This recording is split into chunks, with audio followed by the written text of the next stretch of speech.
This was how my world ended. Not with a bang, but with the pathetic screams of the last remnants of humanity. The city streets, once a symbol of our prosperity, had become a slaughterhouse. Every corner they turned, every alley they fled into, only led to another dead end. They called them fierce beasts, mindless abominations that poured from the cracks in reality with only one purpose: to consume. The fools ran, begging for life they had already lost. It was pathetic watching them trip and fall, scrambling over one another in their desperation. A mother, hearing her child's cry, made the fatal mistake of turning back. Sentimentality, the quickest path to the grave. The beast loomed over them, a monument to their weakness. It took its time, savoring their terror. They were trapped, surrounded by the jagged claws of their impending doom. With tears streaming down her face, the woman begged for anyone to save them. A flash of light tore through the air, and the beast's claws shattered just before they reached her. The creatures looked up from their meal, startled by the figure descending from the sky. It was my star-souled general, a golden avatar of war and humanity's last hope. A storm of energized swords rained down from above, a cleansing fire for this filth. The beasts were torn to shreds before they could even register their own demise. "Return to me," I commanded, and the floating blades answered my call, hovering around my gleaming armor. The survivors below cheered, calling me their lord, their savior. They thought I was Master Dong Yuan, the legendary star-souled general, but they were wrong. I was just the pilot, an old man named Song Yunxiang, and my soul power was nearly depleted. I was the last warrior of the human race who could control these machines, and I was on the verge of collapse. For far too long, I had stood as the only line of defense. I alone guarded the final barrier, protecting the last of our kind. But as another beast fired a concentrated beam of energy, I knew my time was up. I summoned what remained of my power, forming the Daoyuan Sword Defense Array. The resulting explosion was immense, a blinding dome of blue energy that vaporized everything in its path. But it was too much. The blast tore through the city, a final, desperate act of defiance. The survivors looked on in shock, amazed they were still alive, but my general was overloaded, systems failing. The swords were broken, my armor temporarily useless. I had to draw the next wave away from the civilians, even if it meant my own destruction. I accessed the Star Master system, prepared to sacrifice myself, but then I saw it, a new command. "Give me the duplicate Star Soul General." A flicker of cold, calculating opportunity. I poured every last ounce of my will into it. Construct. A new frame began to materialize around my consciousness. This wasn't a copy. This was an evolution. My very soul, my memories, my rage, all of it was being rewritten into a new, perfect vessel. A body of pure data and power began to take shape. No frail flesh, no failing organs. Just cold, hard steel, unburdened by the weakness of humanity. In my past life, they called me a hero. In this one, they will call me Star Soul General Cao Ren, and I am no one's savior. My enemy thinks he can turn my own creations against me, watching as the Nebula Soul General, Cao Ren, begins its foul transformation. The golden armor I designed erupts in a shower of malevolent particles, a cheap imitation of my power that he calls nebula-colored Cao Ren. He's so proud of this stolen ability, boasting of its phoenix form before giving the order to transform. A pathetic light show ensues, twisting my general into the shape of a fiery bird. I meet its charge with my own power, unleashing scorching lightning to put this corrupted puppet down. But the fool uses a distraction. My system screams a warning of an ambush from my left flank as a grotesque beast lunges from the shadows. Dark tendrils ensnare my creation, a crude attempt to restrain a power they can't possibly comprehend. A power born from the Nebula Master System I discovered in Forgotten Ruins. This system has been my salvation countless times, not just granting me the ability to restore my generals, but pulling me from the brink of death. It is the very reason I have survived against impossible odds, fighting my way out of one death trap after another. He thinks he can use my own weapons to cage me, and I almost have to laugh at the sheer audacity. I simply issue a command they could never anticipate. Nebula Solution. A wave of purifying energy erupts from my trapped generals, dissolving the shadowy tendrils that bind them. The beasts recoil in shock, their primitive minds unable to grasp that their trap has just been turned into a beacon. With the board cleared of his lesser pieces, it is time to bring out another player. Nebula Soul General by Kai. I command, and my perfect warrior of balanced power and speed materializes, halberd at the ready. The enemy immediately tries the same pathetic trick, initiating another Nebula Shade transformation. But Bai Kai is not just a tool of brute force. His form shifts into a radiant blue butterfly, a symbol of his superior control and grace. His ground forces unleash a pathetic barrage of energy beams, a storm of light that my general effortlessly dances through without a single scratch. Even so, there are limitations.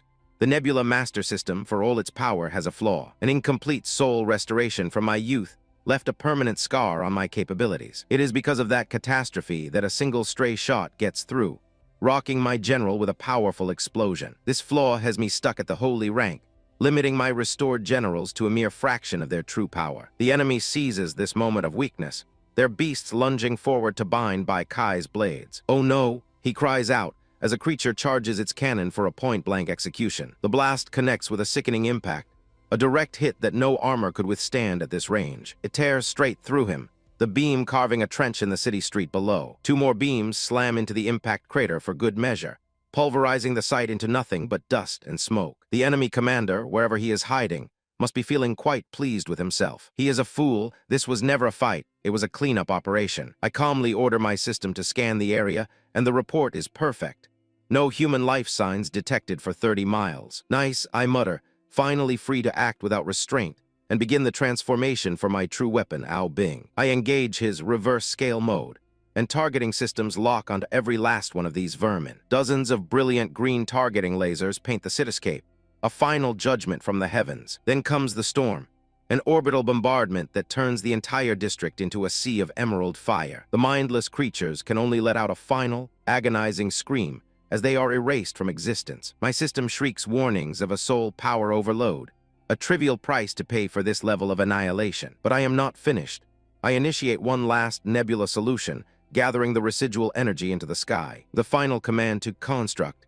I unleash a colossal beam of energy that scours the very earth. In the smoking crater, all that remains are the shattered fragments of my own fallen general, a necessary sacrifice. The coward who orchestrated this attack is long gone, having fled the moment he sensed my true power. The old fool's hands tremble, his face a mask of pathetic desperation as he tries to channel what little soul power he has left. A system notification flashes in his mind, a final, mocking beep confirming his failure before I hijack the connection. Instead of the legendary general he sought, my own nebula-colored Lu Bu manifests, a being of pure, unadulterated power he could only dream of controlling. With this awakening, I inherited more than just a machine. I received the legacy of the Nebula Master System and the memories of a fallen, godlike civilization. They were a race that launched millions of satellites, weaving the very stars into a colossal network of energy. It was a network that provided them with a truly endless source of power, a source that now flows through me. They stood over their conquered cities, conducting rituals that bordered on the divine. Through this nebula network, they achieved the impossible, converting pure energy into matter and printing entire constructs from the fabric of space itself. But their greed was bottomless. Mastering space wasn't enough, so they reached for time itself, and in their hubris they fell. I, on the other hand, am merely a warrior from the Tian Du Kingdom, a trivial background for the being I have now become. Their final, arrogant act to seize control of reality backfired, creating a cataclysmic explosion that birthed the first nebula soul constructs. The very power they craved tore their civilization apart, scattering their essence across dimensions. While I contemplate this ancient history, the old man is still engaged in his pointless struggle, his own clumsy construct battling some oversized insect. It's a pathetic display.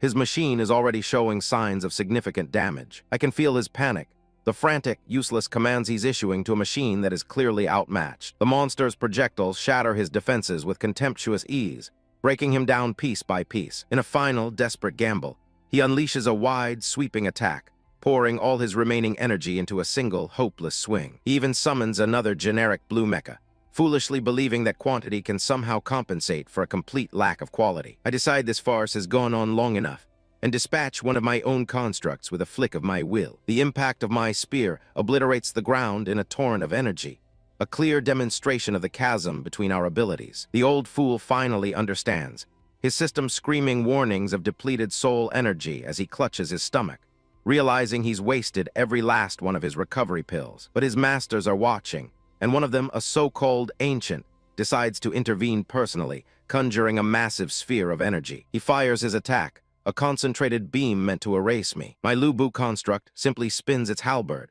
creating a swirling vortex of crimson energy that effortlessly collides with and neutralizes his attack. From the resulting explosion, my real counterattack pierces through the smoke, a spiraling spear that warps the air around it. It finds its mark perfectly, impaling his construct and ending the worthless machine's existence. The old man cries out, clutching his shoulder as the feedback from his destroyed puppet courses through his frail body. My constructs descend like mechanical vultures, tearing his machine apart to be reabsorbed into my network. In a final act of desperation, he summons another so-called master, the Dong Yuan, burning the last embers of his life force. He creates a storm of crimson swords, a flashy technique designed to look impressive but accomplish nothing. As his little fireworks close in, my Lu Bu simply begins another transformation, completely unbothered by the incoming attack. A system warning cuts through the noise, not for me, but for him.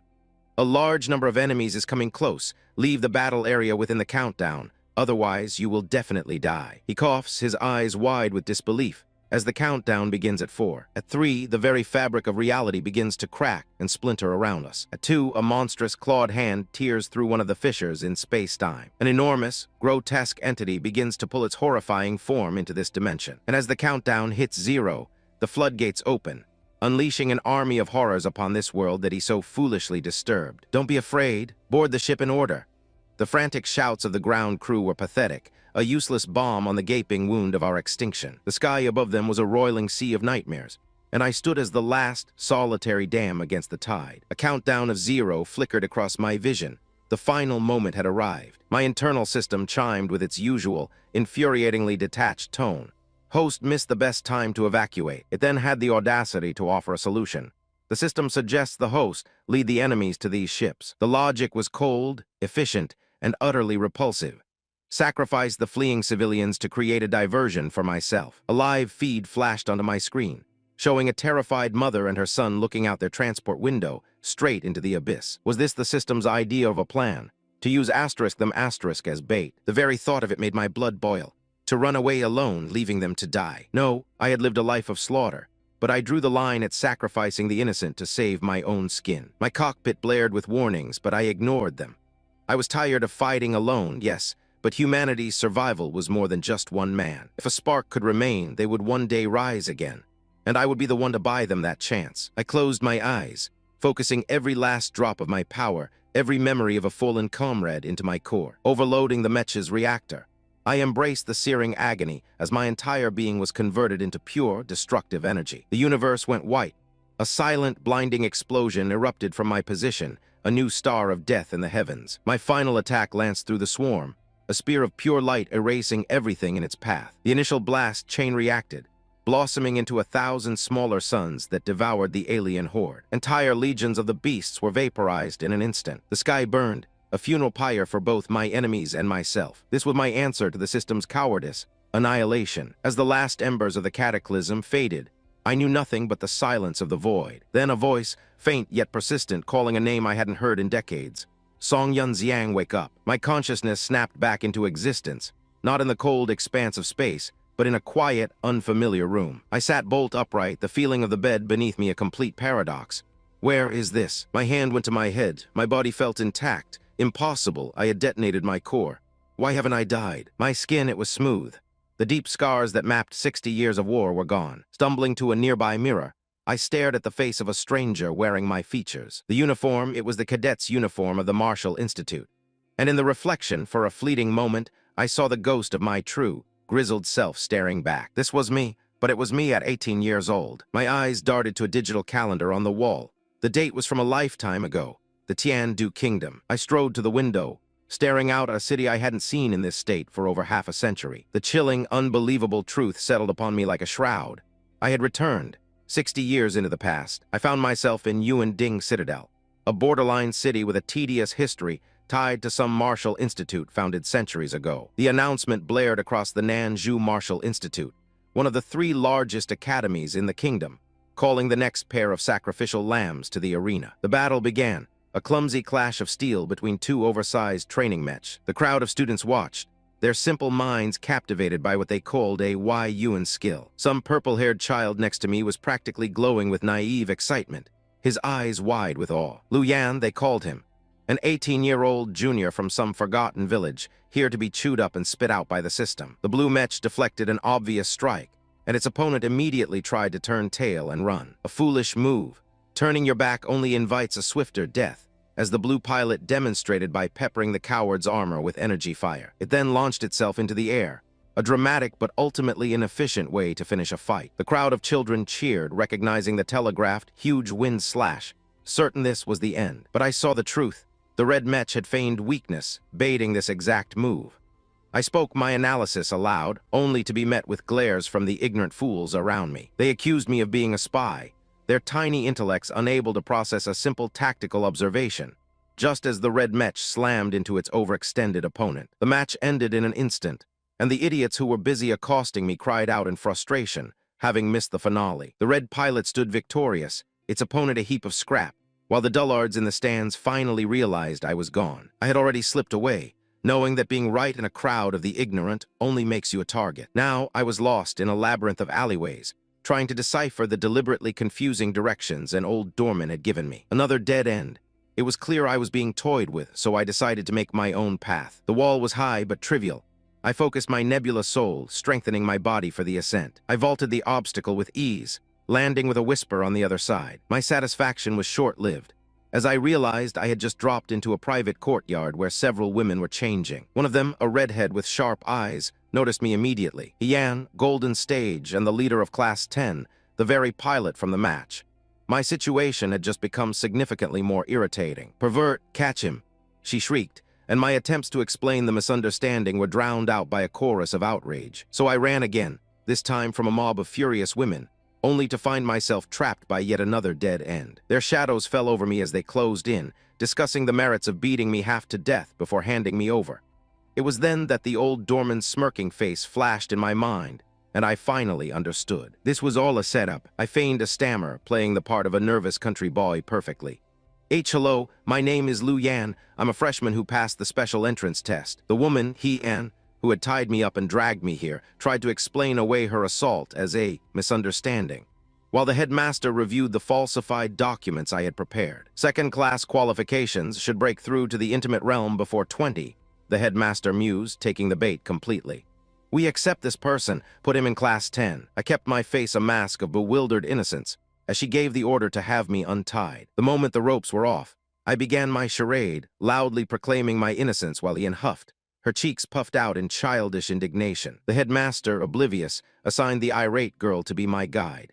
Ian, as the class president, showed Lu Yan around the school. The girl could barely contain her annoyance, but she grit her teeth and gave a clipped yes. The headmaster then instructed her secretary, Zio Yu, to hand over my personal information file to Yan. With a flicker of spatial energy, the secretary compressed the entire dossier into a single, compact data card.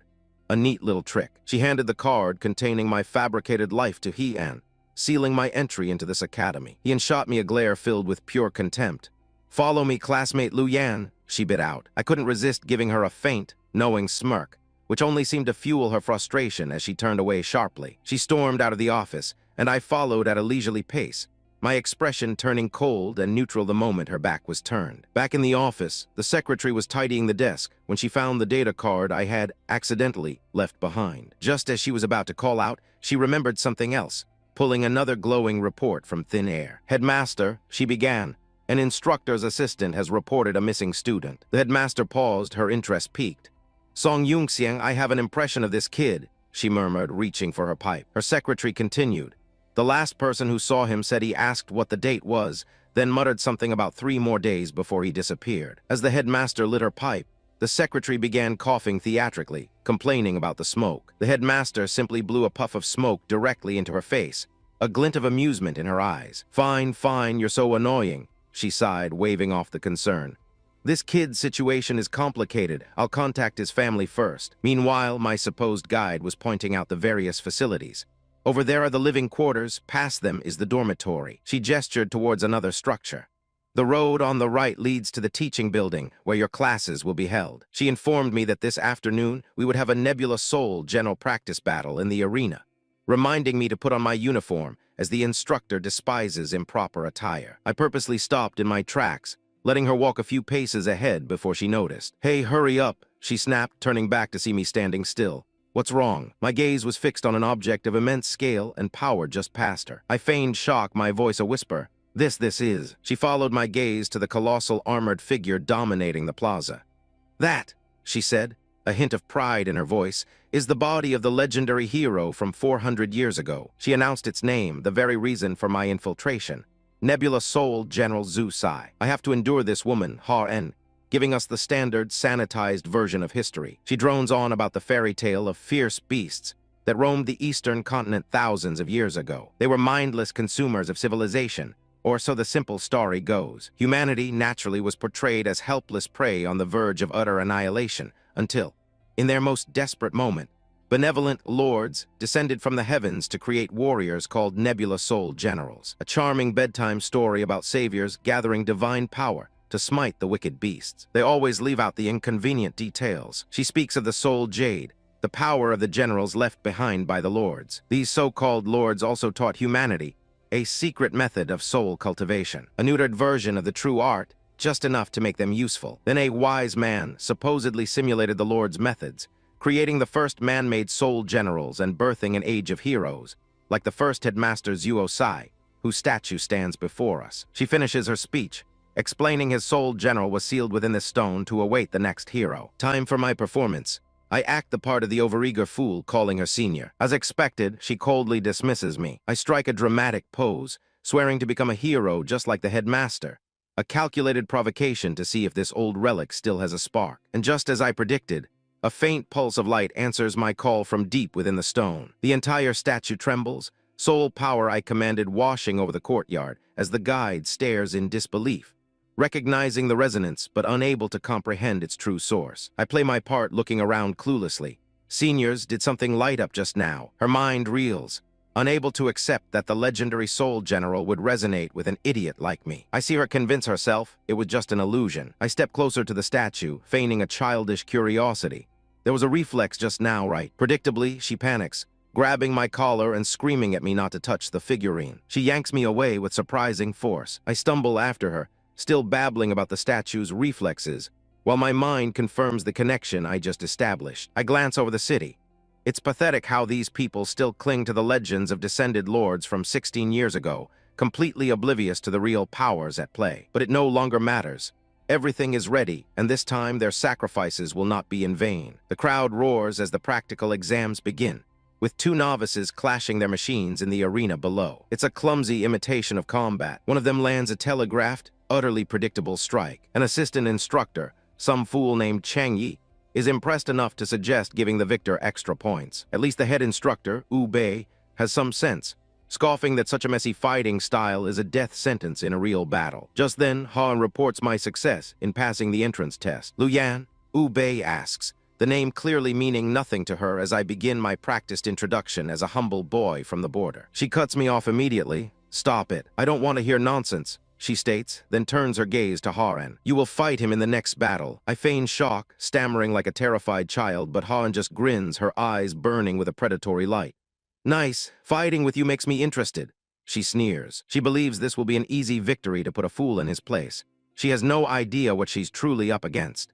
The sycophants were already starting their chorus, cheering for their so-called class president. Their instructor, a woman named U, turned to me with a condescending smirk, asking if I'd mastered the Nebula Soul General yet. I played my part, feigning ignorance as she handed me a Yun Skill Soul talisman, explaining it belonged to an absent student. I put on a show of childish wonder, loudly proclaiming how much more advanced this talisman was than anything I'd ever seen. The class president, Ha-En, watched me with a look of utter pity as I channeled my soul power, activating the construct. She followed suit, and in a flash of light, her powerful mech materialized, dwarfing my own as she tried to intimidate me with sheer numbers. Blue particles of data swirled around my feet, the system assembling my borrowed armor piece by piece. Newcomer, she scoffed from within her machine. I won't be lenient. The crowd of idiots roared, begging their senior to put me in my place with all her might. They were already talking about dinner, utterly convinced of my swift demise as she postured. Watch my skill, she screamed, lunging forward with all the grace of a charging bull. Her blade slammed into the ground where I'd been a moment before. Oops, she muttered, a flicker of annoyance crossing her face. I danced around her, my movements economical and precise, easily evading her telegraphed, clumsy strikes. Don't run anymore, she shrieked, her frustration mounting with every missed attack. The spectators were confused, thinking I was merely fleeing, but the instructor saw the truth.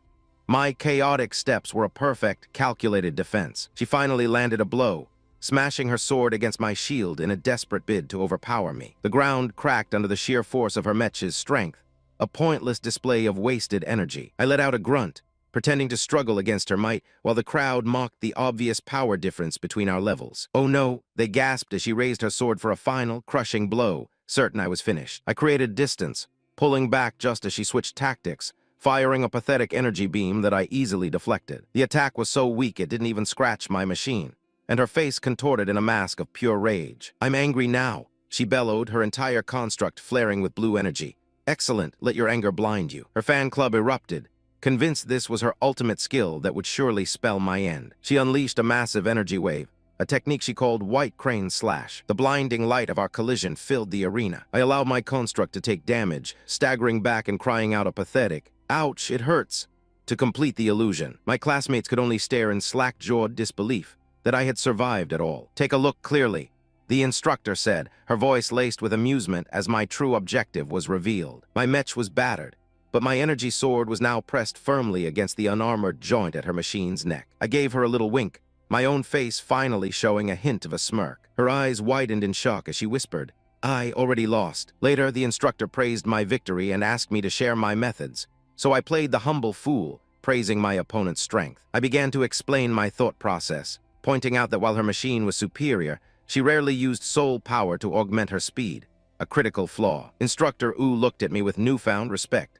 a glint in her eyes that told me she was finally seeing past the act. I finished my tale by explaining how I exploited her short temper, goading her into a reckless attack that left her wide open. She exploded in a rage, screaming that I was just lucky, then froze in panic, worried she'd have to pay for the damage to the borrowed machine. "Are you an idiot?" she snapped, revealing that these constructs can't be broken, and more importantly, that this one belonged to the 3-minute young master Song Yun Xiang. I feigned ignorance, asking what 3 minutes meant, and my classmates were all too happy to fill me in. They explained he was a useless rich kid, whose defective soul power meant he could only summon his general for 3 minutes at a time. But as the instructor dismissed the class, a dark energy I knew all too well began to pulse within me. The sky above the academy suddenly darkened, and a sense of dread filled the air. Jagged cracks of violet lightning tore through the heavens, ripping open the fabric of reality itself. Through these rifts, alien monstrosities began to descend upon the school as the city's warning sirens wailed. "The crack has appeared," someone screamed in terror as the students below looked up at the swarm. "The fierce beasts are here," they cried, and I just smiled. Finally, some real entertainment. The city's pathetic alarms shrieked as reality fractured, vomiting forth a tide of alien horrors. A swarm of these fierce beasts poured from the crack in the sky, their biomechanical bodies a grotesque fusion of flesh and steel. One of the larger specimens slammed into the ancient streets, its landing shattering stone and sending shockwaves of pure destructive energy through the ground. The usual chorus of panicked screams began as the cannon fodder started to scatter, their so-called training melting away at the first sign of a real threat. One particularly foolish student froze in its path, his face a mask of disbelief as the beast gathered a ball of crackling blue energy in its maw. With a flash of light, the boy was simply erased from existence, his atoms scattered to the wind by a force he couldn't even comprehend. The beam didn't stop there, carving a trench of annihilation through the district, leveling buildings as if they were made of dust. It was a crude but undeniably powerful display of force. Amid the chaos, Instructor Cheng finally decided to act, her voice sharp with a desperate sort of authority as she called for her nebula soul construct. Her Yuan skill instructor machine materialized, a clunky golden piece of hardware that landed with a theatrical thud meant to inspire confidence. He struck a pose, looking down on the lesser students as if she were some war goddess, completely oblivious to the fact she had just brought a toy to a massacre. A single counterattack from the beast was all it took. A system warning immediately blared through my comms, reporting 73% damage to her precious machine. Her soul power was weak, unstable, and now it was mine. I wrested control of the machine's core systems, feeling the pilot's panicked shock as my own energy began to flood the failing parameters. More of the creatures were now scaling the rooftops, their glowing red eyes scanning the battlefield for more prey. The instructor's panicked voice came over the comm, counting them aloud as if that would somehow change the grim reality. 10 of the glutton species, and she was already losing her composure. I ignored her, focusing my soul power to initiate emergency repairs. The system confirmed my core was full, and the battered armor slowly began to regenerate. With control established, I broadcasted on an open channel, my voice leaving no room for argument. "All 10th grade students, this is not a battle you can win. Retreat from the zone immediately." A few idiots actually tried to protest, babbling about helping, but I cut them off with a cold command to execute my order. Predictably, one of the beasts latched onto my commandeered machine, its metallic teeth grinding against the golden chassis. Amusing, but this borrowed shell had served its purpose.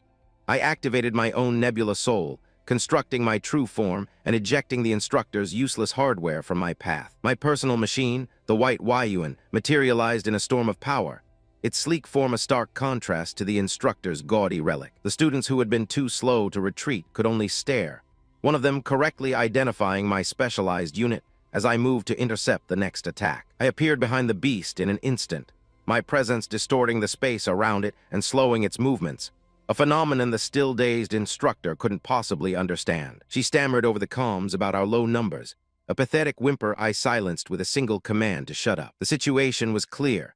We were surrounded, and our only objective was to hold this ground until competent reinforcements arrived. Finally, the class president showed a flicker of intelligence, realizing they were nothing but liabilities and ordering the rest of the children to fall back. One boy hesitated, torn between his foolish pride and the instinct to survive. His friend had to drag him away, forcing him to see the truth.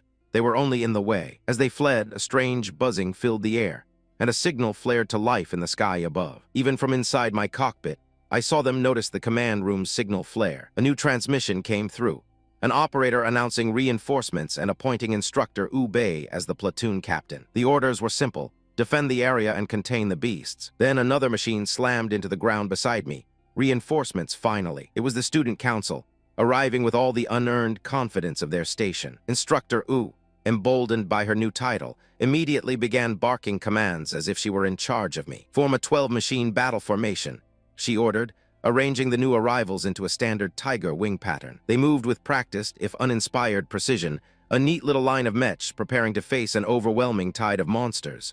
How quaint. The command center operators chatter about their textbook tiger wing formation. This dean, a woman with a misplaced sense of authority, barks orders to hold the encirclement, a futile gesture trying to contain a flood with a paper cup. Hold on until the beast tide ends.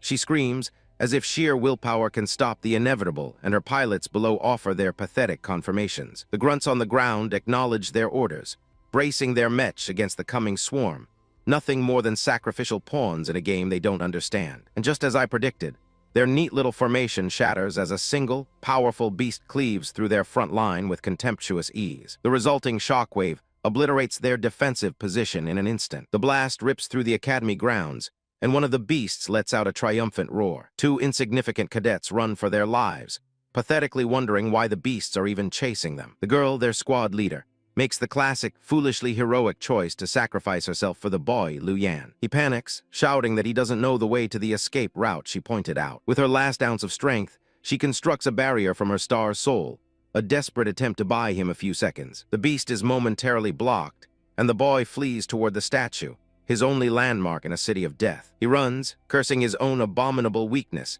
as the sound of his squad leader being torn apart echoes behind him. Her final words ring in his head, a desperate command to run towards the statue of Zuo Sai. He screams in anguish, punching the ground in a theatrical display of impotent rage. He collapses to his knees, finally asking himself the right question: why am I so useless? He laments his inability to do anything but run and watch others die for him, wishing for the power he will never deserve. Then a spark of desperate delusion ignites in his mind as he remembers the legend of the Zuo Sai statue. He scrambles up a cliff face, fueled by this last sliver of hope, believing he can become a savior. He finally arrives, his eyes wide as he beholds the towering monument and begins to beg for power. But as he looks up, his prayer dies in his throat when he sees a figure standing atop the statue's shoulder. He can't comprehend it. The statue, his last hope, has been destroyed, and someone is standing on the wreckage. His eyes fixate on my hand and the glowing crystal within it. He realizes with dawning horror that I hold the very thing he came for, the star's soul, General's soul, Jade. What are you? He stammers, pointing a trembling finger. I look down at this insect, a cold smile touching my lips as the raw power of the Jade courses through me, and I give him his answer. I'm back. Even now, in the quiet of my rebirth, their voices clawed at me from the abyss of memory, their hands reaching out from the darkness. I remember them all, the instructors and students of the Machine Martial Arts Academy, their final screams echoing in my mind. I remember her, the woman who turned her back on me because her family wouldn't let her marry an invalid with a crippled soul chakra. My own elders told me to flee, to preserve the family bloodline because my damaged soul vein made me useless in a fight. My most loyal brother-in-arms smiled as he held the line, vowing to follow me into the afterlife. And I remember her, dying in a pool of her own blood, telling me I owed her a debt to be paid in the next life. They all tried to protect me, warned me, but in the end, I was powerless against an enemy that could not be defeated. It was then that the Star Master System awakened, a cold, logical presence in the chaos. Voices from every continent I would one day traverse cried out, warning me that the last line of defense for the human race was about to be obliterated. These are the demons of failure that have plagued me for decades. A surge of power erupts from my core as I finally achieve a breakthrough, the morning light seeming to bend to my will. In just 3 days, I have surged from the early yellow stage to its absolute peak, a feat that should be impossible for a body with a defective soul vein. I can still see it, the final moments of my previous life, facing tens of thousands of invincible enemies alone. I chose to detonate my own core, to die and take them with me. But I never thought I would open my eyes again, 60 years in the past. 60 years ago, I was just a discarded piece of trash, cast out by my own family. Looking in the mirror, I see the face of the young, arrogant marquis I once was, exiled by my grandfather to this backwater academy under the guise of protection. I recall the destruction of the academy, the annihilation of my family, and the fall of the entire kingdom, a catastrophe that led me to the Star Master System. This system guided me, allowing me to return from the dead time and again, granting me incredible abilities. Its greatest power was to copy the star souls of my enemies, but I never imagined it would be reborn with me. Star Master System, I command, check my status. The interface is cold and clinical. My system level has been reset, my inventory space is empty, and all my copied star souls are gone. Everything will have to start again, but this time, I am not the ignorant fool I once was. Today is April 9th. The Academy will be destroyed by a beast wave on the night of the 11th, which gives me very little time. In my last life, I didn't obtain the rejuvenation pill to repair my soul veins until I was in my 50s, and even then, the repair was incomplete. Now, however, with just one more pill, I can completely restore my broken soul veins, leaving no hidden weaknesses for my enemies to exploit. I arrive at the South State 6 dozen rooms to retrieve the heavenly dragon stem I ordered. The clerk tells me I have to wait, that it's still in transit. The inefficiency of this era is grating. As soon as this final ingredient is in my possession, I can craft the pill and repair my body. Since the delivery will take a few hours, I might as well use the time to visit the Machine Martial Arts Institute and set up some formations against the coming tide. I look down on the oblivious masses below. Perhaps I'll try to minimize the casualties, if only to reduce the number of inconveniences I'll have to deal with later. So this is the final location, the Kidji Martial Arts Academy. The formation techniques I acquired from the North Continent are far beyond anything this era has conceived, but they will serve as a useful insurance policy here. My knowledge may be a century ahead of this world's, but this body is still pathetically weak.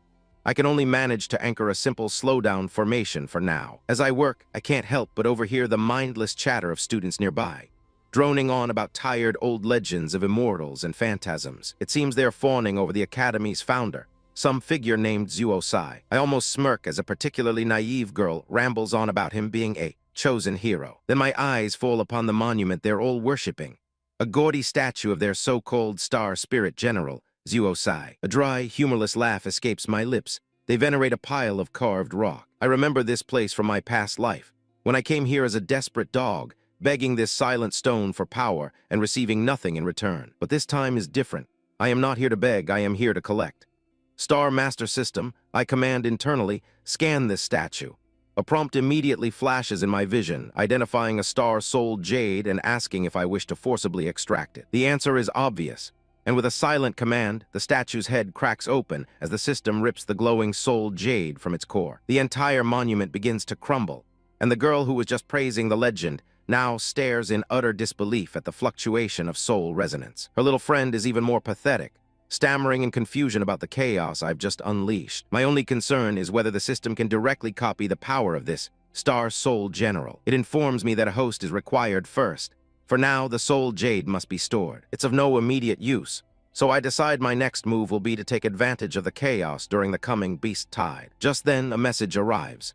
My delivery from the Dragon Terrier is here, which means I can finally head to the pharmacy to craft the Soul Restoration Pill. As I walk through the market, I'm reminded of a promise I made, a sacrifice I won't let be in vain this time around. The crowds part before me, A sea of oblivious faces, completely unaware of the part they will soon play in my plans. But then a figure in a dark hood catches my eye, and a cold sense of dread washes over me. It can't be. How could **** be here? System, I order, my voice like ice, scan that person for me. The result flashes in my mind, a single chilling name that confirms my worst fears. My memories of the past timeline are fragmented, but the important events burn as brightly as ever.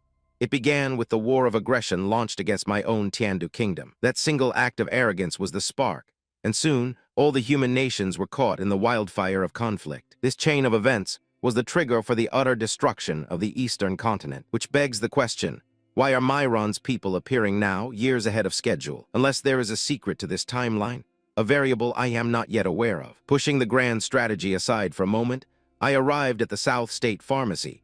There were more pressing, personal matters to attend to. An overly eager attendant tried to sell me on their latest promotions, but I cut her off, stating I was here to pick up the heavenly dragon stem I'd booked under the name Song. The name got her attention, and she nervously led me to their VIP lounge, quoting a price of 130,000 Tendu coins, plus a surcharge for the expedited service I'd requested. In the VIP area, a silver-haired woman stood with a data pad, and I repeated my purpose to her as I prepared to settle the bill. Suddenly, my star system flared, scanning a hooded man who had just entered the pharmacy downstairs, his soul power condensed in his chest. It was a cultivation method unique to the Northern Kingdom.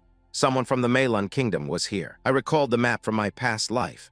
Malun was a neighboring country, and I knew that 3 years from now it would play a pivotal role. And it was the militaristic Myron Kingdom that would eventually shatter the continent's fragile peace, using Malun as a stepping stone. Returning to the present, I placed several small vials on the table, ignoring the price she had just quoted. I don't have enough cash right now, I stated calmly, watching the professional smile vanish from her face. She began to spout the pharmacy's policies about not recycling elixirs, but I simply cut through her drivel.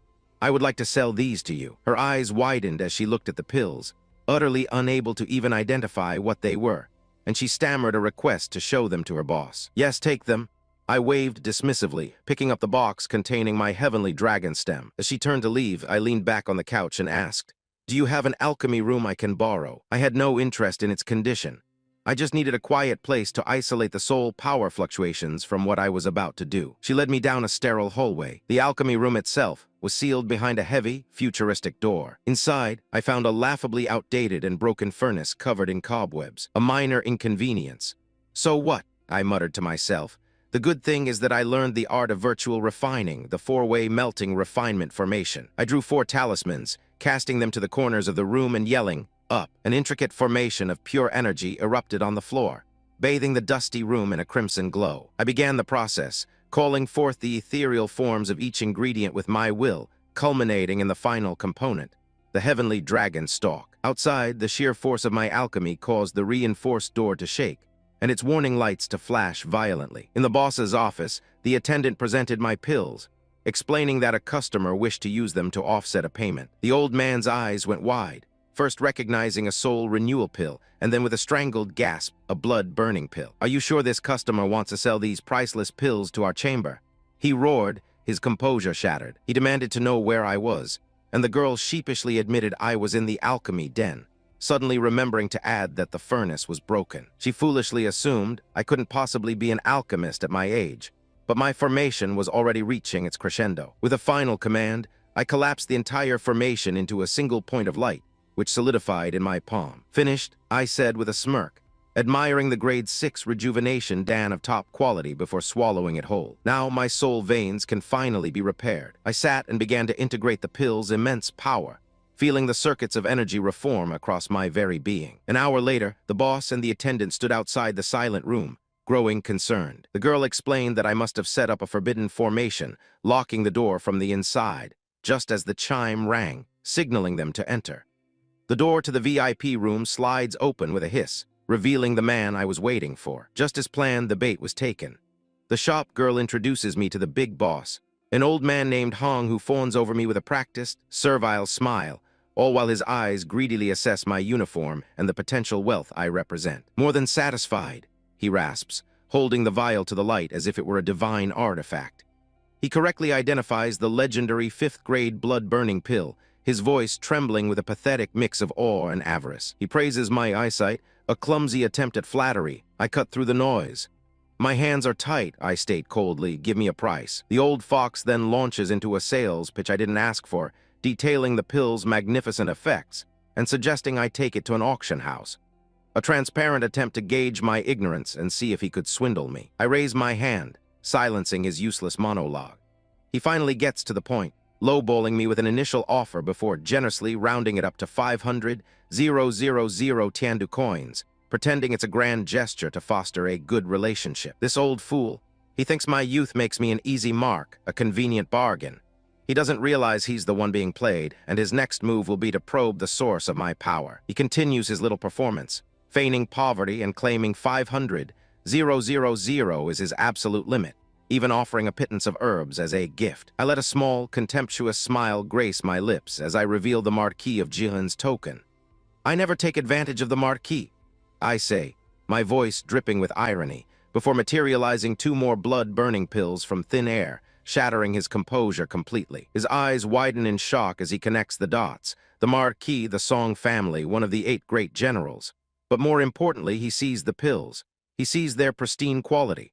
This bait, I think to myself, is more than enough to hook the Leviathan I'm hunting. My memory of my past life is a weapon. The Hong Chamber of Commerce controls the lifeblood of this continent's alchemy, a network of power and resources perfect for my needs. To face the coming cataclysm, I need to build an empire of my own. Money, connections, resources, they are the pillars of power. And this big fish, the Hong Chamber of Commerce, will become one of my first assets. As if on cue, the terrified old man abandons all pretense and invites me to his private office. "After you, old man Hong," I say, my tone utterly devoid of warmth as I follow him into the heart of his operation. As we sit, a notification confirms the transfer of 1 million for the pills. I then casually bring up the final payment for the Tianlong stem I purchased earlier. He quickly dismisses the 30,000 yuan fee, waving it as a gesture of goodwill. Pathetic. He thinks such a small sum can buy my favor. Still, I accept his offer without emotion, raising my cup. After I offer a hollow compliment on his tea, he sends his attendant to fetch something. She returns with a small, ornate box, presenting it to me. "A token of my appreciation," he says, revealing a platinum membership talisman for his Chamber of Commerce.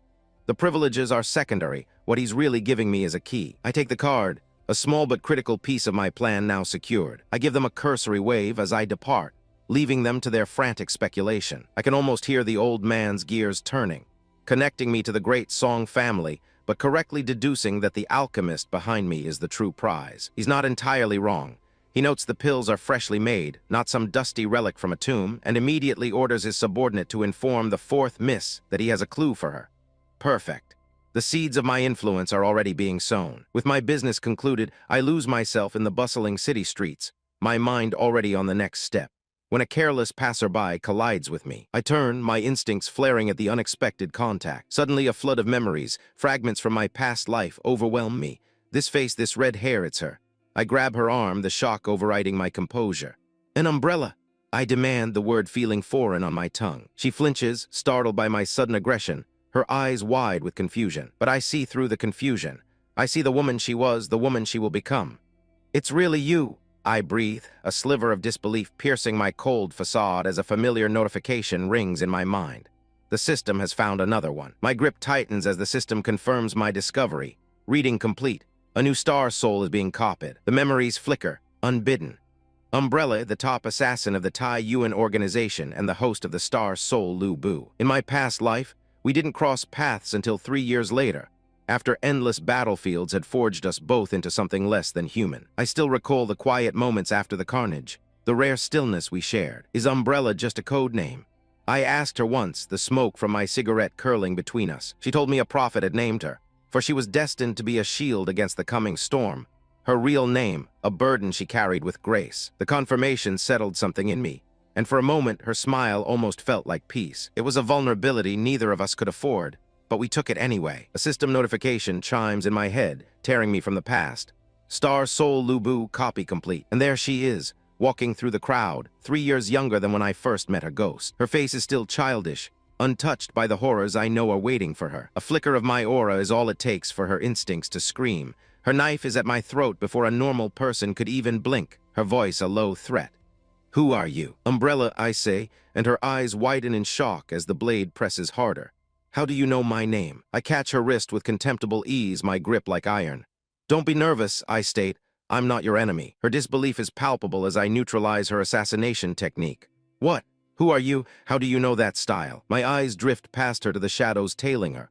But before I can act, she makes a desperate amateur move and drives her knee straight into my groin. I let out a theatrical gasp and collapse, giving her the perfect opening to flee as her pursuers shout and give chase. They swarm past me, completely oblivious to the fact that they are now exactly where I want them. One of the fools even kicks me as he runs by, a fatal miscalculation on his part. "Bastard, don't you have eyes?"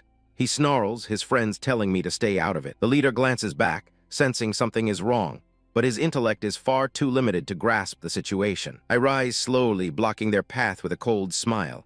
"Hit me and run? I don't think so." The idiot's friend points a trembling finger, his brain finally making a connection, however wrong. "I get it. You're in cahoots with the red-haired thief." Their leader grabs my collar, trying to look intimidating.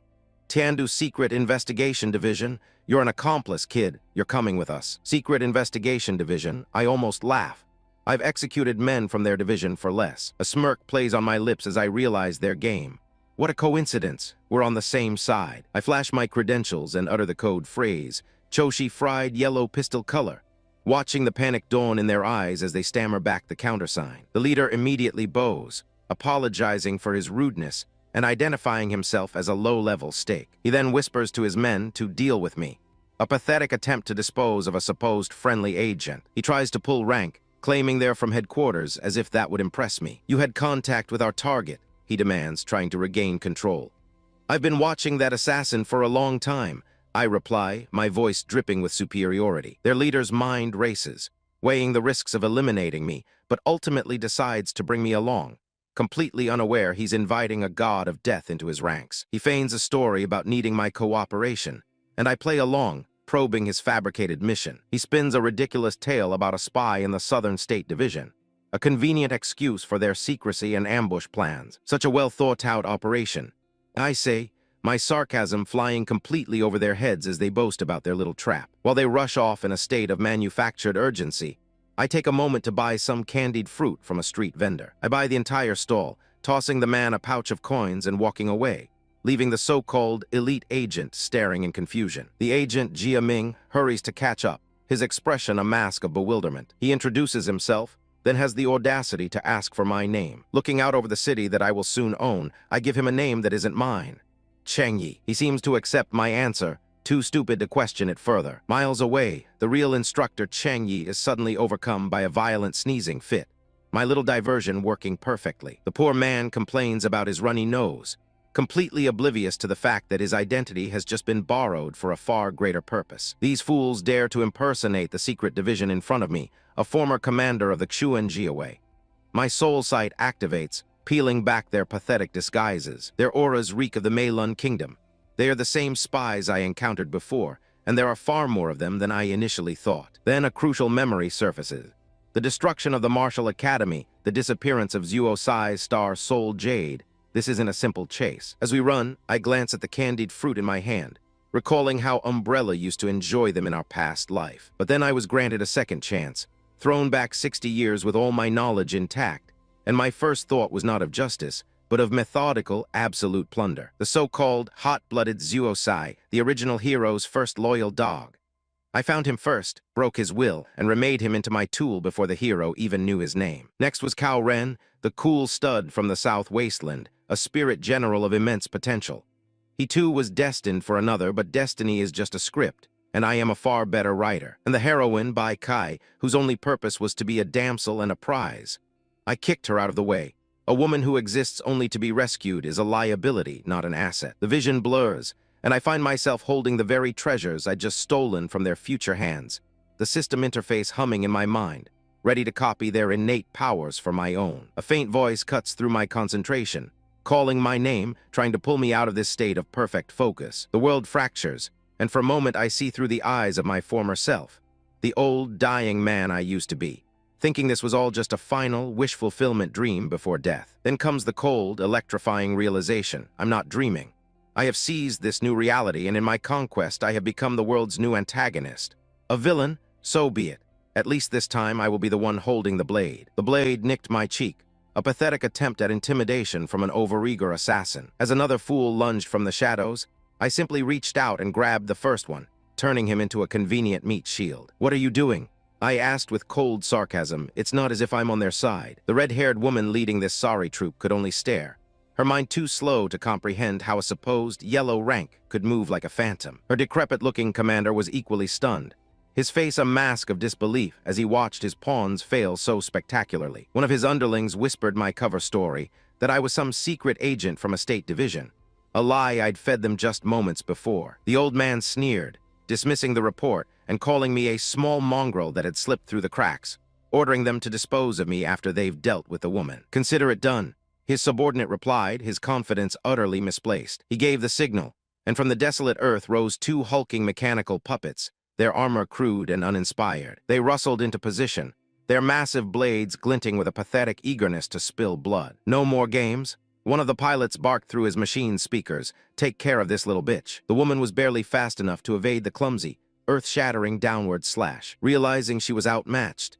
she began to gather her energy, calling upon her own power. Star Soul constructed, she yelled as a pillar of azure light erupted from the ground. The light swirled and condensed, forming the familiar silhouette of a star general. It was a standard, mass-produced model, something a child might find impressive. Its ethereal hand materialized from the digital noise. The construct then formed a simple, unadorned blade. As her machine fully materialized, I let a smirk grace my lips.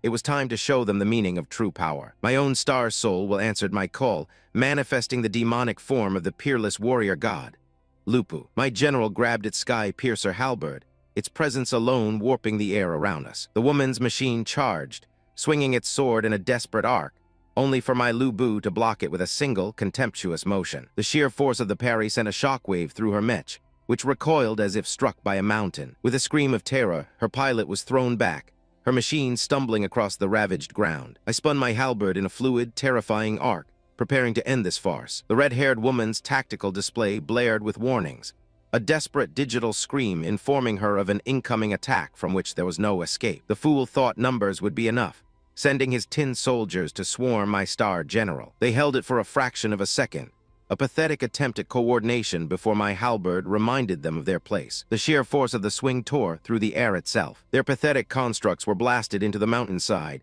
leaving nothing but dust and echoes. From the back, their commander brayed his orders, a desperate fool shouting into the wind.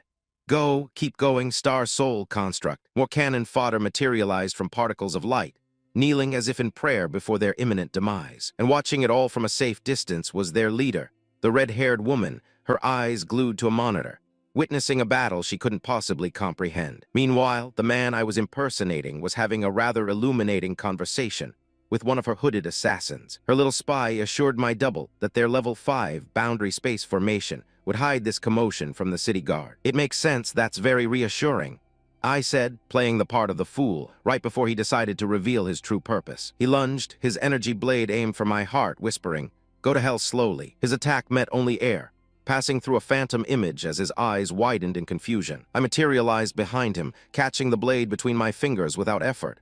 "Idiot." He choked on his own blood, the shock freezing him in place as I clarified my earlier statement.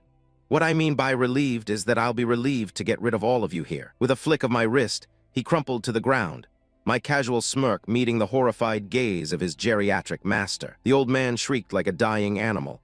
"That bastard, somebody kill him." His masked puppets swarmed me, a flurry of useless steel I met with a blade of my own. I danced through their clumsy attacks, a whirlwind of light and shadow that left only bodies in its wake. After him, the old fool screamed, his voice cracking as his last remaining men gave chase. They thought I was running, but I was simply buying time. "Star Master System," I commanded internally, "can you hack into this spatial formation?" The answer was as swift as it was certain. "Yes." "Then begin," I ordered, as my system began parsing their laughably complex trap. On the main battlefield, the woman grew impatient, ordering her forces to press the attack. My Lu Bu simply recalled its weapon with a flick of its wrist, a crimson blur of motion. It bisected another worthless machine, and a flicker of frustration finally crossed the woman's face. "Damn endless," she muttered. Having witnessed my own little massacre, the old man decided it was time to play his final card. "It's time to capture Lu Bu, opened the prisoner's star. He and his subordinate began weaving a complex array. With a final command, intricate magic circles erupted from the ground. The arcane symbols pulsed with energy as they surrounded my immobilized star general. This was their grand trap, the culmination of all their pathetic efforts. Chains of pure, malevolent energy shot forth from the circles. They latched onto Lu Bu's limbs, attempting to bind a god with mere magic. The chains tightened, glowing with power as they strained to hold their captive. For a moment, it seemed their formation held, as my general struggled against the restraints. Even Lu Bu couldn't immediately shatter the bonds, a testament to their desperation. The red-haired woman tried to use her own skills to analyze the situation, her hands forming a sign. A moment later, her face was a mask of pure disbelief. "How come I can't astrologically solve it?" The old man cackled, his wrinkled face twisted in a triumphant sneer. "This prisoner star-locked soul formation is impossible to escape," he gloated, ordering his man to begin the extraction. A massive device descended from the sky, a crude tool designed to rip the very soul from my star general. It was a massive, ugly thing, aimed directly at Lu Bu's core. My general roared, straining against the chains as the extraction device prepared to fire. Green energy crackled at its tip, a sickly light for a sickening purpose. The remaining grunts, feeling brave now, moved in to taunt their captive.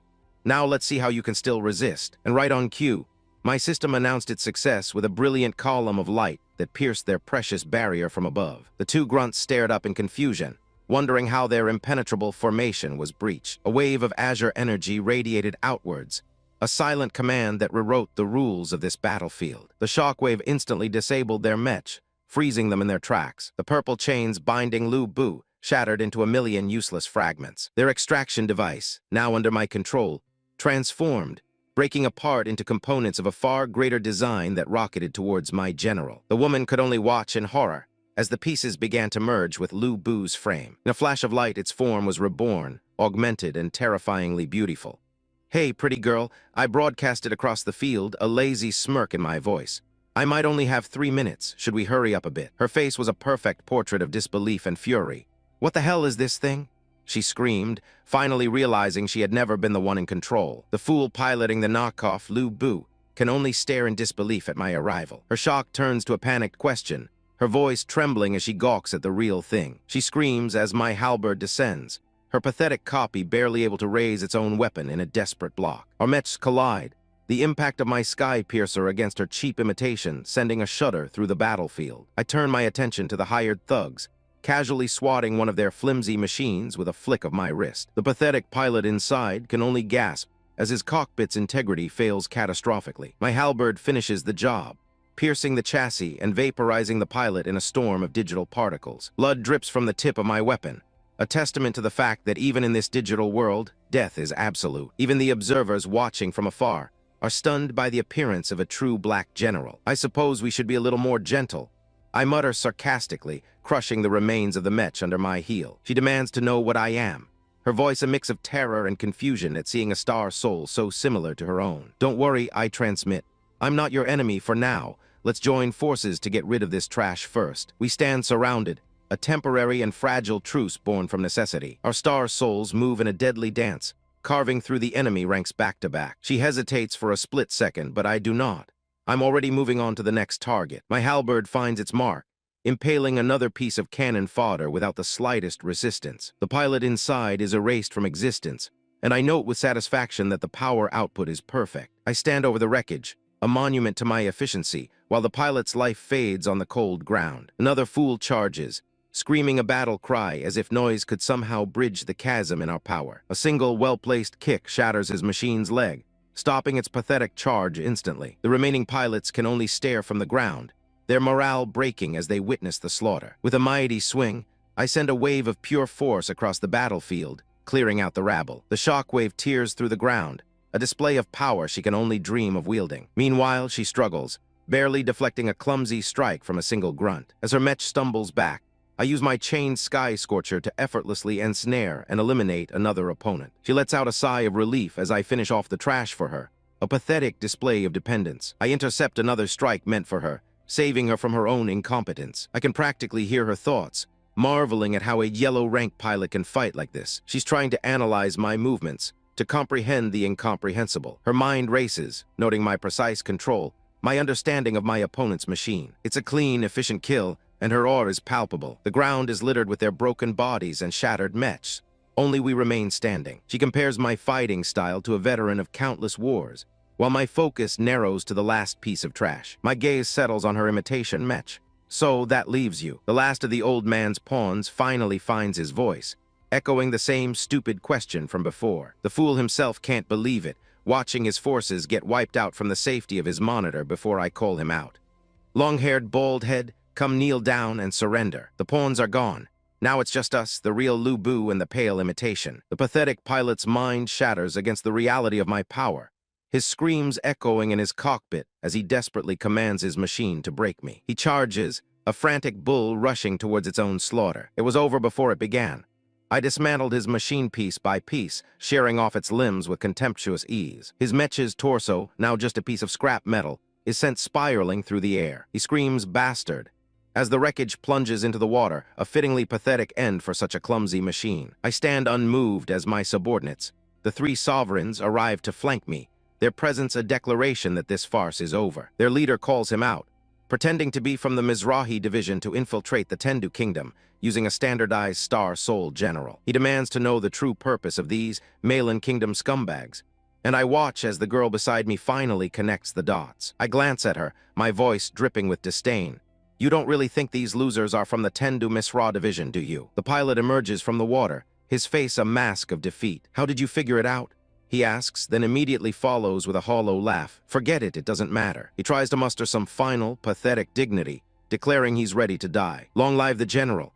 He bellows, and I see his star soul begin to burn, a desperate final gambit. The fool intends to self-destruct, a tantrum meant to take me with him. He clearly doesn't understand who he is dealing with. My companion gasps in shock, muttering how I'm suppressing the explosion with soul resonance. Get the hell out of here, I command, extending my hand as I seize control of his very soul. With a flick of my will, I rip his consciousness from the machine, forcibly ejecting him from the epicenter of his own failed attack. He tumbles through the air, a broken puppet whose strings I have just cut. His body crashes into the forest floor, a testament to his complete and utter failure. I descend from my star general, a beam of light heralding my arrival on the ground. Standing over his broken form, I make a simple gesture. Star solved. He can only lie there in the crater, wheezing as he stares up at his executioner. I grab his face, forcing him to look at me, to feel his absolute powerlessness. If I'm not wrong, I state coldly, you're one of Night Sprite's men, aren't you? That second left back alveolar tooth hides a poison capsule for self-death. His eyes widen in pure terror, the last of his composure shattering like glass.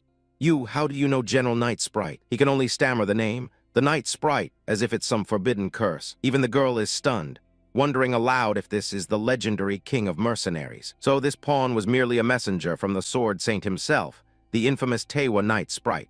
This is getting slightly more interesting. My memories dredge up a familiar face, the so-called Night Sprite, a sword saint from the sunken island nation of Tewa. The woman next to me thinks he was just some scavenger, but I know the truth from my past life. He led the remnants of his fallen nation to serve as mercenaries for the Myron army. She accuses me of having rude thoughts, her face flushed with misplaced embarrassment. I turn my back on her, her petty concerns an irritating distraction. She calls out to me, but I'm already lost in the past, her voice nothing more than a faint buzz. For years, that man was a wraith on the battlefields during the Tendu Kingdom invasion, his blade reaping countless lives. I remember fighting him, clashing with the full force of my Xuan armor, but it was useless. With my soul chakra crippled, I was no match for him then, a fact he took cruel advantage of. Even now, the memory sends a phantom pain through the scar he left near my right eye. It's nothing, I snap, dismissing her concern before gesturing to our captive. Take this filth back to Taeyuan and torture him for information. She suddenly finds a spine, pressing a dagger toward me and demanding to know who I really am. I barely even have to try, redirecting her clumsy attack until the blade rests against my own throat, a silent mockery of her attempt at intimidation. Don't worry, I say, I am not your enemy. As she stands there stunned, I turn my attention to a more practical matter, looting the bodies of these assassins. After a moment of searching, I toss the useless storage talisman aside in disgust. Pathetic. These guys are utterly poor. Her eyes widen as she finally understands my true motive. So you were just looting them. I let out a sigh. You're too naive to understand how this world truly works. I look down on her from the height of my experience. Tell me, what are the two most important words in existence? She looks at me with wide, innocent eyes, asking what they could be. A smirk plays on my lips as I give her the simple, brutal truth. Being rich, I have to explain it to her like she's a child. Money is the foundation of power. Righteousness, cultivation, it all requires wealth. There are no permanent enemies, only permanent interests. I continue, my voice devoid of emotion. Resources create conflict, and they are also the only things that can resolve it. My gaze hardens as I deliver the final lesson. With enough incentive, I can make anyone work for me, even a former enemy. She falls silent, her simple mind struggling to process my philosophy, but a sudden flash of purple lightning cuts my lecture short. We both look up as a strange, oppressive energy fills the air, twisting the night sky. My eyes narrow as I recognize the phenomenon. A crack, a dimensional rift. This is happening far sooner than it did in my previous life. A rift over Yuanding City. She gasps, and just like that, everything clicks into place. I see, so it was their doing after all. My senses spread out, and I immediately detect them, hiding in the woods like rats. The prisoner tied to the tree begins to laugh, a broken, maniacal cackle that echoes through the forest. He lifts his blood-soaked head, a horrifying grin stretching across his face. It seems my comrades have arrived. The woman's face is pale. Umbrella, what do you know about this? Her companion is even more desperate. Please, Umbrella, tell me. I look at them, enjoying their fear for a moment longer. Fine. In exchange for your help earlier, I suppose I can indulge you. The information this woman, Hong Lion, was spilling confirmed my suspicions. According to her intelligence from Taeyuan, the Meilun Kingdom had found a way to artificially induce dimensional rifts, a technology they now intended to weaponize. She confessed she was here in Nanju to investigate this very matter, looking defeated and naive. Her mission went sideways, of course, and she was ambushed by the very people she was hunting. As she spoke, the chaotic puzzle pieces of the last few days began assembling themselves in my mind. The fanatic at my feet, a pawn of the Myron Kingdom, cackled through a mouthful of blood, screaming that we were all going to die here. His dramatics were profoundly boring. Before he could finish his pathetic monologue, I was on him, my hand gripping his face. His eyes widened in terror as I began systematically destroying his soul veins with a surge of raw power. Stop it, Song Yunxiang. Hong Lion shrieked, pleading that his veins were ruined and he'd be more valuable alive for interrogation. Her short-sightedness was irritating, so I gave a simple flick of my hand to silence her. This fool's value ended the moment he threatened me. I tossed his convulsing body to the ground like a bag of spoiled meat. Don't worry, he can't die, I stated flatly, then held out a data card. A thank you gift for the information. I had to get back to Yuanding City immediately and offered her a chance to join me. Predictably, she refused, babbling about her duty to report back to the Taeyuan branch. She tried to justify her choices, but I cut her off. I understood her priorities perfectly. She was a loyal dog, and I had a city to save. Still, her intel was useful. The legendary Star Soul General Zuo Sai had the ability to transform into other Star Soul Generals. That explained a few things. As I prepared to leave, I summoned my own Star Soul, Red Hair. The woman gasped, finally recognizing the power I wielded. Song Yunxiang, wait, she called out. She shouted a last-minute warning that the Meilun King's schemes and Zuo Sai were connected through time itself. A helpful but ultimately useless warning. Thanks a lot, I said with a cold smile, unleashing a wave of frost that shattered the ground as I departed. I left her standing there, staring at the lingering traces of my power, her mind no doubt racing. She was smart enough to piece it together, realizing that a suspected host for the legendary Zuo Sai had just appeared on the board. Her next move was obvious. Report to her superiors that a new, unpredictable power had emerged, one that could ignite a war between the three nations. Let them worry about their politics. I burst forward, my mount tearing a trench through the forest floor. Her information had cleared the fog in my memories. In my past life, the left mercy soul Jade vanished after the beast tied at the academy, and now I knew why. The Myron Kingdom orchestrated it all. My presence here has changed the timeline, forcing them to accelerate their plans. But it doesn't matter if I caused this by intervening in their ambush or by tampering with the soul Jade. If my actions can alter history, then I will bend it to my will. In the Western District, the screams of the dying provided a predictable, if monotonous, soundtrack to the city's collapse. My shadow fell long across the burning street, as I observed one of their so-called elites stumble through the carnage alone. His students watched as their precious Guo instructor was cornered by the very beasts they were supposed to be hunting. They called out his name, these so-called royal palace guards, their voices laced with a pathetic, misplaced sense of duty. The instructor, Guo Yuan, was forced to thank another captain for saving his worthless hide. No need, Captain Zhutong replied, foolishly returning the sentiment for bringing more lambs to the slaughter. He then gestured to the bodies littering the ground, stating the obvious. Their men had all been sacrificed here. As if on cue, more of the mindless creatures swarmed over the nearby rooftops, drawn to the scent of failure. Damn beasts! One of the guards cursed, while another cried out for his captain, his composure already shattered. A panicked voice crackled over their comms, desperately calling out enemy positions. The spotter's voice trembled as he continued his count, the numbers escalating beyond his meager comprehension. His eyes widened in sheer terror as he finally grasped the scale of their predicament, whimpering about 40 beasts on the right. One of the grunts suggested a retreat, a logical conclusion even for a simpleton, but the captain promptly refused. Our orders were to fight until we die here, Zhu Tong declared, clinging to the hollow words of his superiors. He stared at the fallen, as if their deaths would somehow grant him strength. We can't let our brother's sacrifice be in vain, he bellowed, rallying his men with empty platitudes before leading a final, pointless charge. His soldiers mindlessly echoed his war cry, convinced their conviction alone could turn the tide. They threw themselves at the swarm, their armor glinting in the firelight just before being extinguished. Guo Yuan's squad could only watch the pointless display before turning to their own futile task, protecting the fleeing rats. They stood as a flimsy barrier, while terrified civilians scrambled through a ruined archway. One of the guards volunteered to hold the line, offering his life to buy a few more seconds for the instructor and his students. He charged forward, creating a momentary gap in the horde's advance. The rest followed his lead, their battle cries mixing with the guttural roars of the beasts that descended upon them. Their desperate last stand was as predictable as it was brief. A guard managed to impale one monster, only to be immediately pinned by its kin. His fist glowed with defiant energy, a final spark before the inevitable. With his last breath, he swung his blade one more time, a futile gesture against an overwhelming tide. Even Guo Yuan's squad was being systematically dismantled, one of them begging to retreat while the instructor foolishly babbled about reinforcements. They'll be here soon, he lied, trying to convince himself as much as his men.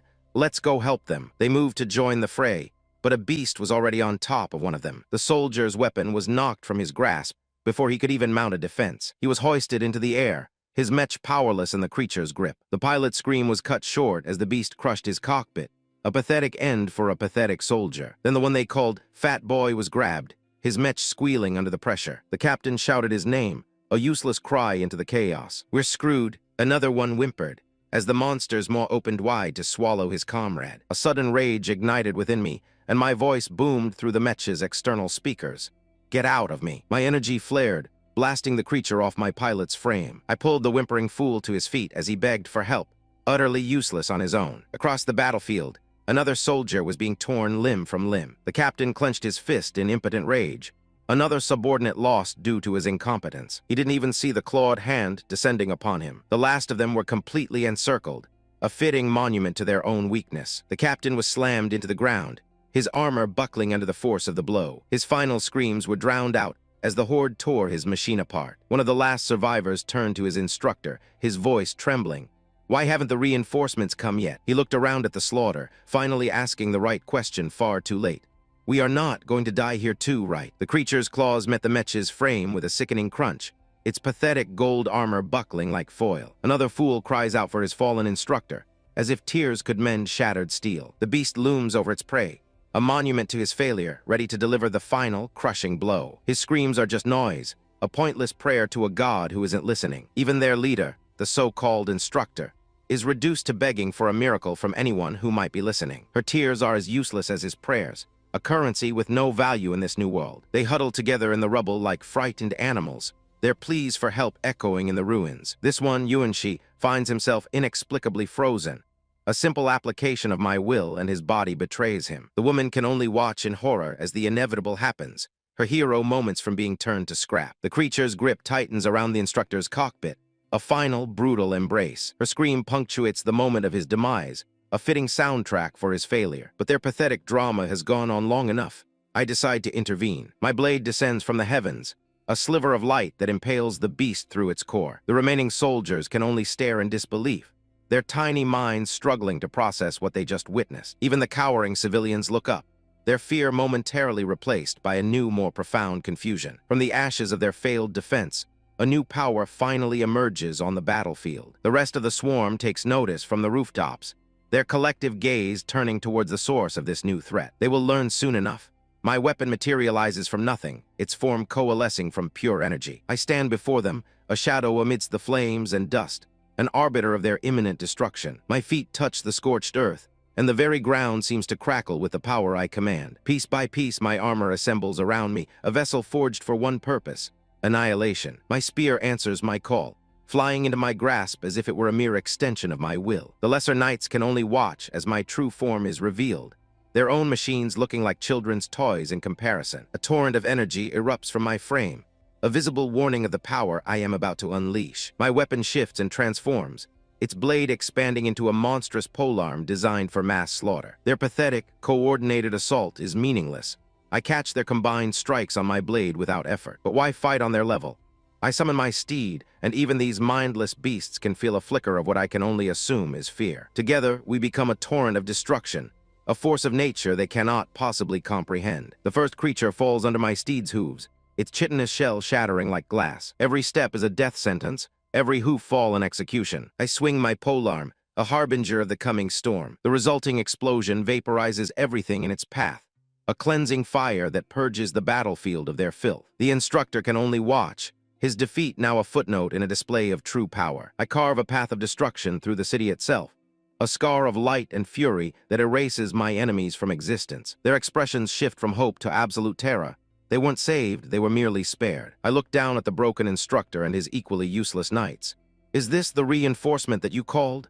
I ask, letting the irony hang in the air. And if you wish to bear witness to more of this power, you know where to find the chronicle of my ascent. The surviving machines stare, their optical sensors struggling to process what they're seeing.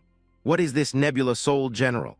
One of them sputters, its voice a mess of static and awe. I allow my power to recede, descending through the dust and embers of their failed assault. A final, silent pulse of energy emanates from my core, my star solution, disintegrating the last of the immediate threats into harmless particles of light. I touch down on the scorched earth, the ground still sizzling beneath my boots. The remaining enemy constructs stand frozen, their programming utterly paralyzed by my arrival, so I offer them a sliver of false comfort.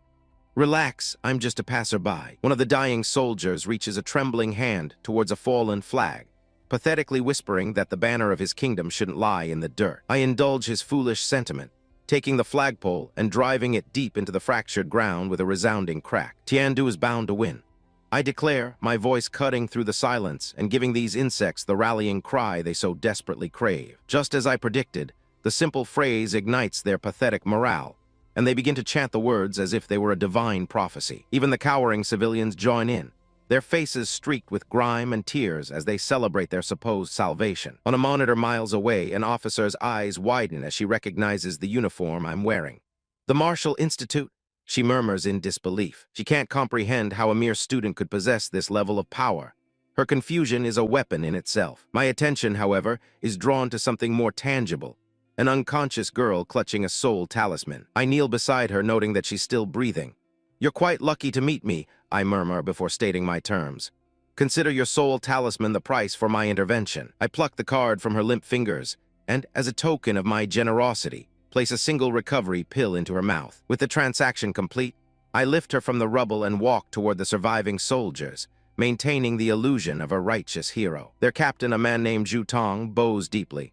"Senior, thank you for helping us," he exclaims, his voice filled with reverence. One of his subordinates, a fool with glasses, whispers to him, questioning why he would call a student senior. The captain at least understands the natural order. "Shut up," he snarls. "The strong are always kings." I offer a dismissive grunt in response. I hand the girl to her comrades. "She'll live." I gave her a Huey Chun medical pill. As I turn to leave, the blonde officer calls out, demanding to know my name and class. I don't even bother to look back, simply giving a dismissive wave. I toss a small vial over my shoulder as a parting gift.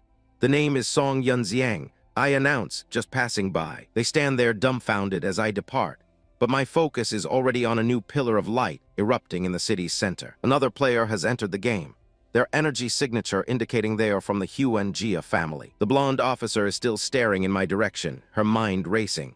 How could he be so powerful? She wonders, before noticing the vial in her captain's hand. He stares at the contents, his eyes wide with disbelief. "This is Suhun Medical," he gasps. The fool with glasses explains its significance. A single pill is worth 50,000 Tiandu yuan at auction. The captain stammers that the vial contains more than his yearly salary. Their pathetic ore is almost amusing. Song Yun Xiang, the blonde officer, thinks to herself, holding the now stable girl, "Just who are you?" A moment later, the girl I saved begins to stir. Her eyes flutter open, and the first word to escape her lips is a faint whisper of my name. Song Yun Xiang. The chaos-consuming Yuan Ding city was a beautiful symphony of my own making. Every flash of my halberd was another note in their song of despair. These so-called beasts were nothing but fodder, a convenient distraction for the fools who thought they ran this city. My star soul, Lu Bu, carved a path of destruction, and I, miles away, orchestrated it all. Another monster falls, cleaved in two before it even knew I was there. From the comfort of my own room, I tap my foot, and a city block explodes. It's almost laughably easy. The beasts dissolve into nothing, their purpose served. Somewhere I know an old fool is watching, finding my work interesting. He dismisses me as just a little guy of peak royal. A fatal miscalculation he will live to regret briefly. Meanwhile, the prestigious Jiwu Academy finds itself besieged by a creature far beyond its pay grade. Inside their command room, a woman they call the Dean pretends to be in control of the situation. Her operator gives a status report, proud that their encirclement has held for a pathetic 34 minutes. The Dean, feigning composure, asks for an update on the Academy's dire situation. Her subordinate reports that someone else's handiwork, a deceleration formation, is the only reason her troops aren't dead yet. Then comes the report about me.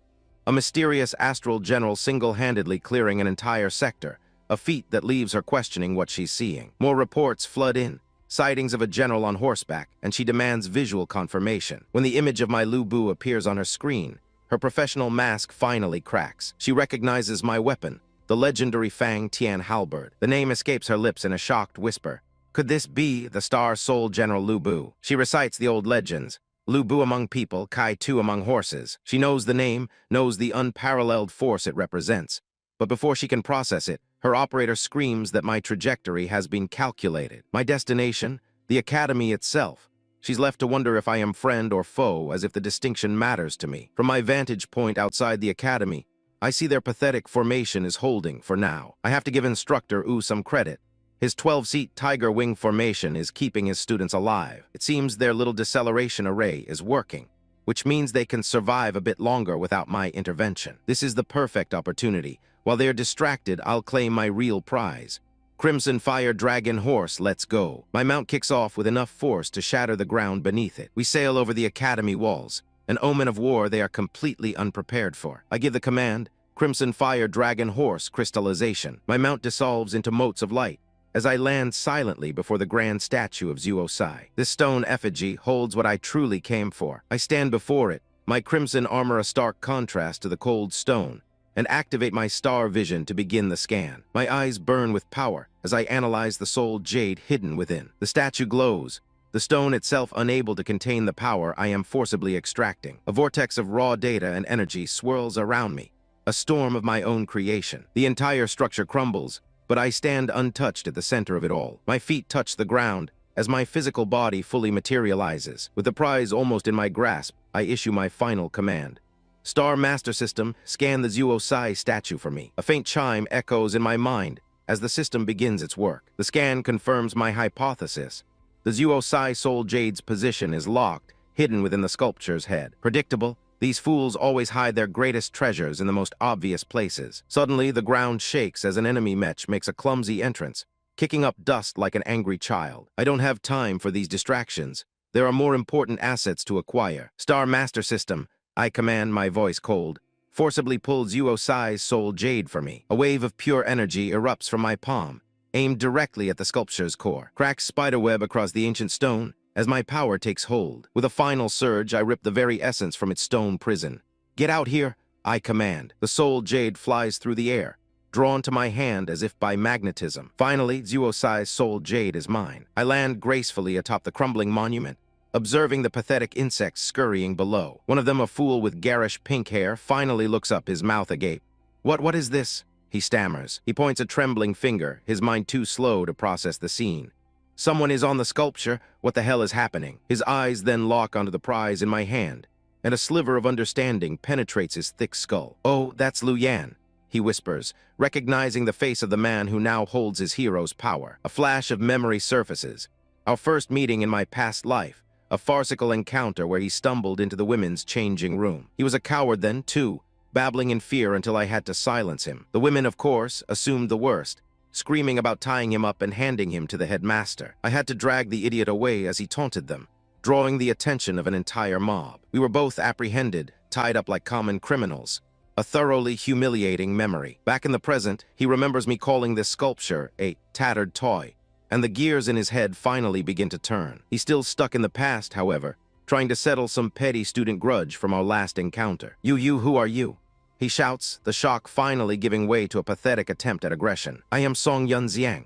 I'm back now," I state, enjoying the irony that these were the first words I spoke to him in our previous life, though he seems utterly baffled by my name this time. He clutches his chin, desperately trying to recall where he's heard that name before. Then the light bulb flickers on in his empty head.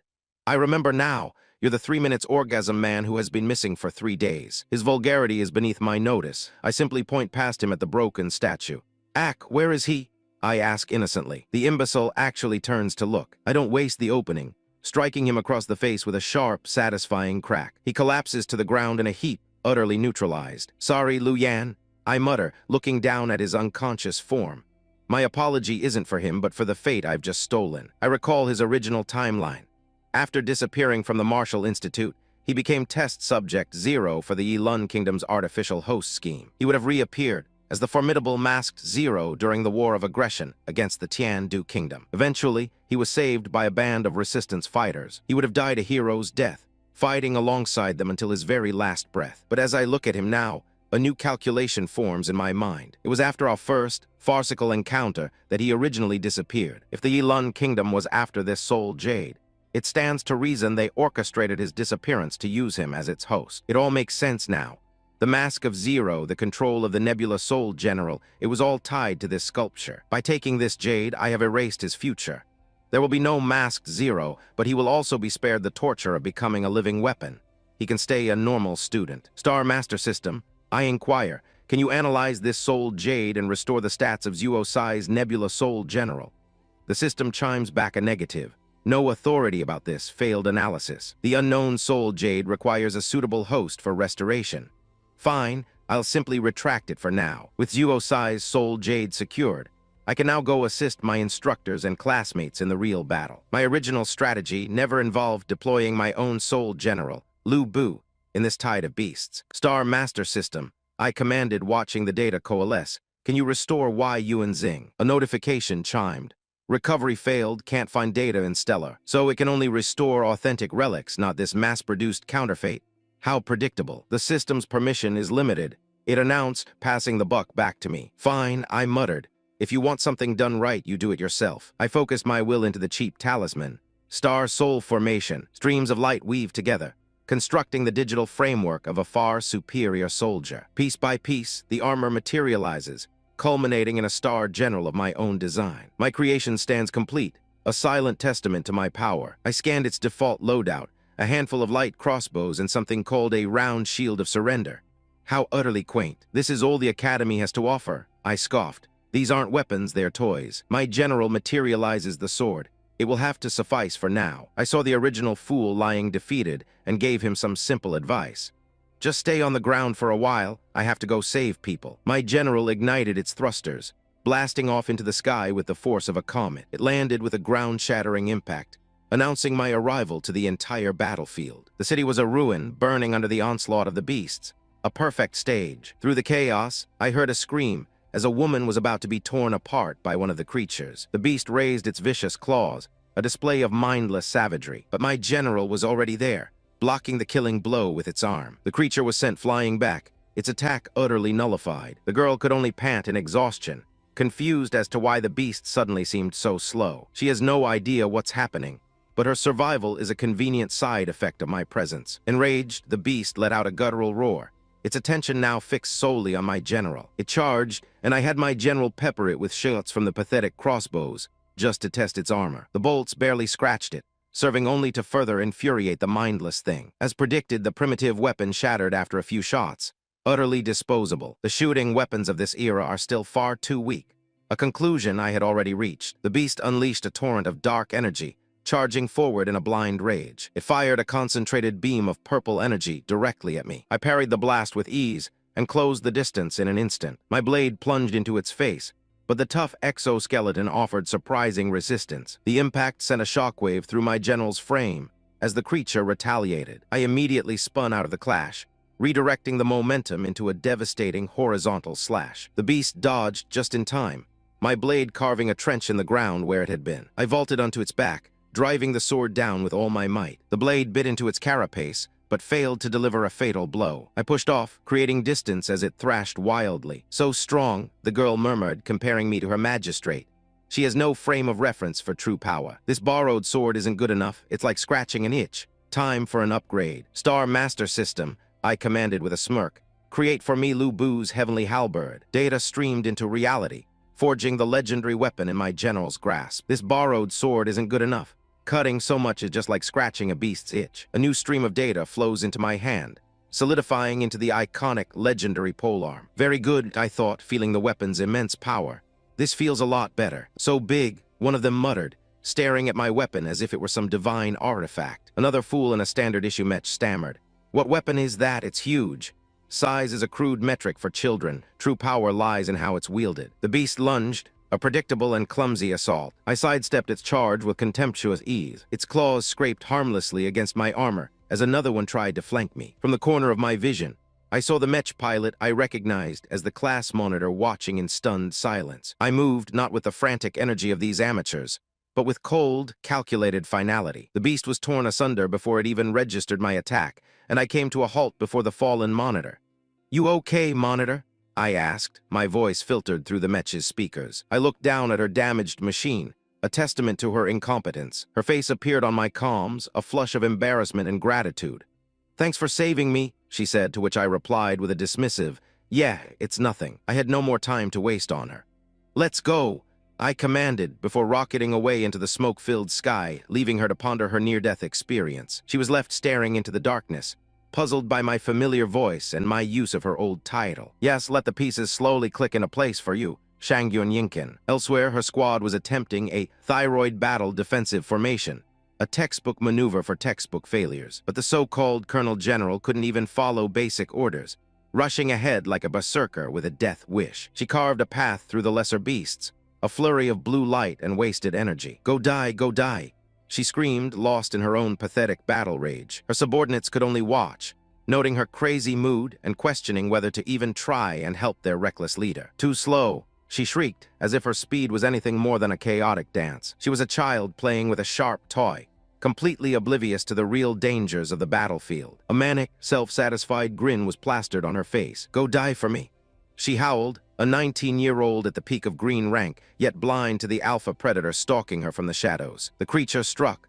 but her frenzied state allowed her to parry the initial blow purely on instinct. She laughed, thinking she was in control. The beast lunged again, a simple feint. "You missed it," she taunted, sidestepping neatly, completely unaware she had just danced into a checkmate. Her blade struck nothing but dirt, and then the true threat emerged from the smoke behind her, towering and silent. A shadow fell over her mech as a massive claw, radiating violet energy, came crashing down. The impact was absolute, sending her much smaller frame hurtling through the air like a discarded piece of scrap. She coughed blood inside her cockpit, the feedback nearly shattering her senses as she cursed the monster that had outplayed her. The beast stood over her broken form, a monument to her arrogance. Her machine was crippled, surrounded, her glorious charge ending in a pile of smoldering ruin. Her squad watched in horror, their instructor frozen with indecision as their precious Colonel General was about to be devoured. The beast's maw opened wide, ready to deliver the final, humiliating blow as she screamed for her life. But just as her hope vanished, my spear descended from the heavens, aimed for the monster's skull. I didn't give it time to react. I unleashed a storm of precise, devastating strikes. My energy, a torrent of teal and violet, tore through its armored hide without resistance. From her shattered cockpit, Shangyun Yinkin could only stare in wide-eyed disbelief. The creature that had so easily defeated her was annihilated, reduced to nothing more than dust and a fading echo. With the cold, familiar weight of the sky piercer in my construct's grip, I was ready to demonstrate the meaning of true power. I descended into the chaos, a steel god landing amidst dust and the screams of lesser beings. From the ground, one of the pilots I'd just saved could only blush, stammering about how handsome my mech was, as if aesthetics were a factor in extermination. Her comrades gawked, questioning my identity and comparing my strength to their so-called instructors. a pathetic benchmark. They watched me carve through the swarm, likening it to chopping melons, wondering how Jiwoo Academy could possibly house someone like me. A soft beep alerted me to my dwindling reserves, soul power at 5%. The girl I saved, Shangyuan, was struggling to get her damaged machine upright, whining about the humiliation of it all. I approached her wreck, my shadow falling over her cockpit. "Are you okay?"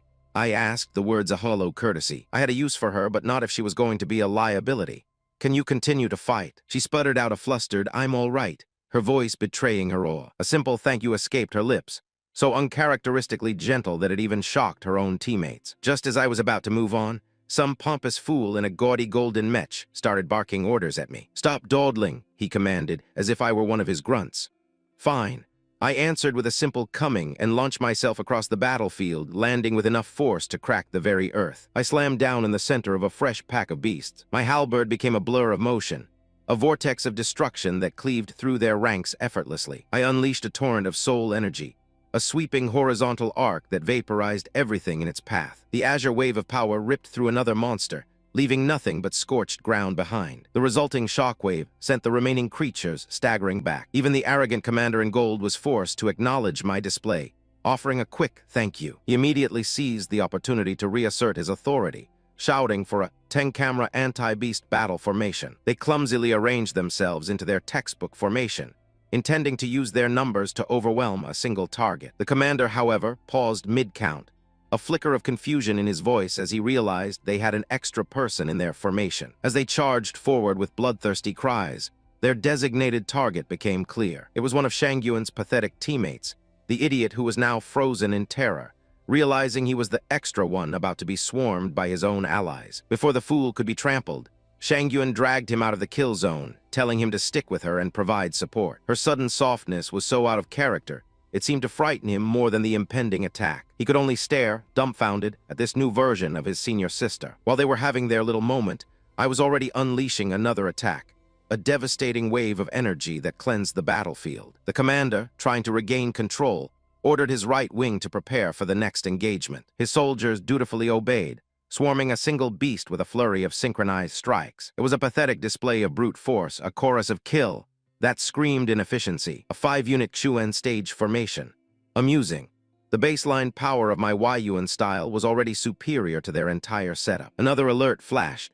Soul power down to 2%, with only 16 breaths before the construct disarmed. It didn't matter. With my repaired soul veins, I could sustain this output for far longer if I had to, though the Lu Bu armor was a drain on my current stage. It was a wasteful expenditure of energy, but the combination of Yuan armament and the halberd was a necessary compromise for now. The technology of this era is simply too primitive. Once this is over, I'll need to upgrade the Yuan style with a few ideas of my own. But a final critical alert pulled me from my thoughts. 1% power remaining. Speculation could wait. It was time to end this. The pathetic shouts of kill echoed across the battlefield, a desperate chorus from men who were about to be overrun. Their commander was frantically yelling about maintaining formation against the last 3 beasts, a completely useless gesture. An alert flashed in my vision, a monotonous beep from the construct system. Soul power under 1%, shut down in 6 breaths. 6 breaths was an eternity.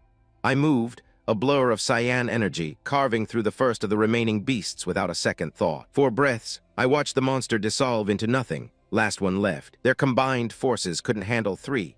I was handling them alone on fumes. 3 breaths, I raised my halberd, channeling the last dregs of power into its shimmering blade. I launched myself from the ground, a missile of righteous fury aimed at the final, grotesque creature. 2 breaths, I descended from above, plunging my weapon straight through its core. The pathetic thing never even saw it coming. 1 breath, I landed softly as the dust settled around me. Silence. I could hear the other pilots stammering in awe, calling me too strong, just as my borrowed power finally gave out and the construct disintegrated. As the blue particles of light vanished, their shock turned to disbelief. I landed lightly on the ground, completely revealed. I stood calmly in the swirling remnants of the construct's energy. Crouching down, I felt the ground, steadying myself as one of the pilots finally recognized me. "It's him," he stuttered, his voice filled with confusion. His companion asked who I was, and the answer was music to my ears.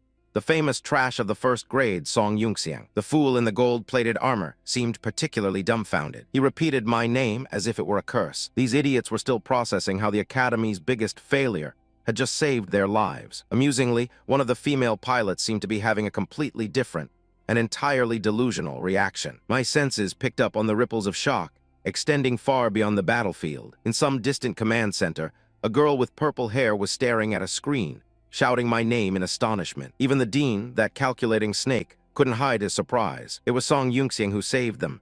Yes, it was, choke on it. An operator confirmed my work with cold, hard numbers. 23 kills, 9 assists. A record they would have deemed impossible for me. The dean's mind was already turning, his suspicion peaked. He knew I was supposed to be a waste with a broken soul, and now he correctly deduced I was hiding something. He connected the image of the halberd to the legendary Lu Bu, and then to me. The gears in his little brain were grinding. He even began theorizing about Zuo Sai, the star-soul general of illusion and shapeshifting. He was getting warm. He was dangerously close to the truth, wondering if I was Zuo Sai's host. His conclusion was predictable: capture and torture. A fatal miscalculation on his part.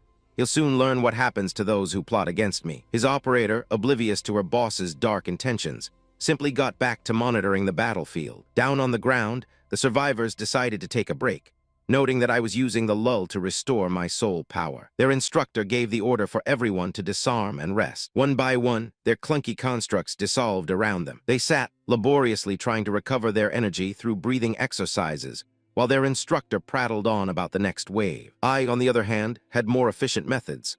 A few shimmering cards materialized in my hand. In a matter of seconds it was done. I was fully restored. The instructor approached, his gratitude mixed with a poorly veiled attempt to gather intelligence. I stood and faced him directly, a slight smile on my lips. Class 10, first year, Song Yunxiang. Let the name burn itself into their memory. Whispers erupted from the students sitting nearby. The trash first year was this powerful. Their fragile worldviews were crumbling. Just then, another figure approached, a senior student by her uniform. "Brother Song, thank you for saving me," she said, introducing herself as Shangyun Yinkin from the third year. My blood ran cold. Shangyun Yinkin. Of all the coincidences in this new life, it had to be her. I remembered her all too well.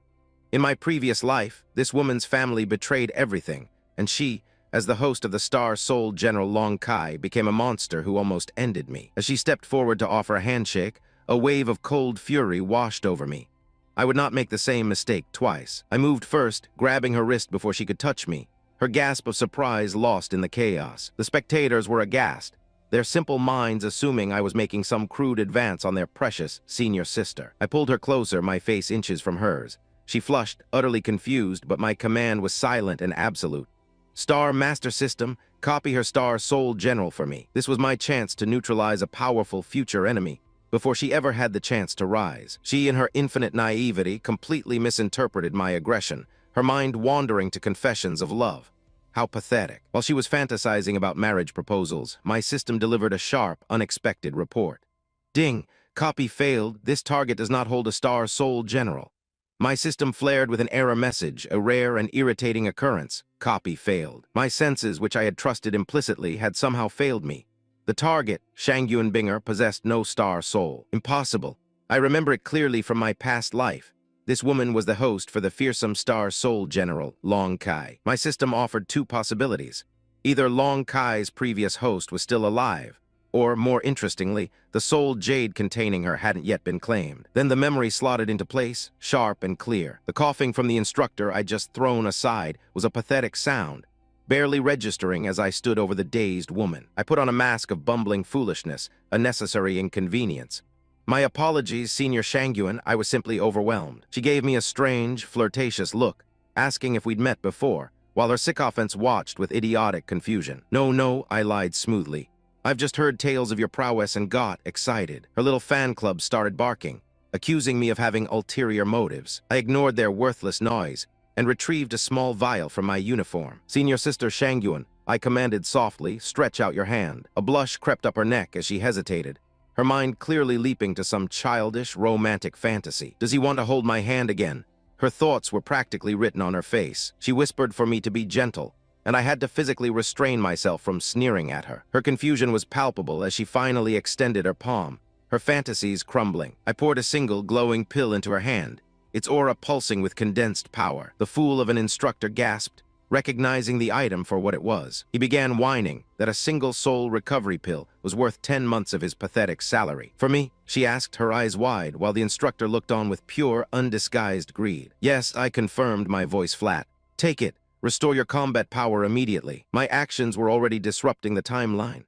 In my previous life, I never saved her, but she somehow survived anyway. Now, I would personally guarantee this mad woman lives long enough to acquire her fated star soul general. An explosive wave of energy erupted from her, the sheer force of the pill catching her completely off guard. She described it as being infused with billions of stars, a fitting description for one of my own concoctions. Her shock was amusing. She stammered that even top-grade pills couldn't compare to this. The instructor, ever the opportunist, sidled up to me, begging for more pills for himself and the others. He had the audacity to put his hand on my shoulder, suggesting I should keep at least 2 for him as an emergency supply. I shoved his hand off me with disgust. "I have no more pills," I said coolly, "but I can solve your problem another way." They all watched like clueless children as I drew several crystalline cards from my coat. Power flowed from my fingertips as I activated the array inscribed on them. With a single word, formation, I cast the cards to the ground. A massive ring of turquoise light instantly encircled the entire group of exhausted students. They felt it immediately, a surge of energy flowing into them from the very air they breathed. They exclaimed in shock as they realized their soul power recovery speed had just increased by a factor of 5. The instructor recognized it as a 4th-level star array, but was baffled by its unprecedented 5-fold amplification. "Adjust your breathing here," I commanded, turning my back on them. "I have other places to be." I had no more time to waste on these amateurs, so I summoned my own star soul construct. "See you around?" I said to no one in particular, launching myself away with a thunderous blast of force that tore the ground asunder. They were left behind in my dust, Shang Yunbinger shouting for me to wait. She even tried to follow, summoning her own construct in a desperate attempt to catch up. It was a foolish gesture. They could only stare at the rapidly shrinking speck I had become. The instructor yelled at her to stop, reminding her of their duty to defend their position. But I was already gone, heading toward the true heart of the battle at the Academy's central area. There, other teams were locked in a desperate struggle, their constructs holding a fragile line against the beasts. They had managed to wear down the horde, with only a single massive creature remaining. The commander was barking orders, rallying his tired forces for one final, coordinated assault. From my vantage point, I watched the Academy's supposed elites swarm the Tier 5 beast-like disorganized insects. Their battle cry of "charge" was as predictable as their tactics, swinging their pathetic blades against its hardened carapace. One of them slid forward in a move they probably thought was impressive, a flicker of light against an unmovable mountain. Their leader, in his gaudy white and red prototype, leaped dramatically into the air for a downward strike. All that energy, all that pointless effort just to scratch the paint. A frantic voice cut through the comms, their commander shouting about a formation change. How quaint. Her little soldiers scurried about below, trying to follow orders, as the sky began to glitter with an ominous light. The leader finally noticed, screaming a warning about an aerial bombardment, as if that would change the inevitable. A brilliant flash of energy engulfed them, scattering their tin cans like toys. The dust settled on a scene of utter failure, the air thick with the smell of ozone and incompetence. I could see them struggling to rise, their state-of-the-art mech reduced to smoking heaps of junk. "Is everyone okay?" Their leader asked, a question dripping with futility. He didn't even notice the shadow falling over his downed comrades. The beast gazed upon the city it was about to level, unconcerned with the ants it had just stepped on. "I can't believe they didn't come close," the fool muttered, finally grasping that their frontal assault was useless. One of his subordinates shouted a warning about the next wave of shelling, telling them to raise their laughable shields. "No," the leader shrieked, finally understanding that their standard-issue equipment was worthless. "Those shields can't resist this." But his realization came too late, as a concentrated beam of energy obliterated a nearby skyscraper. "What?" he cried out, his worldview shattering as an attack that wasn't his own slammed into the beast's flank. My opening salvo struck true, peeling away armor plating with contemptuous ease. The creature let out a guttural roar, not of pain but of pure rage. It turned its attention from the city, its maw glowing as it prepared to erase whatever had dared to interrupt its rampage. "Who is it?" the little leader demanded, looking around in a panic. "Looks like I'm just in time." I broadcasted on an open channel, letting my voice drip with amusement. As I descended, I let them watch as I materialized my weapon from pure soul particles. Let them see what true power looks like. The beast fired its energy cannons, a desperate attempt to eliminate a threat it couldn't comprehend. "Get out of the way!"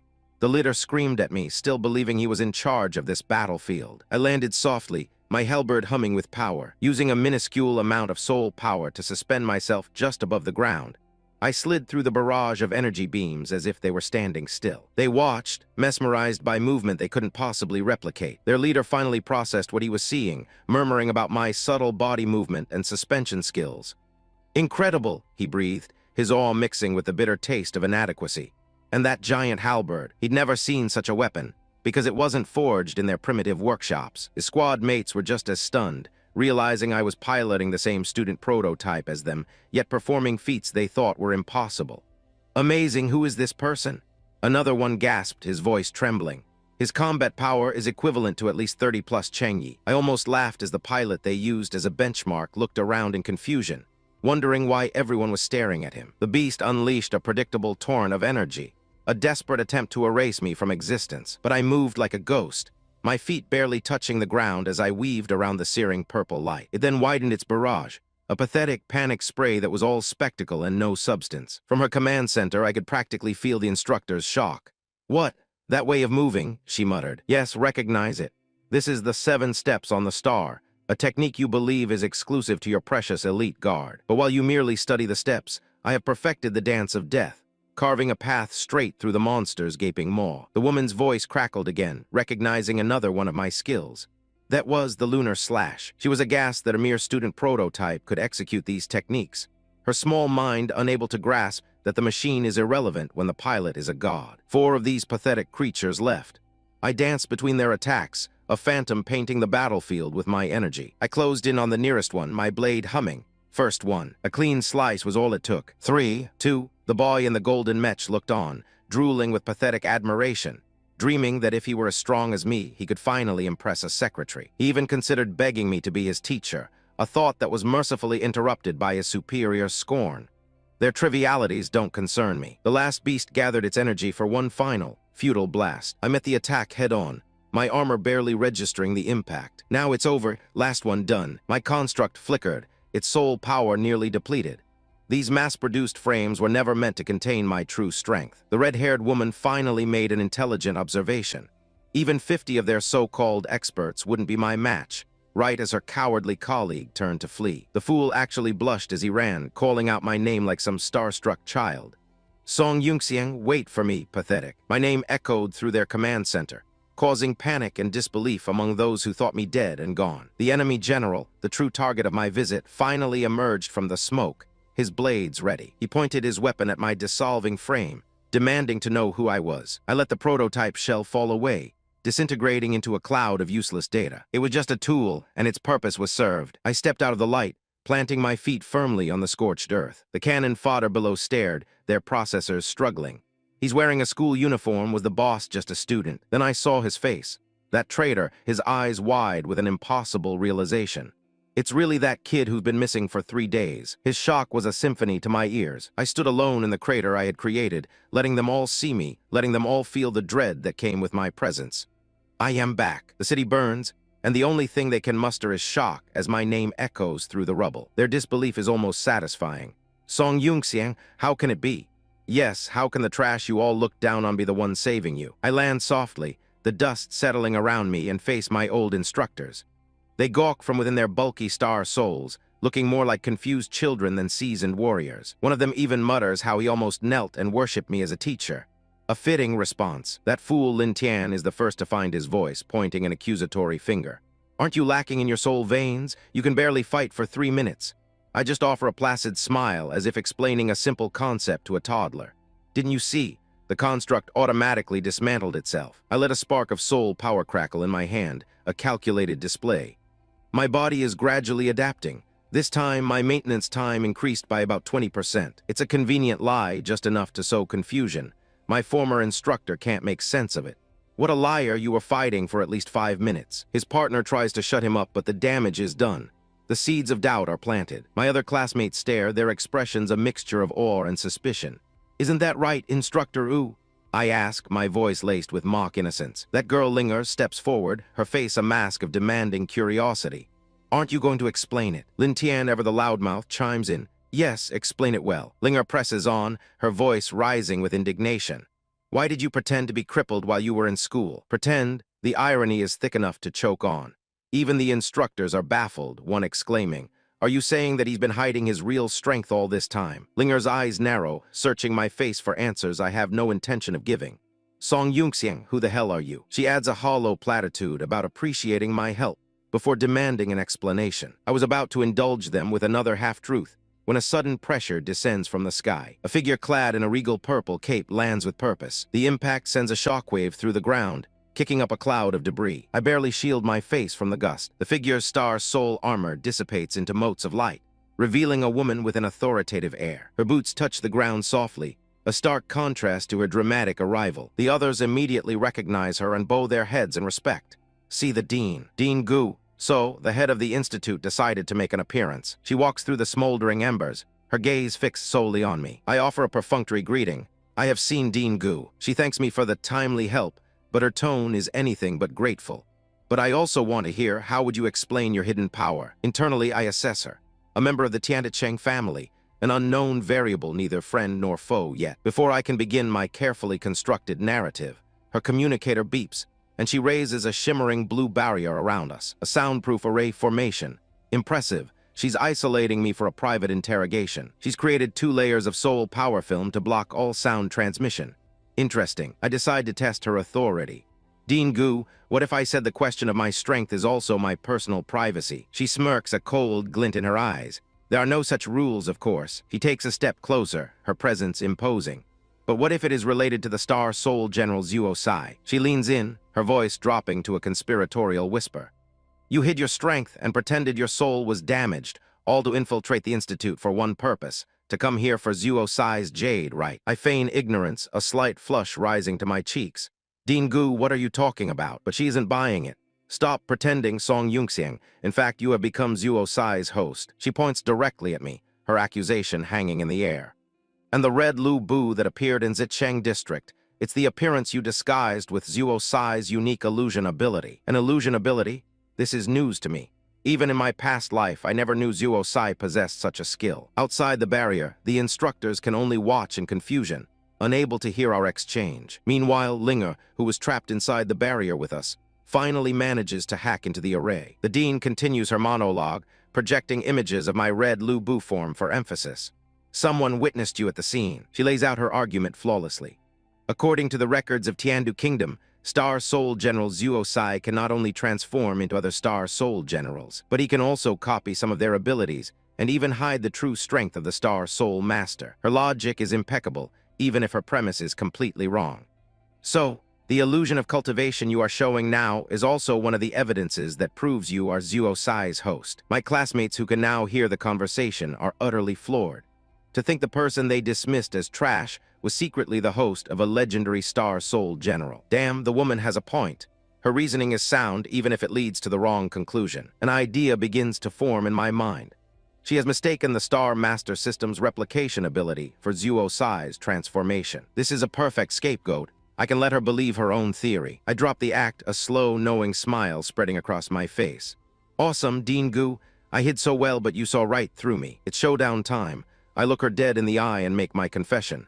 That's right, I did get Zuo Sai's soul jade. I didn't expect you to admit it so easily.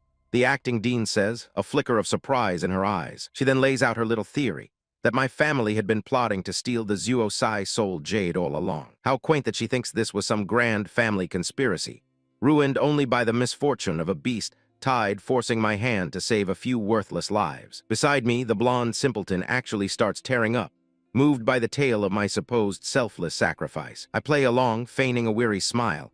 It's a trivial effort to manipulate the foolish. She finally gets to her point, noting that an original Star Soul is fundamentally different from the mass-produced trash they field. She declares that my family's actions could be considered rebellion, a serious violation of the Tiandu Kingdom's regulations. Her eyes burn with an intensity that tells me she's done with the pleasantries. She offers a deal, revealing her suspicion that the beast tide was artificially created. She pulls up a holographic map, pointing to 3 core locations of an induction device she's found. She boasts about handling the district near the Institute herself, then looks at me, asking what I intend to do. I cut through the posturing, and she finally admits my mission isn't to suppress a device, but to go to North City. Save someone? I ask, my voice laced with ice. The dean's expression turns grim as she stares at the map. She finally confirms it. I am to be the savior for a member of the royal family. My target is the second prince of the Tiandu kingdom, Tianzehat, a notorious warhawk. In my past life, I remember he died right here, during this very beast tide. His official cause of death listed as an assassination. But in that timeline, Asha was never rescued by me, and the blame was pinned on her. The pieces start to click into place. The assassination was likely orchestrated by Myron, their rival nation. She lays out her offer. She'll use her authority to make my possession of Zuo Sai legal, but I feign disinterest, reminding her a prince should hardly be in crisis. As expected, she folds, promising an additional condition if I complete the mission. I knew she would compromise. The Gu family plays all sides, and she can't risk her secret allegiance to the prince being exposed, so I accept her deal. The question remains whether the Gu family is truly loyal to the prince, or just hedging their bets. It doesn't matter. I'll join the fun and see for myself, activating my system to replicate the only general fit for this task. A torrent of data envelops me as the Star Soul construct begins. Its core ignites with a brilliant, otherworldly blue flame. The armor materializes around me, a fusion of crimson and shadow, far surpassing the kingdom's pathetic machines. The insects below can only stare in disbelief at the power I've manifested. The acting dean recognizes the frame of Lu Bu, but is confused by the coloration, dismissing it as an illusion. She screams the coordinates to me, her voice filled with a desperate urgency. But just as I'm about to depart, the Shangyuan girl latches onto me, demanding I take her with me. I pay her no mind and initiate takeoff, the ground cracking under the force. The infuriating woman clings to my armored form like a parasite, refusing to let go. I realize her family supports the prince. She could be a useful pawn. She clings to my leg, her face flushed with excitement. "Okay," she says, her voice filled with a disturbing mix of admiration and obsession. An explosion tore through the courtyard we just vacated, a pointless tantrum from those I left behind. Down below, one of the dean's lackeys shielded his eyes, shouting about my sudden departure. He fretted over the student I'd taken, but the dean, Gu, cut him off, her mind already on the bigger picture. Her two underlings dutifully acknowledged her orders, preparing to move out, but I could almost feel the gears turning in her head as she watched me disappear, wondering if this girl was truly Zuo Sai's host. She was clever enough to suspect something, vowing to uncover my secrets herself. Let her try. Her curiosity will be her undoing. Meanwhile, the true problem raged across the city, a symphony of destruction and maniacal laughter. Armored abominations on mechanical steeds cut a swath through the ruins, their only purpose to kill. One of these riders engaged a spider-like beast, a pointless clash of monsters in a dying city. The rider summoned its weapon, a massive halberd of pure energy preparing to end the lesser creature. A blinding wave of power tore through the air, an overwhelming display of force. The arc of destruction vaporized everything in its path. Another mechanized warrior joined the fray, this one armed with a cannon, while the first continued its relentless slaughter. All this noise was becoming a nuisance, especially the girl clinging to me. "Hey, can you stop bugging me?" I snapped. She actually had the audacity to look apologetic, a blush creeping onto her face. "We are in a hurry now," I reminded her coldly. Her excuse was that the thrill of the battlefield was too much to resist. A battle-crazed fool. My return has already warped the timeline. Perhaps keeping this unpredictable element close is the most logical, if irritating, course of action. For now, she is a tool, nothing more. But now it's time to use her. By the way, senior sister Shangyuan, I might need you to do me a favor. Her eyes lit up with a disturbing, suggestive gleam. "What do you want to do to me?" she purred. I ignored her pathetic attempt at flirtation. "Stop talking nonsense. I'm giving you a contingency plan for enemies we can't defeat head-on." Soon enough, we arrived at our destination, the swirling purple energy of the Baikeng Crack Corps. A pathetic line of golden-armored soldiers stood guard amidst the flames. It was the Waiyuan Royal Guard formation, protecting some self-important noble. I watched as the young prince struggled to support his grievously wounded commander. "Commander Liu, you must hold on." The boy, Prince Tianzehai, pleaded. The commander, Liu Shenwu, could only apologize for his failure. The prince, a mere early-stage brat, was already drowning in regret. "Damn Myron, this time I was really short-sighted," he seethed. He monologued his entire failed scheme, a naive plot to start a war that backfired, costing 1,000,000 lives. His incompetence was staggering. The commander coughed up a lungful of blood, still trying to defend the prince's honor. Such misplaced loyalty. The prince desperately screamed for his commander to hold on, turning to his attendant for an update on reinforcements. His battle maid, Xiaomai, informed him that Dean Gu's forces were on their way. A sliver of hope for the hopeless. In his panic, the prince demanded the last rejuvenation pill. Both his maid and the dying commander protested, trying to save the precious resource for the prince himself. The commander's hand was weak, a futile gesture to stop the prince. "Just give it to me." The prince snapped, snatching the pill and forcing it down his commander's throat. But their moment of sentimental drama was cut short by a guard's panic scream. The beast had returned. The prince, finally remembering his duty, barked an order at his maid.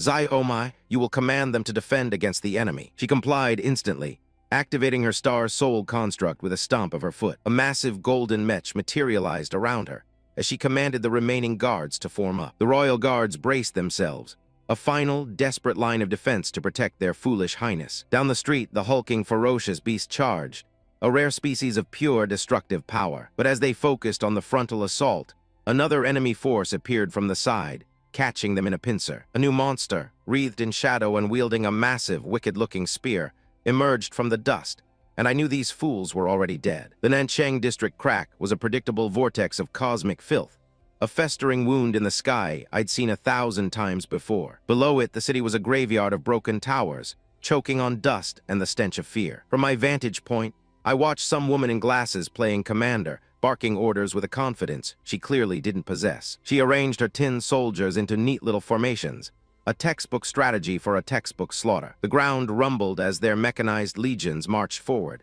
an impressive, almost pathetic, display of organized futility. All their eyes were fixed on the crack in reality, which pulsed with a sickening purple light. It began to split wider, the low hum turning into the grating sound of tearing fabric. Then, as if on cue, a more of jagged teeth smiled out from the darkness before the monster pulled itself through, and the commander screamed for her troops to get ready. The little metal men dutifully raised their rifles, a forest of steel pointing at their own doom. With a single desperate command, they were ordered to fire. A torrent of blue energy lanced into the sky, a pretty light show that would accomplish absolutely nothing. At the same time, a similar scene was unfolding in the Dingcheng area. Another crack core, another city of fools. Here, their machines were scattered across the ruins, waiting like gargoyles for a battle they couldn't win. A winged beast hovered above them, but my attention was on the old man standing alone, preparing for his final, pointless stand. The creature, a disgusting amalgam of maws and mismatched limbs, let out a guttural roar. One of the mechs charged forward, throwing a clumsy punch that the beast barely registered. The old man, completely unfazed by the chaos, simply strode forward into the maelstrom. I watched him gather his fading power, a flicker of light against an overwhelming darkness. "Old friend, fight with me again," he muttered, clutching a card as his underlings debated whether to interfere. "Mr. Zhu is a celestial powerhouse," one of them said, a title that meant very little to the cosmic horrors they faced. So they stood back and watched from a distance, content to let the old man die for them on the Baikeng battlefield. Meanwhile, my own situation was far more efficient. A tide of corrupted energy pulsed from the beast before me. A pack of its lesser spawn swarmed the battlefield, their red armor glowing ominously. Their alpha howled, a signal for the hunt to begin. These woe-fighting species were little more than scavengers, surrounding the remnants of the royal guard. "We're no match," one of the guards stammered, telling his comrade to protect their so-called highness. They knelt before the very person I was here to evaluate, a pathetic gesture of loyalty. The last general's injuries were fatal, and I calmly calculated that burning the rest of his soul would buy him maybe 20 breaths of life. I held the dying man, my gaze fixed on the horizon, because that surge of power wasn't a beast. "It may not be the enemy," I stated, much to Xiaomai's confusion. "It could only be support, though what arrived was just another monster in a different shell." The original beast didn't care. It simply continued its rampage. It tore through the ground and slammed into one of the golden mechs, crushing it like a tin can. I shielded the general's body from the shockwave, not out of kindness, but to preserve a useful asset. The beast ignored us,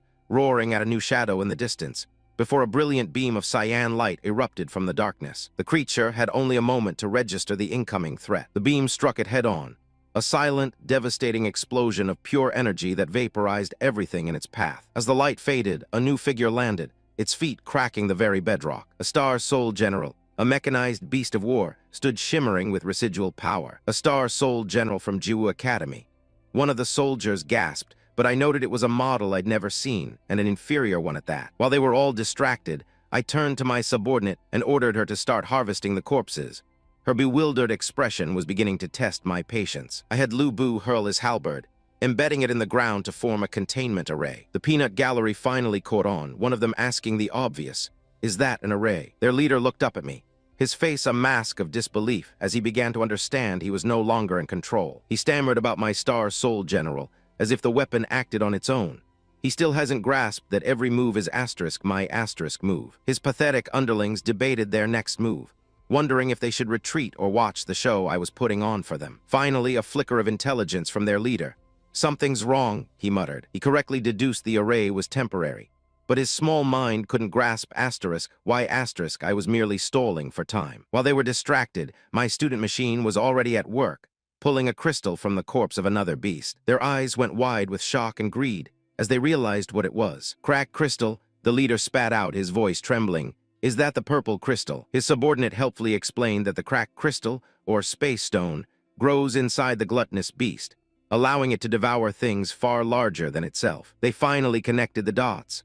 A precious material for storage talismans worth a small fortune. The girl's face contorted in realization, accusing me of procrastinating just to get rich. As I had planned, the array's power began to fade. Its purpose served. A faint, dry laugh escaped me. Their little epiphany was amusing. He foolishly assumed my soul prison was the end game, while I was already contacting my associate for the next phase. "Only 3 peeled, is that enough?"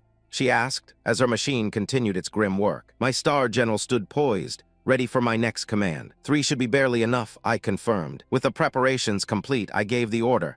"Good, give it to me." She complied, using her own soul power to levitate the crystals towards me, much to the astonishment of the onlookers. Lu Bu effortlessly blocked their pathetic attempt to interfere as I secured my prize. With the objective complete, I had Lu Bu clear a path for our exit. Before departing, I made sure to deal with any potential loose ends. The so-called leader could only watch from afar as I controlled the entire battlefield. He recognized Star Soul General Lu Bu, but his feeble intuition screamed that something was deeply wrong with this picture. I now stood before the unchained beast, the array having fully dissipated. It was time to make my exit. "Red flame fire dragon horse, star solution." The fool watched in shock as I recalled my halberd, leaving him and his men to their fate with the enraged beast. The weapon dematerialized, flying across the ruined cityscape to return to my hand. With his weapon returned, Lu Bu stood ready as the beast turned its undivided attention to the idiots I left behind. Predictably, it unleashed a torrent of dark energy directly at me. The blast tore through the air, a futile gesture of defiance. I raised my halberd to meet the attack, utterly unimpressed. I casually swatted the blast aside. The beast's power was nothing more than a mild inconvenience. Now it was my turn to respond. The very air fractured under the weight of the energy I began to gather. I channeled the power of the cracked crystal directly into the halberd. A single, focused beam was all it took to carve a new path through the urban decay. His subordinate could only scream in terror. "Damn it, Your Highness, that Red Star Soul General looks like he's not even trying." He was correct. This was merely a warm-up. The beast's enraged roar was as impotent as its previous attacks. My liaison warned me that even with Lu Bu, fighting a heaven-level Kionki was foolish at my current rank. She still doesn't understand the difference between fighting and executing a plan, so I simply gave the order. Blast. The crystal I'd cleverly embedded in the beast's flesh during my earlier attack detonated with overwhelming force. A beautiful, violent bloom of purple energy erupted from within the creature. The fool who called himself a leader could only stare. What was that explosion? The beast staggered back, a gaping, smoking wound where its core used to be. "I'm sorry, I'm not the opponent of a heaven-level beast right now, but I can use a little trick that isn't considered martial arts." Wonderful indeed, to see my enemies reduced to ash with such beautiful simplicity. The principle is elementary. Inject just enough soul power into a space-cracked crystal to overload it, creating a localized spatial collapse. And from a distance, I could feel the gaze of an uninvited spectator, someone who seemed surprised to find actual entertainment in this wasteland. He clapped slowly, this self-important prince, muttering about the hidden talents of my academy as if he were a critic reviewing a play. His armored dog seemed less impressed, horrified that I'd waste such a valuable crystal. But the master, to his credit, understood the economics of violence, questioning why I wouldn't trade a few trinkets to kill a heavenly beast while being so pathetically weak. He confirmed his assessment to his stunned subordinate, noting that my soul power was merely at the peak of the yellow stage. The idea seemed to break his lackey's fragile mind, who gawked at the projection of me standing over my quarry. She simply couldn't comprehend how someone of my level could even touch a heavenly beast. But her master's assessment was premature. The beast wasn't quite finished, and in its rage it sent forth its pack of lesser hounds. A futile gesture, but I'll allow it the dignity of a final, pointless struggle as my star general landed with enough force to crack the very street. The ground buckled under the weight of my construct. With a single fluid arc of its blade, it bisected the charging pack. They were vaporized before they even knew they were dead. The alpha beast howled, its fury now absolute. My general simply raised its blade again, ready for the next pathetic assault. The distant prince actually let out a dry laugh, finding my predicament amusing. He correctly deduced the beast's strategy. It was afraid of another explosion and was trying to overwhelm me with cannon fodder before resorting to its final attack. As if on cue, it gathered its energy, unleashing a torrent of raw power directly at me. A desperate telegraphed move, my construct remained perfectly still, waiting for the precise moment. The prince seemed to recognize my footwork, identifying it as an old imperial technique, a detail that is both astute and utterly irrelevant. My construct sidestepped the blast with contemptuous ease, closing the distance in an instant. It drove its blade upward, not to kill, but to pry open a wound. The strike connected perfectly, tearing through the monster's flesh, but the beast's hide was too strong, and my construct's arm shattered from the impact. As I suspected, at my current level, a direct confrontation is still beyond my construct's strength. But a direct fight was never the plan. That attack was just enough to create an opening and deliver my real parting gift. I watched as the second cracked crystal, now lodged deep inside the beast, began its beautiful, deadly work. The creature looked down, finally understanding the true nature of the trap it had fallen into. It thrashed wildly, a final, panicked dance before the end. My construct braced itself against the coming storm. The beast's mouth opened in a silent, agonizing scream. My construct dug its heels in, weathering the initial shockwave of energy erupting from its target. The very ground beneath it disintegrated into rubble. This final grand performance, this is for you. Now you can experience the true creation and magic of the explosion. A blinding flash of purple light consumed everything. For a moment, my vision was filled with a strange, cartoonish image, a meaningless flicker in the system. A vortex of foul energy swirled and collapsed into nothingness, taking my target with it. The last vestiges of his power flickered out like cheap fireworks. All that remained of the Heaven Rank Master was a scorched husk, kneeling in the dirt as if in final prayer to me. I brushed the soot from my uniform, mildly irritated. "It's a pity," I muttered. The crystal of this Kianki beast also exploded along with it. Just as I was about to leave, a squadron of gaudy, gold-plated mechs descended, their leader immediately noting my Jiwu Academy uniform. More distractions, they formed a ceremonial path for their leader, a young man who stepped forward from the hand of a larger mech to offer his thanks. I allowed myself to be escorted onto the giant metal hand, standing before him and his female guard. "You're welcome, Second Prince," I said, a perfectly measured smile on my face as I surveyed their battered condition. "Are you all okay?" His eyes widened fractionally at being recognized, a flicker of alarm he couldn't quite hide. "Don't be afraid," I said, my voice dripping with false sincerity. "I was personally entrusted by Dean Gu Shaijing to come to your support." He quickly composed himself, returning my gesture with a formal introduction. "I am the second prince of the Tiandu Kingdom, Tian Zehai. Thank you again for your help. What is your name, please?" "Song Yungxiang," I answered flatly. I could practically see the gears turning in his head as he connected my name to the Song family and the overwhelming power I just displayed. He was already scheming, trying to figure out how to use me, while I feigned a sudden bout of weakness, letting out a small cough to sell the illusion that my victory was a fluke. His thoughts were interrupted by a cry for his fallen subordinate, Commander Liu. "Xiaomai, how much time until the doctor arrives?" He asked his aide, his voice tight with worry. She reported that a support team from Yuending City was on its way, but it would take 3 minutes. Time this commander clearly didn't have. "An opportunity. Someone hurt," I interjected, stepping forward. "Let me see." The aide Xiaomai moved to block my path, but the prince, desperate, barked at her to stand down. I waved my hand dismissively, not even bothering to look at her. Kneeling beside the dying man, I placed my hand on his abdomen, analyzing the damage. "A penetrating injury caused by the soul power of a heaven-ranked master," I announced clinically. "His soul veins are shattered. Normal healing won't work." The prince stared, stunned that a mere student could diagnose such a complex wound. "Do you know the medicine?" he asked, a sliver of hope in his voice. "I know a thing or two," I replied coolly, "but right now we can only give him some rejuvenation pills." I paused for dramatic effect. "I've already given him one. I'm afraid it won't matter if he takes one more." Then, before he could even process my words, I pulled out a bottle and emptied its entire contents down the commander's throat. I casually tossed the empty container to his stunned aide. "Have some more if one is not enough. This should be enough to hang onto his life until the doctor comes." The beast lets out a pointless roar, shaking the already crumbling skyscrapers. But my eyes are on the old man in the antiquated mech, the supposed guardian of the city. Still want to try to open the crack," he mutters, as if his toy could actually do anything more than make a mess. He finally decides to stop posturing. "If that's the case, let's use this move to end the battle. Energy, raw and unrefined, crackles around his blade. He announces the name of his technique, a foolish tradition from a bygone era. Wanli sword third form. A massive pillar of light erupts from his sword, tearing a path of destruction through the city center. They call this attack the sword that shatters mountains and rivers.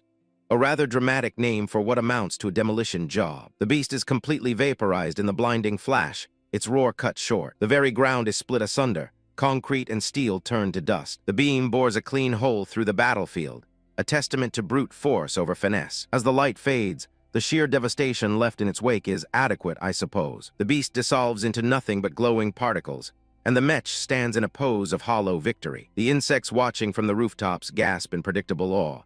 Too strong, it was instantly killed. They cry. Yes, that's generally what happens when you overwhelm something. Their pathetic analysis continues. A heaven-level powerhouse, no, he must be close to the holy level. They throw around titles they barely understand. Their hero, however, is nowhere to be seen, having vanished along with the beast he obliterated. The onlookers search frantically. Hey, what about old man Zhu? They scan the chasm he created, but he's gone. A perfect disappearance. While they were distracted by the light show, my true targets are finally exposed on the rooftop. Their leader senses the danger immediately. Everyone retreat immediately, he barks, a rat sensing the trap has sprung. One of his minions hesitates, his eyes still on the prize. But those devices, the leader knows when to cut his losses. Don't worry about that, get out of here first and join the other squads. I decide it's time to make my entrance. Want to escape? I ask from my perch above them. Did you ask this old man for his permission? The dawning horror on their faces is exquisite, as one of them finally recognizes me. Captain, he was the one who killed Kionki with one sword move just now. Their so-called captain, in a surge of idiotic bravery, screams, "All construct, kill him. I don't even bother with a weapon." A single sandal is all it takes to silence his pathetic command and shatter his face. He lies broken on the ground, foaming at the mouth while I look down, utterly unimpressed. Captain, one of his subordinates yells, "How dare you sneak attack?" I plant my foot on his face to stop the whining. The rest fall just as easily, a pile of useless garbage. I look down at the fool beneath my foot. What an idiot. If you want to make a move, then make a move. Why waste time on nonsense? His eyes roll back into his head as I apply a bit more pressure. Only one remains, cowering against a broken wall. I approach him slowly. Oh, it's time to get some answers.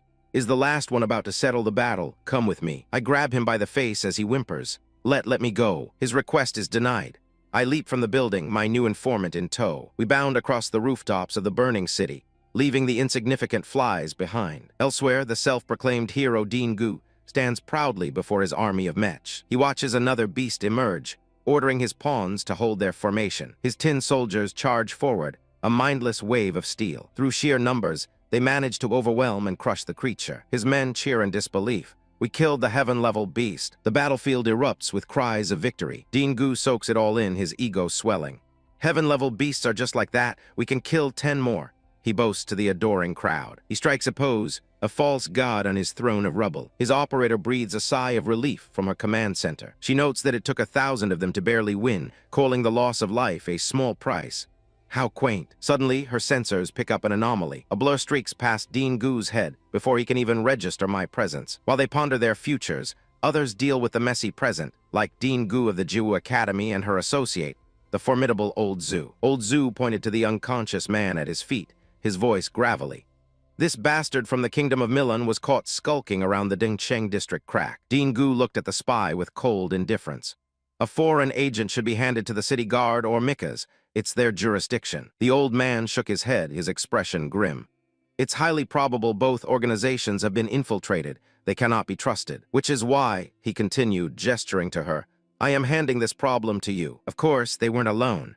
Fools always think they're the only ones watching from the shadows. Their sniper had his scope trained on the old man, but his senses were far too dull to notice he was the one being hunted. The observer in the crude, mass-produced mech panicked slightly, realizing they'd been found. Old Zhu's gaze hardened as he looked towards the hidden assassins. Do you need my help to sort out those bastards? He asked the dean. She gave a confident, almost cruel smile. No, I've already made arrangements. As if on cue, the enemy commander screamed for his men to open fire. A pathetic attempt.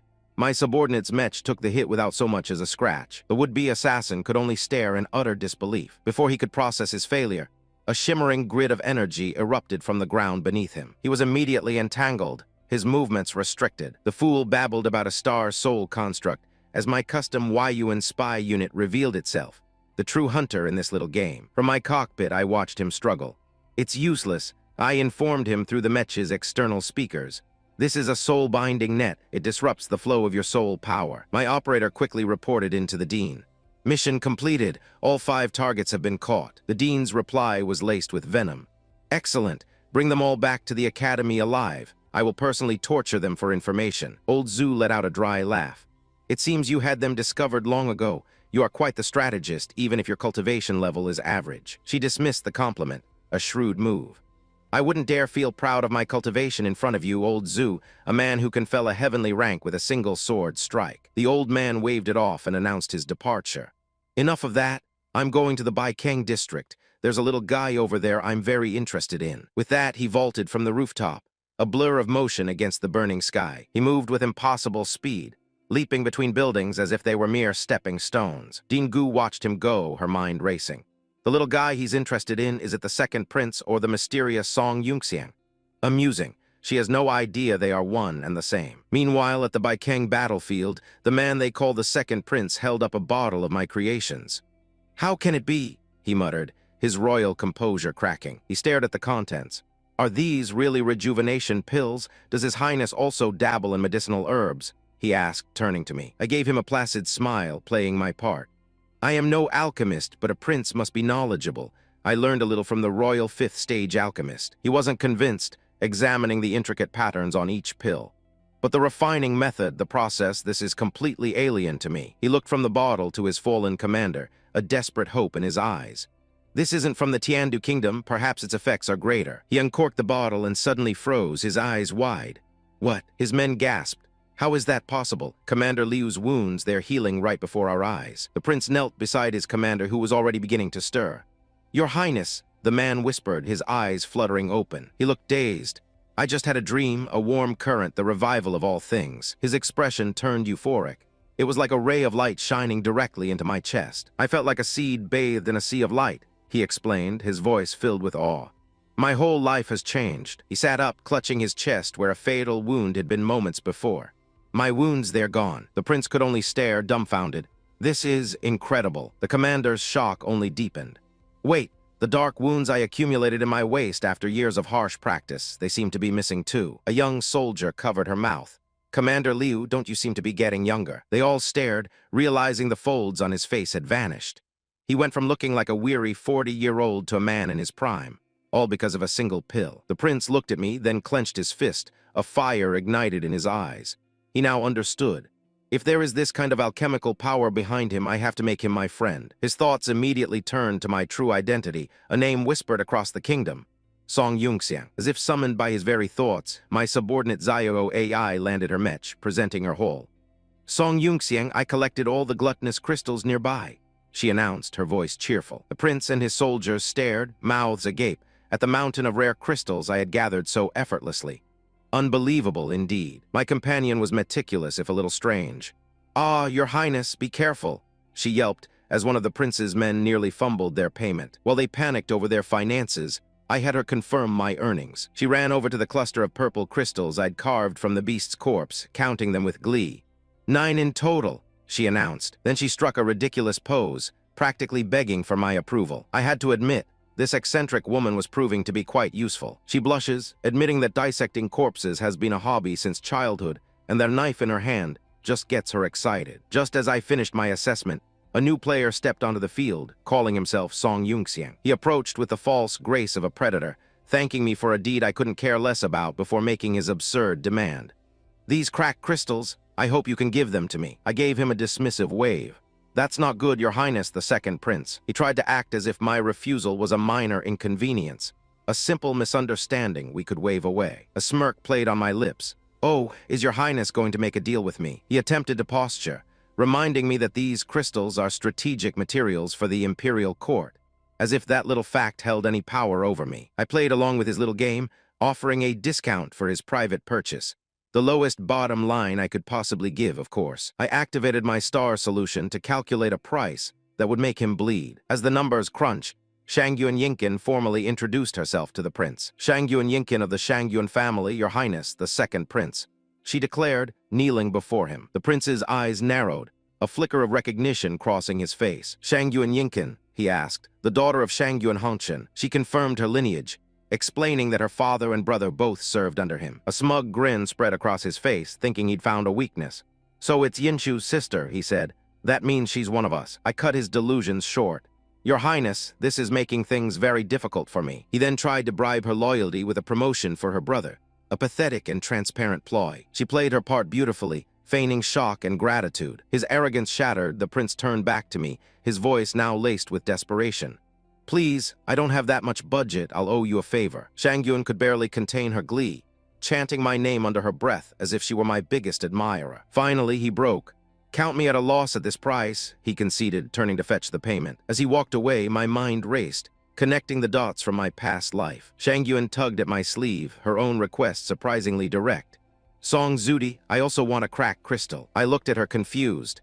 "You just extracted 9 of them. Why would you need to buy one?" "Because you only killed 12 of the beasts," she stated matter-of-factly. She continued, explaining that she had tried to dissect other gluttonous corpses before, but it was always nearly impossible to find complete crystals. Meanwhile, the prince's subordinates were questioning his decision. "Your Highness, do you really have to spend so much money?" One of them, Xiaomai, was practically in tears over their funds, which they had saved for over a year. "Can't you just order that girl to peel a few more for us?" she asked, her naivety almost painful. Her commander corrected her gently. "It's not that simple. The difficulty isn't in the stripping, but in the method of killing." They were finally beginning to understand. My technique yielded perfect crystals every time, something they thought was only achievable through sheer luck. The prince could only cry over his lost money, a truly pathetic sight. I watched as he pulled up my file, researching the fallen Song family, once a great house led by a saint-level powerhouse. He read about my father's downfall, his exile to the border. He believed he was witnessing the return of a once great family, but he was wrong. This wasn't a return, it was a hostile takeover. With the lesser beasts culled and the prince's little assassination plot a smoldering ruin, his surviving lackeys gather in the dust, wondering if the show is finally over. The prince, Tian Zehai, tries to salvage some dignity, stepping forward to offer me a pathetic-looking card. "It's all in this storage talisman," he says, with the air of a man bestowing a great gift. 500 million cash, but it's Zishui coin. I feign a moment of surprise, letting him see the reaction he wants. He puffs up, pleased with himself. "Surprised? The current Zishui coin is 50% more valuable than Tiandu coin, a paltry bonus for saving his worthless life." I give him a thin smile and accept the payment, my thoughts turning to his supposed caution. He's playing his little games, trying to gauge me. "Such a large amount, don't you want to check it?" he asks, his eyes filled with suspicion. "It doesn't matter," I reply, my voice flat. I can trust the words of the second prince. Let him chew on that. A little reminder that I know exactly who he is and what he represents. He seems satisfied, gesturing to the spoils of our battle. "Thank you very much. Then I will let the soldiers come to carry the cracked crystals." I slip the payment card into my jacket. "No," I say, stopping him. "Since the second prince is so kind, I will also give you a free shipping service." He just stares at me, completely bewildered. "Free shipping? What does that mean?" I don't bother explaining. I simply raise my hand and command the very space around us to obey. His men can only gape as a massive, intricate spatial array materializes, lifting the crystals from the ground. His so-called expert chimes in with the obvious. "Space array? Because of the space attribute, the cracked crystal cannot be included in the storage talisman. Amateurs, they think in terms of limitations. I think in terms of solutions." The crystals compress into a neat, manageable package, floating in the palm of my hand. I toss the newly formed crystal card to the prince. "Here, the cracked crystals are ready to transport, and you don't need star-soul generals to move them. It's for one-time use. The password is 66. His face is a delightful mix of awe and terror, his polite thank you barely hiding his trembling. "I didn't expect Brother Song to have such an incredible method," he stammers. I simply nod. "You're welcome. Since His Royal Highness is safe now, I'm going back to the academy." He bows his head slightly, a gesture of grudging respect. "Thank you, Brother Song. I think Tian Zehai owes you one. A debt from a prince, how useful." "Don't worry," I say, a cold smile touching my lips. "There will be a time soon when I'll need your help." I turn my back on them, leaving them to their insignificant politicking. I hear him mutter my name, Song Yunxiang. He's realized he needs me on his side, or at least not as an enemy. A slow learner, but he gets there eventually. With this farce concluded, my thoughts turn elsewhere. The beast tide has ended, and I can no longer sense my sister's presence in the city. It's time to go home. The last time this happened, history played out very differently. Jiwu Academy and Yuending City were both annihilated. I was forced to flee with a refugee team, a grueling 20-day trek back to the Song family territory. But there was no safety there. Less than a month later, a far larger beast tide engulfed the southern wilderness. And my family, my brothers, my sisters, the old man, they were all wiped out. And I was powerless to stop it. I could only escape once again all by myself. I clenched my fist, the phantom pain of that failure, a familiar fire in my gut. That day of reckoning is less than 2 months away. But this time is different. This time I'm not the boy who ran, I still have time. Suddenly, a presence shatters my thoughts, a flicker of movement, then an immense pressure slams down as a figure descends from the sky. The impact shakes the very ground we stand on. From the settling dust, a pair of worn sandals becomes visible. An old man stands there, having effortlessly blocked my preemptive strike with the sole of his foot.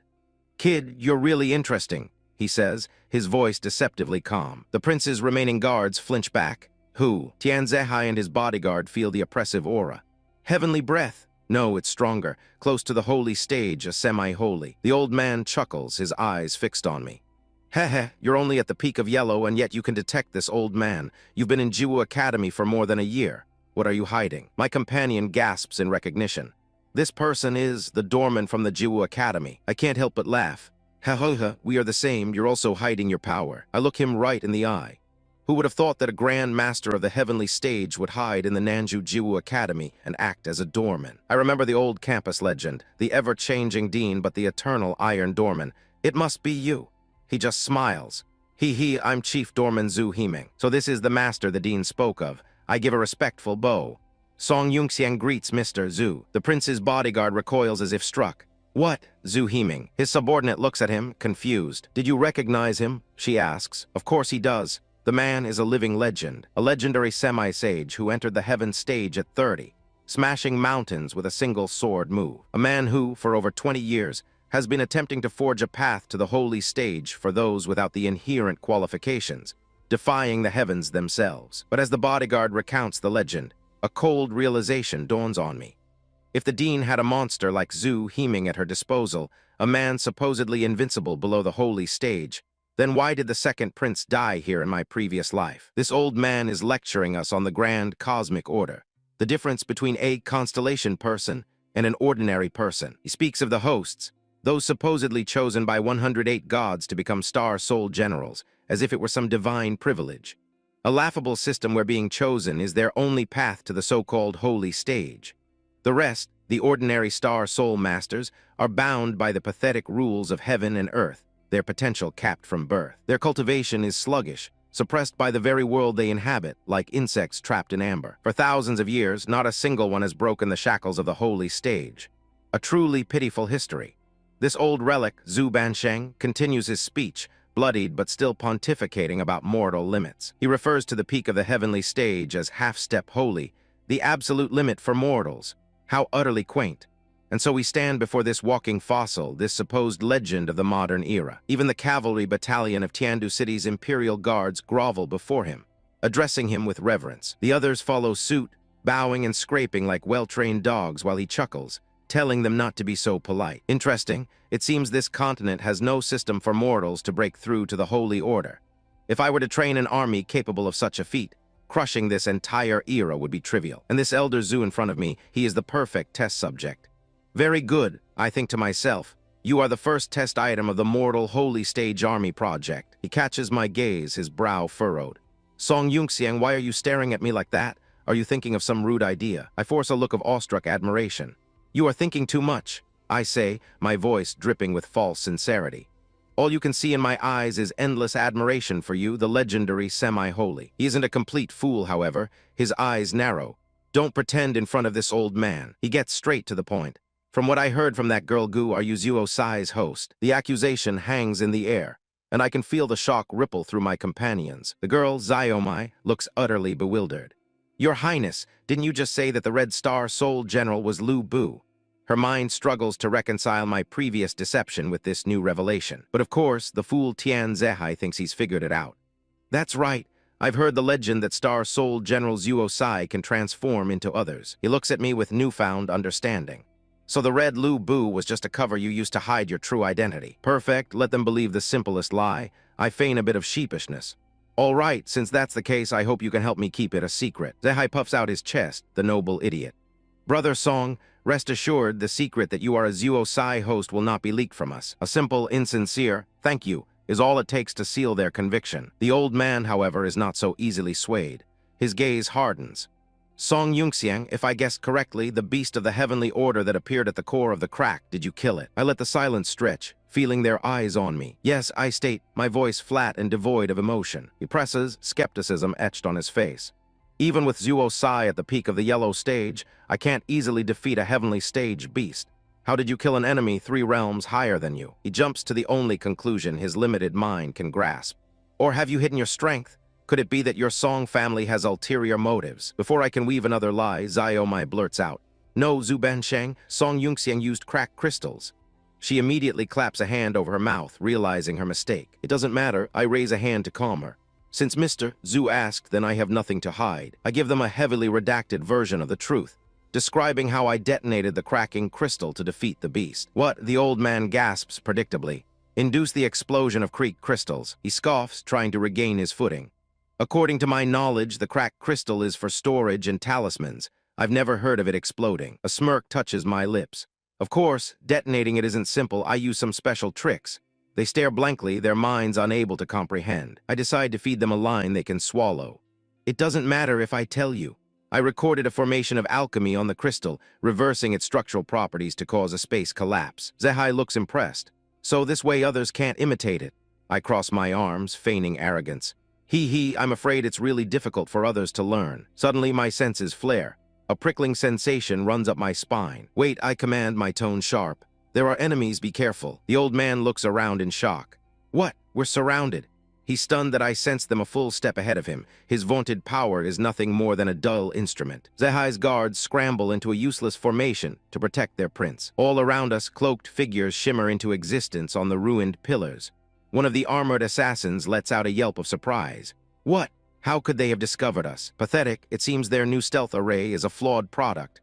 Their commander, a mass-produced general named Yu Fuluo, has failed. Their cover blown, the captain drops all pretense and barks his orders. It doesn't matter anymore. All machines get ready to attack, killing target. Tian Zehai, the second prince of Tiandu Kingdom. They scurry into position, thinking their numbers give them an advantage. Pathetic, their formation is sloppy. Their numbers predictable, but my companions seem impressed by the sheer quantity. There's also a heavenly level captain machine. I state flatly, my senses piercing through their clumsy cloaking. The old man, Zhu, flinches, shocked that I perceived it faster and more accurately than he did. His surprise is a monument to his own mediocrity. One of the others asks why the Milan Kingdom would go to such lengths just to kill a prince. A foolish question. The prince, Tian Zehai, correctly deduces the obvious. I'm afraid it's my steady prince eldest brother who is doing this. Family politics, how utterly tedious and predictable. Wait, the old man sputters, finally catching up. I have to interrupt his slow realization. Be careful, there's another hidden heaven-level aura. Honestly, it's like babysitting the elderly. He stares at me, sweat beading on his wrinkled brow, the gap in our abilities finally dawning on him. Yes, old man, I am better than you. Try to keep up. The enemy commander bellows his orders, focusing all his forces on Tian Zehai. A classic foolish blunder. His little firing squad assembles on the rooftops, aiming their pea-shooters. More of them crawl from the rubble, adding their insignificant firepower to the volley. The prince's guardian shrieks, "Switch shield, protect your highness." A textbook response from a textbook failure. Her golden guard units obediently form a shield wall, a beautiful, shining target. Their flimsy shields won't do. I step forward, flicking 2 energy cards into the air. A defense array. Someone asks, their voice laced with ignorance. This pathetic barrage requires more than a single layer. I deploy a few more. 3 hexagonal energy fields materialize around us, a fortress of my own making. 3rd level 5 defense arrays, all instant. The old man is practically drooling. While he's lost in his stupor, I toss him a small device. He catches it, his expression a perfect mask of confusion. Then his eyes widen as he recognizes the artifact in his hand. Just as the reality of what I've given him sinks in, the enemy commander screams, "Fire!" Their timing is impeccable, I'll give them that. A storm of energy lances toward us from all directions. They think this overwhelming firepower means something. The entire volley crashes against my outer shield. It dissipates without a sound. The attack completely neutralized before it even reached the prince's gaudy guards. As the smoke clears, they stand there, completely unharmed and utterly bewildered. "Are you all right, your highness?" The girl asks. "He's fine because I decided he should be. The prince at least has a brain. This defensive array can actually absorb the soul-fired power. So amazing." It's basic energy redirection, but I suppose it seems like magic to them. With the rabble secured, I casually stroll past the oversized golden mech. Hey, the pilot sputters, indignant. Her anger is irrelevant. Elder Zhu, protect them. I command, my eyes fixed on the enemy. I'll clean up the trash. I delegate the enemy captain to Commander Liu. He properly requests permission to engage. The prince, puffing out his chest, gives his assent. Catch that bastard alive for me, he orders. A sentimental and foolish command, but I'll allow it for now. Commander Liu's mech activates, passing through my shield without issue. He uses the prince's guardian mech as a launch pad, a far better use for it than standing there looking pretty. Commander Liu, why are you stepping on me too? The girl whines. While she complains, Liu summons his true power. His Yuan Imperial Guard construct materializes. The enemy captain sneers. A severely injured heavenly stager. I'll take your life in 10 moves. He's about to learn a very painful lesson about underestimating a veteran. His weapon of choice is a flying head barbarian saw-wheel shield.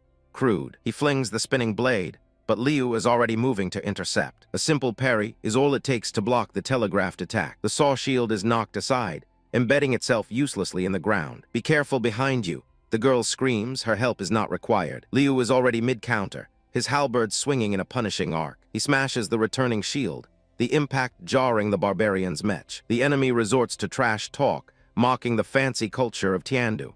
He sees our technology's elegance as a weakness. Now die, he bellows, charging forward in a blind rage. The attack connects, but Liu's frame holds strong. You call this crab shell fancy?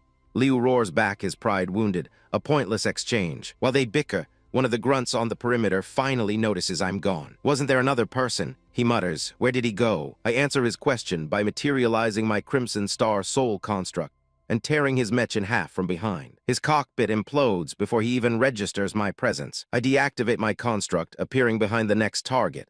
I lean in close to his comms frequency and whisper, I'm behind you. The fools finally notice the hulking figure of my Star Soul General, Zhao Yun, standing amidst the rubble right behind them. Their squad leader, with the tactical genius of a startled hamster, starts screaming for them to open fire.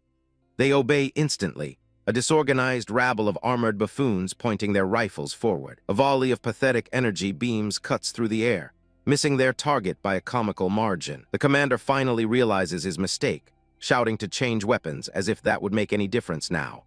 But before they can even process the order, Zhao Yun becomes a crimson and cyan blur of motion. Too fast, one of them manages to stammer, a fitting epitaph for a slow-witted grunt. My general's energy blade slices through the first mech's torso as if it were paper, and the pilot can only gape in disbelief before his world goes dark. A beautiful weapon, perfectly designed for dismantling trash like this. Zhao Yun lands gracefully, a whirlwind of silent destruction surrounded by shattered metal. The ground cracks under the force of his descent, a testament to the power they so foolishly challenged. He stands poised, a true predator among panicked prey. What is this monster Star Soul General? The next target whispers, his voice trembling inside his cockpit. The man raises his crude hammer to block, but Zhao Yun's spear meets it with overwhelming force. From my vantage point, I analyze the situation. Their Ufuluo armor is heavy, but their pilots are all merely at the ground realm. Annoying, but manageable. It's a slight strain on my current cultivation, but nothing more. Meanwhile, on the other side of the battlefield, another one of their commanders spots a second unwelcome guest. His internal monologue is a symphony of panic, wondering how the legendary Star Soul General Lu Bu could possibly be here. He's distracted, you see, so easily distracted. It's the last mistake he'll ever make, as my General Huang Gai bellows, come and eat my hammer. He leaps into the air, spinning his massive weapon in a devastating arc he calls the Kirin swinging tail. The fool doesn't even have time to curse before the impact shatters his defenses. Back with Zhao Yun, another enemy screams as the spear finds its mark, ending his pathetic struggle. Somewhere in the chaos, a pilot who lost his machine stumbles directly into a stray energy blast. The survivors on the rooftop scramble, shouting at each other not to let me get close. A futile effort, as I send my own spear flying into the ground right beside them. I leap through their frantic, inaccurate fire, the blasts exploding harmlessly around me. I land and disable one of them with a single, precise strike, capturing him alive. From a distance, one of their strategists watches in awe, noting how I broke the armor with minimal force and my clear expertise in fighting other Star Soul generals. My new prisoner coughs on the ground as Huang Gai, ever the loyal dog, orders his troops to turn their defense into an attack to cover me. His entire unit dutifully switches their mech to crossbow formation to protect their supposed master. 100 gleaming bolts are nocked and aimed in perfect unison. They unleash a blinding volley of suppressive fire. The bolts rain down on the enemy's position, kicking up dust and shredding their cover. But their sense of security is short-lived as they realize something is terribly, terribly wrong. Because Lu Bu is already there. He moves between their bolts like a phantom, a blur of impossible speed. Their strategist recognizes the footwork immediately, his mind racing. He connects my techniques to the legendary 6 heroes of Xuanjia and my family name, Song. He even thinks of the current commander, Dai Lan, trying to find a connection to understand how I could command such power. He concludes that she has had no contact with my family for years, that she is a dead end. In time, they will all learn their place. The lucky ones will simply be beneath my feet. The moral degeneration of the world, the chapter heading reads, a fitting title for the age I find myself in. I began the cleansing with a single, sweeping arc of my blade. The ground beneath their feet shattered, a testament to even a fraction of my power. They were thrown about like discarded toys, their pathetic armor offering no protection whatsoever. One of the clumsy machines crashed hard onto a rooftop, its systems failing from the sheer force of the impact. Its pilot could only tremble on the ground, muttering in fear about the power of Tiandu's star-souled generals. Amusing, he hasn't seen anything yet, so I summoned my true star armor, Xuanjia. The fool finally recognized the technique I had just used. Lunar Slash, he stammered, as if the name itself could save him. From a distance, I could feel the gaze of another player. He was analyzing my every move, realizing the depth of the forces I command. Let him watch. Let him scheme.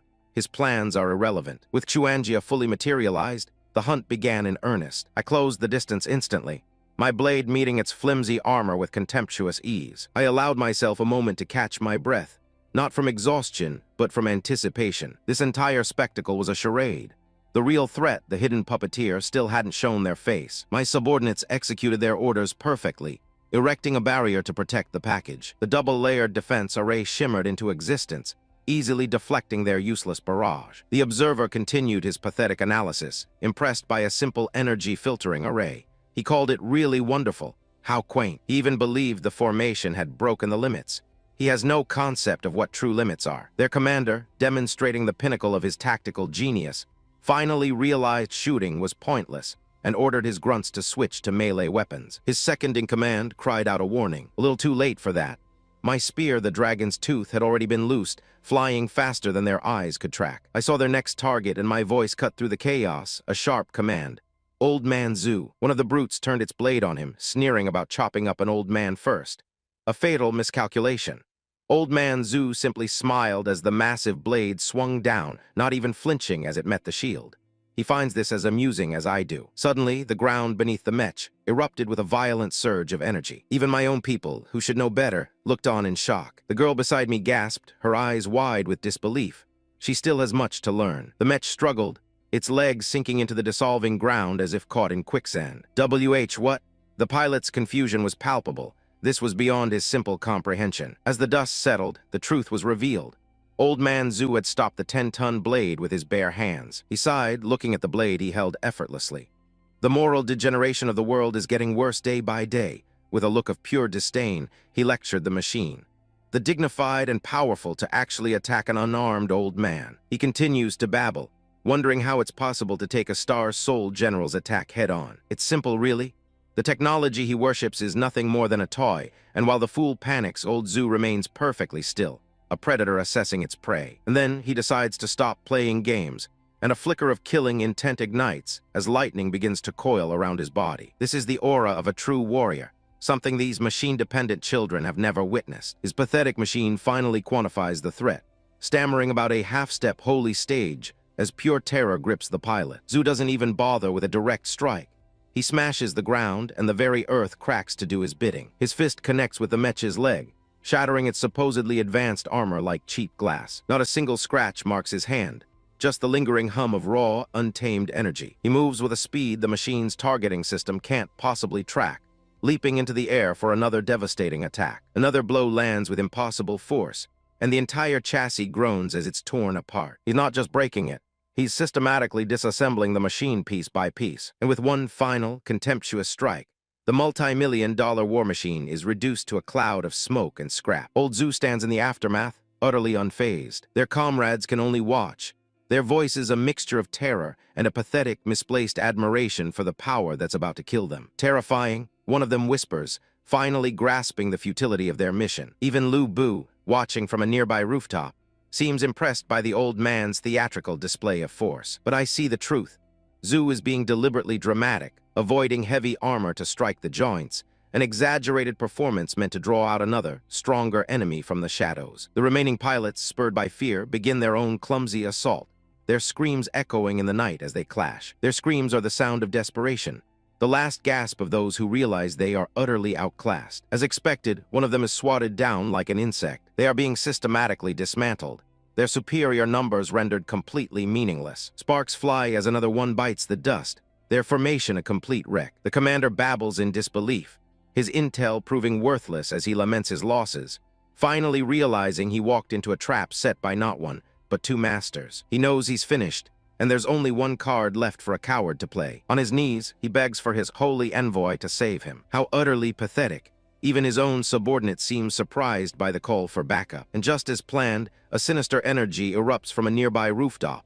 Our real target is making its appearance. She looks down on her own soldiers from the smoke, calling them what they are: useless garbage. Man Luo of the Pingshan Shengzong, a peak-level inspector, just as the intelligence reports described. I recognize that bull mask, it's a demon. The girl beside me finally registers the new threat, her voice laced with shock. Even old Zhu feigns concern, noting that a demon girl is bad news, playing his part perfectly. A name I remember well, the so-called demon sect. From my previous life, I knew them as a super sect controlling the Milan kingdom, propped up by one of the two divine ancestors who ruled the eastern continent for 400 years. A convoluted history of coups and betrayal split the continent into 3 states centuries ago. The loser of that conflict, King Mai Lun, was apparently saved by a god-level entity, allowing him to found his own kingdom. The third, the Tiandu kingdom, possesses no god-level power, but maintains a pathetic balance of power through sheer numbers. And it was hardly a surprise that the god who saved the king was the very founder of this Pingshan sect. The legends paint him as some sort of monstrous, armored demon, a so-called immortal monster who has lived for 4 centuries,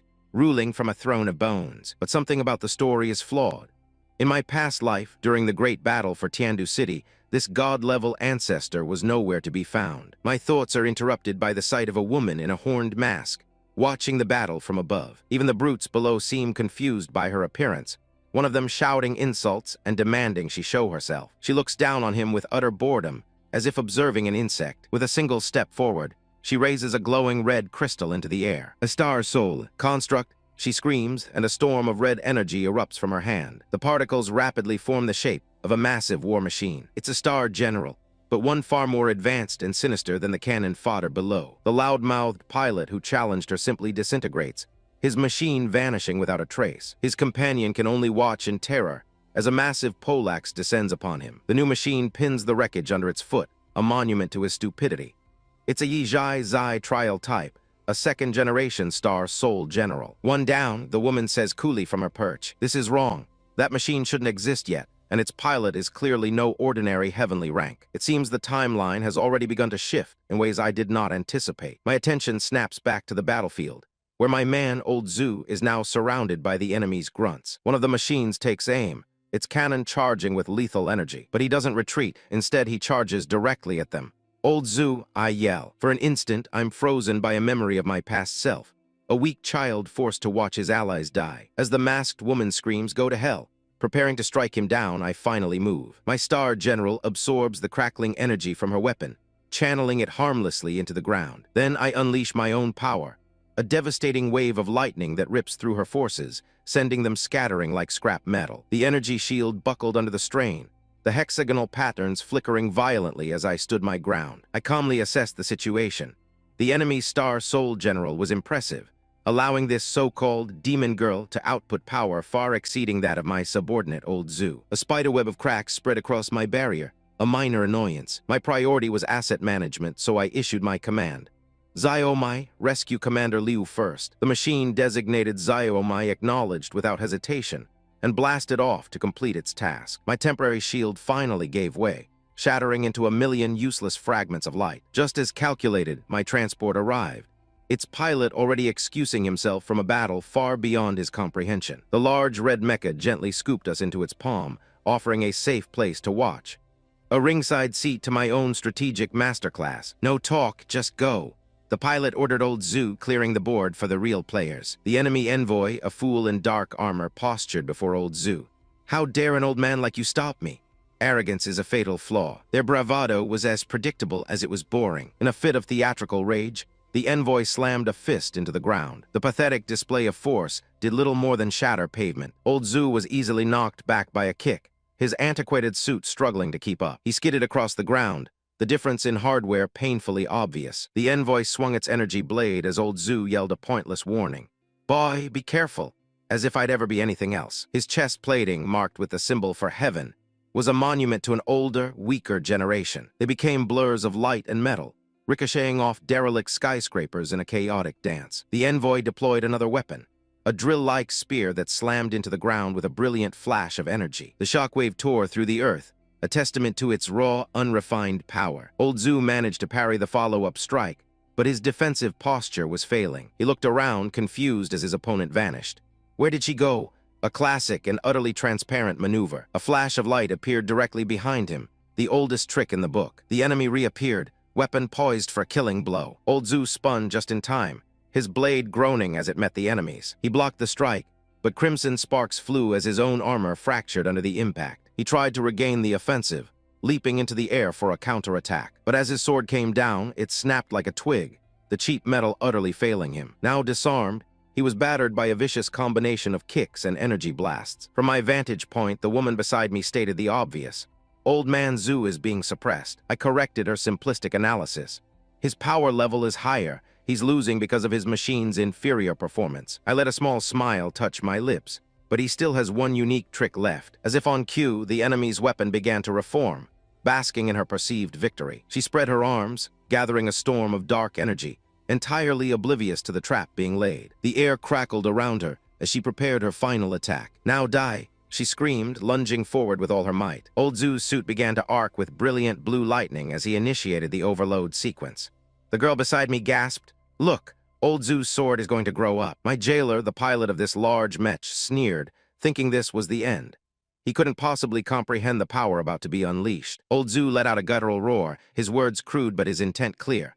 "Wicked girl, suck my big sword." A colossal beam of pure, incandescent energy erupted from his position, turning the entire city block into a pillar of blinding light that would scour his enemy from existence. My enemies have a flair for the dramatic, even titling the very chapter of their own annihilation. This masked fool actually thinks she's won, her smug voice grating on the air after dodging my initial probe. The power of this attack is truly amazing, but it's meaningless if you can't hit with it. From the cockpit of their gaudy machine, my supposed observers gape in disbelief. The little girl beside him loses her nerve instantly, crying that I can't do anything, while the young master stammers in denial. Their faith is as fragile as their intellect. My so-called ally tries to smooth things over, calling my intentional miss a technical error from a dignified, semi-holy master. The delusions these people cling to are almost pitiable. She laughs, still oblivious, as I begin to unleash the true form of my technique. This move was never meant for trash like her. I had prepared it for a true holy stage general. She finally quiets down as she sees the energy isn't a projectile, but a cage forming around her. I call forth a pillar of light that tears through the sky, a beacon of her impending doom. I call it the Tangshan Pillar of Divine Punishment. The smugness on her face finally curdles into panic as she realizes there is no escape. She scrambles uselessly as bolts of judgment track her every move. Her voice trembles, unable to even comprehend the scale of the power about to erase her. Her eyes widen behind that ridiculous mask, finally grasping the concept of true terror. The heavens descend upon her in a torrent of blinding light. She is utterly consumed by the pillar of energy. The ground cracks and shatters under the immense pressure, the entire city block groaning in its death throes. This is the punishment for standing in my way. When the light fades, all that remains is smoldering ruin and floating embers. My borrowed soldiers can only stare in awe, their minds too simple to process what they've just witnessed. The dust slowly settles over the crater that was once a battlefield, but through the haze, her machine still stands, a battered and broken monument to her tenacity. One of the pilots cries out in shock that the demon woman is still alive. Even the arrogant young master has to admit she survived my devastating blow, his companion prattling on about her machine's defensive capabilities. He continues to state the obvious, noting the strength of her armor. She pants, her body broken, yet she finds the strength to complement my power before preparing her own. A sphere of dark energy gathers in her palm, pulsing with unstable power. "I really didn't want to use this," she mutters, as if this last resort will change anything. With a pathetic smirk, she initiates her final gambit, demon disintegration mode. Ancient-looking symbols burn across her form, a cheap imitation of real power. Her entire machine is engulfed in a violent, corrupted aura, completing its transformation. I watch the boy Zhu, his face pale with sweat as he feels her power spike beyond his comprehension. His terror is a far more satisfying reward than his praise. The air crackles with a pathetic imitation of power as my opponent begins to cackle. This woman, hiding behind a bone mask, proudly announces her borrowed strength, calling it quasi-holy. I recognize the technique instantly. Disintegration mode, a desperate gambit that reverses soul power for a temporary boost. A self-destructive shortcut to power they foolishly equipped on this prototype. I can't help but let out a dry, dismissive laugh at her grand declaration. She vanishes in a blur of red light, a desperate attempt to impress me with her speed. In the next instant, she materializes directly in my path, her blade arcing towards my head. Her speed is momentarily surprising, I'll grant her that. I raise my arm, effortlessly blocking the strike she thought would be decisive. The impact is negligible, a mere firecracker against a fortress wall. She seems to think this theatrical display of shockwaves means something. She zips behind me, preparing another predictable assault from my blind spot. With a downward slash, she strikes my back, her confidence soaring as I'm sent hurtling toward the ground. She follows up, her movements becoming a frantic, blurry mess of strikes. The fool thinks she has me on the defensive, raining down a pathetic flurry of blows. She juggles my armor in the air like a toy, convinced her speed has granted her victory. From the sidelines, I can sense the old man's panic, his mind racing for a way to help me. I've allowed this little game to go on long enough. Just as her blade is about to connect, I snatch her arm out of the air, freezing her in place. No matter how fast you are, I state coldly, tightening my grip, you're still just an idiot. Her eyes widen in shock as I prepare my counter. I drive my fist directly into her core, the impact echoing through her entire frame. Her borrowed power means nothing against true, absolute control. I lift her mangled form into the air, my voice dripping with contempt. You didn't want to give up, did you? Then die. There will be no second chances. I slam her body into the ruined earth with the force of a meteor. I release my grip, her purpose now served. Her armor begins to dissolve into particles of light as she plummets. I stand over the wreckage, my own power surging, untainted and absolute. One final, crushing stomp ensures nothing of her remains. A pulse of energy radiates outward, erasing any trace of her existence. All that's left is a crater filled with the scrap of her failed ambition. As the dust settles, the silence is far more satisfying than her screams ever were. I examine a fragment of her armor as it disintegrates in my hand.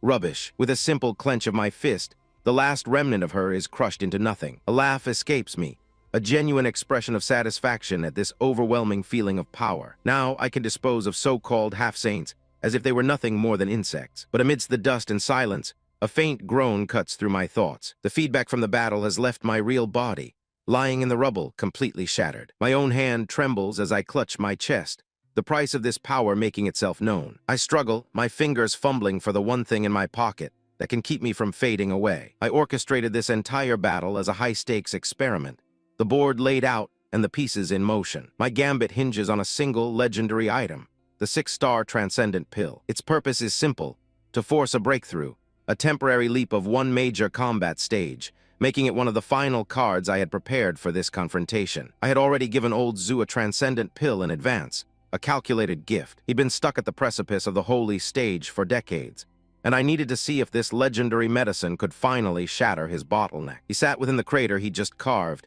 cradling the tiny golden orb, his breath catching in his throat. "I'm not wrong," he muttered. "This is the legendary 6-star Transcendent Pill I only read about in ancient texts 20 years ago." The fool was shocked that I would give him such a treasure.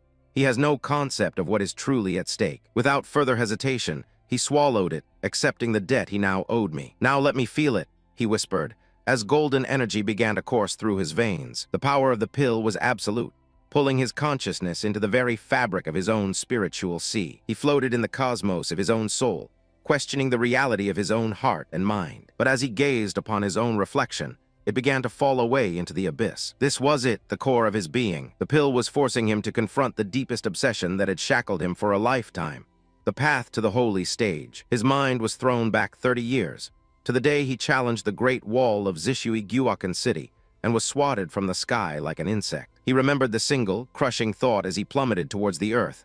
I failed. The impact had left a scar not only on the land, but on his very soul, a failure that had festered for decades. But my observation was cut short by a cataclysmic tremor, forcing me to slam my fist into the ground in frustration. An unwelcome variable had just entered the equation, and from the crater's edge, my subordinate cried out my name. I looked up to see my two companions standing at the edge of the chasm I now found myself in. Gu Ying and He Kun, both warriors of the early heavenly stage, looked down with concern. "Are you okay?" the brash He Kun shouted. I gritted my teeth, shocked. "Gu Ying, He Kun, what are you doing here?" Instead of answering, they leaped into the crater with me, their faces set with grim determination.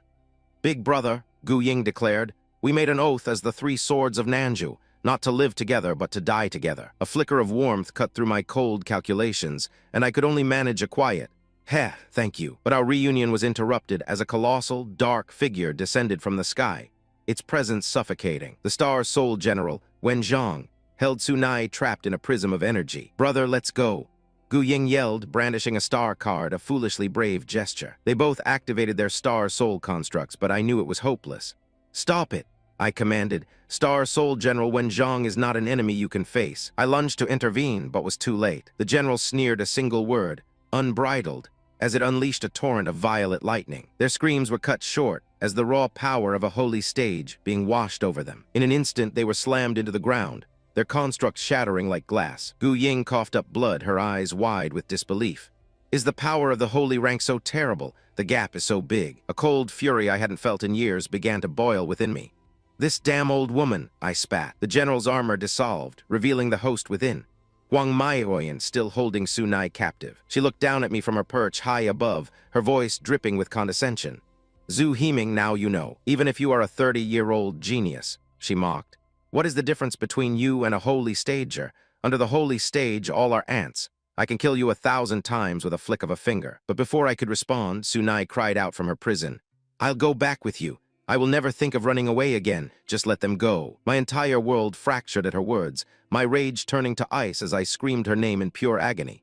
Sunai. My enemies arrayed themselves before me, a predictable cast of arrogant fools and deluded lovers. That fool Zhu Himing stared up at the fortress, screaming the name of the girl he thought he could save. Pathetic. From above, her aunt began a tedious monologue about destiny and bloodlines, calling Sunai a congenital resident and a weapon to ensure her family's prosperity for a mere 100 years. She held a projection of the girl like a prized possession, looking down on the rest of the world as nothing more than mortal ants. Predictably, Sunai began to weep, begging her aunt not to kill the boy toy who'd gotten her captured. The aunt's face twisted with fury, declaring that a man who dared abduct a daughter of the Huang family must be punished. But then, a moment of cold calculation. She realized that killing the boy would leave a demon obsession in her precious tool, a psychological flaw that would diminish her value. So she offered him a deal, a chance to crawl away with his life if he swore to never return. His companions looked on in shock, their weak wills already buckling. "What are you doing?" One of them whimpered as if he had any other choice. But instead of taking the sensible path, Zhu Himing engaged in some pathetic theatrics, drawing a blade to sever his own hair. He held the strands aloft like a trophy of his own foolishness. "I swear," he bellowed, "in 30 or 50 years I will become a holy stager." He vowed not to return until he achieved this laughable goal. And then he promised to tear down these very walls to take her back. The girl was, of course, moved to silence by this empty, romantic gesture. She began, her voice trembling. "I'll be waiting for you." A promise as worthless as his vow. While they were engrossed in their little soap opera, my true plan began to unfold. An eruption of golden energy tore through the battlefield as old Zhu, the man I'd chosen, began his transformation. The enemy pilot in his mech flinched, reeling from an aura he couldn't possibly comprehend. His machine groaned under the immense spiritual pressure. Even the so-called demon general stared in disbelief, wondering what could grant a man the breath of the holy order. The ground shattered as the pilot finally recognized the impossible truth. It was the unmistakable signature of the holy stage, and he knew exactly where it came from. My other enemies could only watch, paralyzed by the sheer display of power. I observed with satisfaction. Early holy stage, just as I'd calculated, induced by the transcendent pill. Its effects would be temporary, but it had already served its primary purpose, proving that the barrier between mortals and the so-called hosts could be shattered by external force. A few minutes of this power wouldn't be enough for him to truly master it, of course, but that's where I come in. Old Zhu finally understood. "So this is why she called everyone ants," he muttered, feeling the chasm of power that had just opened beneath him. He casually glanced at a jade slip on the ground, a piece of trash left by the enemy. With a flick of his wrist, he summoned it. The slip flew obediently into his hand. He held it, the object now utterly insignificant. "Sorry," he announced, his voice echoing with divine might. "But this old man's power is more than you can handle." The enemy pilot could only curse, pinned in place by an aura that defied all logic. He wanted to fight, to kill, but his body wouldn't obey. He was frozen, a statue before a god. Old Zhu simply gathered his energy, focusing the raw power of the star soul into his fist.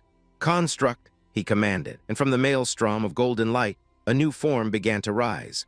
A colossal titan of pure energy, the embodiment of a power they thought was beyond their reach. A desperate plea to hold the execution echoes in my comms, but I have no intention of stopping. The golden fool before me, this self-proclaimed Elder Zhu, gloats about the power of his holy stage, bathing the battlefield in a nauseating yellow light. He marvels at how he stands so far above everyone else, a feeling I remember all too well from when I was the one looking up from the dirt. Now they are the ones staring up at a power they cannot comprehend, just as they once looked down on me. The woman in the skull mask, the one who orchestrated this farce, finally understands true despair as she begs me not to come closer. But her supposed protector, Elder Zhu, is still lost in his own golden radiance, utterly convinced of his superiority. He gathers his energy, preparing a painfully obvious attack. A pathetic shockwave ripples outwards, and I can almost feel his surprise when I don't immediately disintegrate. I brace myself against the force, a minor inconvenience at best. He actually managed to push me back,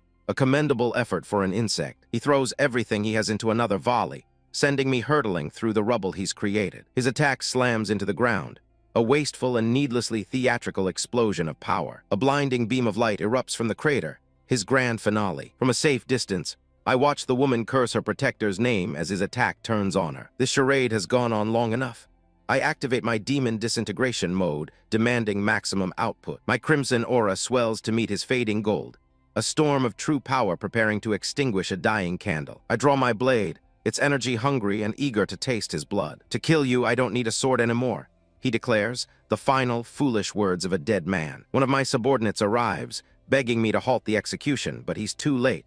Elder Zhu has already decided to silence his own pawn. He forms a massive sword of light, a desperate attempt to erase his accomplice before I can get to her. The golden blade descends, not upon me, but on the very woman he was sent to protect. The entire area is consumed by his holy light. Her screams are brief, swallowed by the incandescence of her supposed ally's betrayal. He holds nothing back, ensuring there's nothing left. Her final, agonizing cry echoes as her body is turned to ash. She vanishes into a cloud of shimmering particles, an appropriately gaudy end. The light finally fades, leaving nothing but a smoking crater. But amidst the dust, a single figure remains hovering in the air. It's the woman's decrepit old attendant, somehow still clinging to life. The elder, ever the diligent cleaner, traps the old man in a sphere of energy. But I can see the strain. That last attack has pushed him to his absolute limit. With a final burst of energy, he detonates the sphere, silencing the last witness. The old man simply laughs as he fades, revealing that the woman's power was merely a temporary boost from a transcendental pill. She burned out her own life force, and now she has fallen, conveniently removed from the board by her own side. One of their remaining soldiers looks on, mistaking the holy envoy's death for my own. The fool orders a full retreat, his chain of command shattered and his courage gone. He turns to flee, but my voice freezes him in his tracks. "Where do you think you're going?" My troops emerge from the shadows, cutting off his only escape route. The entire area is locked down. My forces descend upon the panicked survivors, a wave of black steel and quiet efficiency. The battle was over before it even began. My Tiandu army has secured the objective. I stand atop the ruins, surveying my victory as the last pockets of resistance are extinguished. And just as the dust settles, a new player reveals himself, smirking from the shadows. He's been watching the entire time, calculating.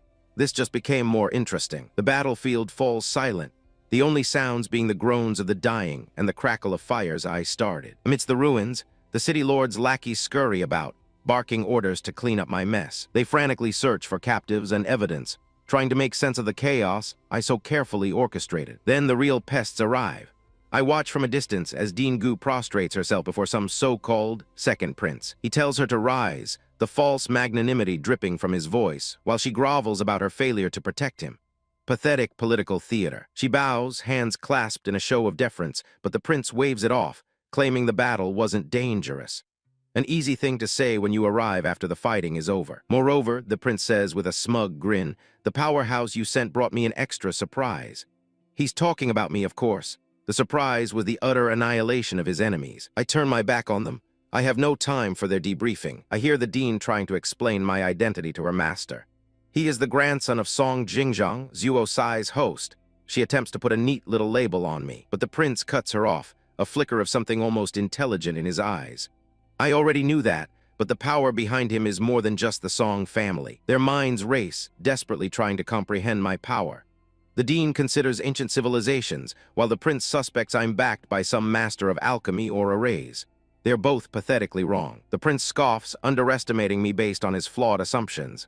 Let him. It makes him easier to manipulate. I ignore their chatter and bend down, retrieving a small data card from the debris, a trophy from my recent kill. As I pocket my prize, I see Elder Zhu, the old man I empowered, being helped to his feet. He looks frail, but he's alive. I'm okay, he mutters. It's merely the side effect of the transcendent pill, I state calmly. You'll be weakened for an hour. I tell him to rest, a simple command for a simple tool. He sighs, lamenting the wasted opportunity. Such a precious pill. If only I had been in a better state, I might have broken through my bottleneck. The endless greed of mortals is so predictable. I can give you another, I say, enjoying the look of pure shock on his face. Before he can even form a question, I shove a second pill, what he considers a priceless treasure, into his mouth. He stammers, clutching his face in disbelief. You mean? His eyes are wide with a mixture of fear and awe. You have 2 of these precious 6-star pills. Precious? I sneer. I can produce as many of these as I wish. Let him grasp the futility of comparing his world to mine. He finally understands his place, bowing his head. How can I possibly repay this favor? This is the currency I deal in, absolute loyalty born from overwhelming power. My eyes drift to the unconscious form of the enemy commander. You too. I command a pair of nearby city guards. Arrest that woman and deliver her to Dean Gu. They are momentarily confused by a student giving them orders, but my tone leaves no room for debate. Yes, they shout in unison. They snap a salute, still processing the command. One of them whispers to his partner, questioning my authority, but the other has more sense. Just do it. We're helping the dean. Then his eyes fall upon the captive, and raw fear washes over his face. Oh no, this female is. He recognizes the infamous Pingshan Shengzang, and his voice trembles. So cruel, so vicious, he has no idea. I consider her for a moment. Perhaps she has valuable information, but she is more useful as a gift to the dean for now. Suddenly, the old man grabs my arm, his voice a conspiratorial whisper. Boy, you're not Zuo Sai's host at all, are you? The gears in his head are finally turning. I just give him a cold, knowing smile. What do you mean by that? He puffs out his chest, trying to regain some semblance of dignity. This old man has traveled the world. I am quite knowledgeable. He quickly offers a deal, eager to prove his worth. I'll help you cover your tracks. You can continue pretending. Consider it partial repayment of my debt. I feign confusion, scratching my head like a fool.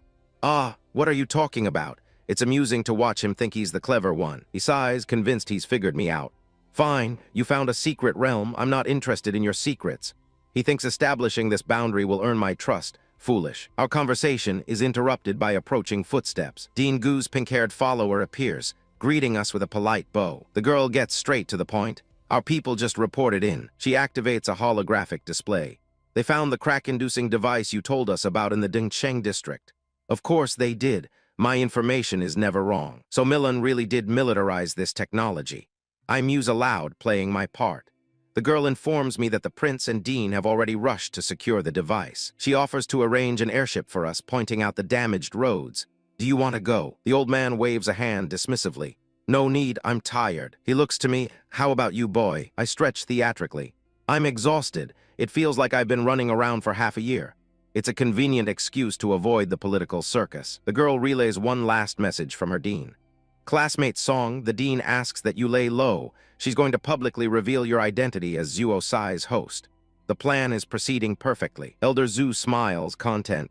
It was a victory despite the casualties. A celebration is in order, he adds, just as our transport descends from the sky. We stand together, watching the airship prepare for our departure. The ramp lowers with a heavy thud, opening a path out of this wasteland. I walk towards the entrance, ready to leave. The old man stops me at the ramp.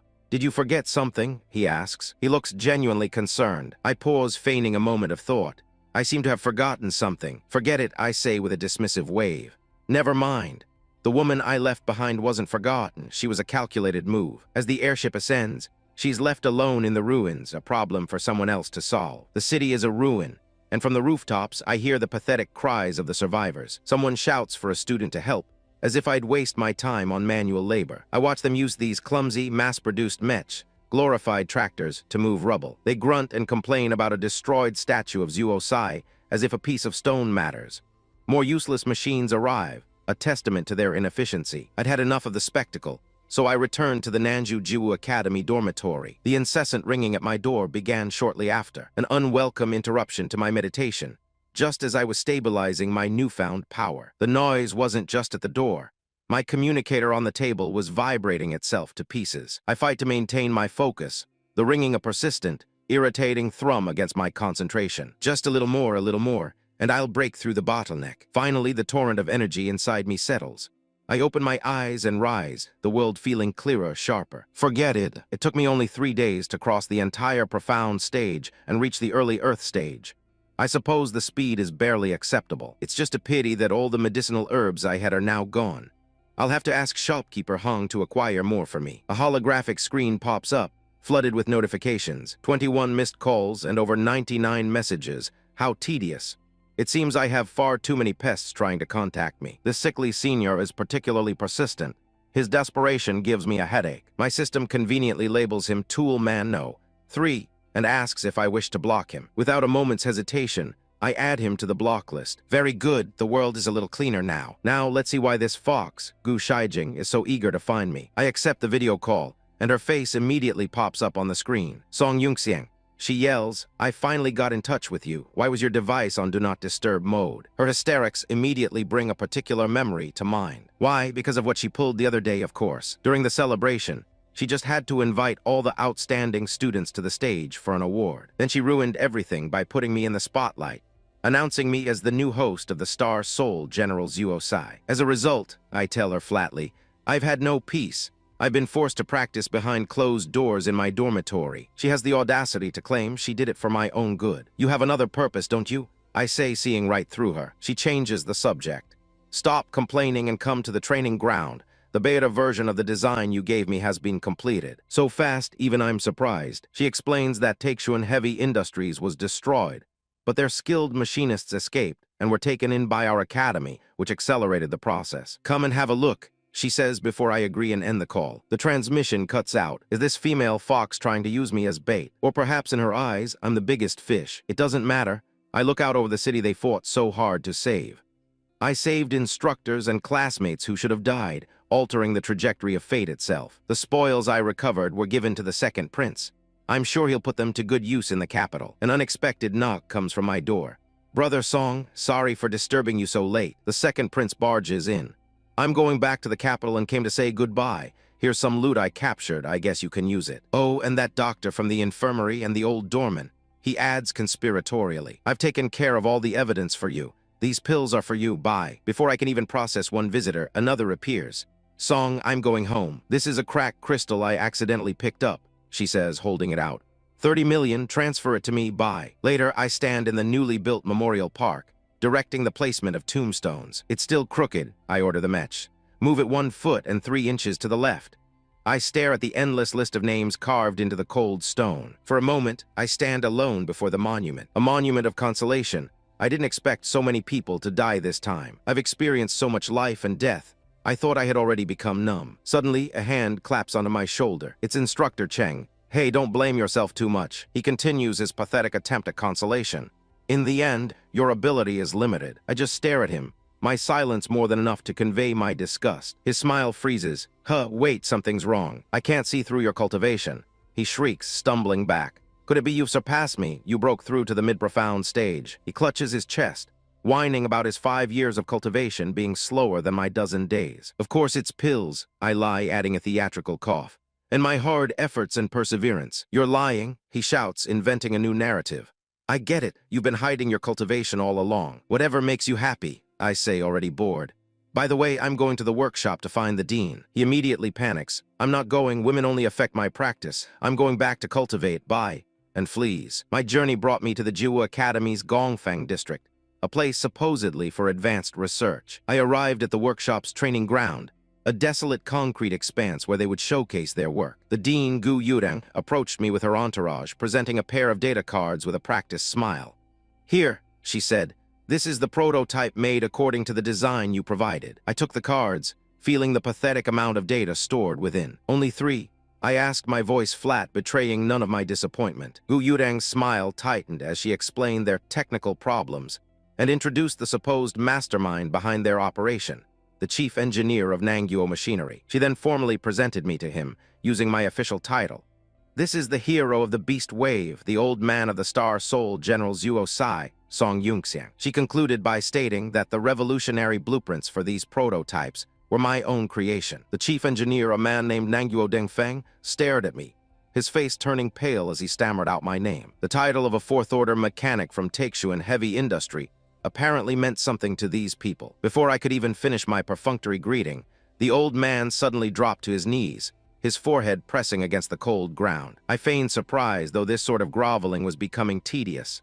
"Mr. Nangyo, what is this for?" He scrambled forward, grabbing my hand with a desperate grip, thanking me for saving his refinery during the Beast Wave. A memory surfaced, a trivial matter, really. On my way here, I had casually eliminated a beast horde, and it seems a factory was in the vicinity. He recounted how I had drawn the beast's attention, giving his people a window to escape. So while their factory was ultimately lost, the majority of his precious mechanics survived. He bowed again, his gratitude echoing across the silent training ground. This old man can only thank Mr. Song on their behalf. I sighed internally. Old man, I did that unintentionally. I'm not worthy of this worship. He didn't move, his voice low as he began to speak again. Mr. Song, this old man, wants to make another unfriendly request. My patience wore thin. If you know it's an unfriendly request, then have the sense not to ask. The old man looked up, his eyes filled with a desperate hope. May I ask, Mr. Song, were the designs of these prototype machines truly made by you? Oh, indeed I did. I confirmed, as if it were a simple footnote in my day. It was hardly a fuss. Just some basic concepts I'd armed the Yun type with. The old engineer's expression shifted from awe to absolute conviction, and he slammed his head to the ground once more.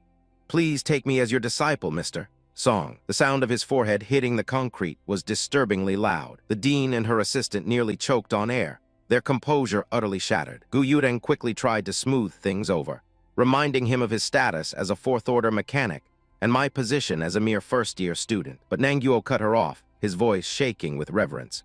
Based on Mr. Song's designs, I am afraid even a sixth-order mechanic is not worthy of shining his shoes. He then revealed his true intention: to recommend me for the second-generation Star Soul General Design Conference in the capital. A design conference. I recalled from my past life that this project was a catastrophic failure which cost us dearly in the war. This was an opportunity. Old man, I said, my voice softening just enough, let's talk about this later. Why don't you get up first? He persisted, refusing to rise until I accepted him as a disciple, or at least offered him some guidance. I had no time for disciples. I have no plans to accept anyone, but we can discuss the design ideas. He lamented his poor talent, but the dean finally intervened, urging him to accept my compromise. And since the prototypes are ready, she added smoothly, let's see him test them first, shall we? The old man finally rose, his face flushed with excitement. Mr. Song, I have benefited a lot from your designs. From now on, he declared stubbornly, this old man will pretend to be your named disciple. His persistence was almost amusing. Aha, Mr. Nangyo, let's just test these prototypes first. The 3 modules on the ground hummed, waiting for my command. I focused my will, channeling my power through them. Star Soul, construct. In a torrent of blue light, the components began to assemble. The Yun-type bombardment prototype took shape, its heavy armor and massive cannon a testament to brutal efficiency. A cold smile touched my lips. Good, let's try the power of this. The cannon on its right arm glowed, accumulating an immense amount of energy. It fired not a beam, but a projectile that tore through the air towards the practice targets. The shell struck the ground and burrowed deep, leaving only a small hole and a plume of dust. The earth began to tremble. The projectile had been a delivery system, deploying multiple smaller warheads that now lay buried across the target zone. The dean looked on, bewildered. It didn't explode directly. Is this a grenade? I gave the final command, a whisper carried on the wind. Well, let's bloom. A series of devastating explosions erupted from beneath the ground. She finally understood. This was an armor-penetrating weapon designed to bypass surface defenses and annihilate from within. She was right to be afraid. This would be the nightmare of the Milan Kingdom's vaunted heavy soldiers. When the smoke cleared, a crater over 100 meters wide scarred the training ground. The sheer destructive power left them speechless, comparing it to the main gun of a capital ship. I, however, was merely satisfied. This power was barely what I expected. Now for the next test. Let's try the honeycomb cannon on the left shoulder. The shoulder-mounted weapon pod activated, its hexagonal structure glowing as it acquired its targets. With a final thought, I unleashed its fury. Full blast, a minor inconvenience. The good thing is that it doesn't require precise soul power control, making it perfect for those with vast reserves and fast recovery. In other words, perfect for me. Now let's give these so-called experts a demonstration. I channeled my power into the card, dissolving it into a storm of data. Star Soul Construct, the first of my designs, materialized before them. The Yuan Flying Sword prototype. Only 8 swords. Primitive, but it would have to do for this test. With a surge of my will, crystalline energy erupted from the construct. Go! The blade shot out, slicing through the air with silent precision. I could hear the Dean gasp behind me, her mind struggling to comprehend what she was seeing. The construct formed a series of hand signs, a simple interface for a complex command sequence. The 8 blades wove into a vortex, shredding the practiced dummies into dust. If elites controlled this, they could fight 2 or 3 groups of the same rank, she muttered, finally grasping a fraction of its potential. She prattled on about the weapon requiring a strong sense of awareness and precise soul control. She was right, of course. You also need an intimate understanding of the enemy's structural weaknesses. Without that, you can't land a precise, defense-penetrating kill. It would just be a tool for harassment. For now, this prototype is only suitable for a few talented elites. Time for the next act. Star Soul Construct. A second machine formed from the swirling light, the Yuan-type shield gun prototype. The observer seemed unimpressed this time. Just a shield fused to a shooting weapon? I don't see anything outstanding. Their lack of vision was almost painful. The old mechanic, however, saw deeper. It wasn't the technology that shocked him, but the tactical application. I decided to spell it out for them. Dean Gu, can you use the Academy's large array to bring in a few live targets? She looked startled. Live targets. The Mech's head tilted slightly. Will 3 be okay? She asked, her caution bordering on insulting. She began setting up the holographic interface. Come on, I said through the construct's comms, my voice dripping with condescension. Make it 10. A pack of glowing, beast-like drones materialized, their forms coalescing from pure soul power. They wasted no time, charging my position in a blur of green light. 10 high-speed targets designed to swarm and overwhelm. A decent test. I engaged the primary weapon system. Shotgun switch. Then I braced for impact. Shield activated, melee shooting mode. The first beast lunged, and I met it with a point-blank blast from the shield's core. The explosion tore through its body, while its packmates swarmed me. Their claws and energy blasts glanced harmlessly off my barrier. I didn't just defend. I answered with overwhelming force, unleashing a wide-angle barrage that engulfed the rushing horde. The training ground was consumed by a maelstrom of fire and shrapnel. The Dean finally understood. So that's it. It's a defensive counterattack weapon against high-speed enemies. I was already thinking beyond her simple analysis. The lack of mobility is a fatal flaw for a single unit, but deployed in formation. My thoughts were cut short by a ringing from my wrist communicator. Shopkeeper Hong appeared on the holographic display, his face grim. The route to Yong'an City was finally open, and my ferry ticket was ready. Excellent. Thanks, shopkeeper. One more thing. Purchase another 100 million in pills according to the list I sent. He nearly choked. 100 million? Young Master Song, you've already bought 300 million in the past 2 days. The entire Nanju medicinal market has been boosted by you alone. His concerns were irrelevant. It doesn't matter. Add another 50 million for urgent needs. I want it all sent directly to the airport by this afternoon. He knew better than to argue. Okay, I will arrange it now. I ended the call and turned to see the Dean and her staff staring at me. A new, unsettling understanding in their eyes. She was finally piecing together the strategic value of my designs, realizing they could turn the tide of the entire war. I dismissed the construct with a wave of my hand, the machine dissolving back into particles of light. The results are close to what I expected. I tossed the data cards to the old mechanic. Lead your teams and make as many as possible. I gave my final orders as I looked back at the Dean. She was completely lost. Song Yunxiang, what do you mean? I gave her a cold smile. Dean Gu, it's time to fulfill your promise. In about a month, the Southern Wilderness Defense Line will need support.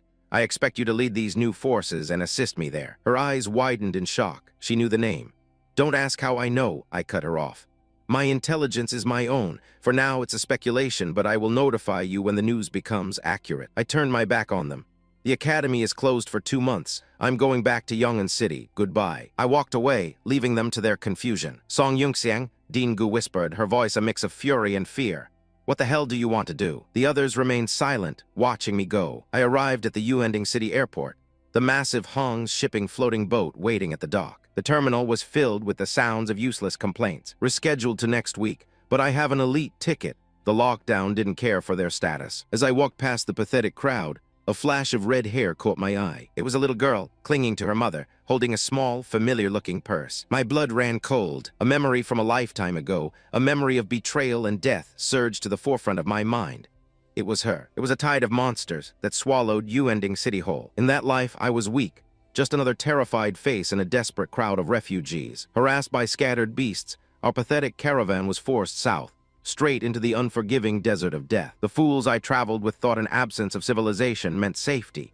They found a small oasis and celebrated as if they'd been saved. I kept to myself, conserving what little energy I had left.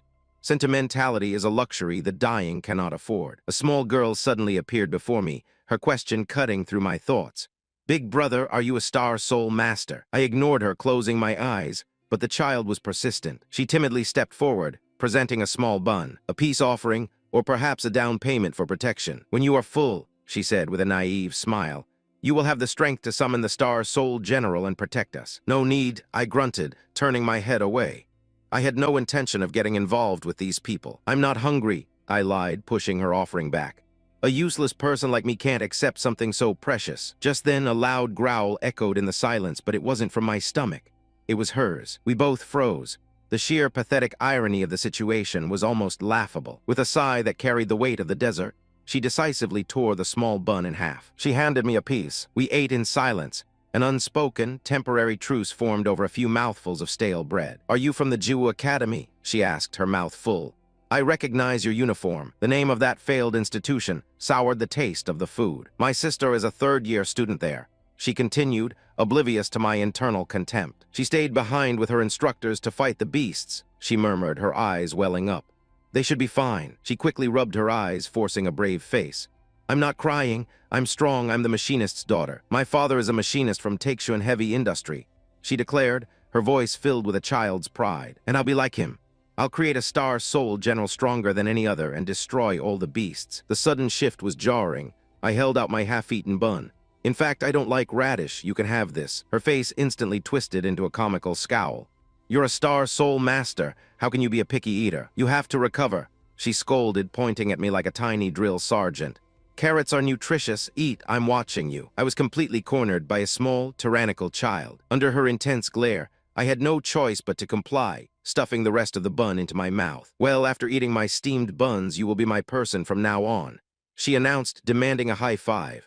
"You have to protect us well. By the way," she continued, her mind already racing ahead, "when I become a mechanic and develop a new type of Star Soul General, you just have to be my exclusive test Star Soul Master."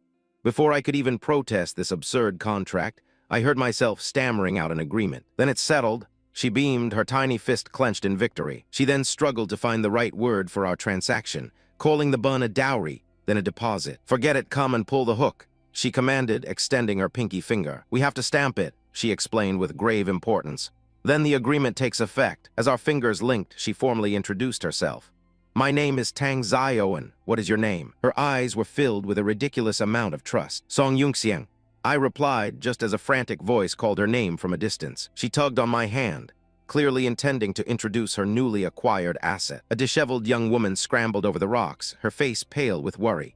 "Zioen, where are you?" The little girl waved goodbye, chattering about her mother calling her over. I watched her scamper off across the rock, a fleeting moment of innocence in this desolate wasteland. I offered a half-hearted wave in return, a meaningless gesture for a child I'd never see again. But this desert, as placid as it seemed, was a liar.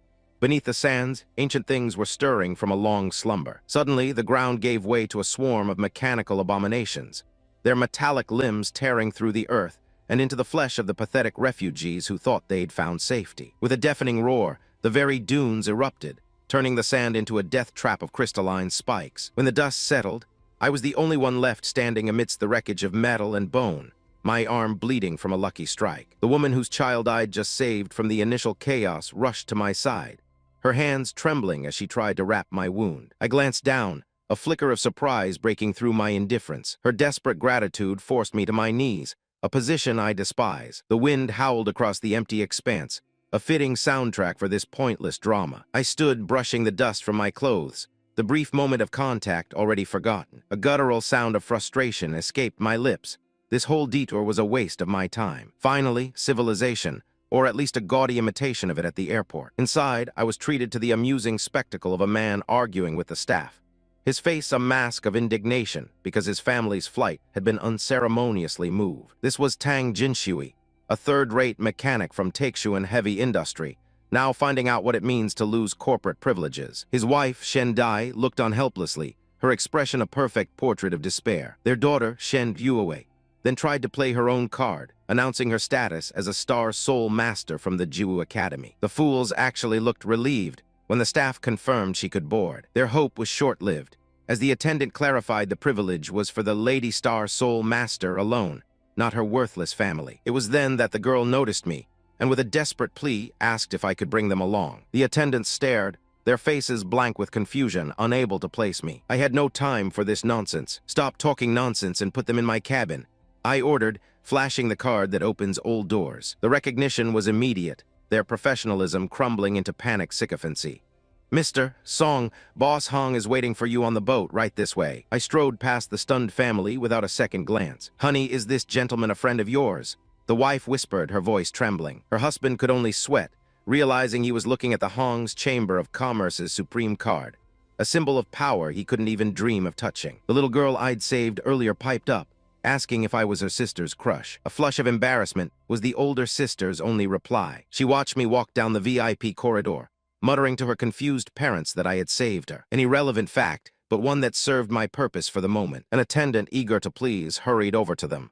You guys, please come to the VIP cabin here. The daughter, Shen Yuewei, was the first to react, scrambling to follow. And so the pathetic family got to walk the red carpet, all thanks to my presence. Mr. Song, the attendant fawned. Your cabin is on the top floor, the deluxe garden view room number 1. The elevator doors slid open, revealing the path to a level of luxury they had never known. I led the way, their fate now tied to mine, whether they liked it or not. I was escorted through the opulent, floating pavilions of the Hong Chamber of Commerce. A polite but ultimately insignificant woman showed me to my quarters, informing me that a Mr.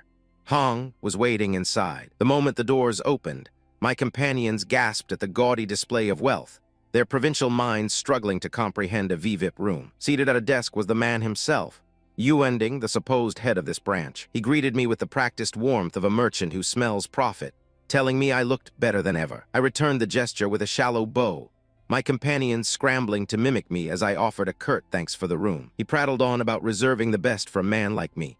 Before his eyes fell on my followers, his curiosity piqued. My friends and family, I stated flatly, and as they offered their clumsy greetings, he chuckled and casually mentioned his recent promotion to general manager. The man with glasses began to sweat, the weight of the title, Master Treasurer, finally dawning on his simple mind. Congratulations, I said, my voice devoid of emotion, while he preened, thinking he had seized some grand opportunity. I then dismissed my entourage, telling them to amuse themselves elsewhere while I conducted my business. They shuffled off with nervous laughter, completely out of their element. I could practically hear them thinking how incredible it was that I, someone they perceived as only 2 grades above them, could associate with such a powerful figure. Mr. Hong then led me into a private study, the sudden silence causing even the little girl to look around in confusion. He explained that this was a secret room, reinforced with a formation to block all sound and spiritual energy, a place for conversations that must never be overheard. Very good, I conceded,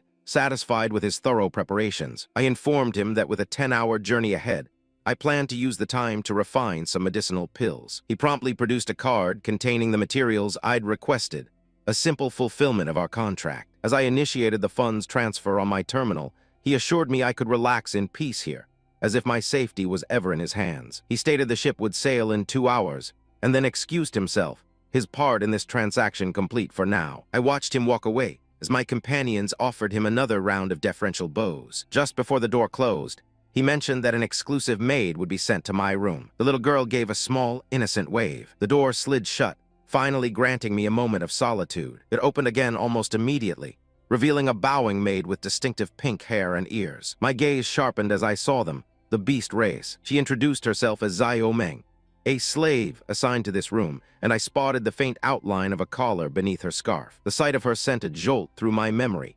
It had been more than 30 years since I last saw one of Asterisk's asterisk kind. The past flooded back, the disastrous final battle where the Tiandu kingdom fell, and I was thrown by an enemy formation into a chaotic spatial rift. I had crash-landed, wounded and alone, on a strange continent, discovered by two beastkin who wondered if I was a demon or a rare human. On the eastern continent, my race was dominant, but here, it was an anomaly. This was the southern continent, a land where demons and spirits lived in harmony and humans were the stuff of legend. It was a society built on entirely different principles. Their development was primitive.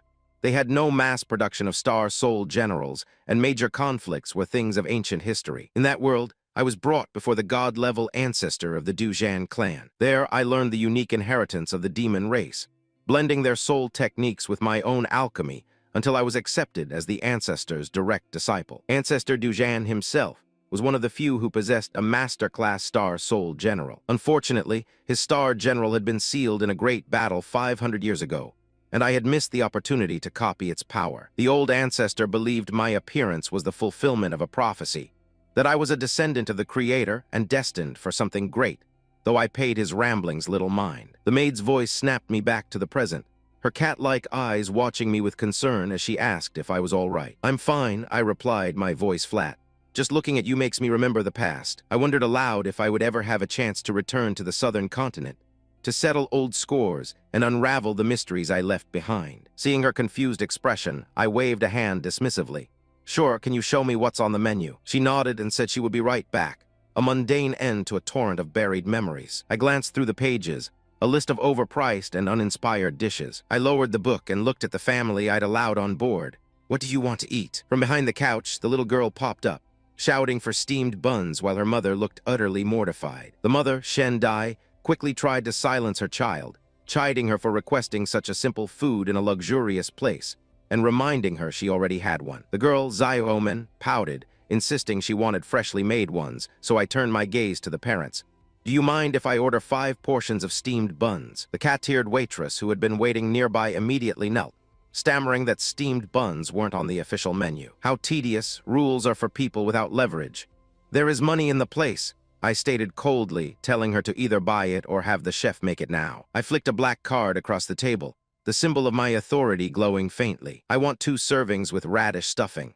I continued, my voice leaving no room for argument. "And if you don't have turnips, you can get off the boat and buy them for me." The waitress's face went pale, but she snatched the card and bowed deeply, promising to prepare it immediately. She practically fled the room, no doubt terrified of failing such a simple yet impossible demand. Finally, a moment of peace. I leaned back, closing my eyes. Then I felt a small tug on my sleeve. I opened my eyes to see the little girl looking up at me. "Brother, do you also like to eat radish-stuffed buns?" she asked with genuine curiosity. The question caught me off guard for a fraction of a second. "Actually, I've never eaten it," I lied smoothly, "but I think it tastes pretty good." She immediately launched into a lecture about the nutritional value of turnips, questioning how anyone could possibly dislike them. Her parents were in disbelief, shouting that she was the only one in the family who actually liked the things. The girl ignored them, holding up the single, wrapped bun from her bag, saying she wanted me to have it as thanks for helping them. I looked at the simple offering in my hand, a gesture far more genuine than any groveling I'd received. I sat down beside her, a rare impulse guiding my actions.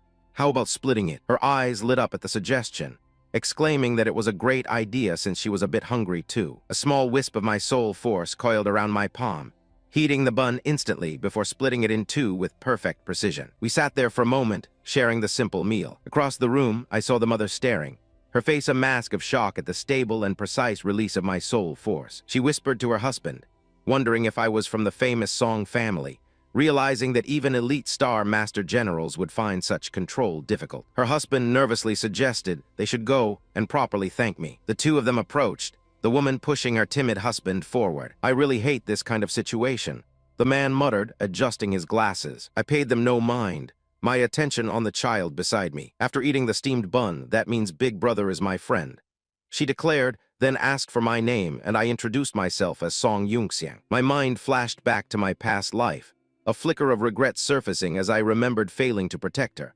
before her father, Tang Jinshui, began his fumbling introduction. His wife quickly took over, apologizing for her husband's awkwardness. She grabbed his sleeve, bowing her head. "Mr. Song, thank you for letting us board the ship." Her gratitude was plain, but her awe at my power was even clearer. As they backed away, the little girl ran to the large window, pointing outside as the sun dipped below the horizon. "Does Mr. Song live in Yongan City too?" she asked, her reflection shimmering in the glass. She then gasped, distracted by the view. "The garden on the ship is so beautiful." I glanced at her parents, then back at her.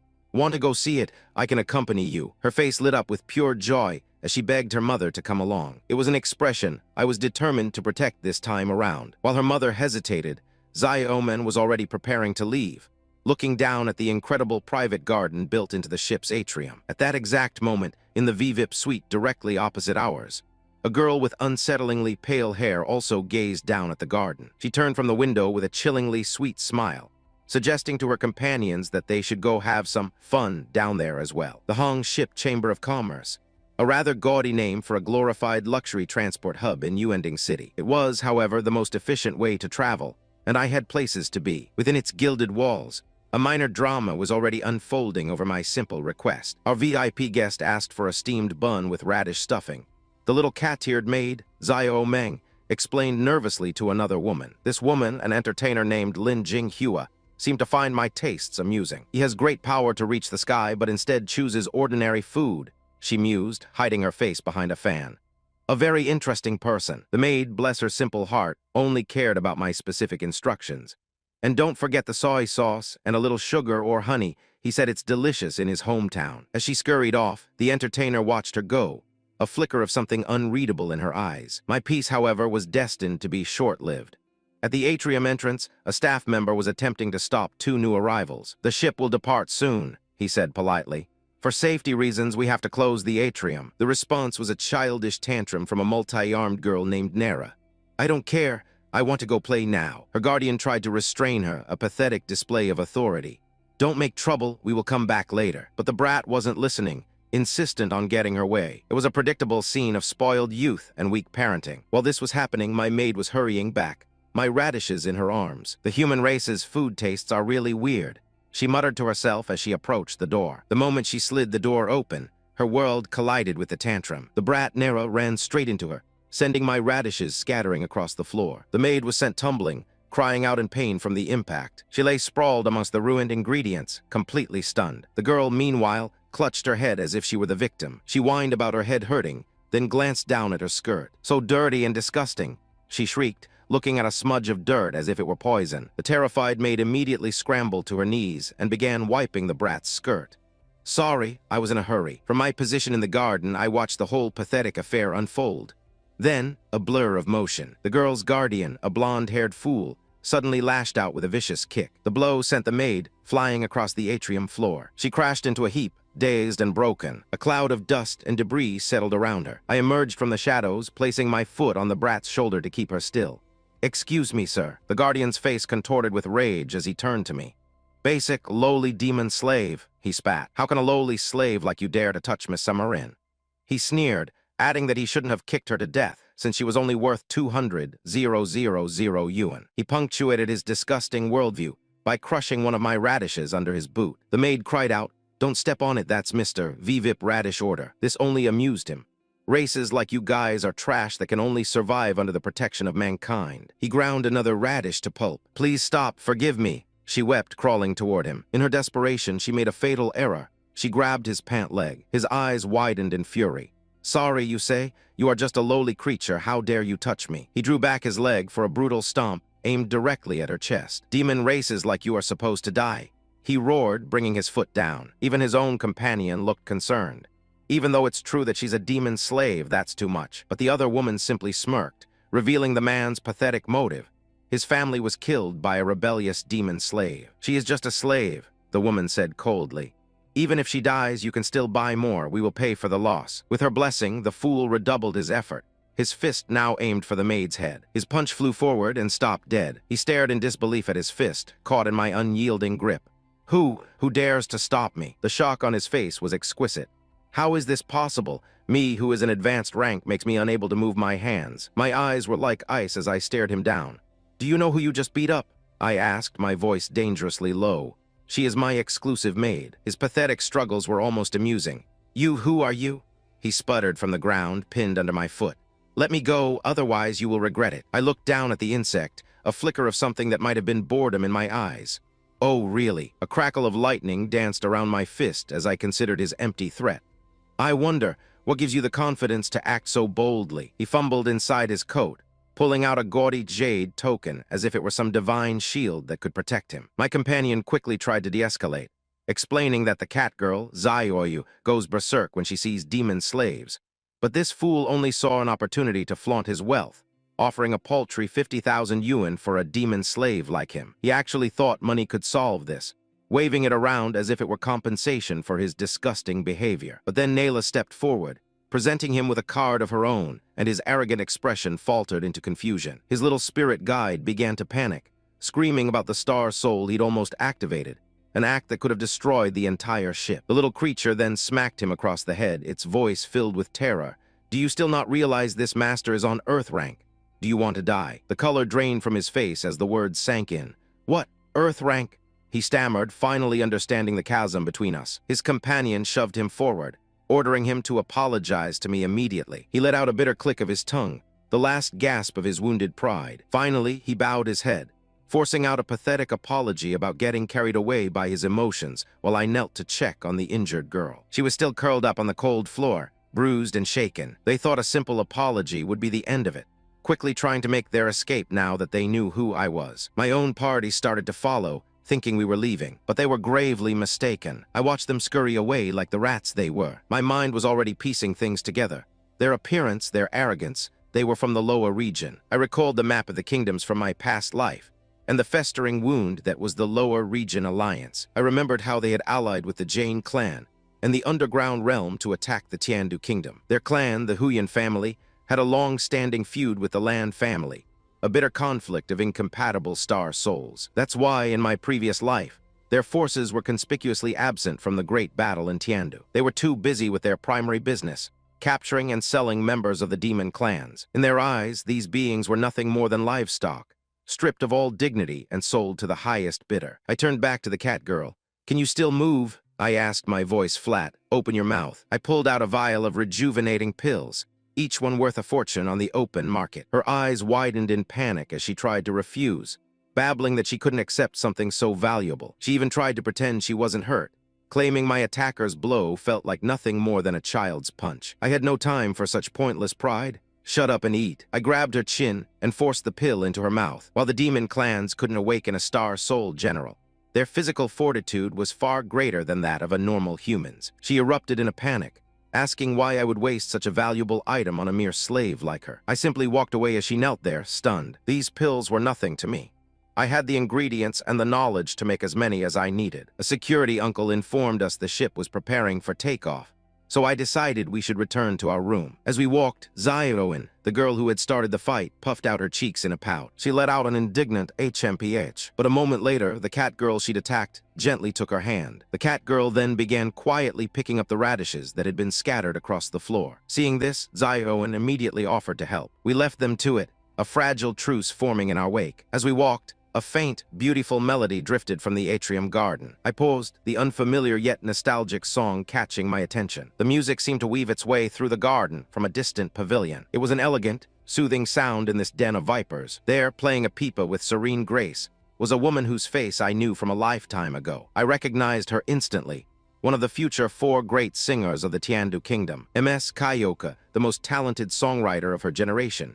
Even in my previous life, I had been one of her most loyal fans. I remembered how, 3 years from now, she would be crowned a national treasure, and the rumors that she started her career on a simple merchant ship were apparently true. A rare, cold smile touched my lips as I thought, perhaps I should get her autograph now. A tinny voice announced our imminent departure from Yuending City Airport, a place I had no intention of ever seeing again. The captain prattled on with his useless safety instructions, but his speech was cut short. Somewhere deep within the ship's guts, a power line had been severed. A pathetic attempt at sabotage, but they were amateurs. The ship shuddered, its massive soul-powered engines roaring to life as we began our ascent into the clouds. Air Control wished us a safe journey, completely oblivious to the nest of vipers I was traveling with. The entire vessel lurched as the main thrusters engaged, a crude display of power meant to intimidate the passengers. The lesser nobles in the other rooms were tossed around like dolls in a box. I could practically hear the sneers from my supposed cousins in the next room, no doubt thinking this turbulence was affecting me. They were of course wrong. In my specially prepared hidden chamber,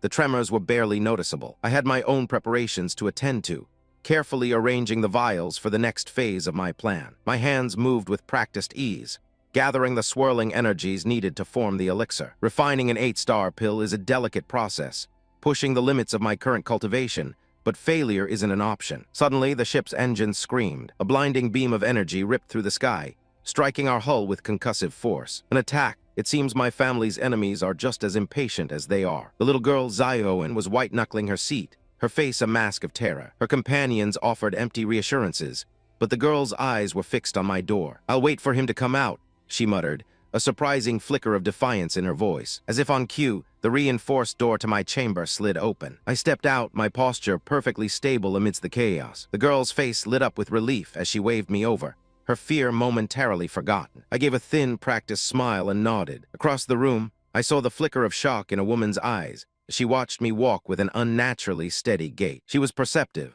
noticing how I instinctively adjusted my muscles to counteract every lurch of the ship. Her companion, a weak-willed man, had already succumbed to the motion and passed out. "Fasten your seatbelt," I told the girl, taking a seat beside her as I pulled out my comms device. I typed a simple, coded message and sent it, then put the device away.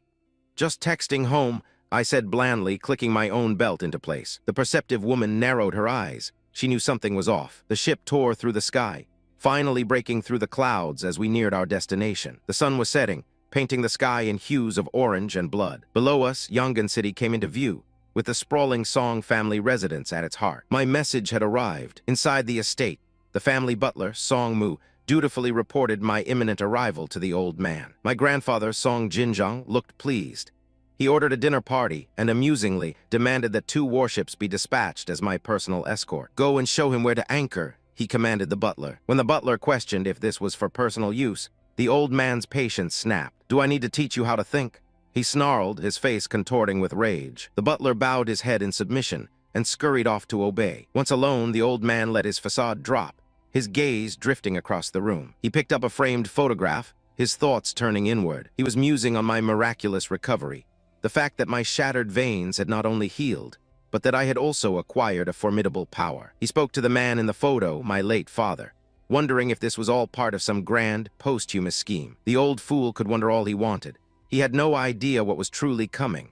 Back on the ship, the turbulence finally subsided, and a maid arrived with refreshments. Zioen, ever the inquisitive child, asked the cat-eared maid about a wound she'd received earlier. The maid's face lit up. "Mister, Song gave me medicine," she chirped gratefully. "It was a miracle. The pain is gone, and I feel better than ever." The perceptive woman who'd been watching me earlier clutched the bun I had given her, a look of dawning realization on her face. Zioen, meanwhile, puffed out her cheeks while chewing. "If anyone tries to hurt Big Brother again, I'll beat them up myself." Her righteous fury caused her to start choking on her food. I looked over unimpressed. "Are you choking?" Her distress immediately vanished, replaced by a look of pure bliss. "This bread is so delicious." I took a bite of my own. The flavor, it was nostalgic. The maid noticed my expression. "Miss Kyoka specially ordered it. Is it to your liking?" She then remembered her duties. "Oh, that's right. Speaking of Miss Kyoka, the song and dance performance in the atrium is about to begin." The ship-wide announcement echoed her words, inviting passengers to the main garden for the show. The real performance, however, was just getting started. My journey to the Hong Chamber of Commerce's auction was proving to be as tedious as I expected, conducted on a gaudy flying pleasure barge. On deck, they had dancers performing some clumsy routine, a pathetic attempt at high culture for the nouveau rich. I ignored the flurry of silk and choreographed movements, my eyes instead sweeping over the other esteemed guests. Their vapid expressions and gaudy attire told me everything I needed to know about the quality of this event. The music was as bland as the company, a forgettable tune played by someone who likely wished they were anywhere else. A maid with ridiculous cat ears approached me, her smile professionally vapid. "Mr. Song, please come this way." She led me past the common rabble, explaining that my seat was in the Diamond Supreme area, a title as pretentious as the people who invented it. The child Linger followed me closely as we walked toward the front row, drawing envious stares from the lesser patrons. I could feel the eyes of an arrogant fool on me, some second-rate young master named Zhang Dagui. He was stewing in his own mediocrity, wondering what background allowed a normal-looking person like me to occupy a seat he couldn't afford. I took my seat, completely unconcerned with the insects buzzing around me. Elsewhere, 2 other pests were whispering amongst themselves, one practically swooning that I was in the most prestigious spot. His companion's face drained of color, the simple reality of my position finally dawning on his slow mind. He quickly deduced that the diamond area was reserved for true power, and that I was far more than just an ordinary soul general. A bead of sweat dripped down his face as he realized the danger of his friend's loud mouth. The cat-eared maid startled, her enhanced hearing catching their hushed, scheming tones. I'd already noticed them, of course. Their intentions were as transparent as glass. Seeing the maid's fear, I motioned to the empty seat beside me. "It's okay. Don't be afraid. Come and sit." She looked stunned, but the shimmering energy barrier closing around the stage left her little choice. She sat, murmuring her thanks, as the stage was sealed off from the audience. A man with an absurd mustache stepped into the spotlight, announcing a play based on the true story of a hero from Uending, the ultimate destiny of the battle that took place in the city of Uending. They were making a spectacle of my work. He bellowed about a fire-Kirin rider who single-handedly destroyed entire beast hordes. How utterly theatrical. A frown creased my face. They couldn't possibly be serious. On the holographic stage, an actor began to scream pathetically for someone to save him. His desperate cries echoed across the deck, a mockery of the real terror people felt. Then the monsters arrived. Actors in suits so ridiculous they had to hold up signs identifying themselves. Linger flinched, her childhood innocence unable to see the farce for what it was. A trio of brave knights then made their grand entrance looking like cheap toys. They shouted about laser slashes before being swatted aside like flies in a pathetic display of incompetence. Their prop swords clattered uselessly on the stage floor. The monsters gloated over their defeated foes, and Linger hid her eyes in terror. Just as the play reached peak absurdity, another hero leaped through the holographic curtain. He called the monsters lowly beasts, striking a pose for the gullible audience. The announcer identified him as Star General Zuo Sai, and the crowd murmured about some fabricated legend of him saving the day alone. The actor boasted about his thousands of changes, twisting the truth into a child's fantasy. He made a dramatic gesture, and the stage lights flashed. His costume shifted slightly, and he spun around as if he's accomplished something profound. The simple-minded audience gasped in amazement. He transformed again, this time into the red armor of Star General Lu Bu, and even Linger seemed impressed by the cheap light show. This was supposed to be me. I heard some fool in the crowd shout that he saw it with his own eyes. The lies were already spreading like a plague. The actor brandished a plastic-looking spear, the Fang Tian. A moment later, stagehands pushed out a ridiculous-looking prop horse for him to install. Mounted on his wooden steed, the false hero charged, yelling, "Die, you lowly beasts." That idiot Zhang Dagui was actually crying, calling this pathetic actor his role model, while Linger watched with stars in her eyes. I could feel my temples throbbing. This was beyond embarrassing. Why am I being forced to watch this disgusting show?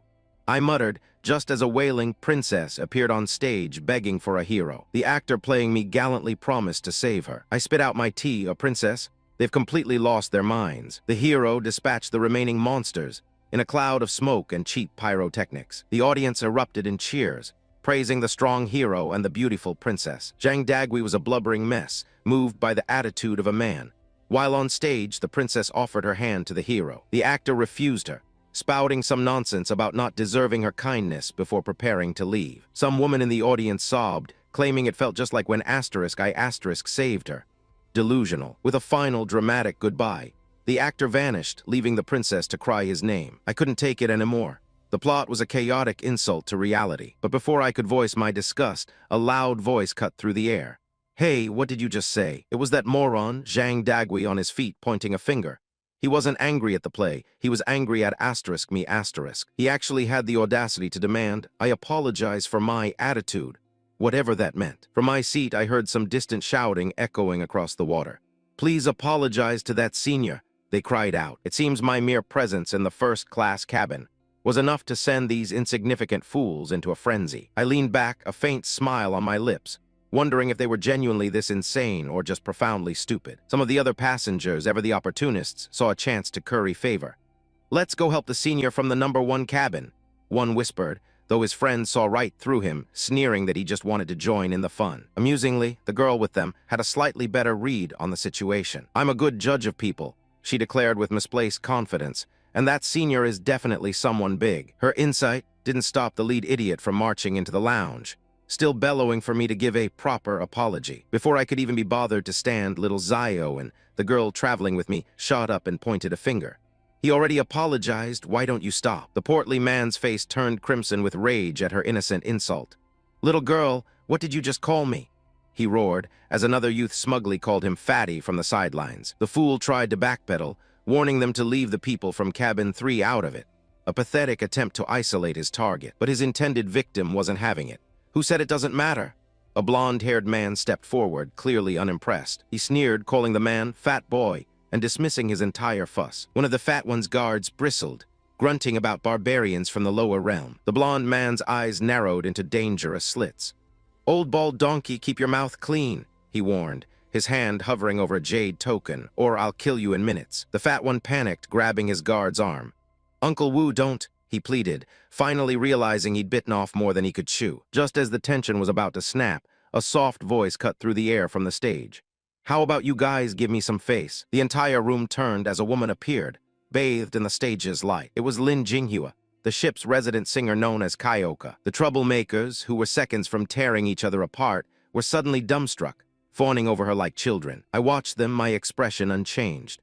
I remember this girl, Kyoka. She's still an adolescent, but she already carries the aura of the superstar she would become. At this moment, she had no idea she was destined to become one of the 4 great singers of the Tiandu Kingdom.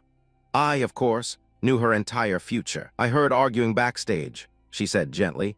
"I came to sing, so please listen to me first." The fat fool was instantly pacified, blushing like an idiot.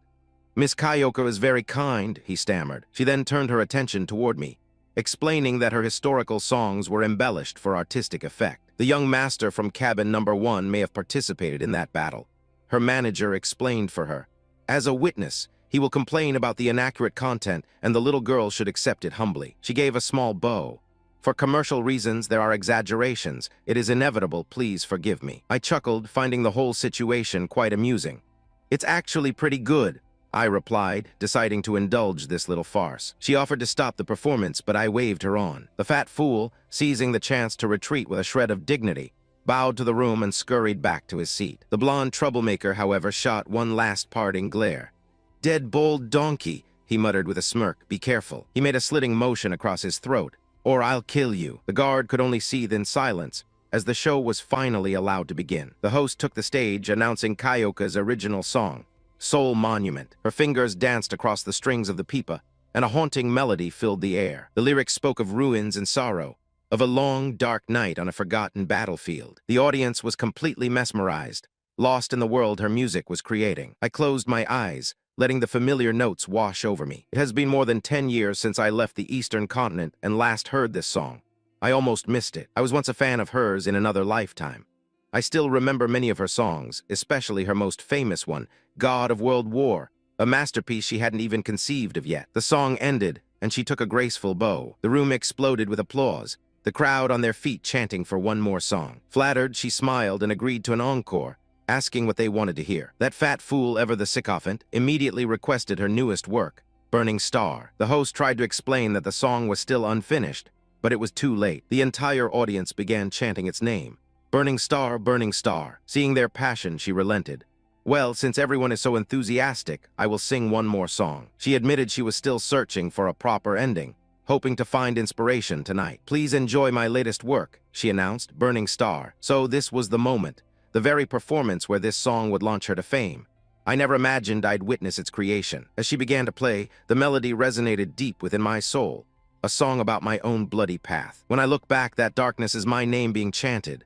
Her voice was pure, yet filled with the echoes of war. The oath engraved on the chest, that is the warrior's crown. The lyrics were a mirror to my own vows. Lost in the river of time, I began to hum along, the memories of countless battles flooding my mind. Kill all the gods and beasts, and as she reached the song's unfinished climax, the words spilled from my lips, quiet but clear. "The one who returns will be me." The music stopped. A deafening silence fell over the entire hall. My eyes snapped open. I had been careless. Every single person was staring directly at me, their faces a mixture of confusion and awe. Even the leaves projected by the hologram seemed to freeze in midair. On stage, Kyoka stood motionless, her fingers trembling just above the strings. My cat-eared attendant leaned in, her voice a panicked whisper.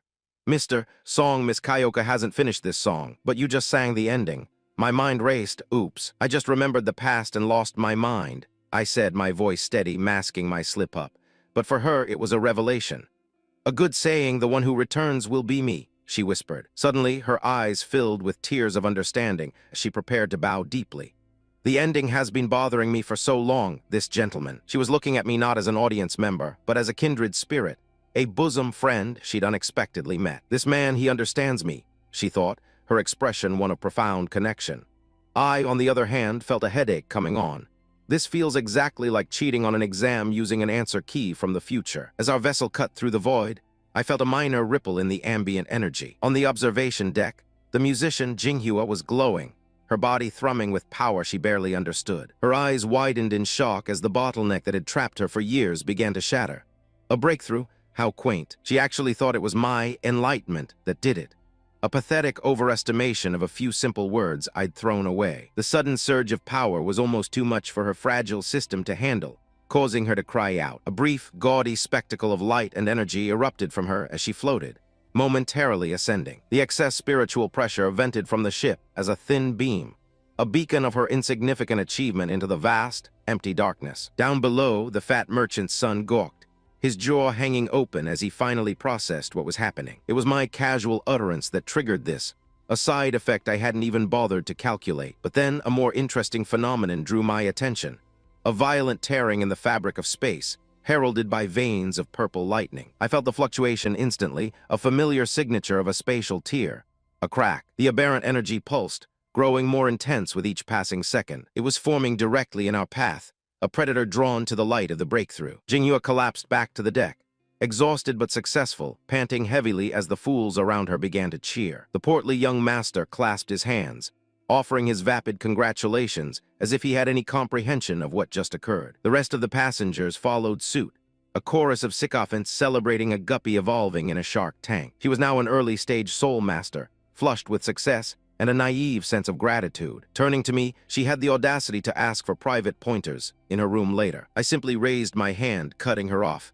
No, I think something went wrong. Her face fell, confusion clouding her eyes as her little fantasy dissolved. Outside, the sky was no longer serene.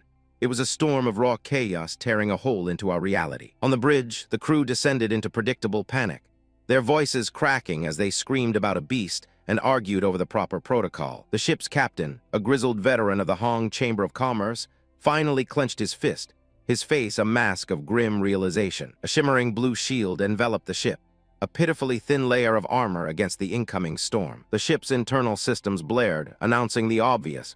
Beasts detected heading to this ship. A system-wide announcement ordered all passengers to their cabins, as if that would make any difference. The crack in space finally ruptured, vomiting forth a tide of darkness. From the abyss emerged a swarm of flying-type beasts, their power levels ranging from laughable to moderately troublesome. They moved with a hive mind's unity, their energy cores glowing with malevolent light. In perfect unison, they unleashed a barrage of concentrated energy beams. The ship shuddered violently as the attacks hammered our shield, and the first screams of terror echoed through the hall. The worthless passengers were tossed around like dolls, their pleasant journey turning into a chaotic nightmare. Even the newly ascended soul master, Jinghua, was sent flying, her screams swallowed by the din of the assault. In a flicker of movement, I caught her before she hit the deck.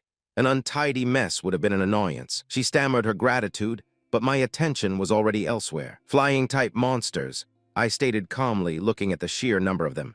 The defensive formation on this ship won't last long. The ship's strategist was losing his composure on the bridge, his face pale with fear. Damn, the captain growled, finally accepting that they couldn't outrun the swarm. He began barking orders, a desperate plan to counterattack and send a distress signal, opening a section of the shield to return fire. The ship's guards dutifully began firing their weapons, their attacks like pebbles against a tidal wave. An officer shouted morale-boosting nonsense, telling his men that their safety was paramount as they engaged in a suicide mission. Yuan-style Star Master Generals, a grand title for what amounted to disposable security. The call went out for any powerful passengers to assist in the defense, a clear sign of their desperation. That buffoon, the merchant's son, saw his moment to be a hero, puffing his chest out and demanding his Star General token. If I stay silent, who will save all the passengers? He bellowed, a peacock posturing before a wildfire. My companion glanced at me, questioning my inaction as the boy played his part. The girl beside me murmured that the shield was failing, her voice laced with the cold fear of annihilation. Unbothered, I reached into my coat and retrieved a small green object. It was a Star General token, one I had acquired some time ago. The girl stared, her eyes widening in disbelief as she recognized it. That's my lost star general token. Her expression shifted from shock to a ridiculous, blushing confusion. He carries it all the time, a pathetic display of force, easily deflected by the vessel's primary defenses. From the bridge, I can practically feel the sweat beading on the brows of the so-called command crew. Not good. The monster noticed that there are areas that are weak against attacks. One of them squeals. Another fool chimes in, his voice trembling. Quickly contact the security team as soon as possible. But the old man in charge dashes his hopes, his face a mask of grim defeat. We can't. The security team is already engaged and cannot withdraw. The first officer slams his fist on the console. A child's tantrum in the face of annihilation. Finally, the old man resorts to the last refuge of the incompetent, blind hope. Now I can only pray that a star master among the VVIP can defeat the enemy. The cattle in the main hall scatter, their screams of run, echoing uselessly against the walls. One of the female passengers tries to impose order on the chaos, directing the herd towards the lower decks. It's a pointless gesture, as the creatures simply redirect their assault. A concentrated beam lances through the weakened shield, tearing a hole in the upper deck with a deafening roar. The attendants, who were moments ago serving drinks, are now sent tumbling across the floor. With a final, agonizing groan, the ship's entire defensive barrier shatters into a million pieces. They are now completely exposed, and debris begins to rain down upon them. The woman's forced composure breaks, her face contorting in terror as she screams for everyone to run. Her attendants are frozen, paralyzed by fear as the very ground beneath them begins to collapse. Enough of this. A hexagonal shield of my own making materializes above them, effortlessly deflecting the falling rubble. The attendants stare, their minds too small to comprehend what just happened. The woman who fancied herself a leader turns, her eyes wide with shock as she finally notices me standing here. I watch the swarming creatures with cold indifference. They come, I state, a simple fact. Their growls intensify as they prepare to tear the ship apart. That rich brat's bodyguard, an old man named Wu, decides to play the hero. He plants his feet, preparing for a futile charge. With a shout to his young master, he leaps into the fray, a moth flying towards a flame. His companion looks on, startled. The old man crushes a talisman, roaring, "Build a star soul." As his body is enveloped in energy, a clunky, armored construct materializes around him, wielding a crude-looking axe as it faces down one of the mechanical beasts. For a moment, it actually manages to block the creature's advance. But it's a foolish one-on-one fight when he's surrounded by dozens, and the terrified onlookers below seem to understand that. A sudden alert from my system. The initial message is a warning of a grave danger level, almost comical in its obviousness. It then has the audacity to advise me to flee. My senses, however, tell me something more. If my system is flagging this, it's not because of these low-level drones. There's a wholly rank entity lurking behind them. Escape is an option, but an inefficient one, burdened by these civilians. Besides, my copied Lu Bu is currently unavailable. I am left with only 2-star soul talismans, a far cry from the power of my true generals. As if to prove my point, another drone swoops in. The old man's star soul lets out a final, metallic scream as it's torn apart. The resulting explosion rips across the deck, a monument to his failure. The blonde boy's other subordinate makes a cold but accurate assessment. Why should we save him? He's not useful to us. The boy, however, ignores this sound logic and pulls out his own talisman, shouting to build his own star soul. A mass-produced Nagabata star general materializes, a cheap, low-cost model, but better than nothing. The old man's axe-wielding construct kneels, defeated. Just as one of the beasts charges a finishing blow, a beam of light erupts. The Nagabata general intercepts the blast, its pilot shocked at his own machine's capability. The old man on the bridge recognizes the model with disbelief, wondering why a cheap unit from the lower domain is even here. The enemy remains undeterred. The pilot of the cheap mech scoffs, filled with an amusingly misplaced bravado. I won't be belittled by lowly people like them. He rockets into the air, drawing their attention away from the deck. I turn to the remaining civilians. The lower deck isn't a guaranteed sanctuary. The choice is yours, I tell them, cutting through their false hope. I hand the little girl to Zio Meng, ordering them to the escape vessel. The child protests, not wanting to leave my side. She clings to a naive belief that as a star soul master, I can solve everything. The safest place is with brother. She cries until her mother finally pulls her away. As the family unit begins to move, they finally leave me to my work. The little girl looks back one last time, a sad expression on her face. But her mother's friend, the woman named Ryuwei, stops. She tells them to go on without her. She reveals her own talisman, a determined smile gracing her lips. I'm a soul master too. I won't run. This time I will fight by your side. The words "abandon ship" flashed across the screen, A pathetic question for a foregone conclusion. One of the pilots, a fool with more bravado than sense, transmitted his grand plan. "Old man, I will hold it. You take this chance to deal a fatal blow." I almost laughed as the other one agreed, admitting that at least I had the advantage in speed while his own mech was being torn apart. He danced and weaved, a gnat trying to evade a hurricane. His voice crackled with desperation over the comms, his courage already failing him. "Damn, old man, hurry up and do it now." The so-called old man decided to play the hero, shouting to draw the beast's attention. His axe struck true, and for a moment he might have felt a flicker of hope before being swatted out of the sky like an insect. His mech crashed into the deck below in a glorious, predictable explosion of failure. From the smoke, one of the passengers, a fat, useless lump, pointed up in terror. "Huh, there's one more." His eyes widened as the reality of the situation dawned on his simple mind. No, not one but 5 of the beasts now filled the sky, their collective roars a promise of the slaughter to come. One of the creatures charged a concentrated beam of energy as a woman screamed a pointless warning to take cover. She stared in horror, understanding this was a Star Soul construct's attack. The blast shot directly towards the fat man, a perfect strike that would have atomized him. A violent explosion of purple energy tore through the deck where he stood, but another fool in a heavy mech had shielded him, asking if the man was all right as he trembled behind the shield. The man could only stammer that he was fine, still shaking from his near-death experience. The survivors gathered, asking each other if they were hurt, still reeling from the chaos. Then the woman finally noticed the hexagonal barrier protecting them all. "This is a defense made by Song's classmate." One of the pilots scanned the area, his voice laced with confusion. "Then where is Mr. Song now?" "Right where I was supposed to be, standing calmly with the only people on this ship who mattered." A small, irritatingly grateful girl clung to my sleeve, babbling about how strong I was for stopping the attack with my bare hands.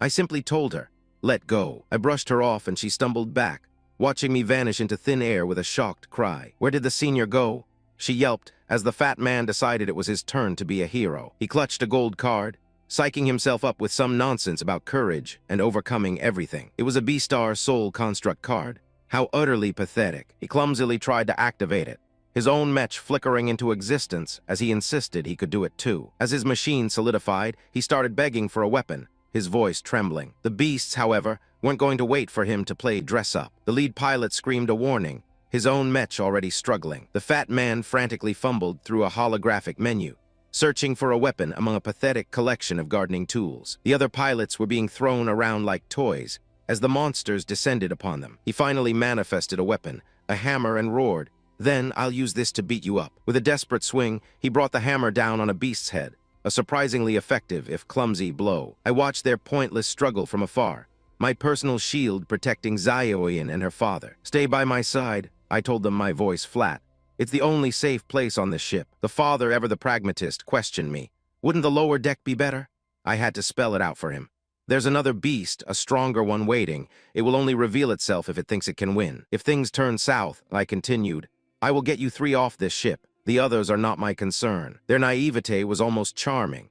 They couldn't comprehend abandoning 1,000 people, or the fact that this ship was nothing more than a steel coffin. The father suggested contacting the captain, clinging to the delusion that authority still meant something here. His wife finally slapped some sense into him. "You fool! Do you think anyone in charge will listen to us now?" While the fools were scrambling across the atrium, I watched the girl Kyoka nearly get vaporized by a beam of raw energy. It was time to stop observing their incompetence. One of her underlings screamed a pointless warning, her voice cracking with terror. Then another one of their bulky machines lumbered forward to intercept the blast, a pathetic attempt at a heroic sacrifice. The sheer force of the attack drove the crude mech backward, its metal frame groaning under the strain as another useless shout filled the air. A third machine, armed with a laughably primitive crossbow, joined the fray, trying to offer supporting fire. The woman I'd reluctantly rescued clutched her daughter, apologizing for her husband's weakness and offering their family as my property. I couldn't be bothered with their groveling.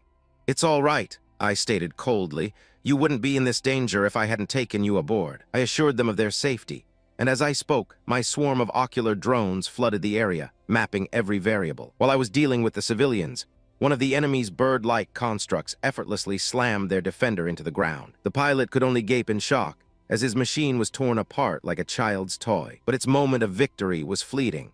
A phantom projection of my star general materialized behind it. Before its primitive sensors could even register the threat, My projection was already in motion. My blade passed through its armor as if it were made of paper. The pilot inside registered the fatal damage, just as its ally let out a furious roar of defiance. With its last breath, the defeated pilot managed to warn its comrade. It charged mindlessly, screaming, "Go to hell," and ran directly onto my waiting blade. I watched the light fade from its optics as its entire frame began to crack and disintegrate from the core. The other would-be heroes could only stand and watch as I cleaned up their mess. Even as his machine fell apart around him, the pilot had the audacity to call me a lower realm boy. One of the survivors, high on his own foolishness, then pointed his blades at the true threat, yelling, "Old man, you owe me once." The ancient being merely glanced down, and the sudden shift in pressure made even the girl Kyoka gasp in fear. It simply clenched its fist. An invisible, crushing force immediately enveloped the loud-mouthed pilot's mech. His machine was violently twisted and torn apart,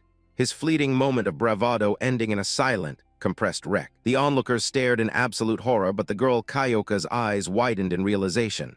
"It's him," she whispered. "He finally took action." She was right. While they were all watching the distraction, I had already moved, impaling the true enemy from behind. My red dragon star general stood over the collapsing entity, a monument to true power in a room full of failures. This was never their battle to win. The ship's outer defenses were breached, and these winged abominations were swarming the deck like insects. One of the pathetic security mechs was pinned, its pilot's panicked screams echoing over the comms. This noise was becoming an irritant, so I decided to intervene, grabbing one of the creatures as it dove for another kill. I watched with cold satisfaction as its shrieking intensified, its body groaning under the pressure of my grip. "Shut up," I commanded, and crushed it into silence. With one pest exterminated, I manifested my halberd. A simple sweep of my weapon was enough to tear another one apart. The explosion sent shrapnel flying, a messy but effective solution for such trivial threats. The remaining pilots could only stare, their primitive minds finally recognizing the insignia of the Red Star General. One of them muttered in disbelief, mistaking my existence for some hero from an opera he'd heard about. He then proceeded to count the invaders, as if that would help. He finally concluded there were 7 beasts inside the perimeter, a fact I had ascertained minutes ago. The fool then announced that their security team wouldn't last, an obvious and utterly useless observation. I had intended to conserve my strength for the true threats this mission would present, but this display of incompetence was forcing my hand. Fine, I accessed my core systems. System Lu Bu, unlock weaponry, fear-carrying bow. The schematics flooded my interface as the system began fabrication. The heaven-splitting cloud fear bow. Its energy consumption is obscene, a waste for such minor annoyances, but I have little choice if I want some peace and quiet. Just as I predicted, their pathetic formation broke, and another creature lunged forward. The spectators let out a predictable gasp of shock, but then something new. A volley of glowing flywheels shot through the air. They intercepted the beasts, saving the 2 worthless guards from their imminent demise. The blonde fool recognized the attack, babbling about a Miss Nara and her untested secret weapon. A secret is only as good as the power it wields. The projectiles obediently returned to their master, and there she was, Miss Nara, posturing amidst her glowing toys. She made her grand entrance, announcing her special flywheel-controlling Star General and asking if she was on time. The remaining creatures squawked, turning their attention to this new, flashy irritation. The 2 guards she had saved began fawning over her, desperate for orders. One of them correctly stated they had no chance of winning, a rare moment of self-awareness. Nara pointed out the obvious fact that the enemies could fly, then boasted about handling 2 of them herself.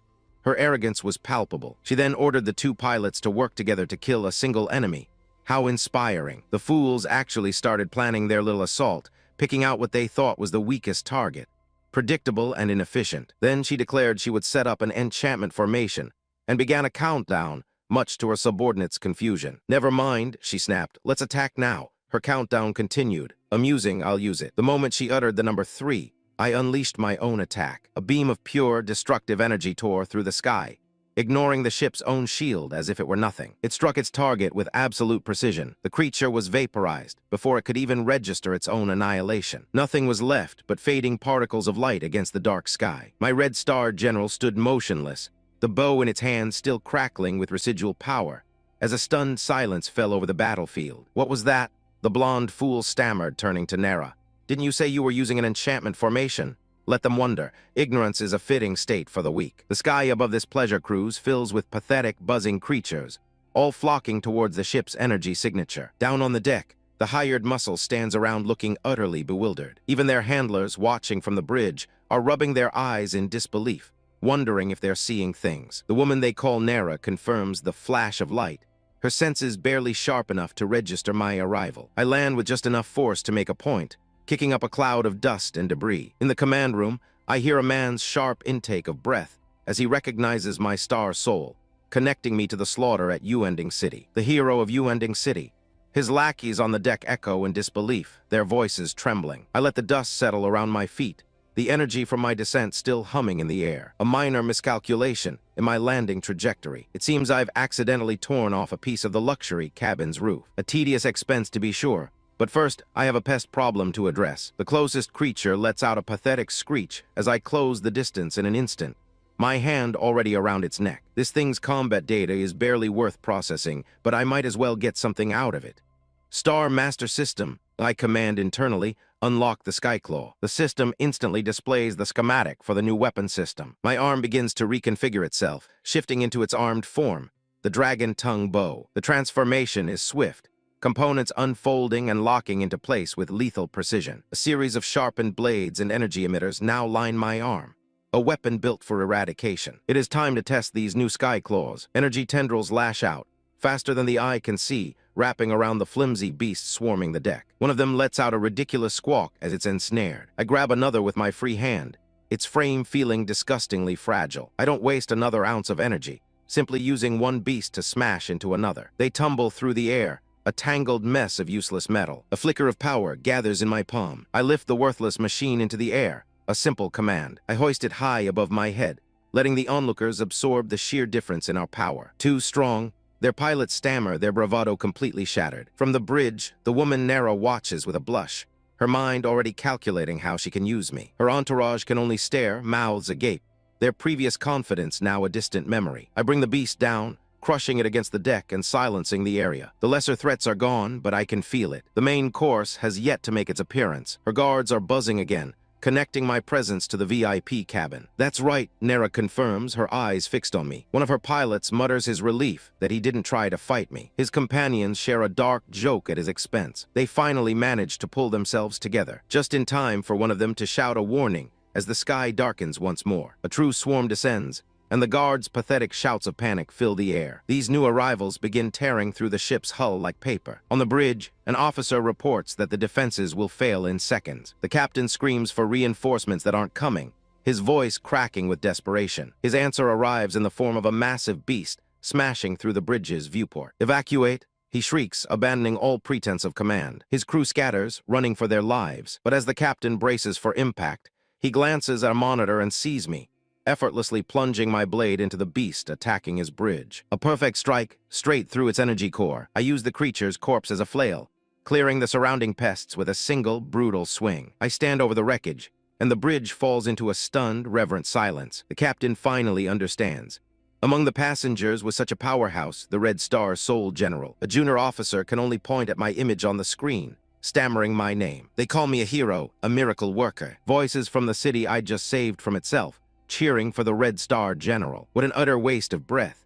Now I'm trapped on this merchant vessel, listening to some pompous old fool gush about how his daughters are my biggest fans. He even orders his subordinate to get my autograph, as if I'm some common entertainer. The old man's greed is pathetic, already scheming to get multiple copies for his collection of wives. His subordinate seems to be having a mental breakdown over it, which is the only amusing part of this entire farce. The man weeps about his career goals and his desire for 8 wives, mortals and their petty ambitions. Suddenly, the air fills with a familiar, irritating buzz. The ship's security team panics. "Captain, there are too many for them perhaps." One of them is already suggesting a retreat, whining about his injuries. Their captain, however, has a misplaced sense of duty, rambling on about protecting the passengers. Another one starts sniveling about his mother, afraid to die. The old guard tries to instill some courage, reminding him of the generous pension his family will receive upon his death. How motivating. The coward is shocked into silence, finally understanding the price of his employment. The captain, in a fit of desperation, charges into the swarm, screaming for their demise. He manages to scratch one, impressive, but his little display only attracts a bigger, more dangerous specimen from the swarm. A warning cry of "careful" is pointless as the beast descends in a blur. The guard is swatted out of the air like a fly. "Team leader," the captain screams, watching his subordinate fall. The rest of his squad is quickly dismantled by the chittering swarm. Inevitably, the captain is caught, staring down his own end. I don't accept it, he thinks, as if his acceptance matters. His final thoughts are of his family's debts being paid off. A noble but ultimately pathetic end, but not today. A flash of green light bisects the creature holding him. The drone falls apart, its screech cut short. The captain can only stare, dumbfounded. His remaining men are just as shocked. I land my red star general on the ship's hull, my presence silencing the chaos. The captain falls to his knees, stammering his gratitude. I ignore him, turning my attention to the cloud of pests before me. If only Cao Ren or Ao Bing were here, I mutter to myself. This would be over already. But I am alone, surrounded by incompetence. It's fine, I transmit to the trembling guards. Back off, let me face them. My systems immediately begin targeting calculations.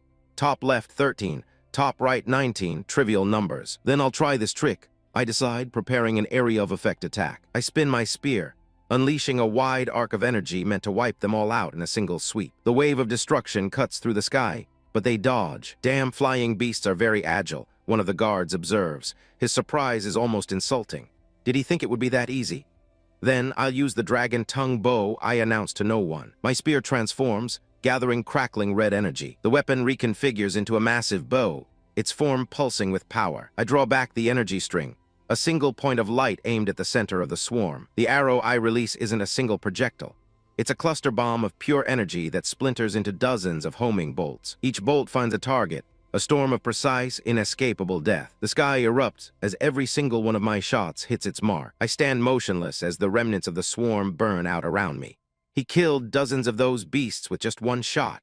One of the guards exclaims in terror and awe. Yes, that is in fact how it's done, but their celebration is premature. More screeches echo from the smoke. The beast is calling for help. Another brilliant observation. The survivors are indeed sending out a distress call, and the reinforcements that answer are significantly larger. Their strength cannot be underestimated. So this is the threat the system was warning me about. The appetizers are finished. The new arrivals begin to glow, charging a coordinated attack. Big brother, please do that trick again. One of the guards begs. Fool, they've adapted. A dense ray attack is forming. I could dodge, but the ship is a slow, vulnerable target. The enemy swarm fires in perfect unison. The ship's automated defenses return fire, a pathetic and useless response. The two volleys streak towards each other. The ship's pitiful projectiles are instantly vaporized. Just as their attack is about to incinerate us, a shadow falls over the ship. A new vessel has arrived, a massive tiger-shaped battleship. The fools on my ship start cheering about being saved. The battleship unleashes a salvo of its own, a brilliant defensive screen of firepower. The cannons intercept the enemy volley perfectly, shielding our vessel from harm. It's a Tiger-class air battleship from the Tiandu Kingdom, and they're hailing us for a rescue operation. The bridge crew is ecstatic, relieved that help has finally arrived. A transmission comes through, crisp and professional. We Chiluan soldiers from the Song family of Jiyuan City have come to lend a helping hand. A hologram of a stern female warrior appears on the bridge. The Song family, just my luck. This simple extermination job just became a political headache. I watch the approaching Red Fleet through the main view screen, their crimson drones swarming like insects. One of the captain's underlings is practically weeping with relief, babbling about how rescue has finally arrived. The old captain, at least, possesses a fraction of a brain, questioning why an army from the southern border would appear so far from their post. But his naive subordinate quickly dismisses the suspicion, attributing our salvation to a convenient mission they were passing by on. Trusting in blind hope, the captain makes a fatal error, ordering all defenses dropped to maximize speed and greet his supposed saviors. Aboard the lead enemy vessel, even their horned commander seems surprised by our sudden, idiotic vulnerability. The fools on this ship stumble as the vessel lurches forward, cluelessly bracing for a rescue that will never come. As we draw closer, one of my companions identifies the force. The Chiluan army, an all-female unit led by the eldest sister of the Song family, Yunjin. I remain silent, processing the name. Song Yunjin, another pawn on the board. The tactical display confirms the obvious. We haven't been rescued, we've been cornered. On the bridge of their flagship, a woman with violet hair and a stern expression watches our pathetic approach alongside an older man. Instructor Damu, she asks, her voice laced with disdain. Are you certain our little marquis is on that civilian vessel? We're being far too subtle. The man, Damu, offers a cryptic response about people growing up before correcting her title. He is merely a butler of the Song mansion. She waves off his correction, her mind clearly elsewhere. The butler then directs her attention to a monitor, displaying my Red Star Soul General. Her eyes widen in recognition.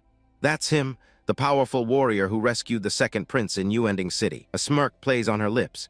So he's on that boat. It seems my useless little brother has always had absurd luck. She muses that without my intervention, her brother's faction would have been wiped out long before she could arrive to support them. The butler's reply is laced with smug satisfaction.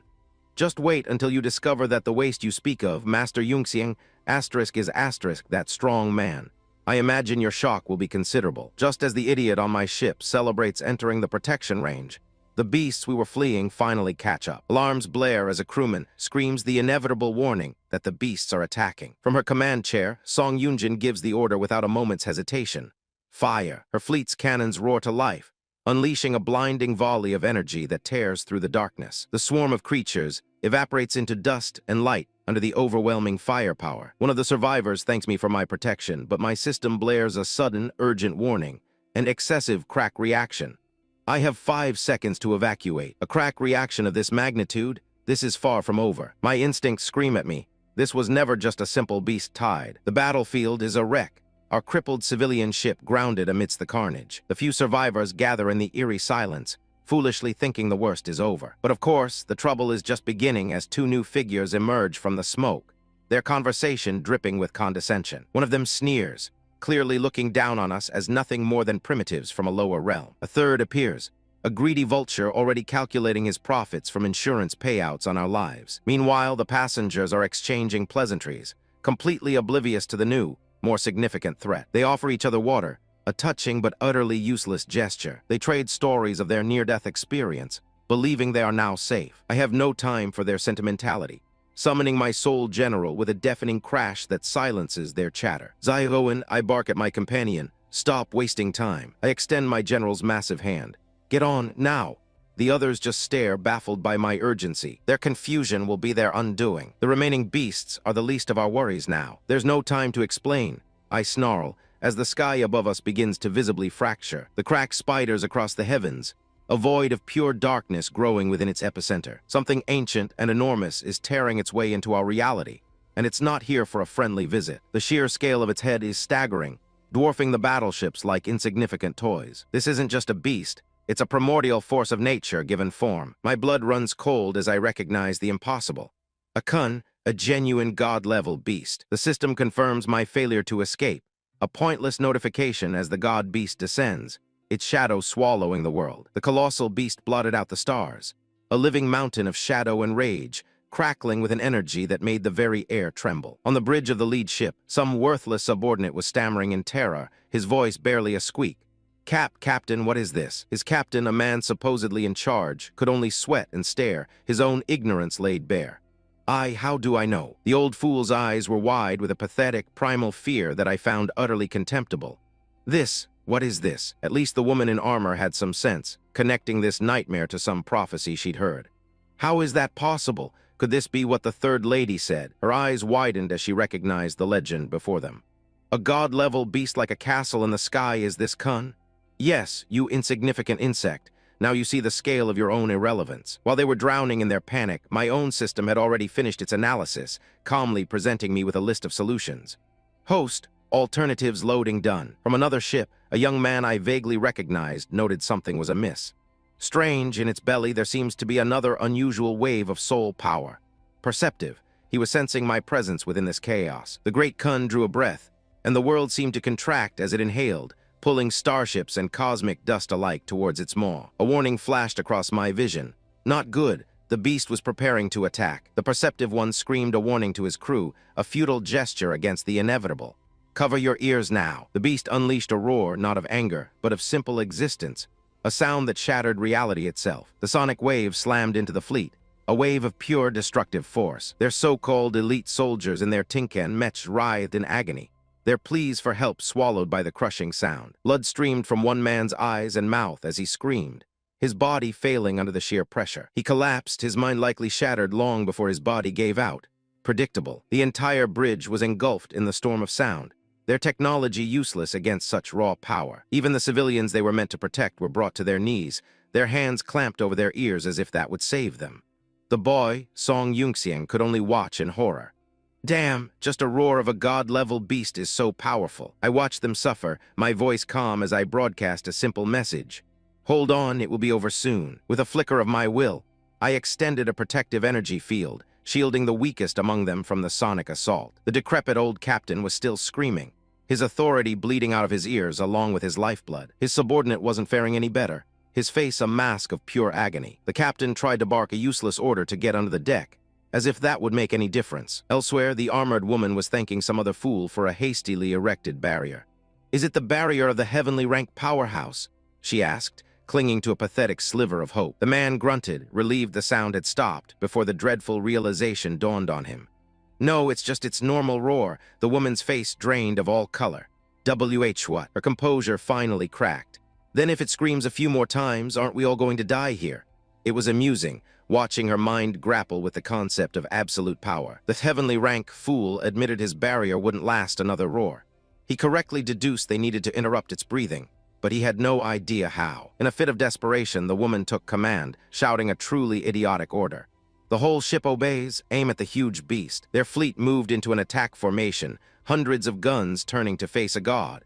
They were about to sign their own death warrants. The cannons whirred, locking on target, ready to unleash a barrage that would do nothing but annoy the creature. I had seen enough of their incompetence. "No, stop! Don't shoot!" My voice boomed through their comms, overriding their chain of command. My face appeared on their main view screen, an unwelcome ghost from their past. The leaders stared, their shock palpable. "What?" "Members of the Song family Chiluan army," I announced, my voice dripping with cold authority. "Listen to me. I'm Song Yunxiang, the name of the family's greatest failure, now their only hope." An older man, Uncle Shu, recognized me immediately. "Young Master Yunxiang." He stammered that he'd been sent by my grandfather to bring me home, his confusion evident. He simply couldn't process the situation. "What's going on? Why?" The arrogant warrior woman was even more shocked. "The trash young master is in that Red Star Soul General. How is this possible?" The disgust in her voice was a familiar, almost comforting sound. "Home," I thought, a word I hadn't heard in a long time. "Thank you, Uncle Shu," I said, cutting through their shock. "But listen to me now, shut down the guns." They stood frozen, staring at my projection, finally silent. I laid out the facts for them like children. "This is a god-level beast. It is not an enemy. To it, we are nothing but flying bugs. It won't bother us unless you sting it." The woman balked at my next command. "What? Turn off all power sources." She started to protest, realizing we would fall. "Then will we not?" I cut her off, my patience wearing thin. "I will tell you when we are clear of its warning range. Then you will power up and escape at full speed." One of the old fools began to panic about falling from such a height. "If anything goes wrong, we'll all fall to pieces." "Trust me," I snapped, my voice leaving no room for argument. "This is your only chance. I've seen a Kun take half a city in one bite. If it decides to attack, escape is impossible." The old man fell silent, his face ashen with terror. Finally, they understood. The woman gave the order, her voice tight with tension. "Execute. Immediately execute Master Yunxiang's order." "I will count to 3, I commanded. "All boats, turn off the power source and release the Star Soul Generals. 3, 2, 1. At my command, the fleet went dark, their engines dying in unison. The ships began their silent, terrifying plunge toward the ground below. Inside the passenger cabins, chaos erupted as zero gravity gave way to a sudden, violent descent. Even on the bridge, the crew was thrown about like ragdolls, their professionalism vanishing in an instant. While they tumbled, I anchored my Star General to the falling vessel, extending a field to keep the ship stable and the civilians from being crushed. I watched the altitude plummet, 2,000 meters, 1,000. We were falling like a stone, the ground rushing up to meet us. As we fell past the colossal beast, its massive eye tracked our descent with utter indifference. The screams of the passengers echoed as the mountains loomed ever closer. But then something unexpected happened. The Kun's body shuddered, releasing a massive swarm of smaller, winged beasts. The swarm broke off from the main body, turning and diving directly towards our falling ships. Not good. A panicked shout came over the comms. "Groups of beasts are catching up." I was already one step ahead. 3, 2, 1. I began my final countdown, the swarm closing in fast. Now I roared. "Turn on the power, move to the 3-16 position and disengage at full speed." This time there was no hesitation, just a chorus of determined "Okay." The ship's engines exploded back to life, rocketing us away from the swarm just moments before they would have torn us to shreds. I watched them flee, their engines screaming in desperation as they tried to outrun the swarm. They pushed their pathetic ships to the limit, a frantic dash towards a city that would offer them no real safety. It was almost amusing to hear the panic on their bridge as a subordinate cried out to his captain about their dwindling energy reserves. The old man had already given up, sweat beading on his brow as he accepted their fate. Then one of my crew reported the obvious.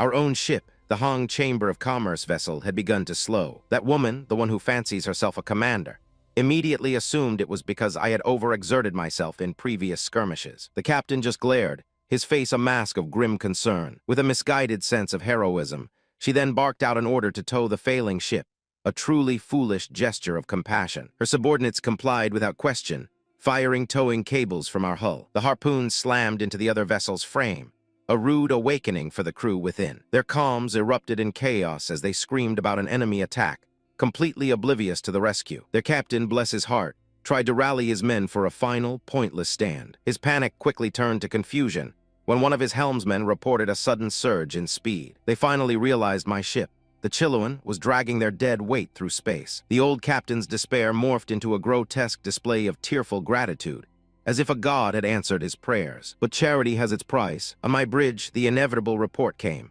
Our reduced speed had allowed the high-level monsters to close the distance. The tactical display lit up with dozens of hostile signatures, a problem of their own making. "Can we shoot them?" the woman asked, her voice betraying a hint of doubt. "No," her subordinate replied, stating the obvious.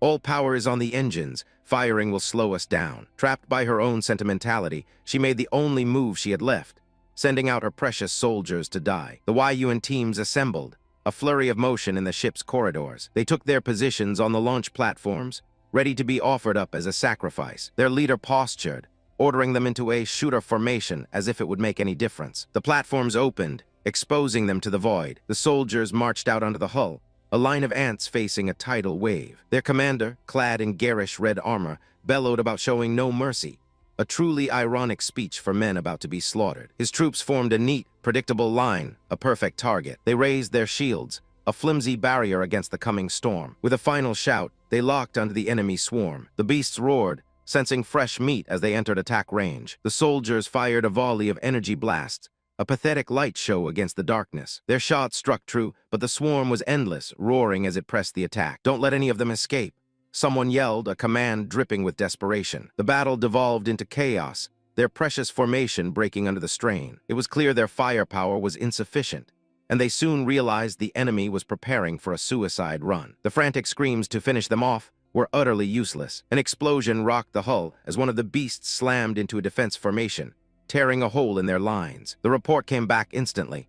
Formation 2 was destroyed, and the situation was deteriorating. The commander made another tactical error, splitting her remaining forces to support the failing flank. Her soldiers were forced into close combat, their rifles useless as the monsters swarmed over them. They were being overrun, fighting a losing battle on the skin of my ship. "Kill!" the commander shrieked, his voice cracking. His troops fought valiantly, but they were being systematically annihilated. As if on cue, enemy reinforcements blotted out the stars. The commander ordered a defensive posture, his earlier bravado completely gone. His soldiers could only stare in horror as the new wave descended upon them. And then, just as their hope died, I intervened. A storm of black lightning tore through the enemy ranks, turning them to dust in an instant. They were saved, and they had no idea by whom. I let the silence hang for a moment before revealing myself, floating above the wreckage in my starred general armor. The sky-splitting arrow had done its job, but the consumption of my soul force was significant. I allowed myself a moment to catch my breath, a calculated display of effort. The remaining monsters turned their rage on me, a swarm of insects drawn to a sun. "Let them come." I unleashed another wave of power, and this time the entire bridge saw it. They watched in stunned silence as I single-handedly vaporized the threat that had brought their entire force to its knees. The woman who had questioned my condition could only stare, her mind struggling to comprehend what she was seeing. "How is it possible?" she stammered. "Since when did young Master Yunxiang have such terrifying fighting power?" It was almost amusing watching them scramble, thinking their security team stood a chance. A woman named Nara tried to orchestrate a defense, shuffling her pawns left and right as if it would make any difference. One of her armored puppets, calling himself Golden Moon, accepted his orders with a pathetic display of confidence. He and his squad unleashed a volley of golden energy, a light show meant to intimidate insects. As my swarm closed in, their useless captains screeched for them to kill my creatures. Their attacks were wild, unfocused, and predictably, they all missed their targets completely. The lead puppet stopped, utterly bewildered by his own incompetence. His equally clueless comrades wondered why the swarm had suddenly halted its assault. They stood there, gawking as my pets hovered ominously above them, waiting for my real signal. The swarm let out a coordinated roar, a sound that wasn't directed at the ship's insignificant crew. They were merely heralds, announcing the arrival of the true master of these depths, the Confronting, as it rose from the abyss to swallow them whole. My pets promptly obeyed my command to retreat, their purpose fulfilled. The soldiers on the deck watched them flee, too stupid to understand they were never the target. One of them radioed his captain, breathless with relief, announcing that the beasts had backed off. I watched the captain's face on the monitor, a mask of shock slowly melting into misplaced triumph. Nera, the supposed commander, slumped in her chair, drained from a fight she never truly fought. Even their primary target, the enemy general, seemed confused by the sudden withdrawal. I allowed myself a small, contemptuous laugh. They were now safely beyond the Confronting's territory, exactly as I planned. The captain finally processed their victory, her face a comical picture of dawning realization. She and her subordinate erupted in celebration, a truly pathetic sight. The merchants they were protecting joined in, cheering their escape from the scary beast they couldn't possibly comprehend. The entire crew celebrated their survival, with one of them correctly, yet naively, giving me the credit. An old fool then posed the million-dollar question. How could I possibly know the habits of a creature like the Confronting? Nera's eyes narrowed with suspicion. The gears were slowly turning in their simple minds. I appeared on their screen, projecting an image of exhaustion to deflect their curiosity. "I'm going to take a nap," I declared, cutting the connection before they could ask anything else. Their ship and its escorts continued their journey, with everyone aboard blissfully unaware they were merely my pawns. Upon landing, I was greeted by my followers. The group included that worthless blonde boy, now unconscious, and being carried like a sack of grain by his sister. "Leave him to me," she grumbled, clearly annoyed at his weakness. I saw one of the other girls stifle a laugh at his expense. I walked past their meaningless drama without a second glance, my mind already on the next phase. 4 hours later, we were approaching our destination. An announcement confirmed our imminent arrival at Yong'an City Airport. I stood silently in my room, my supposed rest having been a lie. The blonde girl began to stir, groaning as she awoke. She sat up, rubbing her eyes and calling my name. From the balcony, I looked out over the sprawling metropolis below. Yong'an City, I'm back. It seemed I wasn't the only one anticipating my return. A man lounged on a rooftop, complaining about my delay. He stretched languidly, remarking on the weather as if he had all the time in the world. His men finally arrived, offering a flimsy excuse about traffic. He began to lecture them, puffing up his chest about the White Dragon Group and their grand destiny. "I am destined to become the strongest star general master," he proclaimed to the sky. The fool was utterly convinced he would become a genius in this new era. His arrogance was nauseating as he pestered his associate, a man named Du, for a new toy, the Star General Cao Ren. Mr. Du just smiled, his voice dripping with a dark promise. "Soon, you will get it soon. Yong'an City, a fortress built on the edge of the known world, a bulwark against the monsters of the southern wilderness. According to the history books, its prosperity was a side effect of a military pact between two kingdoms, a necessary evil to hold back the tide. To the common folk, I was a hero returning home, showered with pathetic gratitude and requests for autographs. As I was about to brush them off, a familiar figure rushed through the crowd, his face etched with concern. It was Song Mu, the chief butler of my family's estate. "Uncle," I exclaimed, a genuine smile touching my lips for the first time in what felt like an eternity. I pulled the old man into a fierce embrace, ignoring his startled gasp. "Master, you're being too much," he stammered, and I just laughed. "It's only been a few months," I said, my voice tight with emotion I hadn't allowed myself to feel until now. Releasing him, I added, "But it feels like a lifetime." And in that moment, my senses, now honed to a razor's edge, detected something impossible. On the surface, Uncle Mu was a late-stage Earth-rank cultivator, but beneath that mundane facade, a terrifying power churned, a mid-level heaven-rank expert. In my previous life, I was a blind fool, so weak I never once suspected. I thought my grandfather was the only heaven-rank master in the entire Song Mansion, yet the man who practically raised me as a nanny was even stronger. His sharp eyes fell upon the people I'd rescued. "Young master, who are these individuals?" he asked, his tone shifting back to that of a deferential servant. "Friends," I replied simply, gesturing to the family. "This is her family." I then made the introductions. "This is Mr. Song Mu, the chief butler of our Song Mansion." The man, Shen Dai, bowed respectfully, introducing himself and his relatives. I could practically feel his awe. He sensed a fraction of Mu's power, and was already stunned that a mere butler from the Song family was an unfathomable expert. Uncle Mu's gaze sharpened. "The Shen family? Is Shen Hua your head of house? Well," the woman beside Shen Dai answered, a hint of pride in her voice. "He's my father." With perfect decorum, Uncle Mu offered to arrange transport for them, a courtesy that spoke volumes of our family's influence. She politely declined, explaining their own ride was on its way. but she extended a heartfelt invitation to visit the Shen household. I turned my attention to the little girl. Owen, you have my contact information, correct? She nodded eagerly. Don't worry, big brother, I wrote it all down. Her bright, innocent smile was a stark contrast to the darkness swirling within me. I knelt down to her level. Contact me when you have time, and I'll take you to eat something delicious. Her eyes lit up. Great, I want to eat a lot of delicious food. Then she glanced at the blushing young woman beside her. By the way, can I take Sister Duel with me? I gave the girl's head a gentle pat. Of course. Just then, Uncle Mu informed me that our own flying boat had arrived. Great, I said, standing up. We waved our goodbyes as they departed. Uncle Mu gestured towards a private exit.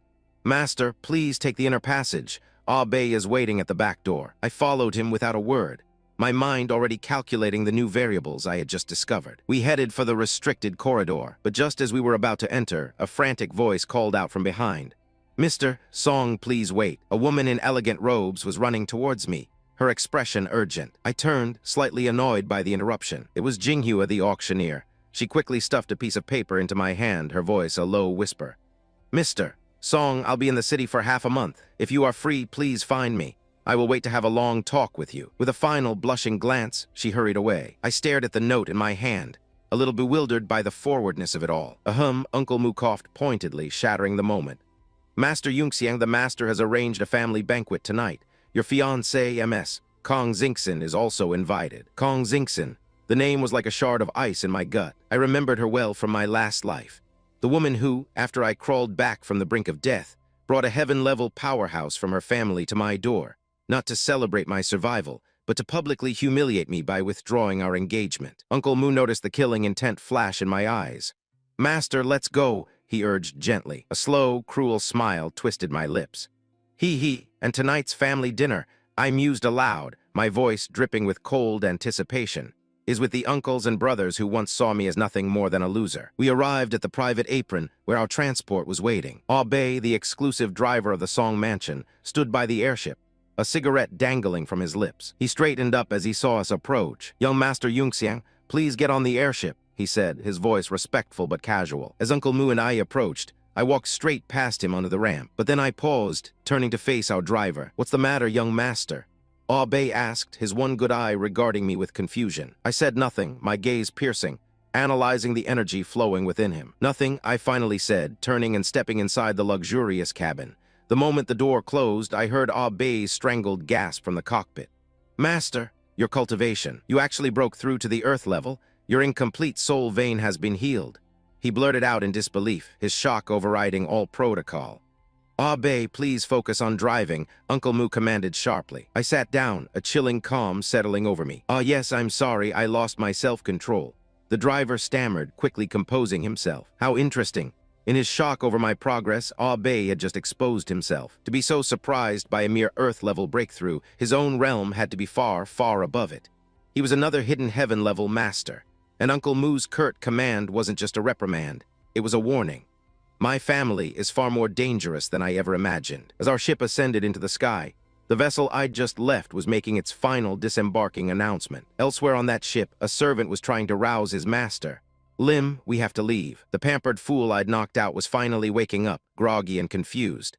Who am I? Where is this? He sat up, clutching his head. Master, are you all right? His servant asked, concerned. Suddenly, Lim's eyes shot open in a panic. Last night, I was with the legendary hero. He scrambled out of bed, looking around wildly. Where is the hero? I want to treat him to dinner. I want to make friends with him. His servant delivered the bad news. They've already left. The young master froze, his face crumpling in despair. What? He cried out, tears welling in his eyes. Then his despair turned to frantic determination. Quick, find a way to investigate. I must hold this hero. This hero will be my master. Pathetic insects, all of them. My attendant, Uncle Mu, confirmed that my arrival was being kept under wraps. I had asked him to investigate 2 individuals I'd had a less than pleasant encounter with on the passenger ship. He continued his report, explaining the political landscape of the pathetic lower domain and its 3 squabbling noble factions. His mention of a controlling Zionist group was a minor, almost laughable footnote in the grand scheme of things. He then detailed the history of the Huyan clan, a deluded restoration faction dreaming of a long-dead empire. So just a bunch of homeless beggars clinging to a fantasy. I stated flatly, cutting through his lengthy explanation. He coughed, quickly changing the subject to my arranged marriage.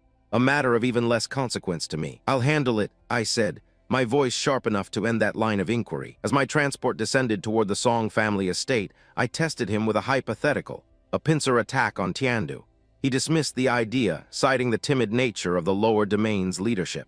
Pathetic. The craft settled onto the private landing pad within the east courtyard. As the engines whined down, I noticed a group of gatekeepers hastily scrambling away from a makeshift gambling table. An old man in a wheelchair was gloating over his meager winnings. His laughter was cut short as he demanded his money from the others. Then their eyes fell upon me, and the foolish grins vanished from their faces. My arrival sent them into a panic, and they quickly lined up in a pathetic attempt at a formal greeting. The old man in the wheelchair, Ma-san, offered a polite, "Hello, young master." I remembered him well. He'd been the gatekeeper for as long as I could recall. I put on a practiced, disarming smile. "Uncle Ma, long time no see." He chuckled, the tension easing slightly from his shoulders. He asked about my time at the academy, even making a foolish joke about finding him a granddaughter-in-law. But then he reached out and took my hand, a familiar grandfatherly gesture. In that instant, my senses flared, and I felt it, a hidden, formidable power surging beneath his frail exterior. Mid-stage heaven level, from a simple gatekeeper. Completely oblivious to my discovery, he asked if I wanted to play a game, a nostalgic offer I used to enjoy. Uncle Mu intervened, reminding me that my father, Lord Hu, was expecting me. I politely deferred. "Next time, Uncle Ma, I must see the old man first." I walked away, promising games and drinks later, hollow words to maintain the facade. As I left, he eagerly spoke of new establishments we could visit. I heard one of the other guards mock him for his apparent disability, a foolish comment from a man who couldn't sense the predator sitting in that chair. I felt the subtle ripple of their telepathic conversation behind me. They had sensed my breakthrough to the Earth level. Their expressions turned serious, no doubt contemplating the implications of my sudden growth. The air grew heavy with their unspoken thoughts. Walking the long corridor, my mind raced, reevaluating everything I knew about this place. I recalled how Uncle Ma had taught me card tricks and how to cheat when I was a child. It was all a mask. The gatekeeper, the harmless old man, was a mid-heaven level master. We finally reached the central courtyard, where my father stood waiting. He Song Jingzhang, Marquis of Jian. And as I formally greeted him, I extended my senses to him for the first time since my rebirth. I let a sliver of my true aura leak out, a deliberate test. His eyes widened as he instantly perceived my power.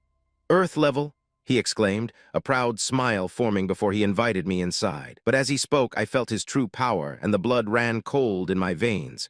It wasn't just heavenly rank.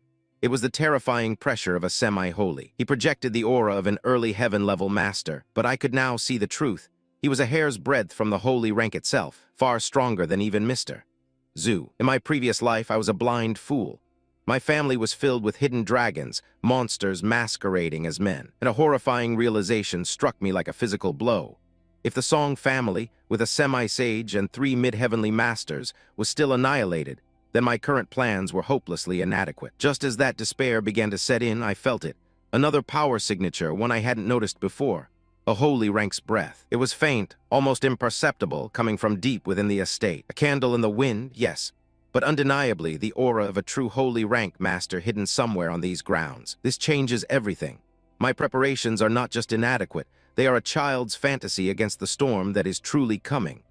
I arrived at the Song mansion to find my grandfather waiting for me in the middle courtyard. We sat down for a game of Go, a familiar dance of strategy between us, though this time the board felt different. He complimented my improved skills, feigning surprise. "Yungxiang, it seems I can't go easy on you now," he said, as I replied with false modesty about being lucky. Lucky, I was barely using 30% of my true ability, just enough to be seen by the old man, but it was more than sufficient to secure victory. With a sigh, he placed his final stone and conceded the game. "The general situation is set," he admitted. "This old man has lost." He then ordered his butler, Mu, to step back and close the door, a clear sign our pleasantries were over. The servant bowed and departed, his face a mask of perfect obedience. As the doors slid shut with a soft click, the real game began. In a sudden theatrical move, my grandfather swept the stones from the board, his gentle demeanor vanishing. "It doesn't matter if I lose," he grumbled, his eyes glinting with a strange light. "Let's replay the round." But I knew this wasn't about a simple game of Go. I cut through the charade with a thin smile. "Replay? What is it you're really trying to express, old man? You should have received the news from Yuending City by now, right?" His hand froze over the scattered stones. He finally dropped the act. "I heard," he said, his voice low and serious. You did great. You repaired your soul vein, broke through to the Earth realm, and even became the host of Zuo Sai, explaining that I had been reborn after 60 years would be too much for him to handle. A more palatable lie was in order. Grandpa, I began, testing the waters. What if I told you I entered a super ancient secret realm by mistake and gained great power within it? He immediately tried to deflect, waving his hand dismissively. Stop, look. The most critical mistake I made was this wrong move right here. He pretended to ponder the board, but I could see the gears turning in his mind. Okay, I won't take this step this time, he declared, moving a piece as if it solved everything. It was a pathetic attempt to control a situation far beyond his understanding. I simply placed my next stone, waiting for him to face reality. He stared at the board, then at me, and a slow understanding dawned in his eyes. You see, he said, his voice barely a whisper, the game you lost, that game can be resumed. He gestured to the board. All the chess pieces on the chessboard will also be replayed. He picked up one of my black stones, his gaze piercing. But what if one of the chess pieces accidentally jumped out of the chessboard and became a chess player? His eyes widened as the metaphor fully landed, the impossible truth of my existence crashing down on him. He finally understood. I was no longer a piece in anyone's game. Meanwhile, in another corner of the city, my idiotic fiancée was throwing a tantrum in her family's mansion. I will not marry him, Kong Xingxin shrieked, vowing she'd rather marry a street gangster than me, the playboy with a broken soul vein. Her father, Kong Fan, a man whose ambition far outstripped his wisdom, roared back at her. He reminded her of the marriage contract made 20 years ago and the recent news of my glorious achievements. But she was unimpressed. So what? She sneered, comparing me to some street rat she called Brother Zunzia. This is Kong Xingxin, daughter of the Lord of Yong'an City, a girl blinded by a childish crush. Do you know how hard Brother Zunzia works? She demanded. Her father exploded. Zunzia, what kind of future can a wandering orphan have? She defended her worthless lover with vigor, claiming he was now the leader of the White Dragon Gang and had whispered promises of becoming the host for the star-souled General Cao Ren. How utterly predictable. Even if Song Yunxiang is Zuo Sai's host, she argued. With his playful personality, he'll never catch up to my hardworking Zunzia. Her father, finally fed up with her delusion, threw his hands up in defeat. If you don't want to marry, then don't marry. It's just the Song family. Their pathetic squabble was interrupted by a sudden, powerful presence. Outside the window, an old man hovered in the air, much to their astonishment. Grandpa, you can fly? The girl gasped. The old fool corrected her, explaining that he'd merely broken through to the heaven level and could only stride through the air, a far cry from true flight. So this was Kong Zheng, the head of the Kong family, puffed up with pride over his new, meager power. His son and granddaughter stared, mouths agape, at his supposed grand achievement. He savored their congratulations, basking in the glow of their ignorance. He landed on the balcony and beckoned them inside. Let's talk in the room. Once seated, Kong Xingxin immediately asked how he compared to my grandfather. Kong Zheng scoffed, claiming my grandfather was a washed-up has-been, and that he now had the confidence to wrestle with the Song family. The arrogance of the newly powerful is always so tiresome. His granddaughter was ecstatic. That's great. Take me to the Song family to break the marriage now, she pleaded. She was already imagining the scene, urging him to beat down anyone who objected. Her father tried to inject a note of caution, but Kong Zheng waved him off. I overheard you, the old man said, a greedy light in his eyes. On the contrary, I think Xingxin and that Zunzia boy are a good match. It's more beneficial to our Kong family. He explained his disgusting calculus. Marrying into my family was a short-term gain, but securing a grandson-in-law who was Cao Ren's host, that could bring the Kong family 100 years of wealth and glory. Kong Fan was stunned into silence, finally grasping his father's vile ambition. The old man continued, drunk on his own power. Since Zunzia was an orphan, they could mold him, control him, and use him. The idea finally clicked for his equally greedy son. A great idea, Kong Fan exclaimed before turning to his daughter for confirmation about this street rat's potential. Brother Zunzia would never lie to me, she declared with the blind faith of a fool. The old patriarch pressed further. Do you have the confidence to let him marry into our Kong family? Blushing like a schoolgirl, she admitted they were already intimate. The old man roared with laughter, his plan falling perfectly into place. Let's go to the Song's house, break the engagement. Kong Fan shouted, ready to charge, but the old man was more cunning. Wait, he said. Even if we break the engagement, there must be a suitable reason. Xingxin whined that her original excuse about my broken soul vein was no longer valid. Kong Zheng's face hardened. What reason? The fist of a heaven-level strongman is the excuse. He bellowed, only to be reminded that my grandfather was at the same level. This gave him no pause. If that old man Song Jingzhang dares to do anything, I don't mind blowing up their entire Song family, he threatened. He was truly convinced of his own superiority. For times like that, he announced with a smug grin, this old man has been prepared. He then produced a small vial containing a single pill. A 3-star strong power pill bought at an exorbitant price, his trump card to ensure victory over my grandfather. They were plotting to come to my home, armed with arrogance, delusion, and a single insignificant pill. Let them come. I'll be waiting. I looked across the expansive Song Mansion courtyard, my gaze fixed on the old man. What did you mean by that? I demanded, my voice cutting through the tranquil air. He calls himself a chess player, but claims to be out of chess.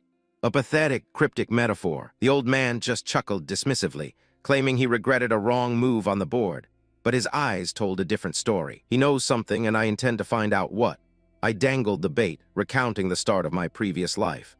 I strayed into an ancient secret realm.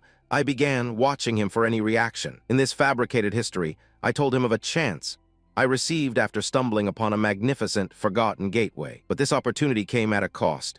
Not long after, I continued, an unprecedented beast tide broke out in the southern wilderness. I described the sky turning black as a mechanical swarm descended upon the last bastion of humanity. The southern wilderness Great Wall was obliterated, and with it, every last soldier of the Song family. The tide of beasts consumed Yong'an City, its relentless march pushing ever northward. I recounted the subsequent invasion by the kingdom of Milan, my eventual escape to the Zishui kingdom, and the so-called protection of the Empress. I gave him the broad strokes of my former life, a carefully edited history designed to gauge his knowledge. Outside, one of his servants stood waiting, his posture rigid with impatience. He glanced at his timepiece, another quarter of an hour wasted. Suddenly, another man burst into the hallway, his voice frantic as he shouted for Lord Hu. This newcomer was Song Jin, the chief butler, and he was running as if the sky were falling. "Brother Jin, why are you in such a hurry?" the first servant Mu asked, stopping him. The chief butler gasped for air, stammering that one's condition had taken a turn for the worse. He tried to shove past, screaming that there was no time to explain, but Mu simply blocked his path. "Sorry," Mu stated, his arm like a steel bar. "Mu, what do you mean?" Song Jin snarled, his desperation palpable. Mu's voice was firm, his loyalty absolute.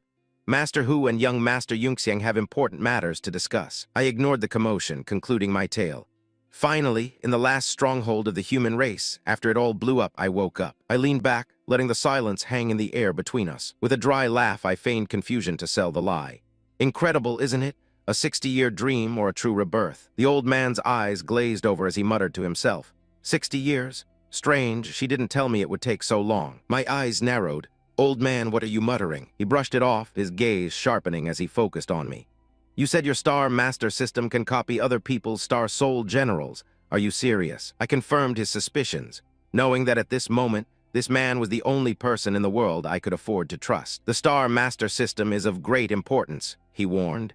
"You must never disclose it to anyone." "I know," I replied coolly. I wasn't an idiot. He advised me to continue using the identity of Zuo Sai's host, a plan that was already in motion. "Since this is the case," he declared, rising to his feet, "it's time to give you some things." My eyes followed him. He was finally showing his hand. "What things?" "What your mother left behind," he said, and the room suddenly felt cold.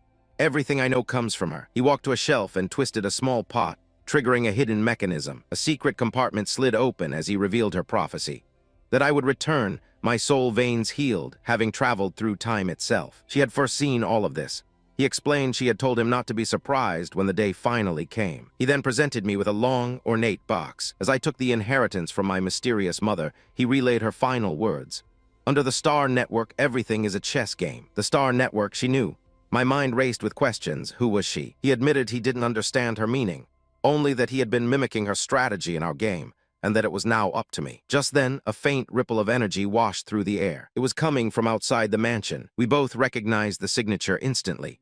It was that pathetic, fledgling, holy-level aura from before. My lips twisted into a smirk. This was not good for them. The doors to the room exploded inward, revealing the fools who had come to kill me, only to find their executioner waiting. A sudden panic shout from my grandfather, Lord Hu, slices through the tranquility of the Song estate. He bursts through a doorway like a startled boar, his usual composure completely gone. I watched them scramble down the corridor, the chief butler babbling about someone's rapidly deteriorating condition. Their panic is irrelevant, but a strange pulse of power I'd been tracking from the east courtyard was certainly not. One of the servants finally notices me trailing them, his eyes wide with a foolish sort of surprise. My grandfather waves off his concern, muttering that it's time I knew the family's secrets. So I follow them across a small, ornate bridge, my expression unreadable as they lead me toward a hidden elevator. Inside the gilded cage, I consider the possibilities. An underground training room was the most logical conclusion. But as we descend deeper and deeper, I realize this goes far beyond a simple cellar. The doors slide open with a near-silent hiss. Before me lies not a room, but a vast, subterranean world complete with an artificial sky. My mind catalogs the details instantly.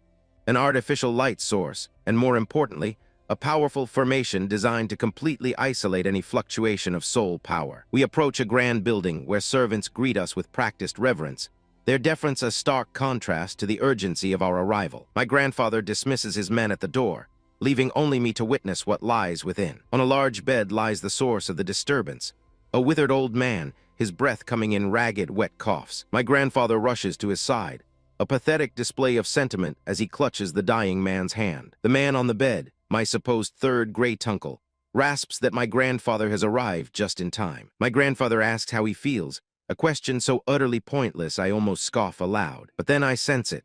The power radiating from the frail body is unmistakably that of a holy stage master, a holy stager, and the host of a star-soul general. He confirms my analysis, stating that he has less than a month to live. His gaze finally lands on me, clouded with confusion. My grandfather introduces me as his grandson, Song Yungxiang. The old man's eyes flicker with recognition, recalling the tale of the boy with the broken soul vein. I'm instructed to offer my greetings. I play the part of the dutiful great-grandson, kneeling obediently by his bedside. His cold, bony hand touches me, and he notes my repaired soul vein with surprise before telling me to rise. This is the moment I've been waiting for. As he holds my hand, I issue a silent internal command. Star Master System, copy his Star Soul General for me. I wait for the familiar process of acquisition to begin, but there is nothing. For the first time, my system is completely unresponsive. The old man suddenly seizes up, gasping in pain as my grandfather looks on in alarm. A violent coughing fit racks his body. An uncontrollable torrent of golden energy erupts from him. The raw power sends my grandfather flying backward, like a discarded doll. The chaotic energy swirls violently around the dying man. I brace myself against the shockwave, landing with ease, and I see the old man staring at me, amazed that the outburst didn't harm me. His gaze is now sharp, analytical, finally seeing past the weak boy he thought I was. I confirm my suspicions. This dying man is the hidden holy stager of the Song family. The energy recedes, leaving him gasping for air on the bed, utterly spent. He explains that with his lifespan exhausted, his body can no longer contain his holy soul power, causing it to leak uncontrollably. My grandfather is stunned by my resilience, but the old man just laughs, attributing my strength to my parentage. "Why did you bring the boy?" he asks, finally getting to the point. My grandfather recounts the story I fed him, my repaired veins, my sudden increase in strength, and my vision of Yong'an City's impending doom. The dying man turns his full attention to me. "In this future you saw," he rasps, "did the Song family survive?" I give him the cold, hard truth, almost wiped out. My grandfather's jaw drops. The two old men stare in pure, unadulterated shock, their world crumbling around them. My grandfather insists that regardless of the vision's authenticity, they must prepare, and that it's time for me to know the family's deepest secrets. The dying man fixes his eyes on me and says, "Boy Yungxiang, listen up." "Yes," I reply, my voice a mask of calm obedience. He begins his tale, and fragmented images of ancient, powerful warriors flicker through my mind. "I, Song Bingqiuan," he declares, his voice gaining a sliver of its former power, "am the host of the Star Soul General, Cao Ren." My vision of the future was clear. I saw this exact compound, this place of supposed power, filled with nothing but panic, and the old man, the third great-grandfather, already on his deathbed. How can that be? I thought, standing over him. I had touched him moments ago, but my Star Master System gave no response. Something was wrong. The Song family patriarch looked at me with weary eyes. "In the future you mentioned, a month from now, haven't you seen third uncle at that time?" he asked, his voice trembling slightly. He knew the answer. He slumped onto the bed, the weight of a dying bloodline crushing him. "No, if it's more than a month, I'm afraid my lifespan will have run out." My knowledge confirmed his fears. In the timelines I've observed, the third great-grandfather was already gone, replaced by a new host for the Star Soul General Cao Ren, a young man named Zun Zia. The old man's eyes widened as the pieces clicked into place for him. "Perhaps that young man you mentioned is Cao Ren's next host." The patriarch slammed his fist on the bedside table. "Damn it! Is there no way to heal third uncle? The dying man on the bed just sighed, a sound of utter defeat. What can be done when a lifespan is run out? Pathetic, the patriarch, grasping at straws, suddenly remembered something. I've read in ancient books about medicines that can increase lifespan. I'll spend any amount of money. As if money could solve this. My system, however, lit up with possibilities he couldn't even dream of. A 7-star pill for 5 more years of life, an 8-star for 10. And then the prize, a 9-star longevity pill adding more than 30 years. The patriarch's eyes snapped to me, filled with a desperate hope. Yungxiang, you actually know of these pills? Could it be you have some idea about it? I allowed a small, cold smile to form. There's no need to alarm the royal family, I said, my voice low and confident. Because, coincidentally, I happen to be able to refine all 3. His shock was comical. What, do you practice alchemy? He shrieked, his composure completely shattered. He lunged forward, grabbing my shoulders with a grip far stronger than his frail appearance suggested. I remained perfectly still, letting him vent his desperation. The 8-star and 9-star pills are a little difficult in my current state, I admitted calmly, watching the sweat bead on his brow. But for the 7-star life-extending pill, I have full confidence. He was still skeptical, of course. The royal alchemists are the most powerful, but even they have less than a 1% success rate with 6-star pills, he stammered, comparing his kingdom's best to me. How quaint. Pull out what's in my pocket, I commanded, gesturing with my chin. He hesitated, confused. This is. I revealed a small vial, and a torrent of pure energy, glowing blue and gold, erupted from it. The patriarch recoiled, his face a mask of disbelief. This pill, he stammered, his eyes wide with shock. Even the dying man in the bed sat up, his voice raspy. I can feel it. This is at least a 7-star pill. Could it be more? The aura filled the room, a testament to an alchemy far beyond their comprehension. That's right, I declared, enjoying the moment. This is the 8-star Heavenly Soul pill. I refined it on my way here. It can improve the cultivation of a heaven stage user by a small realm with no side effects. His jaw hung open. An 8-star pill? He gasped. It's a gift. I prepared it for you, I said, holding it out. I thought you were just an ordinary old man, but it seems you're more than that. You can judge how to deal with it. He sucked in a sharp breath, his entire demeanor changing from skeptical patriarch to desperate supplicant. He clutched the pill as if it were a holy relic. Please, you must find a way to refine a life-extending elixir for the third uncle, he begged. I nodded slowly. Don't worry, old man. First, let me check the body of the third great-grandpa in detail. As I reached for his wrist to check his pulse, he suddenly pulled his arm back. This one, the one on the right, he mumbled, ashamed. It's a bionic prosthesis. Bionic prosthetics, in this era, interesting. He pulled off his robe, revealing a horrific tapestry of scars where the right half of his torso should have been.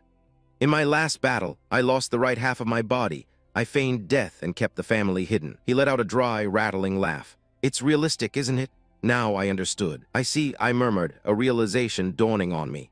No wonder the Star Master System didn't respond. I was careless. I gestured to his other hand.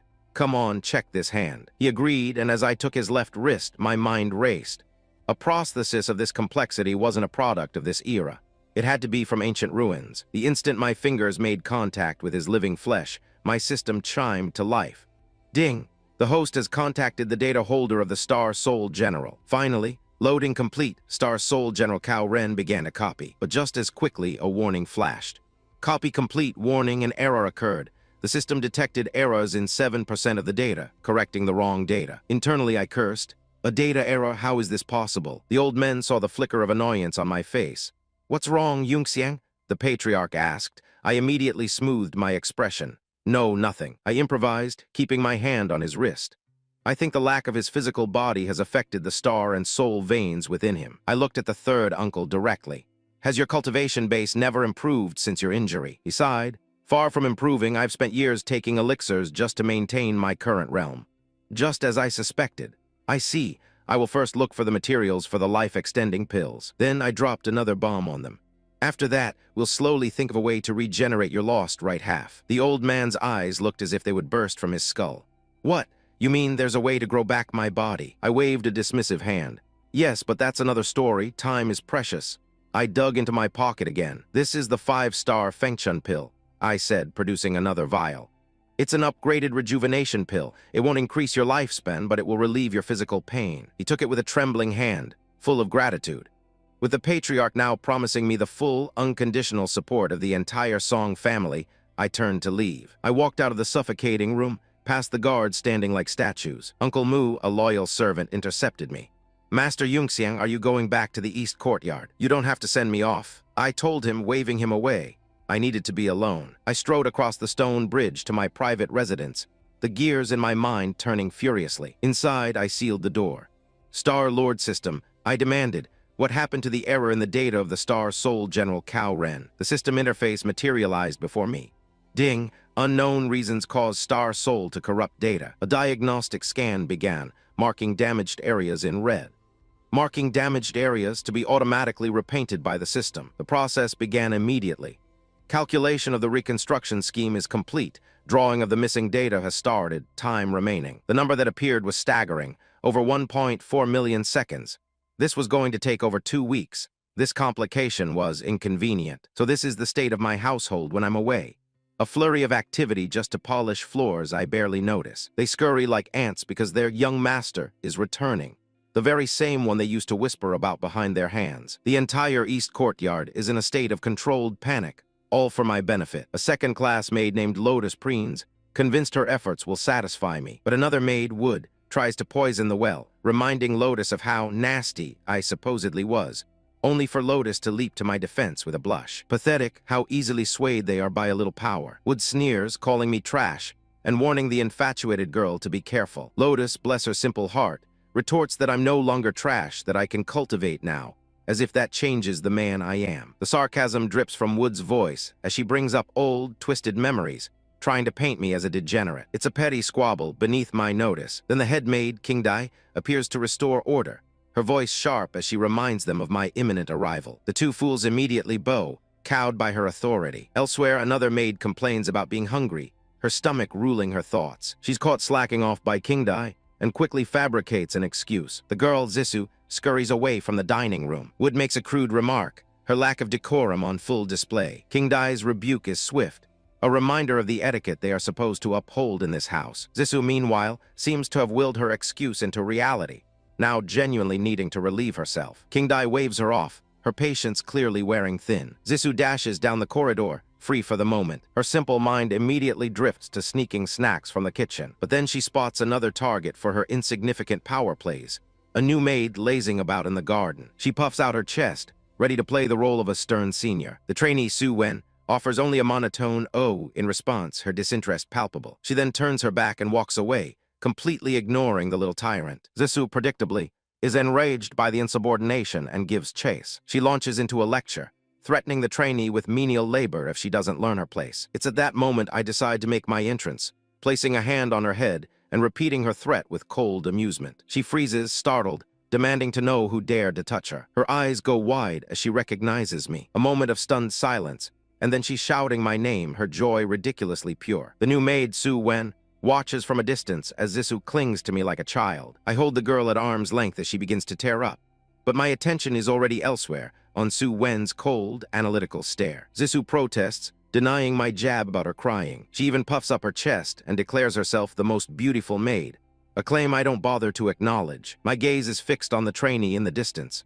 Her stare is far too cold for a simple maid, and I have no memory of her from my previous life. Who is she? I ask, my voice flat. Zissou, still oblivious, explains that her name is Su Wen, a recent transfer from the outer courtyard. She continues her complaints, calling the new girl sloppy, average, and a washboard. This girl is no simple maid. Her composure is a mask, and I intend to see what lies beneath.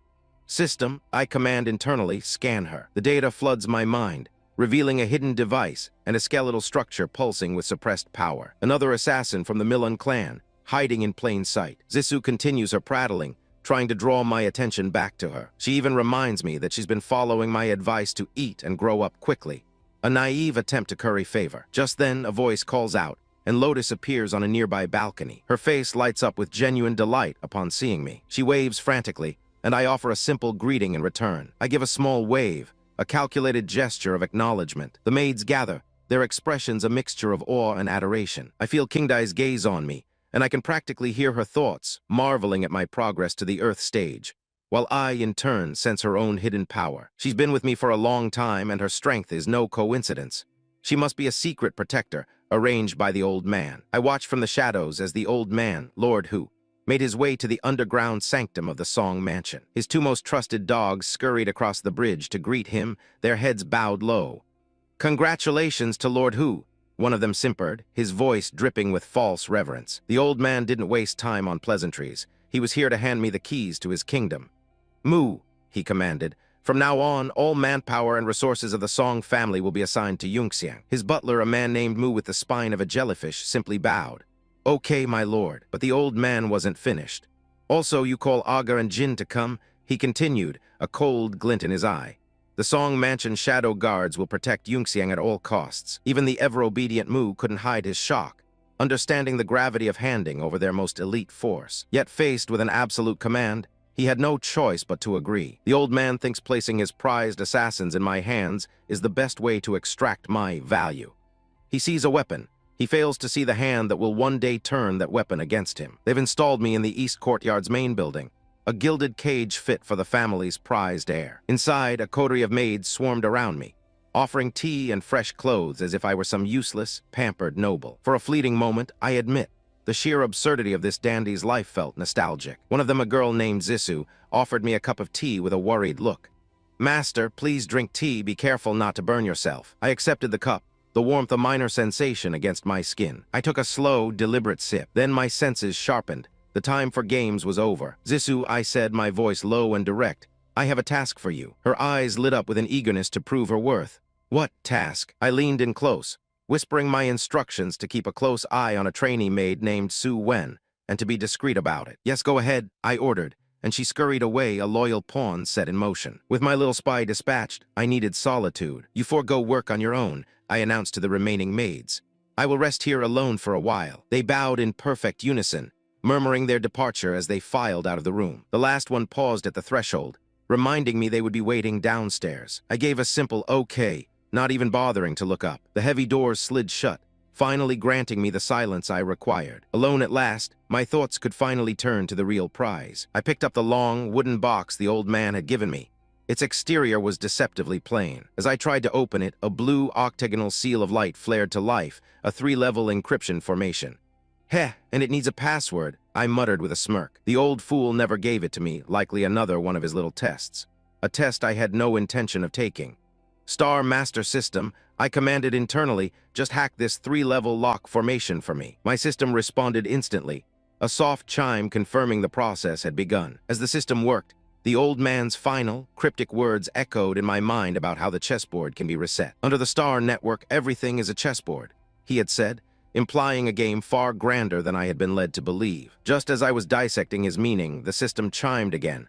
The unlock was complete, presenting me with 12 possible password combinations. 12 correct passwords, a strange security measure. I chose one at random and began inputting the sequence. A strange sense of déjà vu washed over me as I keyed in the numbers. Suddenly, a jolt of energy surged from the lock, and the memory hit me like a physical blow. My eyes flew open in disbelief. Inside the now-open box lay a jade lock, a seal, and a white mask with black markings, but it was the name that screamed in my mind. Stepping on the Star Gate. I remembered hearing those forbidden words in my past life, a taboo subject tied to the most powerful secret skills of the Xuan Jiawei. It was a phrase no one in the Xuan kingdom dared to utter, yet here was a clue sitting right in front of me. My attention shifted to the mask, which began to glow and levitate from its velvet cradle. Holographic text shimmered above it, revealing its name. "All beings have no form." I turned it over and more words appeared. "Born from the heart." It had no eye holes, no opening to breathe, yet I felt an undeniable compulsion to wear it. The moment it touched my face, the world came into perfect, clear focus. I glanced at my reflection in the polished panels of the wall, and my blood ran cold. It was not my face staring back, but the grizzled, muscular form of Lord Hu himself. "Huh," I stammered, looking at my hands, then back at the reflection. The mask I was wearing was nowhere to be seen on the face in the mirror. The reflected image of the old man began to sweat profusely, his face contorting in distress. My body was seized by panic. Damn, what's going on? My reflection clawed at its own face, letting out a silent, horrified scream as if its very identity was unraveling. At that exact moment, the door burst open and the maid, King Dai, rushed in. "Young Master Yunxiang." She was announcing the arrival of the butler, her words catching in her throat as she saw me. Her eyes widened in pure terror. In a flash, she drew a hidden blade, her entire demeanor shifting from a servant to a killer. "You, who are you?" she snarled, seeing only an intruder where her master should be. I raised my hands, my own voice coming out as a gravelly imitation of the old man's. King Dai listened to my explanation. This was going to be a problem. The servant girl scurried off to announce my arrival, leaving me and my men standing in the courtyard of this gaudy estate. She had no idea the man she was reporting to was already compromised, and that the man she was reporting about was me. I maintained the facade of the old, weary butler, giving a simple nod of consent. My subordinates Gao Gaiyan and Ma Jinhua stood like statues, playing their part as prospective guards flawlessly. They were merely the first part of a much larger plan, a distraction announced by the real chief butler, Song Mu. As the maid, King Dai, entered the room where I was waiting, her professional composure shattered. "Not good," she gasped, her eyes wide with the realization that I was not her young master. Who are you?" She was faster than I expected, pulling a blade from a sheath strapped to her thigh. "Where is young Master Yunxiang?" she demanded, her voice a mix of fury and fear. I feigned panic, stammering an excuse to draw her closer. King Dai listened to my explanation. She took the bait, lunging forward with a clumsy strike meant to end me. It was pathetic. I caught her wrist with contemptuous ease, twisting it until she cried out. She hissed like a cornered animal, so I covered her mouth to silence the irritating noise. "SHHH, don't shout," I whispered, dragging her towards a mirror. "Don't blame me," I mocked, pinning her against her own reflection. "You brought this on yourself." This was the perfect chance to test my new ability. They say this mask is born from the heart, that it can change based on one's thoughts. I focused my will, picturing her down to the last detail as a strange energy enveloped me. In a swirl of blue light, my body began to reform, my features melting and reshaping into a perfect copy of the struggling assassin in my arms. Her muffled whimpers were a satisfying confirmation of my success. The reflection showed two identical maids, one terrified and one triumphant. So that's how it works. My form is dictated by my own self-perception, a useful if narcissistic power. Just then the door opened. What was that sound just now? It was the target himself, Song Yunxiang, with my subordinates and the real butler in tow. They froze, staring at the bizarre scene of two identical maids in a compromising hold. Yunxiang, ever the fool, immediately tried to cover his tracks. Uncle Mu, it's okay. I'm just playing with King Dai." One of my men gave him a thumbs up, a crude gesture that the butler quickly silenced. Simpletons. The butler tried to remind Yunxiang about a dinner with his fiancée, but the young master was too flustered to care. He turned to the real King Dai, warning her to keep quiet, assuming this was his own mess to clean up. He motioned for her silence, and she could only stammer an apology, utterly bewildered. I played my part, lowering my gaze with feigned embarrassment. Yunxiang tried to regain his composure, adjusting his collar and asking the butler what he wanted. "Please come to the study, young master," Uncle Mu said before Yunxiang turned to me. "You don't need to go. Clean this up and put it in my bedroom." "Okay," I replied in her voice. I watched them leave, my infiltration of his personal space now complete. The moment the door clicked shut, I knew the real conversation was beginning elsewhere. In the study, Yunxiang dropped his act. "Uncle Mu, tell me the truth, that King Dai was arranged by the old man, right?" The butler sighed, admitting it was true. He confessed that she was the leader of the third group of the Song Mansion's shadow guards, one of his own subordinates assigned to protect the young master in secret. Shadow guards, the name triggered a memory from my past life. Were these the dogs that hounded me out of Jilin City? Uncle Mu continued, explaining the three divisions of the shadow guards before making a grand declaration. All of them, including the leaders of the first and second groups, now belonged to Yunxiang. He presented my two men, Aga, leader of the first group, and Ajin, leader of the second. Yunxiang's face twisted in disbelief. "What the hell are those names?" My men dutifully knelt before their new master. As Yunxiang awkwardly told them to rise, Uncle Mu added a critical detail. "Be careful, young master. Their names were given to them by your mother." "My mother named them." The boy was stunned. Aga proudly explained his name came from a hero in an ancient civilization. Ajin smugly added that his was from a demon god of the same lore, revealing that they were orphans his mother had saved from starvation. They would have died in the slums without her intervention. Ancient civilization, my interest was piqued. Yunxiang was lost in thought, grappling with the revelation that the mother he barely remembered had a past shrouded in such deep mystery. My parents, in my last life, they were nothing but a fleeting memory, ghostly apparitions I barely recalled. I was only 2 when they had their accident, so naturally I have no memory of them. When I was young and wild, I couldn't have cared less. I was tossed around, left to fend for myself, a trial by fire that burned away any sentimental attachments. After lifetimes of death and rebirth, I had long since forgotten them. But now, returning to this shell, this life, I can't shake the feeling that I've overlooked something critical. I stood in the main hall of the Song Mansion, flanked by my new followers. My gaze fell upon the old steward, Uncle Mu. He bowed his head immediately. Yes, young master. I cut straight through the pleasantries. My parents, tell me everything about what happened 16 years ago. You should be very clear, shouldn't you? A bead of sweat trickled down his temple as he stammered, unable to meet my eyes. His fear was an open book. So, it seems their demise was not so simple after all. I let the silence fester, watching him squirm. He foolishly mistook my pause for mercy, thanking me for my understanding. Well then, I said, changing tactics, let's go to the Song family cemetery. I'll pay my respects. Uncle Mu, please make the arrangements. The old man simply bowed, accepting the order without question. As we turned to leave, I noticed the maid, her presence lingering in the corner. Young Master Yunxiang, is she also at my disposal now? I asked, a faint smirk on my lips. Of course, Uncle Mu confirmed. Young Master Yunxiang is now the sole master of the Shadow Guard of the Song Mansion. King Dai, come and greet your new master. She stepped forward and knelt.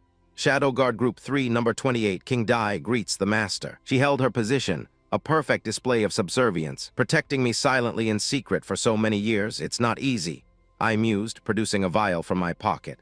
Thank you for your hard work. This pill is a little reward for you. I held out the small container, an object whose value far surpassed this entire mansion. Her eyes widened in disbelief as she took it.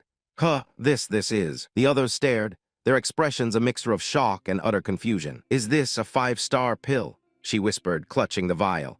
One of these is worth more than $1 million. I clarified for their simple minds. The 5-star Earth Soul pill. It can raise the level of an Earth Stage warrior without any side effects. However, it is only effective the first time. The two idiots behind me gasped, their jaws hanging open as they struggled to process the information.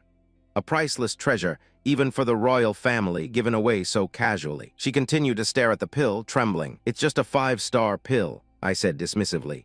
I have a lot of these. I will try my best to choose trustworthy people to improve their strength. I glanced back at the two kneeling fools. Be good and you can have one too. Their reaction was instantaneous. What, really? They practically slammed their foreheads on the floor, pledging their lives to me.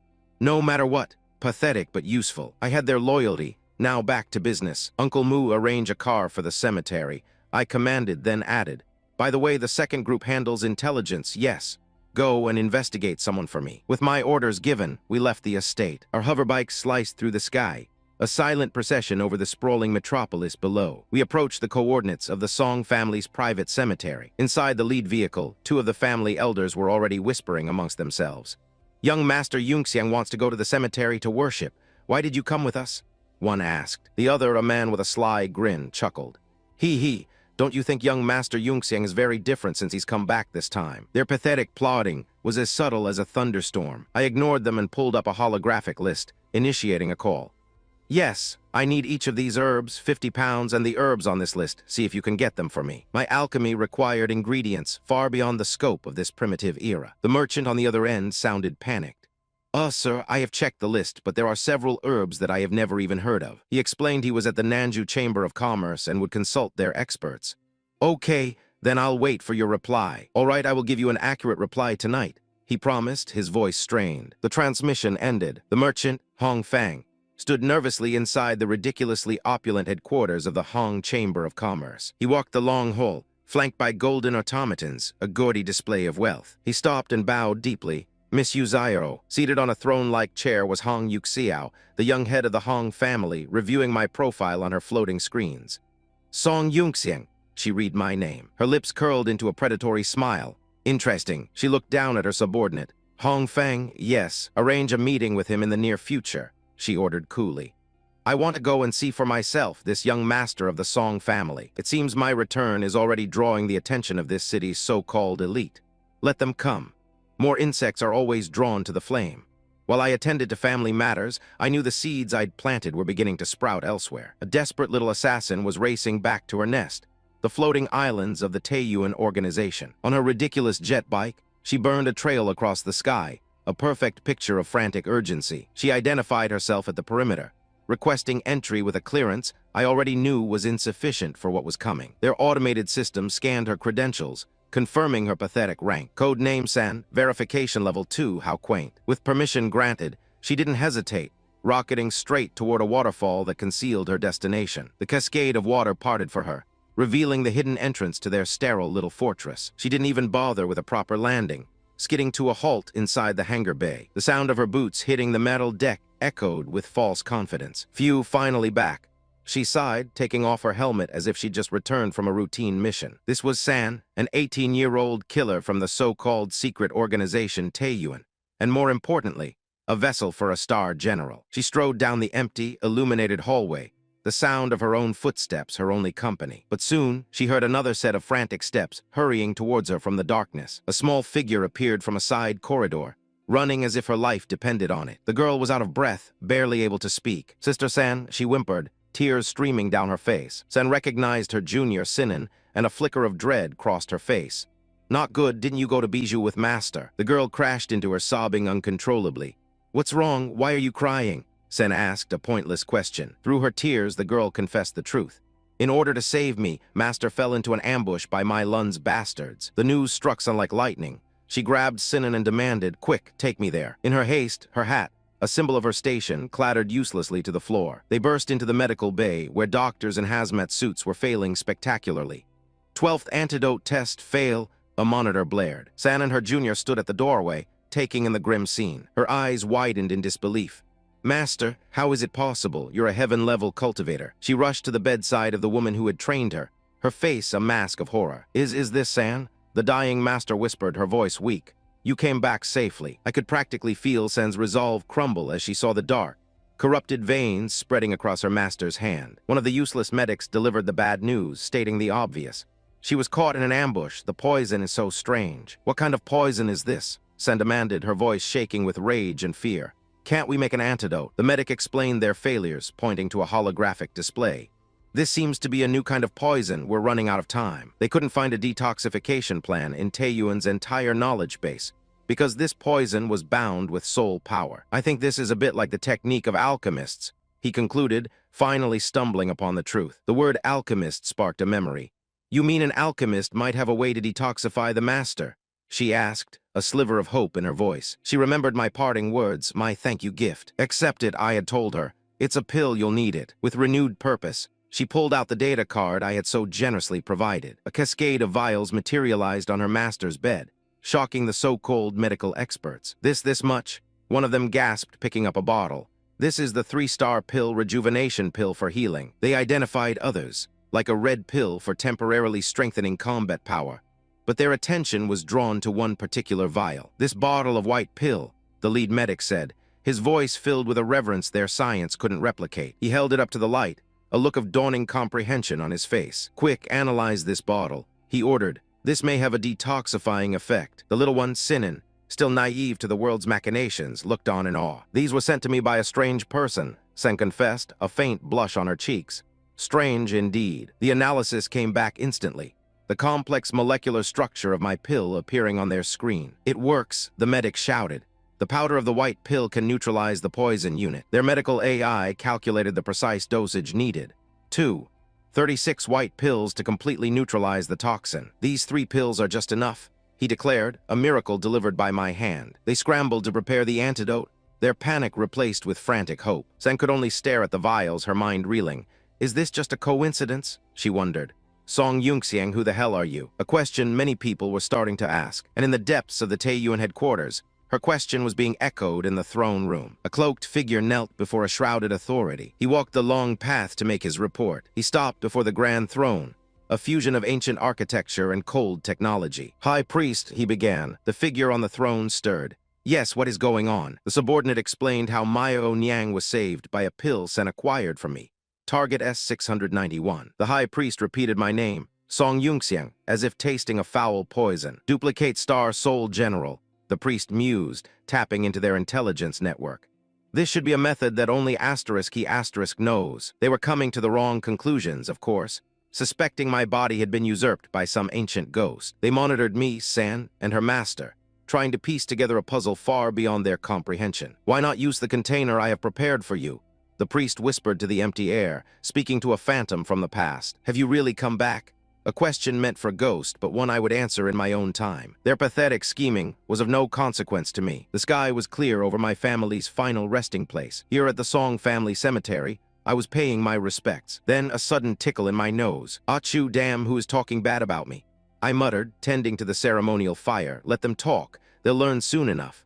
My search for answers brought me here to the Song family cemetery. I let out a sudden sneeze, an odd sensation that makes me wonder who has the audacity to speak my name. My companion, Jin, offers a foolish platitude about some girl missing me, a comment I find utterly beneath my notice. A deliberate cough from one of the Song family elders cuts through the air, a pathetic attempt to command respect. I turn my head, my irritation barely concealed. Their presence is a distraction I don't have time for. My spiritual energy had already scanned the tomb. No bones, no remains, just an empty grave meant to deceive the world. Staring into the burning offerings, I finally grasped the truth. My parents were far from ordinary, and their disappearance was a secret they took with them. The quiet contemplation is shattered by the ringing of Jin's wrist device. He glances down at the holographic display, his expression shifting. He's found him.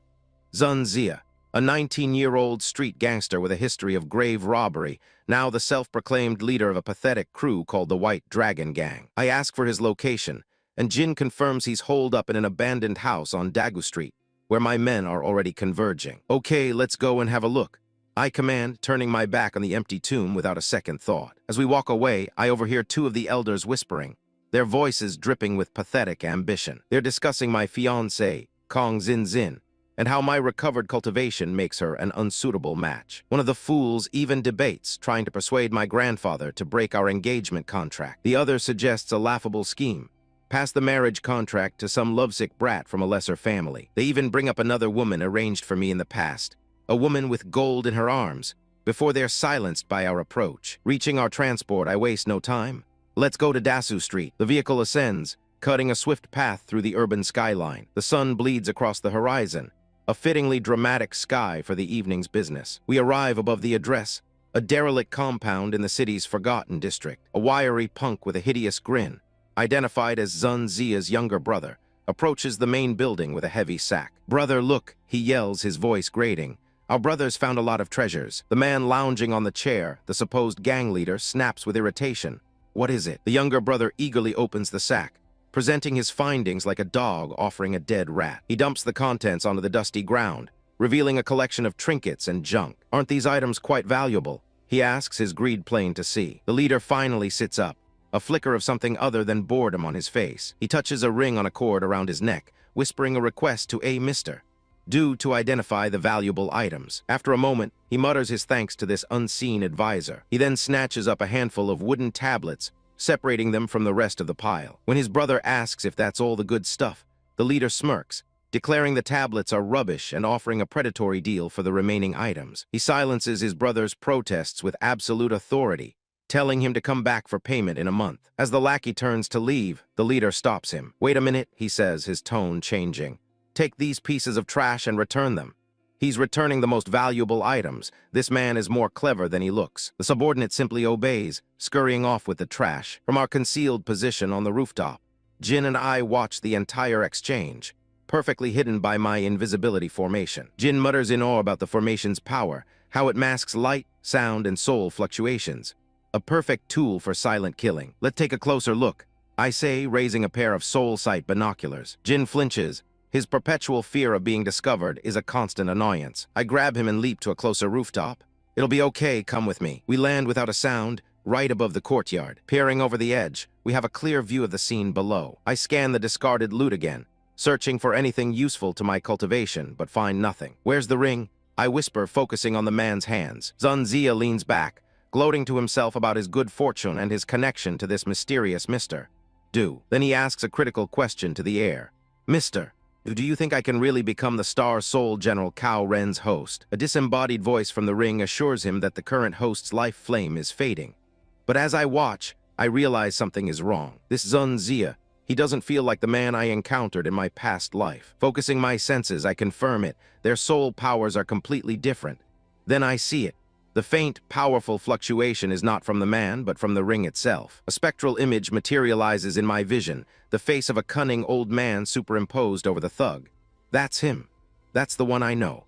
I looked upon the workshop of the Jiwu Academy, a place teeming with second-rate minds all vying for my attention. Through a secure channel, I listened in on a conversation with a former director, a man named Tang who had the good sense to flee the city. He was now pathetically fishing for information, asking my subordinates how things were at the academy. My man on the inside explained they were busy, following orders from Dean Gu to round up staff for my grand project. Meanwhile, in another part of the facility, the old fool I'd been saddled with was showing off. He puffed out his chest, promising his secretary that the technical issues with his new designs would be solved within 3 days, ready for production. His secretary looked on with feigned admiration as he prattled on about production capacity. He swore on his pathetic honor that he would deliver the goods to me, Master Song, before the deadline. Then, with a greasy smirk, he claimed he had a big surprise prepared just for me. The old man boasted about his sleepless night, spent concocting some eye-catching work to win my favor. He prattled on about his creation,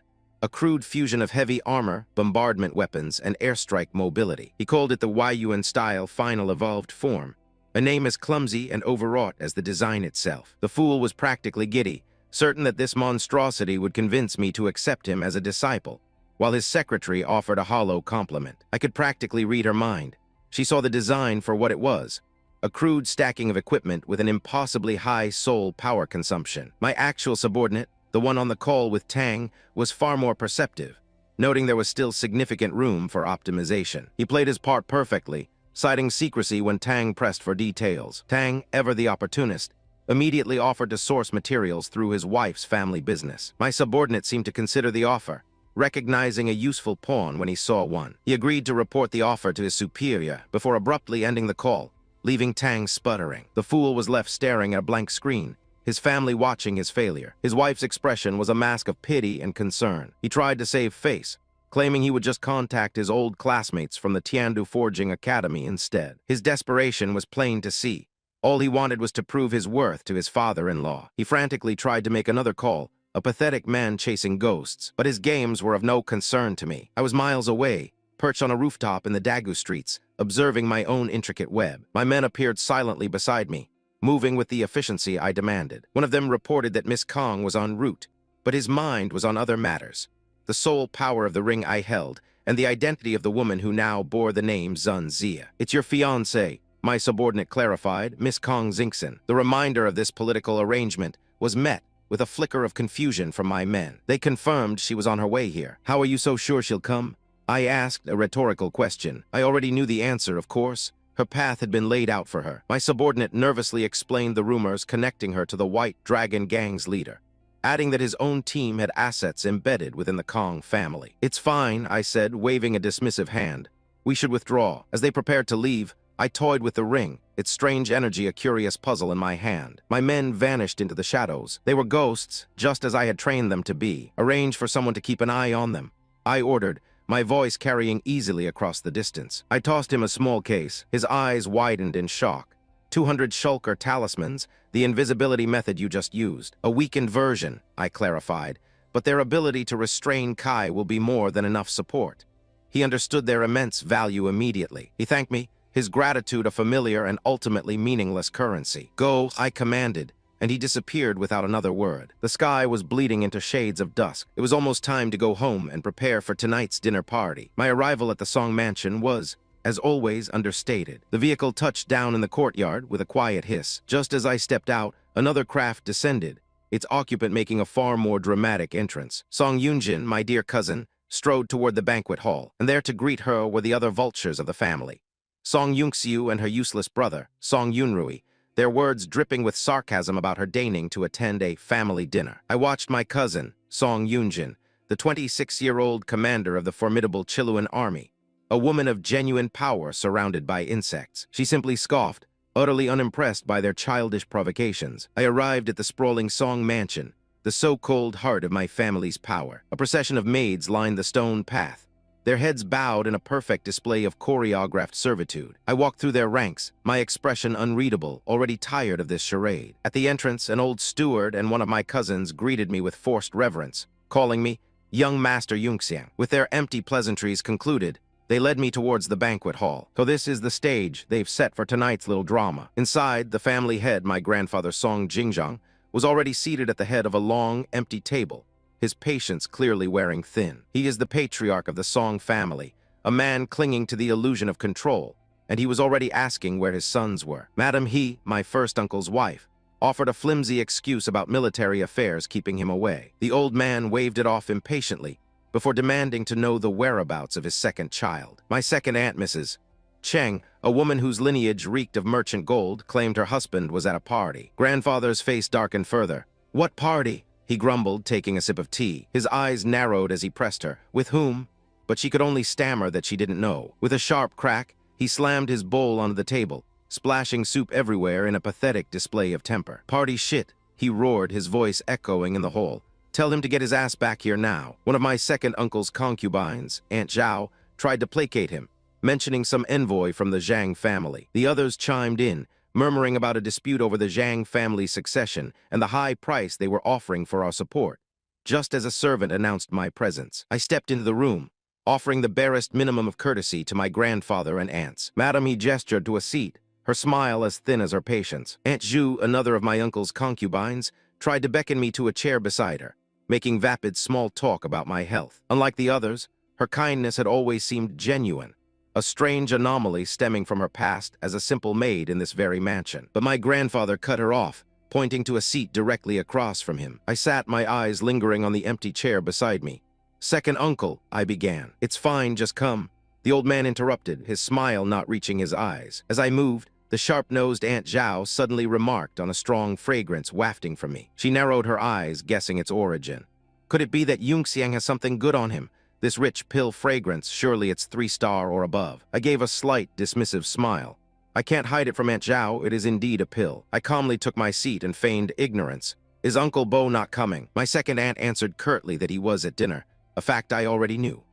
My uncle, Song Bo, a purely utilitarian man who saw me as nothing more than a failed investment, would never prioritize a family dinner over profit. His wife is cut from the same cloth, a woman who only sees the world in terms of loss and gain. Fortunately for the family, their greed had its limits.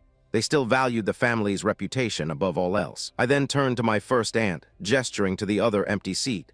"And Uncle, is he not coming tonight?" She gave me a condescending smile, explaining that his duties with the Iron Wall Army kept him away. She then suggested I spend more time with my cousins, a transparent attempt to lecture me while promoting her own children. "Of course, good auntie," I replied smoothly, playing the part of the obedient nephew. "If there is anything I don't understand, I will definitely ask Sister Yunjin for advice." Just then, a loud, obnoxious voice shattered the tense quiet.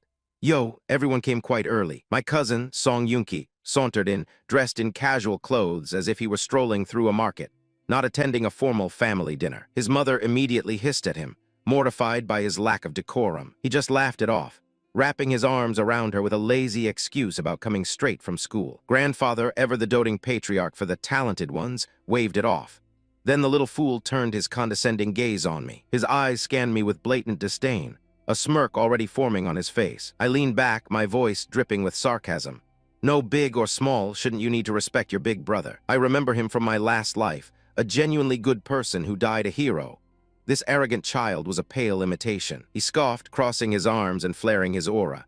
"Want me to call you big bro? Fine, as long as you can beat me in cultivation." He mocked my past stagnation, questioning if I'd even reached the mid-yellow stage after a year at the academy. As he gloated, I rose slowly from my chair, allowing my own energy to spill forth. A torrent of power erupted from me, an oppressive wave of earth-level breath that silenced the entire room and wiped the smirk right off his face. "Earth-level breath," he shrieked, his arrogance instantly replaced by pure, unadulterated shock. How could it be? Around the table, jaws dropped as my aunt stared in disbelief. Aunt Zhao, the pill connoisseur, was the first to connect the fragrance she'd smelled earlier to my impossible breakthrough. "Yunxiang broke through to the Earth stage?"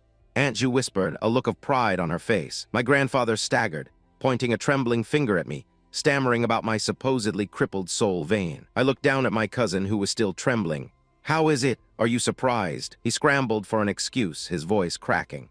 "You're only at the early Earth stage, just like me, but I'm 2 years younger, so I am the winner." Such pathetic logic. I simply smiled and produced a small vial containing a single, unassuming pill. I tossed it into my mouth and swallowed, the effect instantaneous. A second, more violent surge of power exploded from my body, slamming him back in his seat as he witnessed another breakthrough firsthand. My aura pulsed, climbing past the early stage and settling firmly into the mid-Earth stage. "Then," I said, my voice dangerously calm, "how about now?" The main courtyard of the Song Mansion, a place I once called home, now just a den of vipers waiting for their moment to strike. Before I've even taken 5 steps, my pathetic cousin Song Yunki is already on the ground, shamelessly declaring that I will be his dear big brother from now on. He clings to my leg like a desperate parasite, his pride sold for the mere possibility of a handout.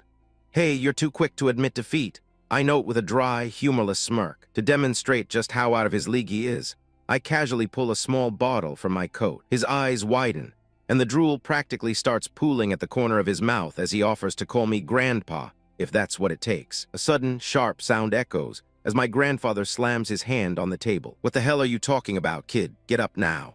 The old man roars, but the boy is completely deaf to him, his entire world now revolving around the container in my hand. "Big brother, my good big brother, what kind of pill is that?" He begs, his voice cracking with desperation. "Can you give me one to taste?" Across the table, the women of the family watch with varying degrees of disgust and intrigue, their expressions a pathetic display of ignorance. It's my second aunt, Zhao Man, who finally pieces it together. "Nephew Yungxiang," she asks, her voice sharp and laced with disbelief, "could that bottle contain the legendary 5-star pill, the Earth Spirit Pill?" The question hangs in the air, heavy as a shroud, and a wave of shock washes over them. "A 5-star pill? How is it possible?"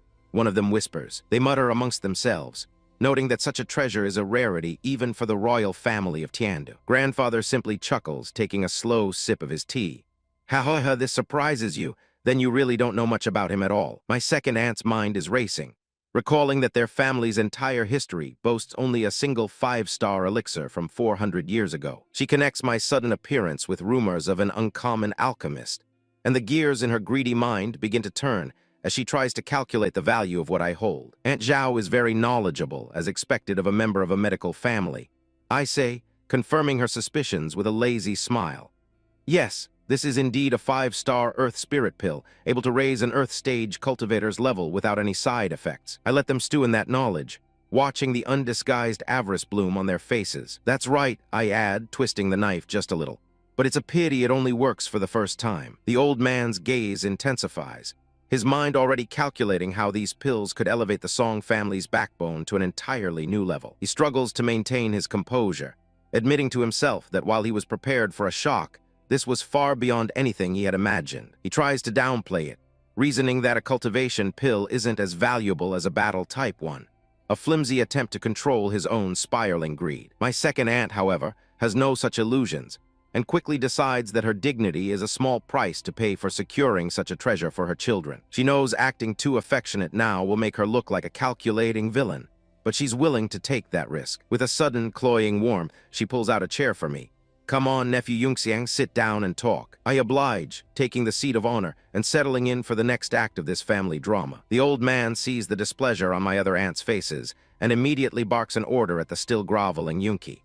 "Yunki, you were so rude just now. Pour your brother Yungxiang some tea to apologize." The command startles the idiot, causing him to leap up in a panic. In his haste, he sends the entire tea set crashing to the floor. A wave of contemptuous silence fills the room. He quickly gathers himself, kneels properly before me, and presents what's left of the tea. Grandfather glares, clearly angered by the boy's incompetence. "I was rude, please don't take it to your heart." Yunki pleads, his head bowed low. "Behave for a few days and I might give you a push." I tell him, my voice devoid of warmth, he has some minor talent, he might be a useful tool later. He practically beams with gratitude, but before he can grovel any further, the doors slide open once more. "Grandpa, we're here." A voice calls out as another batch of my cousins arrives. They walk in, offering their greetings, completely unaware of the tense atmosphere they've just entered. One of them, Song Yungxiu, immediately spots me in the main seat, and her face twists in confusion. "Strange. How is that little piece of shit sitting in father's place?" She's sharp enough to know that her opportunistic mother would never be so polite to me, unless something significant had changed. Her brother, Song Yunrui, however, is a brainless brute who immediately starts puffing out his chest. "Is this seat suitable for you? Get up from there now." His sister acts fast, grabbing his mouth and pulling him back. "It's okay, cousin Yungxiang. Yunrui is just in a bad mood today." "It's okay," I reply, my eyes cold. I remember her, Song Yungxiu, greedy but clever, a fox who knows when to retreat, unlike the barking dog next to her. And I remember him too. Song Yunrui, a pompous fool with mediocre talent who worships the ground Kong Xingxin walks on and has always treated me with contempt because of it. He was also the only other Song family survivor in my past life's beast-tide war. A bitter man who blamed me for everything when I met him in exile. The memory of his venomous words still stings. "Just stay here and be the Empress's prince." He had sneered at me before walking away. At the time, I just thought he was bitter, but now I remember he was chasing someone. A detail I had long forgotten until now. The man he hunted for years, could he be connected to the beast tide that wiped out my family?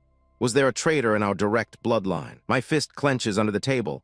This revelation complicates everything. My thoughts are interrupted by another cousin, Song Yoonjin, the eldest sister and a formidable general in her own right. She observes me coolly, noting my composure and leadership in Uending City, concluding that I am a little bit hard to see through. I recall her from my past life. She was always proud, suffering from financial problems, but too ashamed to ever speak of them. A useful weakness. By the way, thank you, Sister Yoonjin, for sending a ship to pick me up. I say with a polite, yet detached smile. My directness clearly takes her by surprise. She quickly deflects. It's all right, you should thank Grandpa for that. The old man nods, telling her to make a list of her expenses for reimbursement, which earns a smug look from her younger sister. So the great general put her duties aside just to settle accounts with Grandpa. How predictable. Yoonxu watches her elder sister, her mind reeling. The polite attitude from someone who always looked down on me confirms her suspicions. I've become a force to be reckoned with. Old man, if you don't pay the fee, I will. I offer casually, knowing full well he's heard about my recent financial windfalls. I guess you don't pay attention to a few million. He probes, a sly look in his eyes. I give a long-suffering sigh. It's all my hard-earned money. I only have tens of millions left. As I enjoy their stunned silence, more visitors are announced. Master Hu, fourth master, and Miss Zai have arrived. The family butler, Song Huo, enters with two others. My fourth uncle, Song Kang, an old bachelor with a simple mind and an early Earth stage cultivation. He's harmless. He spots me and a wide, genuine smile breaks across his face. Yungxiang, ha, you're finally back. Did you miss your fourth uncle? He booms, grabbing my shoulder affectionately. He's already making plans for us to go drinking later. His boisterous nature is a stark contrast to the vipers around us. As I shake his hand, he feels my power and his expression shifts to one of shock. Huh, a real early Earth stage? Am I overthinking? He mutters, no, uncle, you're just finally seeing the truth. I arrived at the gaudy Song Mansion, a place filled with memories I'd rather burn than revisit. The old man, my grandfather, sat at the head of the table, his face a mask of tired authority as he asked if his entire brood had gathered. His patience wore thin instantly, barking an order to fetch the two girls who dared to be late. I scanned the long table, a veritable den of snakes, each one smiling with teeth they couldn't wait to sink into their neighbor. My so-called fourth uncle, ever the sycophant, gestured for me to sit beside him, a pathetic attempt to curry favor. No, fourth uncle, I said, my voice cutting through his pretense. I will sit next to the old man. He tried to save face with a forced smile, but the message was sent and received. I recalled everything about this man, Song Kang. A 40-year-old failure stuck in the early Earth stage, a pathetic excuse for a cultivator whose status in my past life was even lower than my own. A soft greeting drew my attention, and I saw Song Zai staring at me, her composure breaking. Her eyes were wide with shock. She could sense the change in me, the power I no longer bothered to conceal completely. Her mind was racing, wondering how it was possible that my realm had surpassed her own, and I offered a placid smile in return. Song Zai, the old man's adopted daughter, a teacher I never bothered to learn about in my previous life. Reaching the early Earth stage before 30 was commendable, I suppose, making her stronger than most academy instructors. But as I looked at the faces around this table, I knew one of them was a traitor. Could the information Yunrui gave me be wrong? Or was the betrayer someone I hadn't even considered? It seems I would have to create an opportunity to test them all, to see which worm squirms the most under pressure. A high-pitched voice broke my concentration. Brother Yungxiang, you're finally back. Little Yunhua, my cousin, ran up and latched onto my leg, a rare sight of genuine affection in this cold house. I greeted her with a small smile, teasing her for being just as small as I remembered. She, the 7-year-old daughter of my second uncle, pouted and declared she never wanted to grow up. She was the youngest of my generation, and the only one I felt any real connection to. Then I saw her sister, Yunjiao, hovering uncertainly behind her. She offered a timid hello, presenting a small gift. Yunjiao was always the reticent one, a personality I never quite knew how to deal with. The old man, now satisfied that his court was assembled, took a sip of his drink. I asked Yunhua if she wanted to sit with me, but she shied away, saying she'd sit with her mother instead. She whispered that sitting by Grandpa was a bad seat, a piece of childish wisdom that was surprisingly accurate. The old man finally gave his consent, and the tedious dinner began. Everyone is here, he declared. Fill your glasses with wine. As he prepared to make a toast, that obnoxious brat Song Yunrui shot up, eagerly offering to pour my wine. I noted his bizarre change in demeanor. This boy who had always treated me with contempt was now acting like a loyal dog. The rest of the table watched silently, their faces unreadable masks. Before the old man could speak, a steward interrupted. "Master Hu, wait a moment. Didn't you also invite guests from the Kong family?" The old man feigned senility, pretending he'd forgotten about the city lord. The butler offered to fetch them immediately. "Forget it," grandfather commanded, putting on a grand show of respect. "Kong Fan is the lord of the city. We should wait." The delay prompted my other cousins to start gossiping about whether the esteemed guests would even show up. Song Yunrui's sister looked particularly annoyed by the topic. Yunrui, however, saw it as an opportunity to mock me, reminding everyone that Kong Xingxin was supposed to be my future wife. He then puffed out his chest, boasting that once he broke through to the next level, he would take my place as her fiancé. His sister sneered, calling Kong Xingxin a name that was far from flattering. Yunrui leaped to Xingxin's defense, scolding his sister for her prejudice. He then twisted the knife, accusing his own sister of being jealous because Xingxin was more popular, gentle, and had a better figure. The jab landed perfectly. She erupted in a blaze of fury, screaming that he was looking for death as her father frantically tried to restrain her. The two siblings meekly apologized after being shouted down by their father. Seizing the moment, Yunrui announced he would personally greet Lord Kong and darted from the room. Grandfather just waved him off, letting the fool go. He and his cronies scurried out like the rats they were. At that moment, my subordinate approached and informed me that my two team leaders had arrived and were waiting in the side hall. The old man overheard and grunted his assent. "Go." I stood, beckoning for my attendant Mu to follow as I left the vipers to their feast. I caught a glimpse of Yunrui watching me from the corridor, his face clouded with suspicion. We entered the side hall, the heavy doors closing behind us and sealing out any prying ears. The little fool stood outside, but he would learn nothing. Inside, my two agents bowed.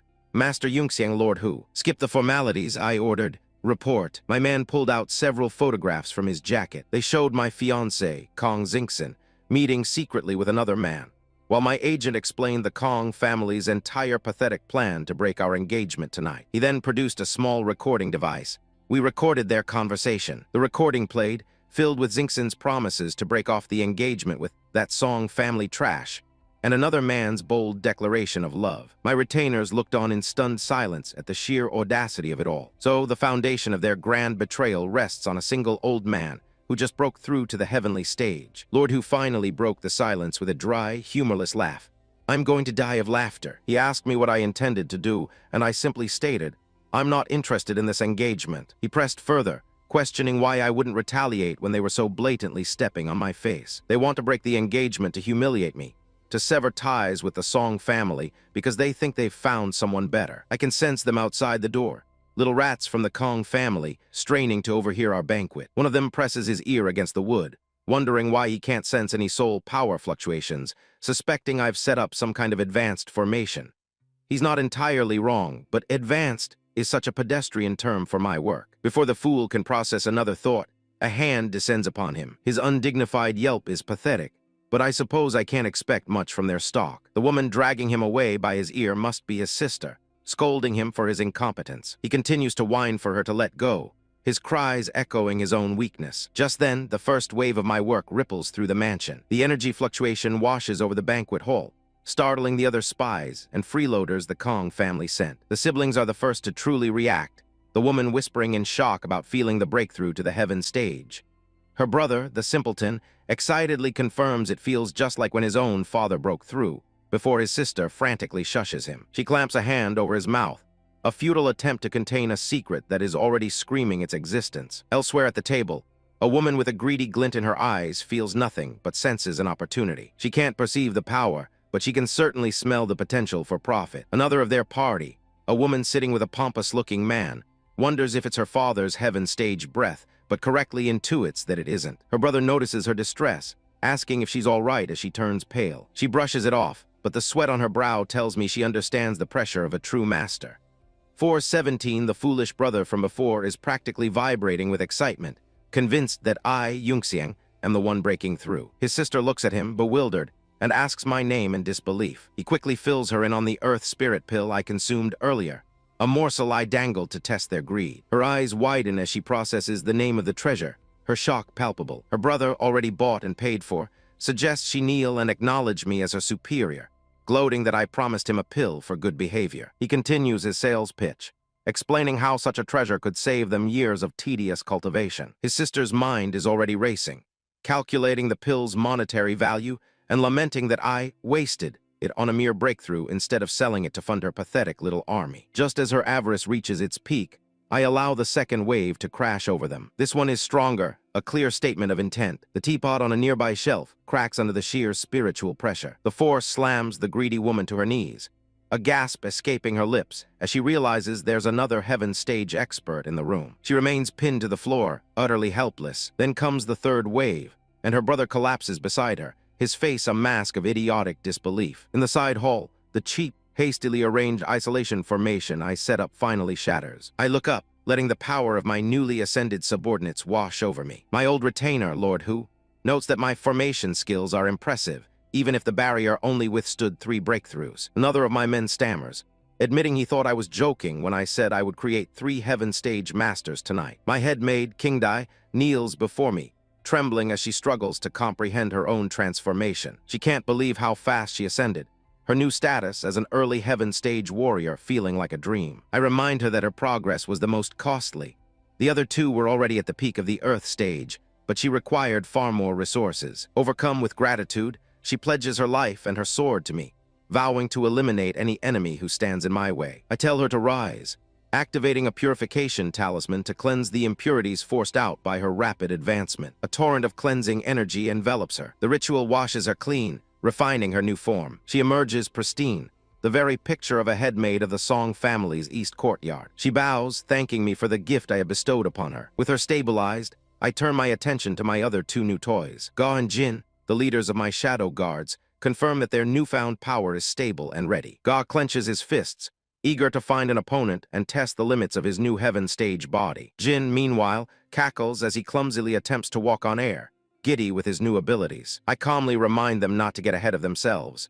The heavenly stage is merely the beginning, a preschool for true cultivators. As I speak, Jin suddenly goes quiet, sensing a strange connection between his soul power and the sky itself. Interesting, he can already detect the star network, or as these primitives call it, the way of heaven. His talent for sensing consciousness is higher than I anticipated. My retainers watch on, recognizing the signs. Jin exclaims in wonder, realizing the legends are true. That soul power truly originates from the will of heaven. My men are already spoiling for a fight, suggesting we go and apprehend the Kong family's spy.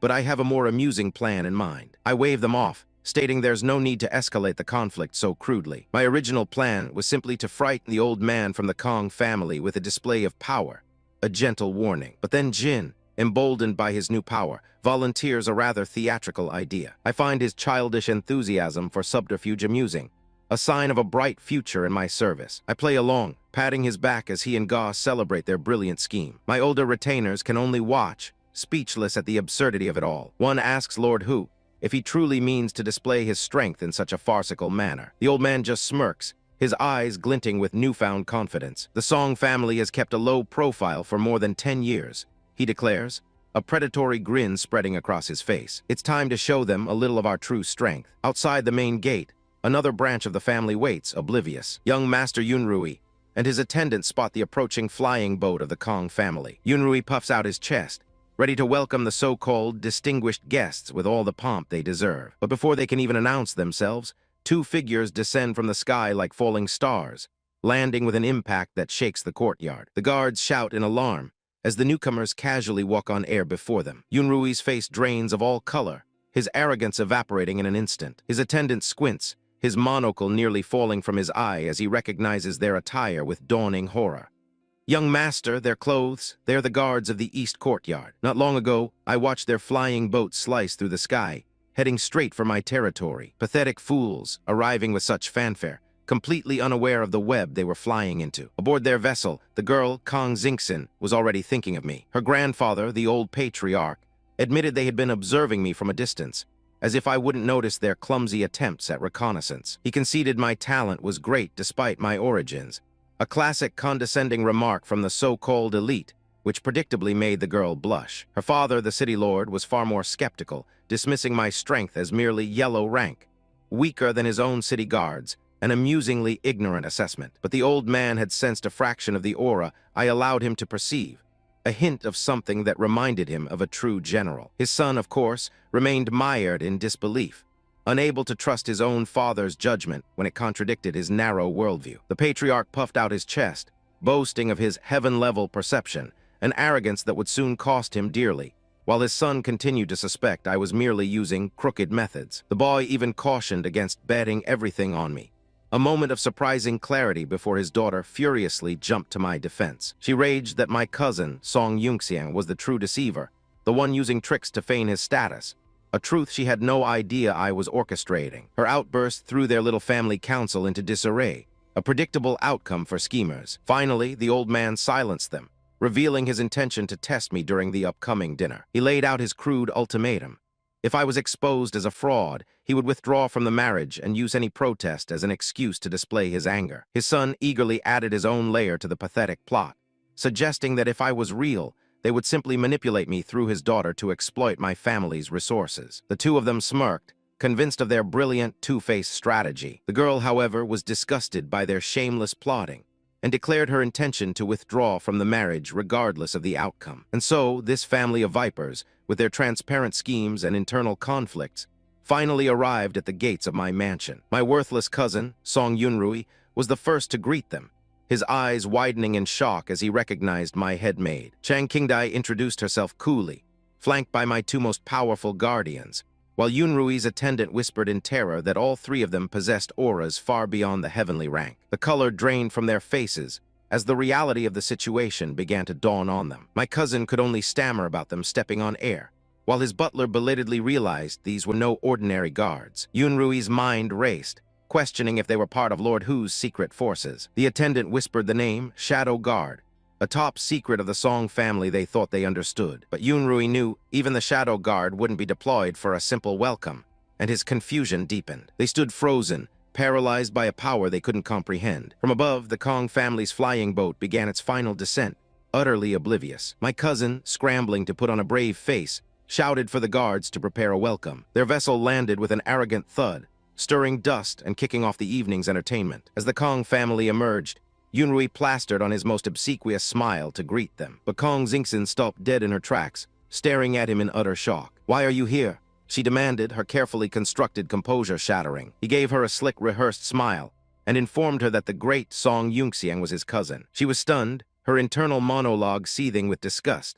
The hard-working, low-key classmate she knew was part of this farce, and therefore just as rotten. She could see the same avarice in his eye that she despised in others. Just then, her father and grandfather descended from the ship, ready to play their parts. Xingxin forced herself to make the introductions, her voice laced with false enthusiasm. Her father immediately began flattering Yunrui, trying to gauge the power dynamics of my family. My cousin played along beautifully, returning the empty pleasantries with a practiced humility. The two men shared a hollow laugh, a pathetic display of feigned cordiality. From the side, my grandfather watched their little act with a bored expression. He had seen enough.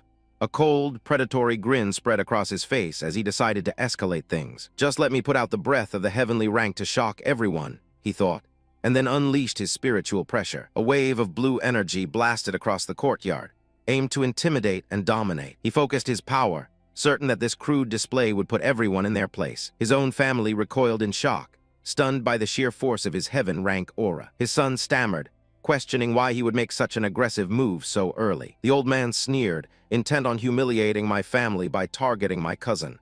"You deserve it," he spat. My subordinates, however, were completely unfazed. Two team leaders, one of my guards asked calmly, "Shall we make a move?" Chang Qingdai gave a single, almost imperceptible nod. In perfect unison, they released their own power, an overwhelming torrent of energy that dwarfed the old man's pathetic attempt. The two forces met and vanished, leaving only a dead, oppressive silence in the courtyard. The city lord stared in abject horror, his mind unable to process what he just witnessed. How is it possible?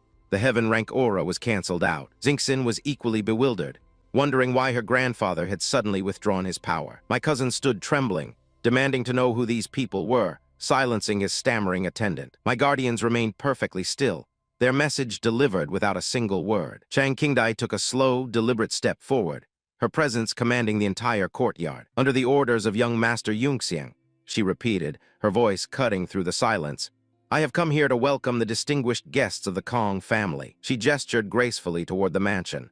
"Please come in." It was no longer an invitation, but a summons, and the patriarch could only scream internally. His mind fractured under the pressure. Impossible, impossible. Why does the Song family have 3 heaven-level cultivators? 3. Yes, old man, welcome to my home. The test you wanted has just begun. The whispers started the moment they saw the elixir. Predictable. One of the women, a greedy matriarch from the west courtyard, hisses at her daughter, confirming the treasure is real and that I made their precious Yunki kneel before me. Believe it or not, why would I lie to you? She insists as if her word holds any weight. Finally, their eyes drift toward me, the source of their sudden avarice. She asks her daughter, so you know what I mean. The mother's mind is already churning, speculating about a great alchemist backing me. Her daughter, a fool just like her mother, adds that this supposed alchemist must be at least level 5. Amusing. Their little plot solidifies, the daughter declaring with pathetic certainty, "This business must belong to our west courtyard." Their pathetic scheming is immediately interrupted by another woman, Aunt Zhao, who mocks their ambition. The mother flushes with anger as her daughter points out their rival already controls the family's medical business. She realizes she'll need a good plan, as if a plan could account for me. At that moment, the doors to my room slide open. I step out with the old patriarch, and the entire banquet hall falls silent. A young man from the north courtyard, sensing the residual energy from my earlier demonstration, calls out to me. "Brother, were you in there experimenting with something good?" He asks, his curiosity piqued by the breakthrough he felt. He slings an arm around my shoulder with an unearned familiarity that I briefly tolerate. "You guessed it," I state, my voice devoid of warmth. He eagerly offers himself up as a test subject, a willing lab rat, before the patriarch cuts him off and gestures for me to take a seat. I take my place at the table, and the scheming girl, Yunxi, offers a saccharine thank you. She then begins to massage my shoulders in a clumsy, transparent attempt to curry favor. Just as the farce begins, a servant announces the arrival of the Kong family. The patriarch's eyes glint. "Oh, they have come." He gives a silent command, his gaze sharp and calculating. Then he leans in and whispers his instructions to his subordinate Mu. As Mu departs, a chilling laugh escapes the old man's lips. The two cousins from the north courtyard look on, utterly baffled by the sudden shift in atmosphere. Even Yunxi, the amateur schemer, senses that a performance is about to begin. She correctly guesses it's a trap for the Kong family, but she has no idea of the scale. Outside, the distinguished guests are welcomed with fake smiles. The Kong family delegation struts into the courtyard, oozing an arrogance they will soon regret. The Song family members from the east courtyard bow and scrape like the sycophants they are. The young miss of the Kong family walks ahead, but stops when she notices her elders have frozen in place. "Father, Grandpa, why aren't you coming?" she asks, annoyed. Her father stammers, but the old patriarch is paralyzed, his face a mask of shock as he finally senses the power radiating from my guards. "3 heavenly ranks and so young," he whispers in disbelief. Then his world shatters further as he notices their attire. Wait, they're wearing servant clothes. His pathetic ego refuses to accept the truth, so he deludes himself. It must be an evil trick, he rationalizes. He dismisses it as his own carelessness, unable to fathom that such masters would serve the Song family. "HMPH, let me see what tricks you're up to," he thinks, marching confidently toward his own humiliation. They proceed down the path, completely oblivious that they are nothing more than actors in my play. As they walk, the Kong patriarch's son whispers to his father, his face pale with worry. "Fan," the old man says, "take my sword soul general talisman. If anything happens, take Zinxin and run." He presses the escape artifact into his son's hand. "It's okay," he lies, trying to sound brave. "I have a spare one." The son clutches the talisman, his family's last hope. Suddenly, the patriarch's eyes widen in terror. From the shadows of the garden, one of my heavenly rank guards directs his attention toward the old fool. The guard's eyes glow, unleashing a fraction of his true power. A crushing, invisible pressure slams into the Kong patriarch, forcing a pained grunt from his lips. His legs buckle, and he crashes to his knees. The spare talisman he supposedly had clatters uselessly to the ground. "Father, what's wrong with you?" His son cries out, rushing to his side. "Damn it, who is it?" The old man seethes, sweat pouring down his face. He looks around wildly, but sees nothing. The garden is empty. My guard has already vanished. There is no one there. All that remains is a smoldering cigarette on the ground. "It's all right," he grunts, forcing himself up. Father just dropped something. His son helps him, his eyes filled with confusion and fear. They continue on their way, the arrogance replaced by a creeping dread. Impossible, how could there be such a strong person in the Song mansion? The patriarch mutters, his mind fracturing. He is drenched in a cold sweat, the terror palpable. As he looks toward the main hall, his panicked eyes see not only me, but the phantom of another of my guards standing watch. The blood drains from his face. From his perch, my second guard lets his aura flare for a moment. The patriarch clutches his chest, gasping for air as if his heart is being crushed. He stumbles backward, completely overwhelmed. His family rushes to help him as he collapses to the ground once more. "I'm fine, I just accidentally tripped," he lies, wiping blood from his lips. I bit my tongue, that's all. He forces a hollow, rattling laugh. He looks around frantically. Again, it's gone again. My guards stand impassively in the courtyard, their silent warning delivered. From a distance, an observant maid notes that my men have made their move, surprised by their strange methods. My two enforcers reposition themselves on a rooftop, silent predators against the moonlit sky. They quietly confirm my orders, simply to apply pressure, a little shock. One of them remarks on how dark my methods are. They are merely efficient. They enjoy their work. A little too much, perhaps. Finally, the thoroughly broken Kong family stumbles into the main hall. The patriarch's mind is a storm of terror. It was real, he thinks, finally grasping the truth. But then he realizes the attacks were focused only on him. This wasn't a warning to his family. It was a message specifically for him. A more terrifying conclusion forms in his mind. He looks at me, at the silent power filling the room, and a single chilling question echoes in his soul. Will I be able to go back? The footsteps of ants approaching my fortress always have a distinct, desperate rhythm. This little delegation from the Kong family scurried into my family's domain, their patriarch already radiating an amusing level of terror. The old fool, Kong Zheng, was sweating bullets, muttering to himself that he'd underestimated the world, that our Song family dinner was a vast banquet. He was correct, of course, but not in the way he imagined. He fidgeted like a cornered animal, unable to sit still. Pathetically, he reached into his sleeve for a vial, whispering apologies to his kin for what he was about to do. He planned to swallow a special pill, a little trick to escape with his star-souled general. He truly believed that once he consumed it, not even the thieves of the Song family could catch him. How quaint. Just as he brought the pill to his lips, one of my men appeared, his aura alone enough to make the old man freeze. The treasure that was supposed to be his salvation slipped from his trembling fingers. It clattered uselessly on the floor as my steward spoke, his voice calm yet absolute. Our lord is waiting for you in the room, please. Kong Zheng's eyes bulged in disbelief, realizing this simple steward was stronger than the masters he'd faced before.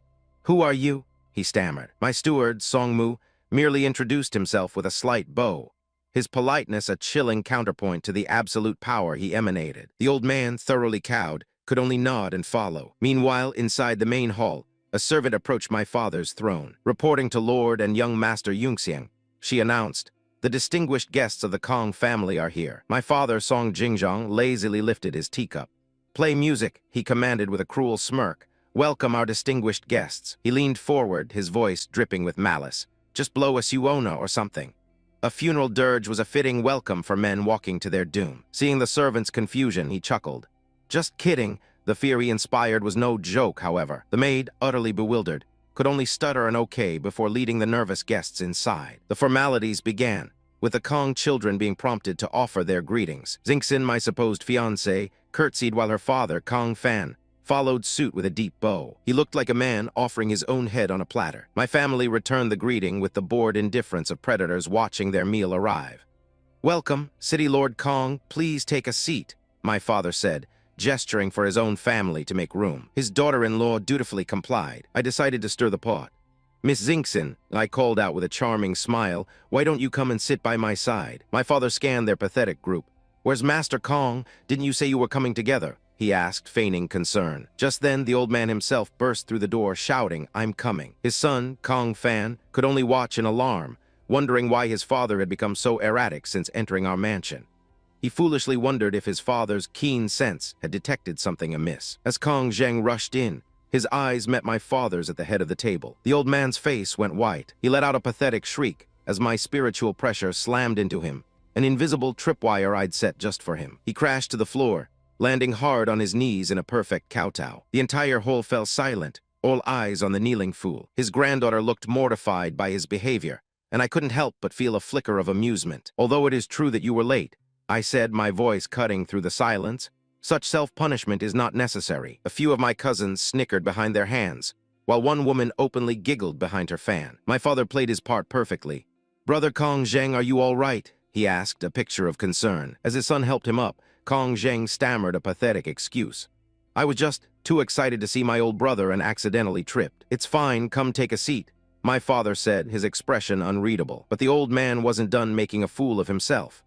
I dropped a treasure just now," he claimed, desperately trying to salvage his dignity. "Please arrange for some manpower to help me find it," he pleaded. His son, ever the dutiful idiot, immediately took charge. "Come on, mister. Kong accidentally lost a treasure. Whoever can find it will be rewarded." My guard snapped to attention, ready to search for a non-existent item. My father leaned over to me. "You tripped him with a formation, didn't you? You are very bad," he whispered, a hint of pride in his voice. I just smirked. "Didn't you also make a move?" We both knew this was just the opening act. "Come on, serve the wine, serve the food," I announced, moving the charade along. A procession of servants entered, carrying lavish dishes. The feast was laid out before them, a final meal for the condemned. The Kong family remained utterly silent, the weight of our power pressing down on them. Xingxin, however, was growing impatient. She thought they came to break our engagement, and she decided if her father and grandfather were too cowardly, she would have to act first. She rose from her seat. "Grandpa Song, our main reason for coming this time is..." Her grandfather practically leaped out of his skin. "Xingxin, don't be rude," he shrieked, terrified she was about to get them all killed. Her father quickly grabbed her arm. "Listen to your grandfather, sit down and eat first," he hissed. The old man bowed his head, apologizing profusely for his granddaughter's rudeness. My father just laughed it off. "It's okay, she must be the jewel of your Kong family," he said dismissively. "What a joke. Come on, everyone, let's drink this cup first," he declared, raising his glass. The entire hall echoed with a resounding cheers. As they raised their cups, the lambs drank, the wolves drank. Everyone played their part in this farce. Everyone except the little girl, who was far more interested in stuffing her face. The room filled with hollow laughter. Xingxin fumed, silenced by her cowardly family. She resolved to find another way. Her gaze fell upon me. "Should I use that kid who doesn't look very bright?" she thought to herself. Adorable. Some fool from a branch family sitting nearby actually thought she was looking at him, puffing out his chest like a peacock. Just then, a system notification chimed in my mind. I stood up. "Grandpa, everyone, please eat first. I'm sorry I have to go." I met my contact in the side hall. There were more important matters than this dinner theater. He reported on the 4 rare ingredients I required.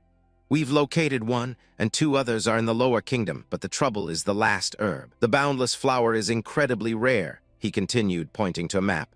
"We've only found one." My next objective was located in the Sand Sculpture City, a miserable outpost on the eastern border of the lower domain country. This fortress was built a century ago, a crude bastion meant to hold back the Ieyasu tribes, and over time it festered into a stratified monstrosity of inner, middle, and outer districts. While decadent aristocrats wallowed in corrupt luxury within the inner city walls, the bulk of their military forces were stationed far away in the western district. The rest of the city was a predictable cesspool, a midtown for slave markets and hollow entertainment, and an outer ring for the untouchables and vagrants. My informant continued his briefing as I stood before the gates of a local contact, explaining that the Mai family, the current holders of the boundless flower I required, belong to the aggressive expansionist faction. They control more than 60% of the troops in the Western District. The old man's hologram flickered, making them one of the 3 major powers in this city. He added that this faction was openly hostile to merchants from Tiandu, which would make my acquisition difficult. A minor annoyance. I changed the subject, my patience wearing thin. "Forget the flower for a moment. When can the other herbs be delivered?" The old man hesitated, his holographic image stuttering. "Oh, but..." I cut him off. "What is it?" He finally admitted the truth. The other 2 ingredients were in the hands of researchers controlled by the Semarin family. Apparently, these so-called researchers didn't accept currency, only monster materials. A barter system. How primitive yet refreshingly direct. I considered this new complication for a moment. "It's just that," the old man continued, his voice laced with manufactured concern. "The materials they want are unique to the southern wilderness and the Death Desert. Finding them will require a great deal of luck." I waved off his useless worrying. "Send me the list. I'll gather the materials myself. I need the combat to stabilize my current level anyway." My mind was already calculating, recalling a secret realm I stumbled upon in the Death Desert. My projections indicated it would reappear in 4 days. The old fool looked relieved, as if my confidence was enough to solve the problem. "If you collect the materials yourself, Mr. Song, there should be plenty of time." I gave him a smile devoid of warmth. "Then it's settled. I will prepare for the exchange, and I will personally visit Sand Sculpture City to retrieve the boundless flower from the Mai family," I declared, ending the conversation. He offered a final, pointless warning. "The Mai family is powerful, Mr. Song. It is best to trade peacefully." I had already turned my back on his hologram. "Don't worry, I have my own plans." Meanwhile, at the Song family dinner, the air was thick with the stench of petty ambition. That irritating girl, Xingxin, was pouring honeyed words into my cousin Yunrui's ear. "Are you serious, Miss Xingxin?" he asked, completely enthralled. "Of course," she cooed, stroking his cheek. "I think the hardest working person in the entire Song family is you, Yunrui." The fool actually blushed. She played her part perfectly, whispering how grandfather always favored me, that worthless Song Yunxiang, and how unfair it all was.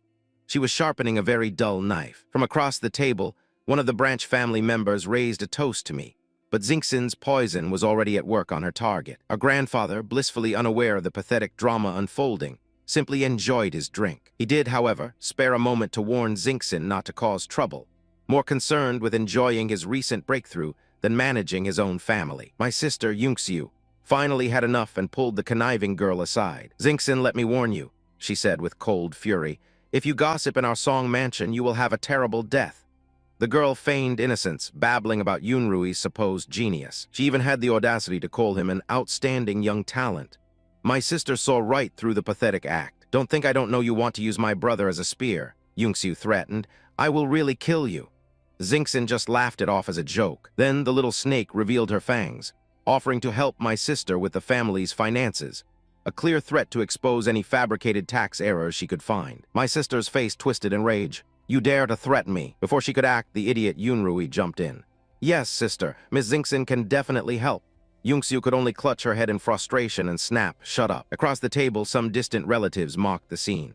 "Look, those two ugly girls are fighting," one sneered, while my other sister watched in silence, utterly unimpressed. Just then, the dining hall doors swung open. I entered, and the entire room fell silent, as if their strings had been cut. Xingxin immediately plastered on a bright smile and called out my name, but her eyes gave away her panic. I walked directly toward her. "Xingxin, don't play dead." The elders murmured in confusion, but my grandfather simply watched with a detached smirk, thinking I was just stirring up trouble as usual. He had no idea I was directing this entire play. As I exchanged a few pleasantries with the girl, I could feel the heat of a jealous gaze. Yunrui was practically smoldering in his seat, muttering about what trash I was. He was completely convinced that he needed to defeat me to win Xingxin's affection, that his pathetic strength was his greatest asset. Finally, he slammed his cup on the table and roared my name.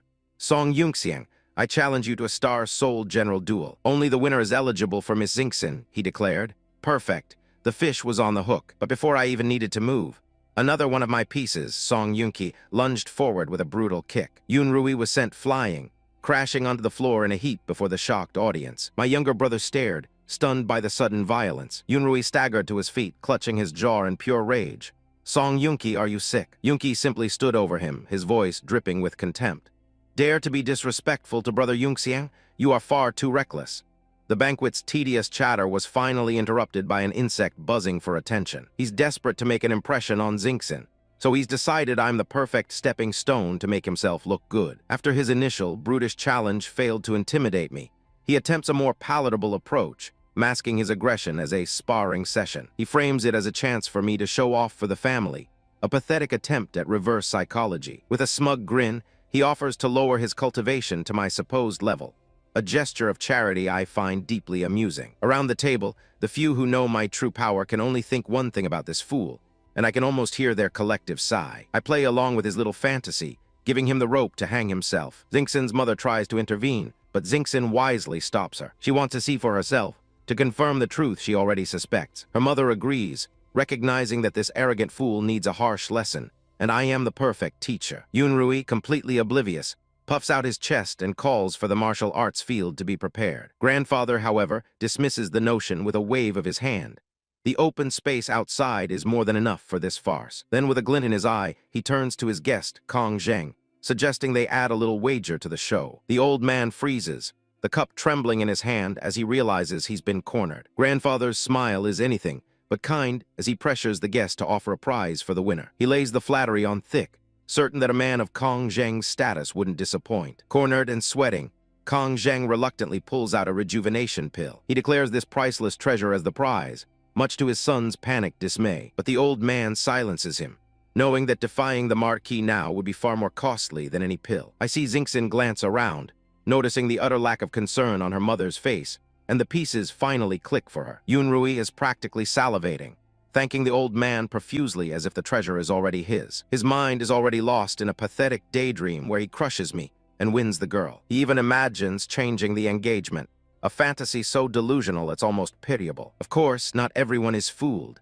I notice one of the younger girls watching my grandfather with unease. She consoles herself with the thought of simply cheating the pill off of this idiot later, confirming my assessment of this entire family. While he was lost in his victory lap, I'd already grown bored and stepped outside. He snaps out of his stupor and strides out, a predatory grin plastered on his face. He pauses at the door, turning to make sure Miss Zinkson is coming to witness his glorious victory. Startled, she agrees to watch the unfolding disaster. Her brother offers to join, but my grandfather stops them all. No, the Marquis says calmly, "Let's eat and watch from here." He gives a simple command to a servant. With a tap on her wrist device, the real entertainment begins. A massive holographic screen flickers to life above the dining table. It shows me, waiting patiently in the courtyard for the fool to arrive. I stand casually, one hand in my pocket, granting him none of the tension he craves. My relaxed posture clearly infuriates him.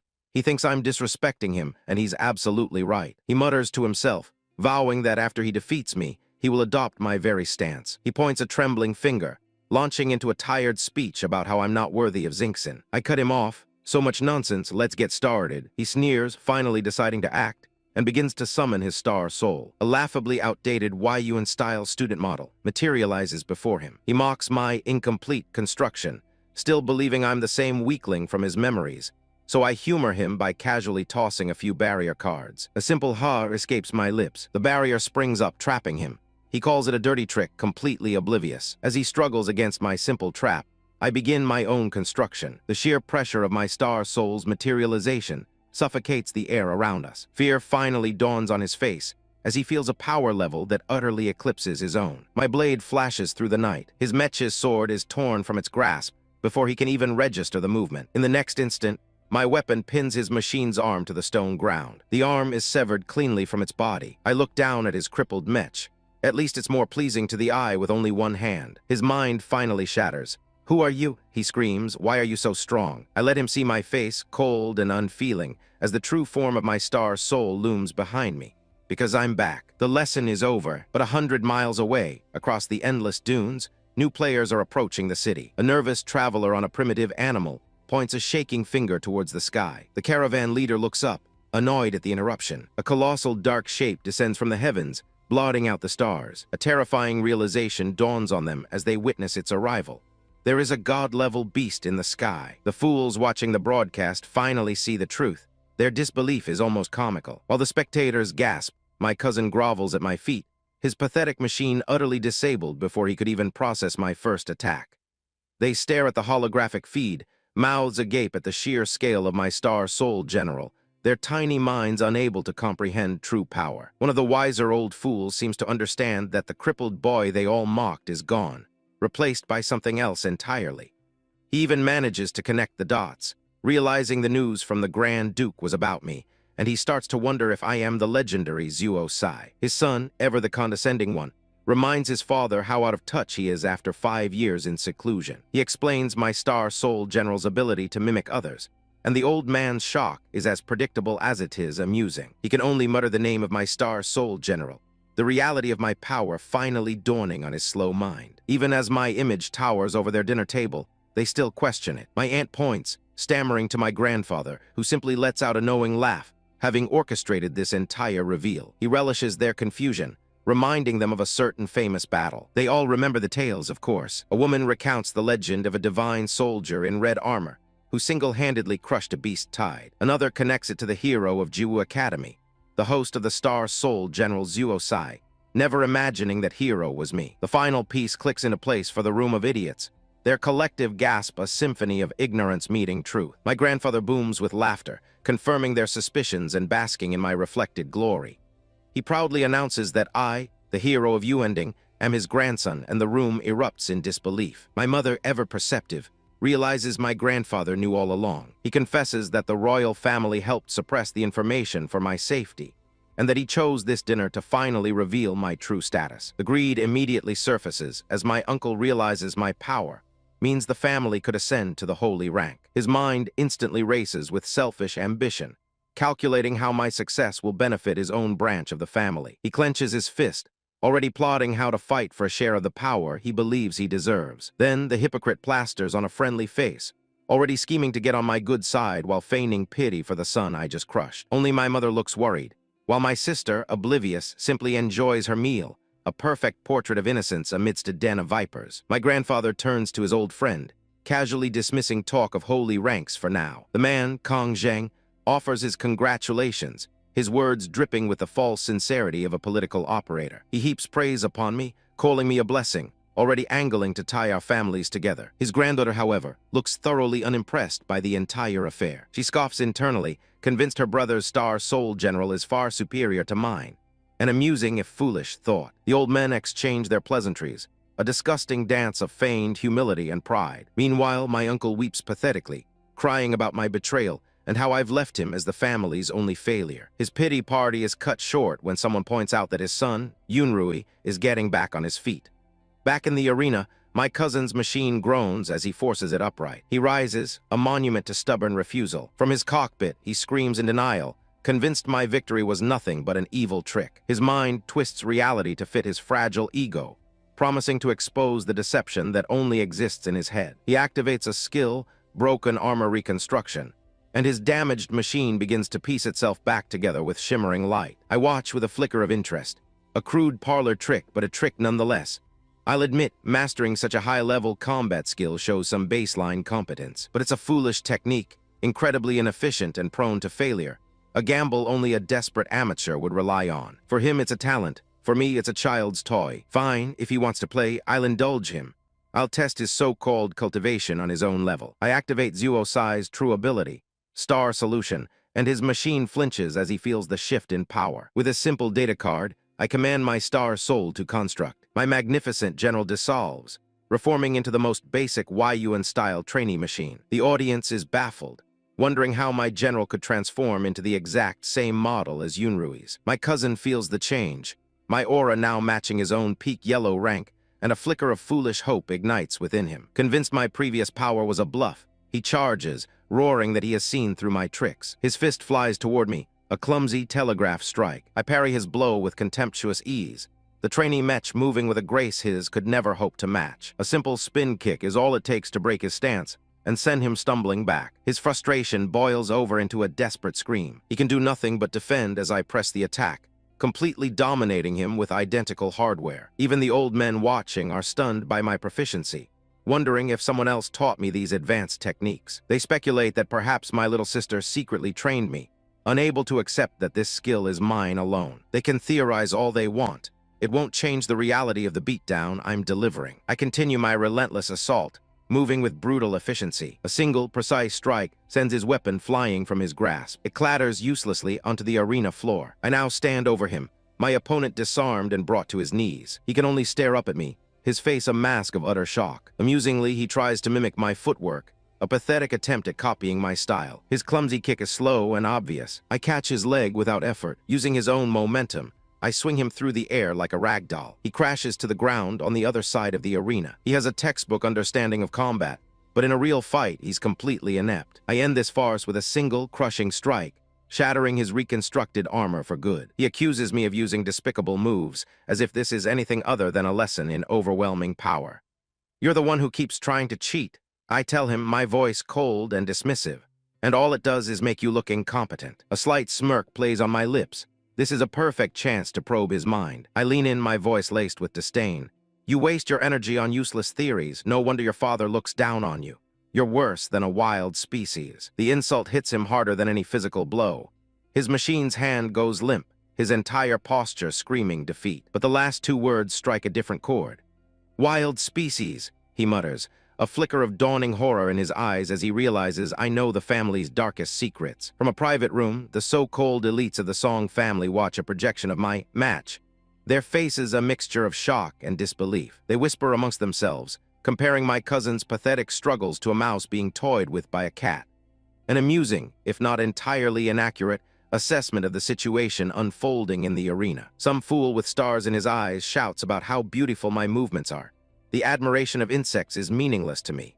Even Song Yi, the one-eyed woman, is watching with a sharp gaze, wondering what I've become in the year I was gone. Another is blushing, lost in a pathetic schoolgirl fantasy of my amazing power. When the farce is over, I let the projection dissolve, my true self appearing in the empty courtyard. But my little performance has attracted more than just family. On a rooftop miles away, 3 old ghosts watch the moon, their hushed conversation turning to me. Their leader appears behind them like the phantom he is, much to their irritation. He doesn't waste time on pleasantries. Why does young Master Yunxiang know the Xuanjiawei's method?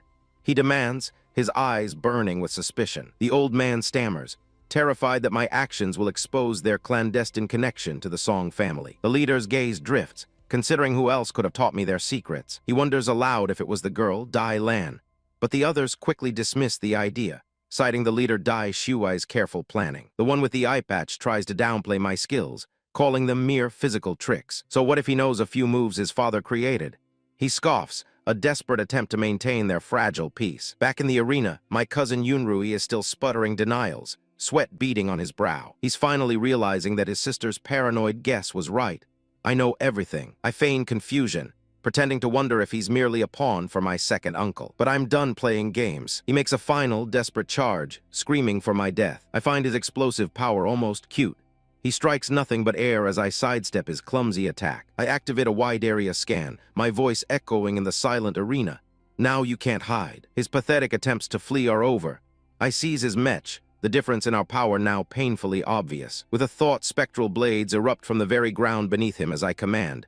Now die. But he dissolves into sand, a cheap parlor trick. He thinks he's clever, reappearing behind me for a surprise attack. Energy arcs across the arena as his blades connect with my back. I even let out a small cough for dramatic effect. He doesn't realize he attacked an afterimage until I'm already standing behind him, completely untouched. The old ghosts on the rooftop gasp in unison, recognizing the technique.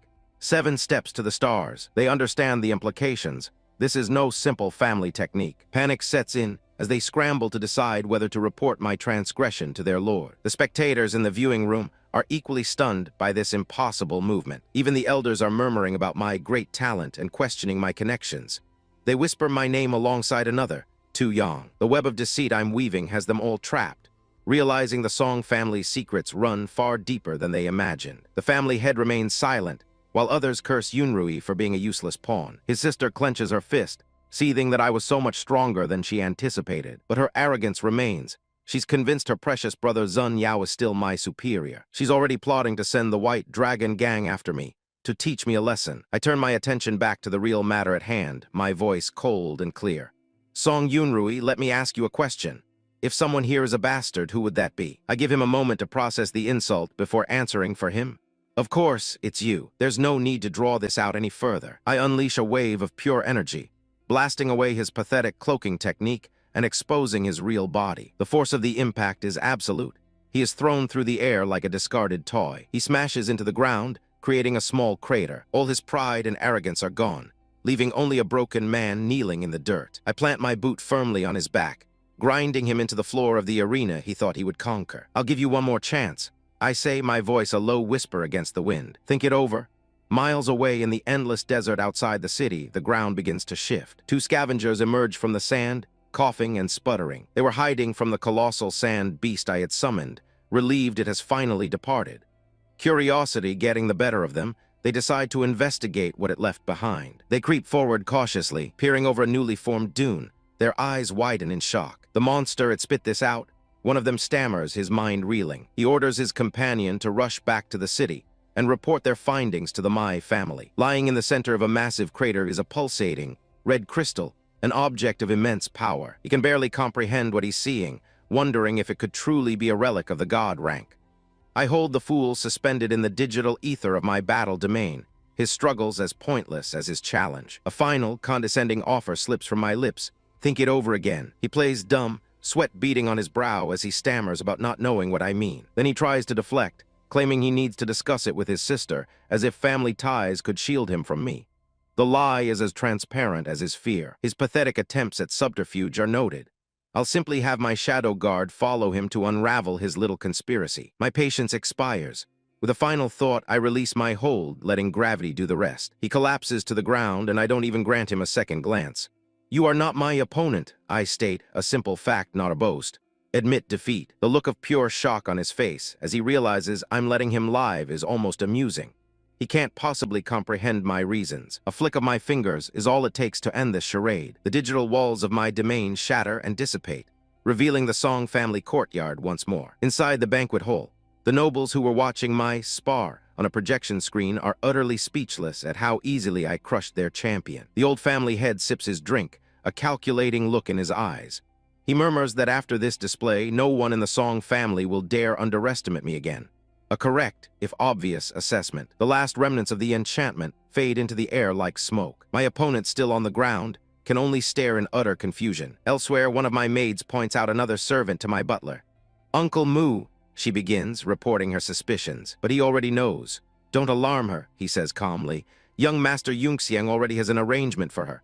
My plans are always several steps ahead." The courtyard is quiet now, but it's still being watched. From the bushes, a spy meticulously observes everything through a pair of binoculars. She scribbles in her notebook, attempting to quantify my power, quaintly estimating me at the peak of the yellow stager. How adorable. She's not the only one. The entire estate is a nest of vipers and spies. In another building, a second maid with an ethereal glow is also taking notes. Her name is Apprentice Maid Sue, and her analysis is far more direct. Her journal entry is crude but accurate. She's reporting on the battle between me, the most beautiful boy, and the Song family's dog-licking idiot, Song Yunrui. Back at the feast, the Song patriarch gloats to his guest, Brother Kong, asking if the fight was exciting enough for him. The old man sweats, stammering that it was indeed very, very exciting. He then launches into a stream of nauseating flattery, calling me a dragon and his daughter a phoenix, a match made in heaven. I enter the hall just in time to cut him off. "Mr. Kong, there is no need to praise me. My presence silences the room as I stride in, flanked by my subordinates. His daughter, Kong Xingxin, claps with childish glee, completely oblivious to the undercurrents of tension. The patriarch sneers that since Yunrui proved useless, he'll have to deploy his other brother, then turns to me with a greedy glint in his eye, remarking that I probably can't use the prize from Mr. Kong. He offers to take the low-quality pill off my hands. A pathetic attempt at theft. I simply smirk. I have better ones. With a flick of my wrist, I toss a full jar of pills on the table, each one radiating an aura that puts his pathetic prize to shame. Ajin catches it with practiced ease. The patriarch picks up a single pill from the jar, his eyes widening. The room gasps as Mr. Kong screams, recognizing it as a top-grade rejuvenation pill. An entire bottle of them. The women of the family stare in utter disbelief. Their greed is palpable, but the patriarch quickly shuts them down, knowing such treasures are not for them. Just then, a maid enters, apologizing for the disturbance. Uncle Moo watches her with a knowing expression. She presents a single dirty pill she found in the yard. This was my little test. As expected, the greedy old fool Kong Zhang lunges for it. "That's mine, I dropped it," he shouts, snatching the bait without a shred of dignity. He pretends to be unimpressed, as if he sees such things every day, before shooing the maid away. She thanks him, but her work isn't finished. I stop her. "For your reward," I begin. "I see you have no cultivation level." I hold out 2 vials. The pink one is a 4-star jade skin pill, the blue a 4-star soul seed pill. Beauty or strength, which do you want? The nobles are aghast. I'm offering a fortune that could start a war to a simple maid. I feign boredom. "Is it too hard to choose? I can just give you cash." She drops to her knees, her voice ringing with conviction. I choose strength." A smirk plays on my lips. "Strength, heh?" She chose wisely. "Take it, I command," placing the soul seed pill in her trembling hand. I may have just given away a simple pill, but I know I've just forged a fierce, loyal general who will one day shake this continent. With the night's entertainment concluded, the feast continues. Everyone eats and drinks, pretending everything is normal, though my pathetic cousin Yunrui never bothered to show his face again. His sister, my supposed fiancée, is also gone. They all smile and laugh, but beneath the surface, their minds are churning with their own selfish schemes. Kong Xingxin left, feigning illness after no one dared to bring up the marriage contract. Predictable. When the banquet finally ends, the guests depart for their homes. They leave in scattered groups, disappearing into the night. I walk with my own people, my purpose here fulfilled. But I'm not finished yet. I leap onto a nearby roof, knowing one rat stayed behind. At my signal, Olga and Ajin emerge from the shadows. They corner Kong Zheng, whose panicked pleas of misunderstanding are utterly useless. His resolve shatters instantly. "I'll go with you," he yells, surrendering completely. They drag the whimpering old man before me. Well, I say, my voice dripping with sarcasm. "If it isn't the heavenly rank Master Kong, why didn't you go back with the others?" He can only stammer, the sweat pouring down his face. He clenches his fist, a final, fleeting moment of pride before it breaks. My display of power at the banquet sent the rats scurrying for their holes. This old fool, Elder Y, paces in his escape vessel, muttering that things are not good, while his clueless son asks why he's so worried, oblivious to the fact they just provoked a power they can't possibly comprehend. The old man finally admits his mistake, confessing his arrogance in underestimating my Song family's true strength. He recalls the power I displayed, and the sheer number of Heaven's stage masters he witnessed, a fact that makes his son's jaw drop. "That can't be," the boy stammers, the blissful ignorance finally shattering as terror takes root. The father lays it out for him, explaining that everything they thought they knew about my family was a carefully constructed lie, a tale of defeat spun after a war for the throne. He posits a different, far more frightening possibility. His son's eyes widen as the truth sinks in. Our retreat to a border town wasn't exile, it was a strategic withdrawal to amass power. Then the ultimate fear grips him as he considers the implication. What if the old patriarch, my grandfather, never actually died? The boy is rendered speechless by the sheer scale of their miscalculation. Elder Y stares out at the city lights, realizing he has just made a fatal error in judgment. I have to go back, he declares, preparing to leap from the ship as his son uselessly begs him not to be impulsive. It's not impulse. It's the desperate scramble of a man who knows his entire clan is now forfeit. At the same time, in another part of the city, my Uncle Song Bo is busy playing his own little games. He's at the opulent Yongan restaurant, toasting to a new collaboration. He clinks cups with his guest, a fool from the Zhang family, sealing a deal that exists only in the man's mind. The target, Zhang Dagui, downs the liquor without a second thought, basking in his own perceived importance. My uncle merely takes a sip, his face a mask of false camaraderie. Zhang's sycophants praise the drink, calling it amazing, their palates as unrefined as their intellects. This is the newly rising, young master of the Zhangzhou Zhang family, a man whose rise is about to come to a very abrupt end. My uncle showers him with empty praise, calling him a well-known hero, and the fool laps it up. Zhang Dagui feigns modesty, claiming he just dislikes bullies, the irony apparently lost on him. He quickly deflects from his own supposed weakness by gushing over the liquor, a pathetic attempt to regain control of the conversation. He even asks where he can buy some for his grandfather, a request my uncle regretfully denies. One of my uncle's attendants spins a tale about the liquor, calling it, from the heavens, a priceless relic from a bygone era. She explains that this is the very last of it, a detail designed to inflate the idiot's ego. My uncle adds that he only brings it out for true heroes, laying the flattery on so thick it's nauseating. The fools around the table eat it up, encouraging more toasts and more drinking. One of Zhang's men practically prostrates himself, promising to do anything for my uncle in exchange for this honor. Zhang Dagui, lost in his drunken haze, happily calls for another round. My uncle puts on a show of heartache, pretending to be pained at wasting such a precious vintage. Just then, an assistant interrupts with urgent messages from my uncle's wife and another lord, creating the perfect excuse to depart. Zhang, feeling magnanimous, waves him off, telling him to handle his important matters. He offers to stay and drink alone, and my uncle thanks him for his understanding before taking his leave to attend the real family banquet. One of Zhang's men gives a useless warning about the liquor's aftereffects. My uncle just gives a knowing smile. Zhang Dagui ignores the advice completely, grabbing the entire jug for himself with a foolish grin. As my uncle walks away with his entourage, he leaves his pawn to his fate. Down the hall, the pleasantries are over. He orders his bodyguard, May Dai, to watch Zhang from the shadows. He correctly suspects that my crippled older brother might try to use this new ally to make a move against me. As they continue toward the exit, the true purpose of the meeting becomes clear. He finally asks his assistant about the outcome of my welcome party at the family mansion. They reach the elevator. His assistant informs him that my cousin Yunrui challenged me. My uncle's response is a cold, and then, the door is close. He was utterly defeated, the assistant states, head bowed. The madam wishes to discuss it. My uncle's facade cracks. Ruier lost to him, that useless, but the real shock comes next. His wife wants to know if they should go to my courtyard and formally apologize. Are you sure that's what she said? He asks in disbelief. Knowing his wife's pride, an apology is unthinkable. The gears in his mind turn as he realizes the balance of power has irrevocably shifted. Okay, he says, his voice grim. Let's go back. Outside, he lectures his other, more calculating son, criticizing his brother's impulsiveness. He's already reevaluating which of his sons is the better investment. He dismisses the boy's polite response, the time for games now over. The streetlights cast long, telling shadows. There's no one else here, my uncle says, his voice dropping. You can stop the act. He lays out his true ambitions, to have this son recognized by the main family. The boy bows, speaking of fulfilling his mother's last wishes. It's a goal born from a past grievance. The Song family wronged her, my uncle sighs, a rare moment of genuine sentiment. Let's go. And with that, they disappear into the night, their own schemes now in disarray. Far away at the wall of the southern wasteland, my other uncle plays a much larger game. This is the border of our domain.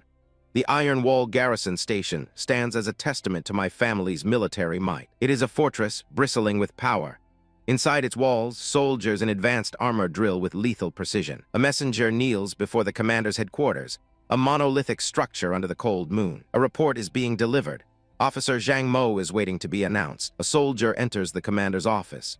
Reporting to the commander-in-chief, Second Right Commander Zhang Mo has arrived. Inside, my eldest uncle, Song King, sits at his desk, while his aide, dressed as a chef, prepares his meal. "Tell him to come in," my uncle commands without looking up from his map. This is Song King, the true pillar of my family's military power, commander of the Southern Wasteland Joint Defense. Zhang Mo enters and kneels. "Sir," reporting. He relays the news. An allied general wishes to test new mass-produced star generals in the Wasteland, and their route will pass through our base. A strange tension fills the room. He presents the official letter for approval. My uncle gives it a cursory glance. 20 people. Approved. He dismisses the request with unnerving calm as his aide serves him porridge. Zhang Mo accepts the order, but as he turns to leave, my uncle adds a quiet addendum. Form 2 teams to escort them, discreetly. The emphasis on secretly is not lost on him. He knows exactly what is being asked. "Go then," Song King says, dismissing him. The officer departs, his new orders clear. Once they are alone, the aide asks why an ally would risk leaking information about their new weapons by testing them in our territory. My uncle slowly stirs his porridge, a ghost of a smile on his lips. To obtain equal treatment and harmonious relations, he explains, "It's important to let others see your might." His aide's eyes widen in understanding. "So they're letting us see it on purpose." My uncle offers no further confirmation, changing the subject entirely. "The porridge is a little hot." The old fool bows so low his forehead nearly scrapes the stone floor of my courtyard. "Young Master Yunxiang, I, Kong Zheng, was blind before," he grovels. "So this is the legendary pride of a heaven stage master, utterly broken, offering to become my dog because he fears death more than he values his dignity. He's right to be afraid. Had he hesitated for a moment longer, my retinue would have painted the flagstones with his blood, and I wouldn't have blinked." He continues his pathetic performance, swearing his family's undying allegiance and begging to be my personal servant. He thinks himself a strong man at the early heaven stage, yet he can't find a position worthy of his stature in my household. The irony is suffocating. I watch the pathetic gears turn in his head as he scrambles to prove his usefulness to me. He desperately offers to be a cook, of all things, so I cut him off before I'm forced to listen to any more of this nonsense. "If you truly intend to serve the Song family," I say, my voice devoid of warmth, "then your groveling is a waste of my time." I finally give him what he wants, a task, and he practically falls over himself, vowing to die for it. He's on his knees again, a position he seems to be growing quite fond of. I simply adjust my coat, letting the silence hang in the air while he trembles. He scrambles to his feet, a pathetic eagerness in his eyes, waiting for his command. As I know, I begin laying the first piece on the board. "Apart from you, Yang'an City has 4 other ancestors at the peak of the Earth rank, does it not?" I hold up a small vial, and he stares, confused. As I inform him, these are 4 barrier-breaking pills. I pour the priceless treasures into his trembling hands and give him a simple, devastating order. "Go, and let them all break through to the heaven stage for me." He stammers in disbelief, recognizing the legendary pills, then immediately begins to whine internally that his brief superiority will be over. How predictable. I let him stew in his own petty jealousy for a moment before I continue. He looks up, the gears finally clicking into place, and asks if I plan to subdue them. "What else?" I reply coldly. He finally grasps the scale of my ambition. To use these pills as gilded chains, binding the heads of the 4 great families to my will. I then dangle the ultimate prize before him.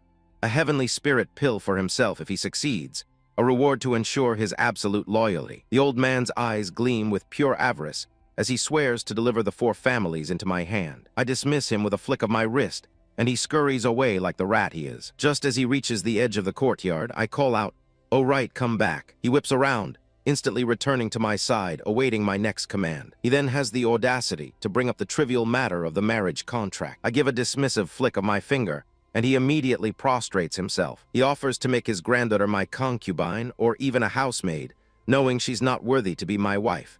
His desperation is almost comical. "Stop," I command, my patience wearing thin.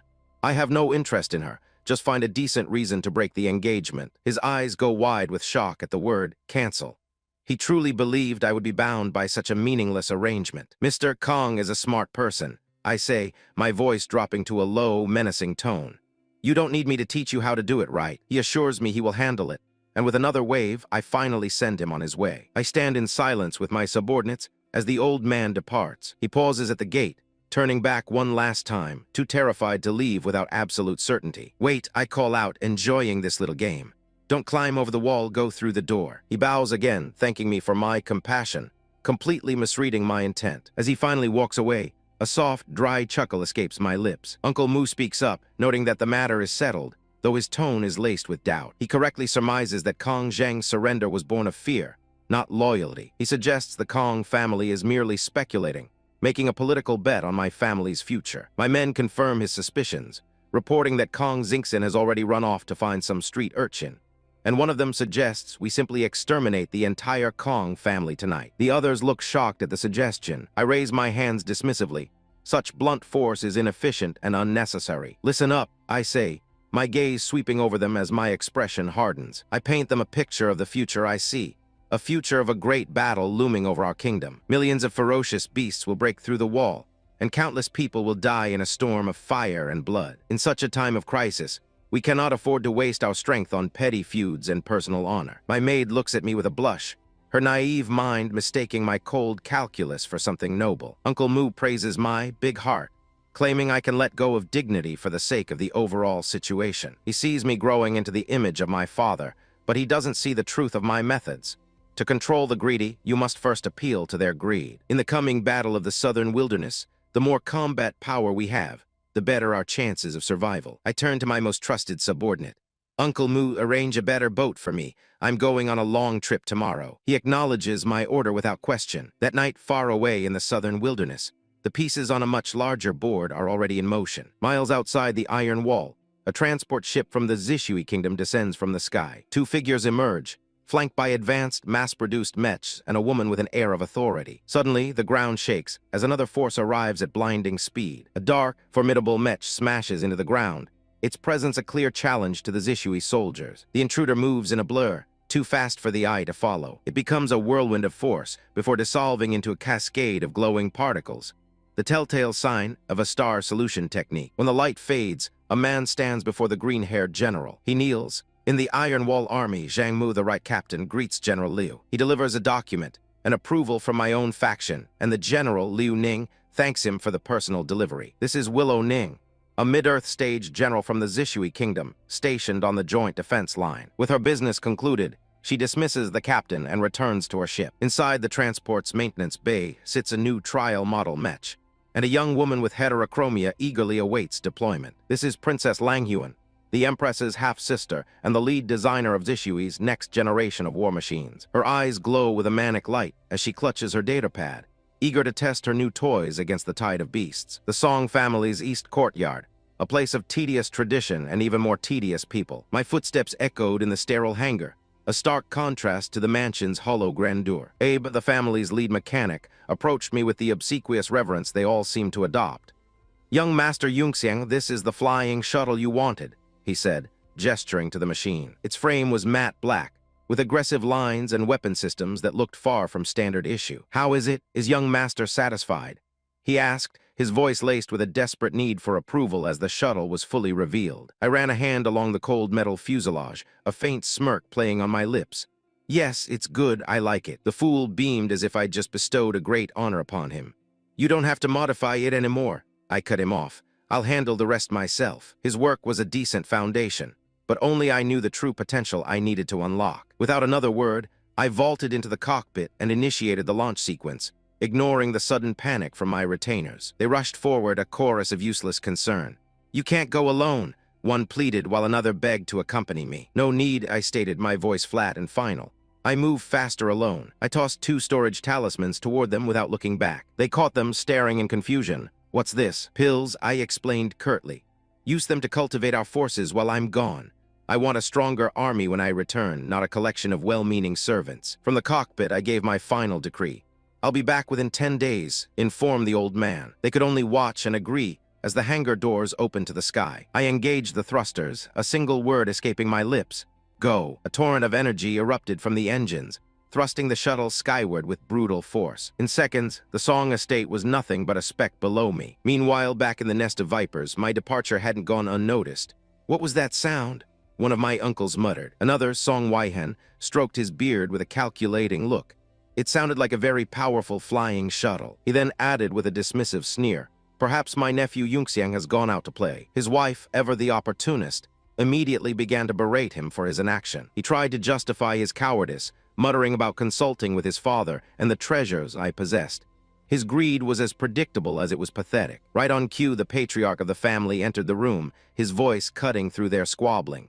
"Treasures? What treasures are you talking about?" They immediately straightened up, offering their pathetic greetings. The old man sat, demanding an explanation for their early morning plotting. My uncle stumbled through a transparent lie about hosting a dinner. The old man wasn't buying it. "Don't play games with me. You're after the pills in Yunxiang's possession." My uncle tried to frame his avarice as a family concern, suggesting they maximize the benefits for everyone. Just then my retainers arrived, interrupting the pathetic display. "The sound just now," the old man asked, "was that Yunxiang?" His eyes were fixed on them, demanding the truth. Uncle Mu bowed his head. "Yes, Lord. Young Master Yunxiang has departed for the southern wilderness to hunt beasts." The old man waved them away, then paused. "When will he return?" My steward relayed my exact words. 3 to 5 days, 10 at the most." The old man's eyes narrowed slightly as he absorbed the information. As my men turned to leave, my uncle couldn't resist one last jab. "He's going to the wilderness alone? Isn't he looking for death?" My retainers simply walked out, not even gracing him with a response. "Take it easy." The old man sighed, silencing his son's pathetic whining. Then he conjured several holographic screens, revealing a live feed of my flight, much to the shock of the room. The shuttle carved through the air like a phantom blade. "The performance is good," I thought to myself, feeling the power thrumming beneath me. I was pushing the shuttle far beyond what its original design specifications would allow. My custom modifications were a complete success. Then another vessel came into view, its pilot looking out her window in surprise. "A transport from the Zishui kingdom out here? Unlikely." She seemed impressed, noting my speed and skill. A woman with a keen eye for power. With a smirk, I pushed the throttle, unleashing a burst of energy that sent me screaming past her ship in a blue-white blur. Her shock was palpable. I saw her lean back in her seat, a thoughtful, predatory smile gracing her lips. "I really want to catch him," she purred to herself, "and have him test my cuties." An interesting proposition. Perhaps this trip wouldn't be so dull after all. While I was busy cleansing the southern wilderness, my mansion received a few visitors. An ostentatious ship from the Nanju Academy descended upon my courtyard, a clear sign they were eager for what I had promised. From the vessel, 2 figures emerged. One an old man dressed like a tourist, the other his tag-along. My maid, King Dai, was already there to greet them, ever the picture of efficiency. The old man shielded his eyes, grumbling about how much Yongan City had changed in 30 years before letting out a curse. His companion, however, looked completely out of his depth, stammering, "Is this really Song Yunxiang's home?" He gawked at the architecture, his peasant-like amazement almost pitiable. "Damn, he's so rich." King Dai, ever professional, introduced herself and formally greeted the old man. "Zhu Himing, chief guard of the Nanju Academy." He seemed impressed, noting that even my maid possessed a high level of cultivation. He conceded my family's reputation was well-deserved. The other fool, my supposed instructor Cheng Yi, puffed out his chest, his eyes shamelessly scanning King Dai's figure. Pathetic. He presented a briefcase, stating they had arrived as per my instructions to pick up the items I had prepared for them. King Dai confirmed my orders and began to lead them into the residence. As they walked, their eyes wandered through my home. The instructor couldn't contain his shock at the number of staff I employ. "His life is too cool," he muttered, green with envy. "Like living in a forest of wine and meat." Within the main hall, my grandfather was being briefed on their arrival. He gave a simple order: "Go to the north courtyard and ask Yun Jin to come over." His retainer questioned the decision, reminding him that my orders were simply to test the goods, not involve my cousin.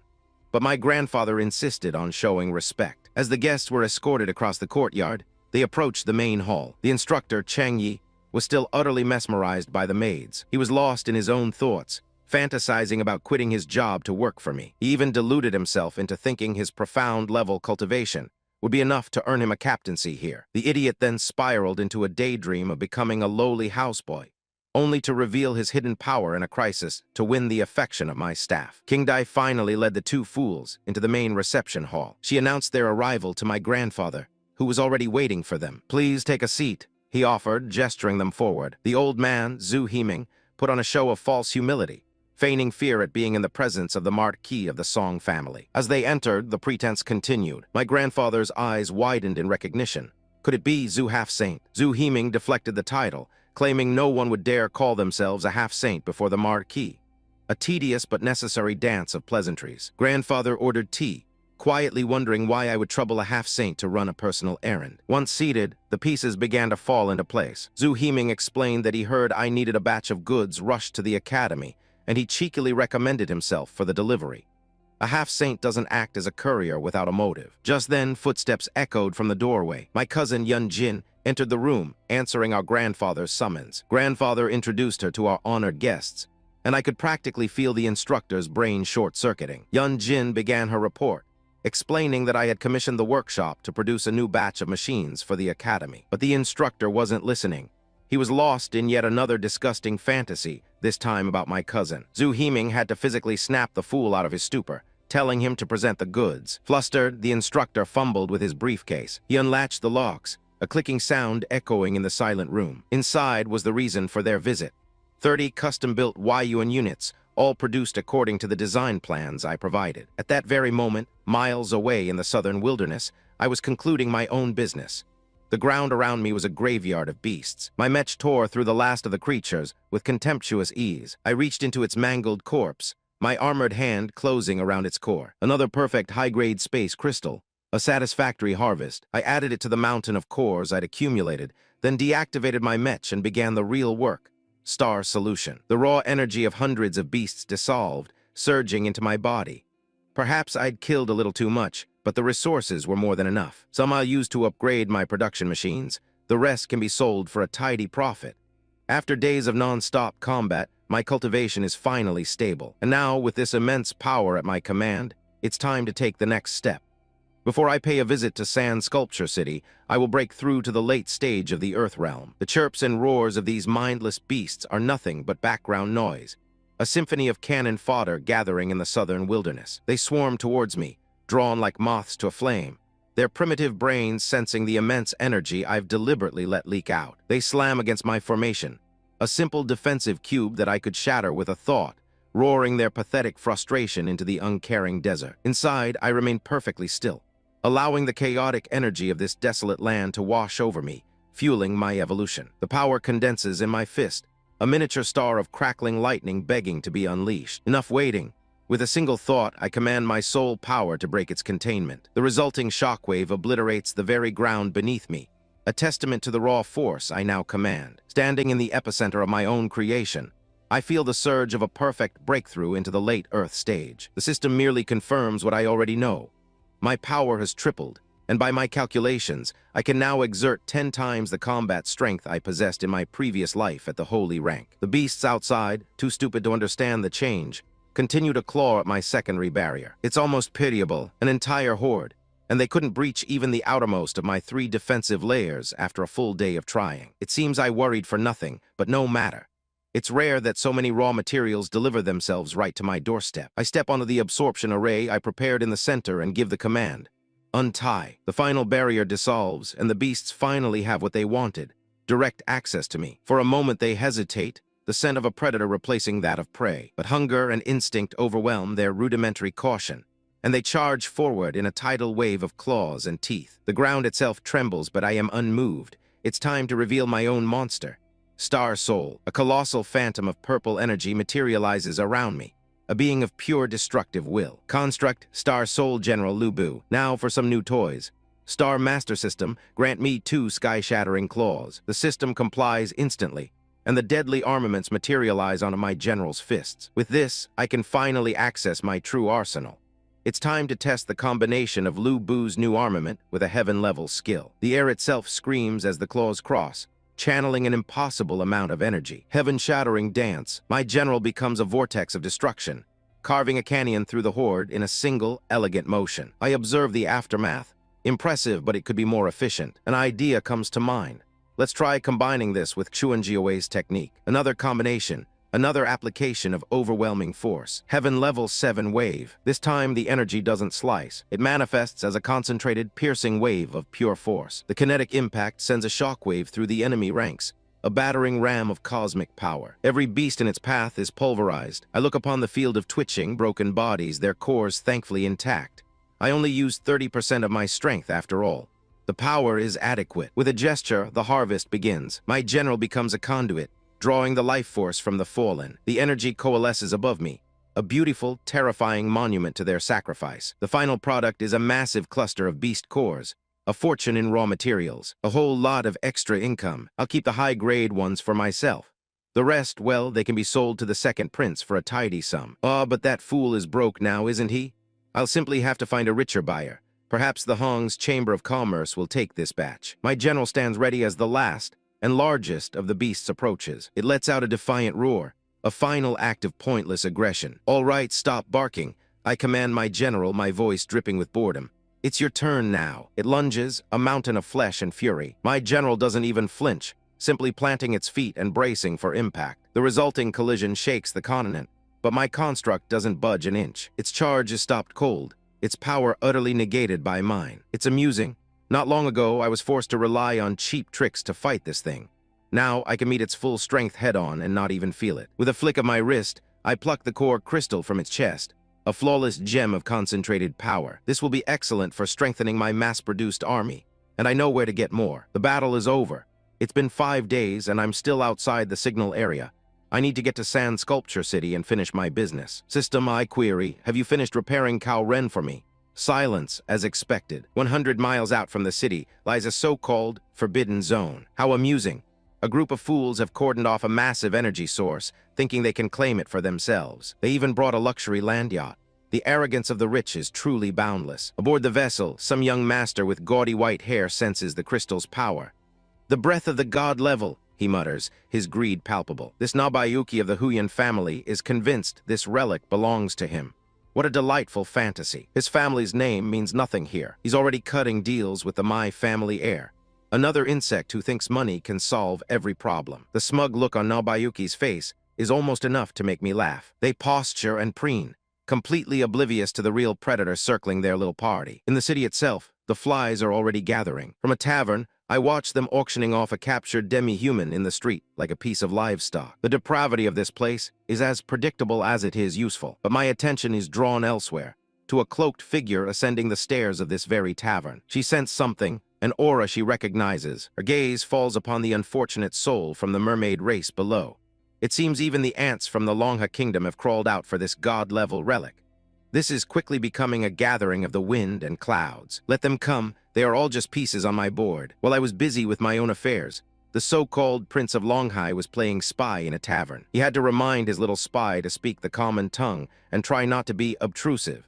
A piece of advice that was clearly wasted on these fishmen. They were in Sand Sculpture City, a place currently boiling with opportunity and danger, far beyond what their primitive minds could grasp. My enemies, cloaked and foolish, shuffled into a tavern on Market Street, thinking they were moving like shadows. The lesser guard, a carp-faced weakling, whispered that he couldn't sense the cultivation of a woman who had just passed them, turning to his superior who was sweating, utterly clueless. The shark, Benito, puffed out his chest and delivered a pathetic lie, claiming she was a common heavenly rank cultivator, desperately trying to maintain his image as an experienced guard. They finally made their way upstairs to grovel, the younger one still distracted by a power he couldn't comprehend, and announced their arrival to their so-called highness. The guard began his report, informing the half-demon prince that the traitor they were hunting had been located within the city. Even this prince, for all his arrogance, had to question how their target could have infiltrated the Zicheng district, an area supposedly under strict military lockdown. His first-class warrior then began a long, tedious explanation of their investigation, information I already possessed. They recounted the tale of a traitor named Crucian Carp, who stole their clan's precious divine jade, a bauble that caused them no end of trouble. Their intel showed the traitor's simple-minded plan: create a diversion and escape through the city's airport, a plan that was only foiled by the sudden appearance of a god-level relic. So now their target was trapped, a rat in a cage he didn't even know was locked. The prince grew impatient with the rambling, demanding they get to the point as his subordinate explained the traitor's simple desperation: a stalled cultivation and a lust for power. Kun finally asked the only question that mattered: if the divine jade was still on the traitor, but his guards could only admit their cowardice, stating they didn't dare get close enough to confirm. The shark man then posed the obvious question, wondering if their highness was worried the traitor would trade their clan's jade for a piece of the new relic. A flicker of doubt crossed the prince's face.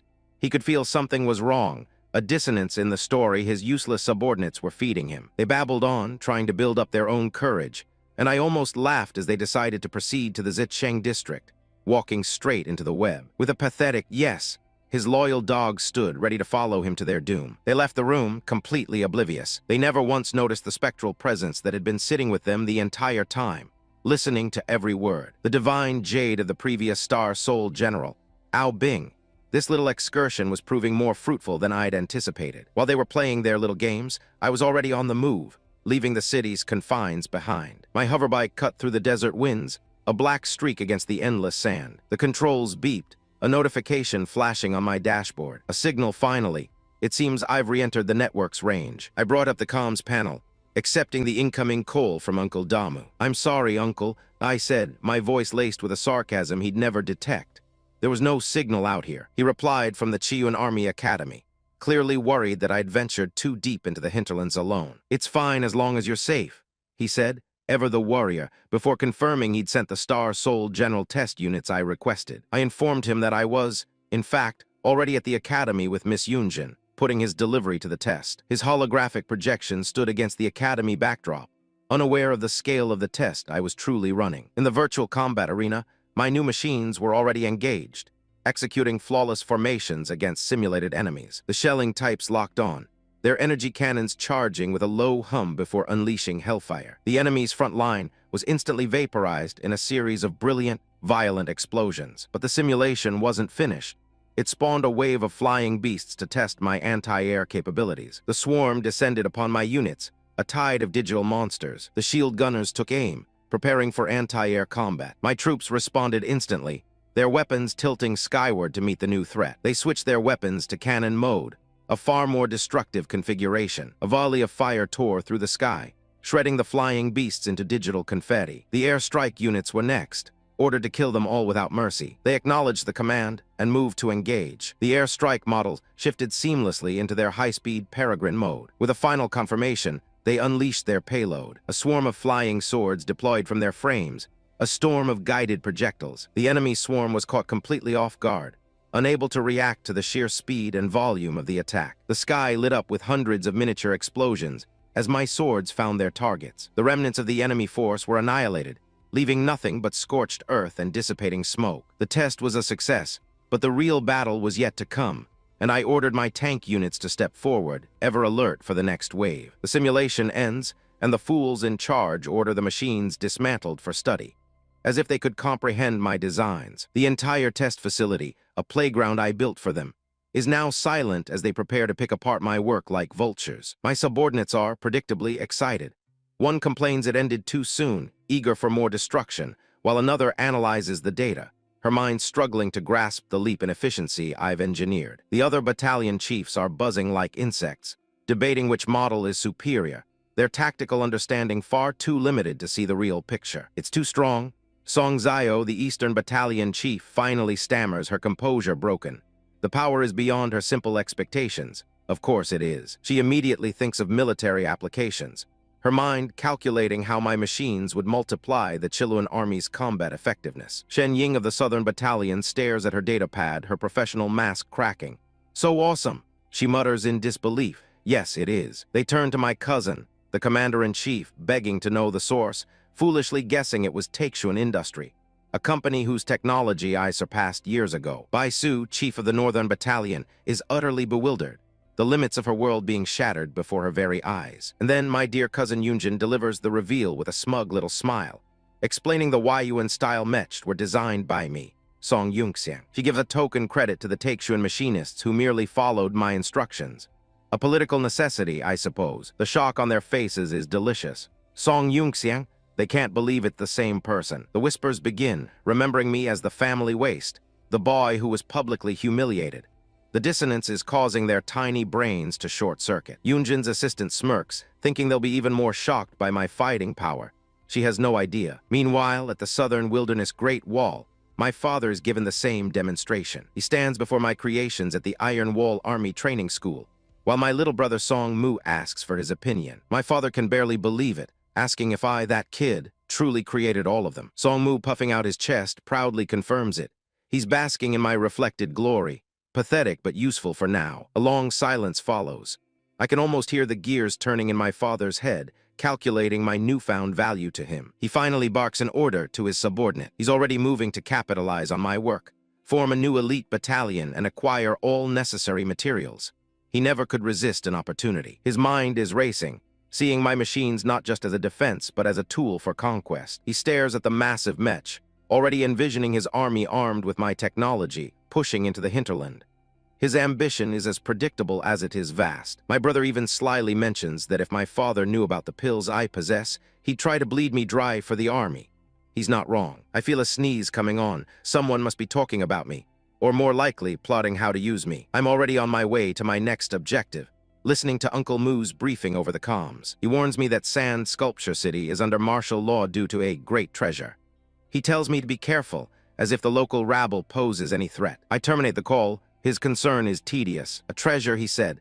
It might be a waste of my time, but it could also be a welcome diversion. I push the throttle, full speed mode. The world outside becomes a blur. The sky breaks before me as I carve a path toward the city. At the city's west district, some local insects are trying to buy their way into a VIP area, while a guard extorts them for a bribe. One of the cloaked figures, a creature from the sea by the looks of it, hands over a payment card. How quaint. The guard, satisfied with his pathetic toll, agrees to lead them through. He warns them to stay quiet, that this is a VIP passage where making trouble means death.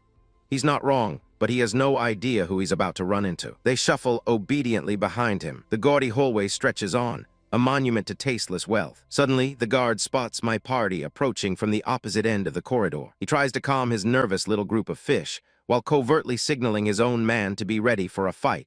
A pointless gesture. His clients are practically sweating through their ridiculous blue cloaks. Amateurs. The guard instructs them to be silent.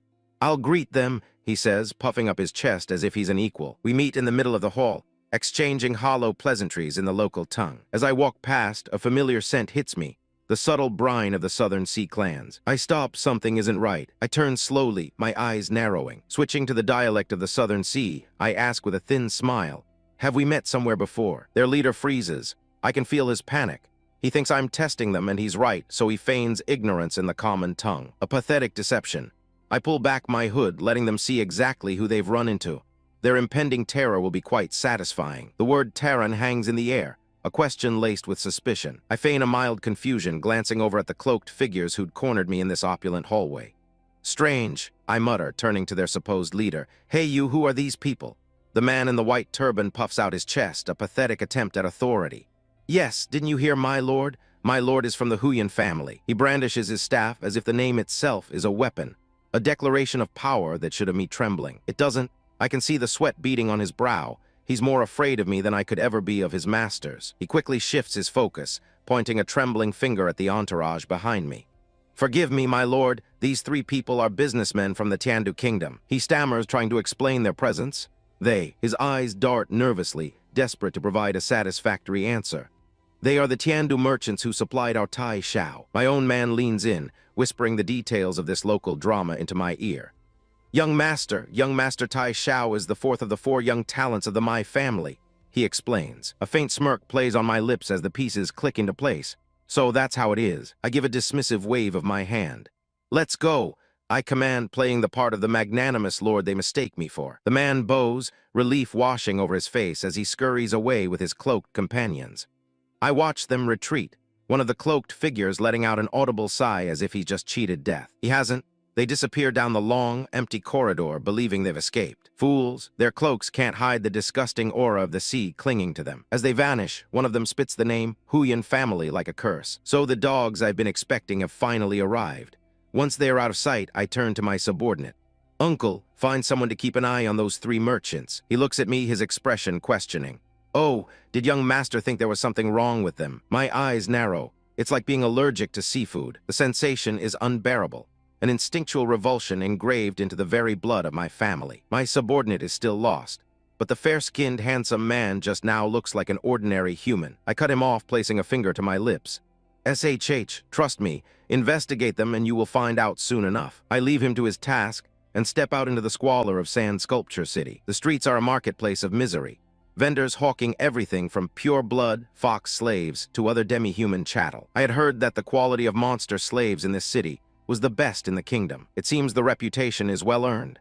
The desert sun beats down, baking the filth. I find myself drawn to a place that promises a temporary reprieve. The sand sculpture hot spring. But as I sought relaxation, my hunters were perched on a nearby rooftop, thinking they had finally cornered their prey. From their vantage point, they watched me, their supposed quarry. One of them glares through a spyglass, his face contorted in rage. "That damn bastard," he seethes, his voice dripping with impotent fury.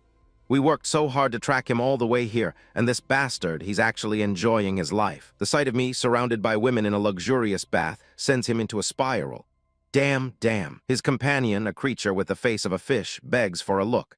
Uncle Benito, can I see it too? They begin to squabble over the spyglass like children, their mission momentarily forgotten. The fish-faced fool finally gets his turn, his eyes widening in awe.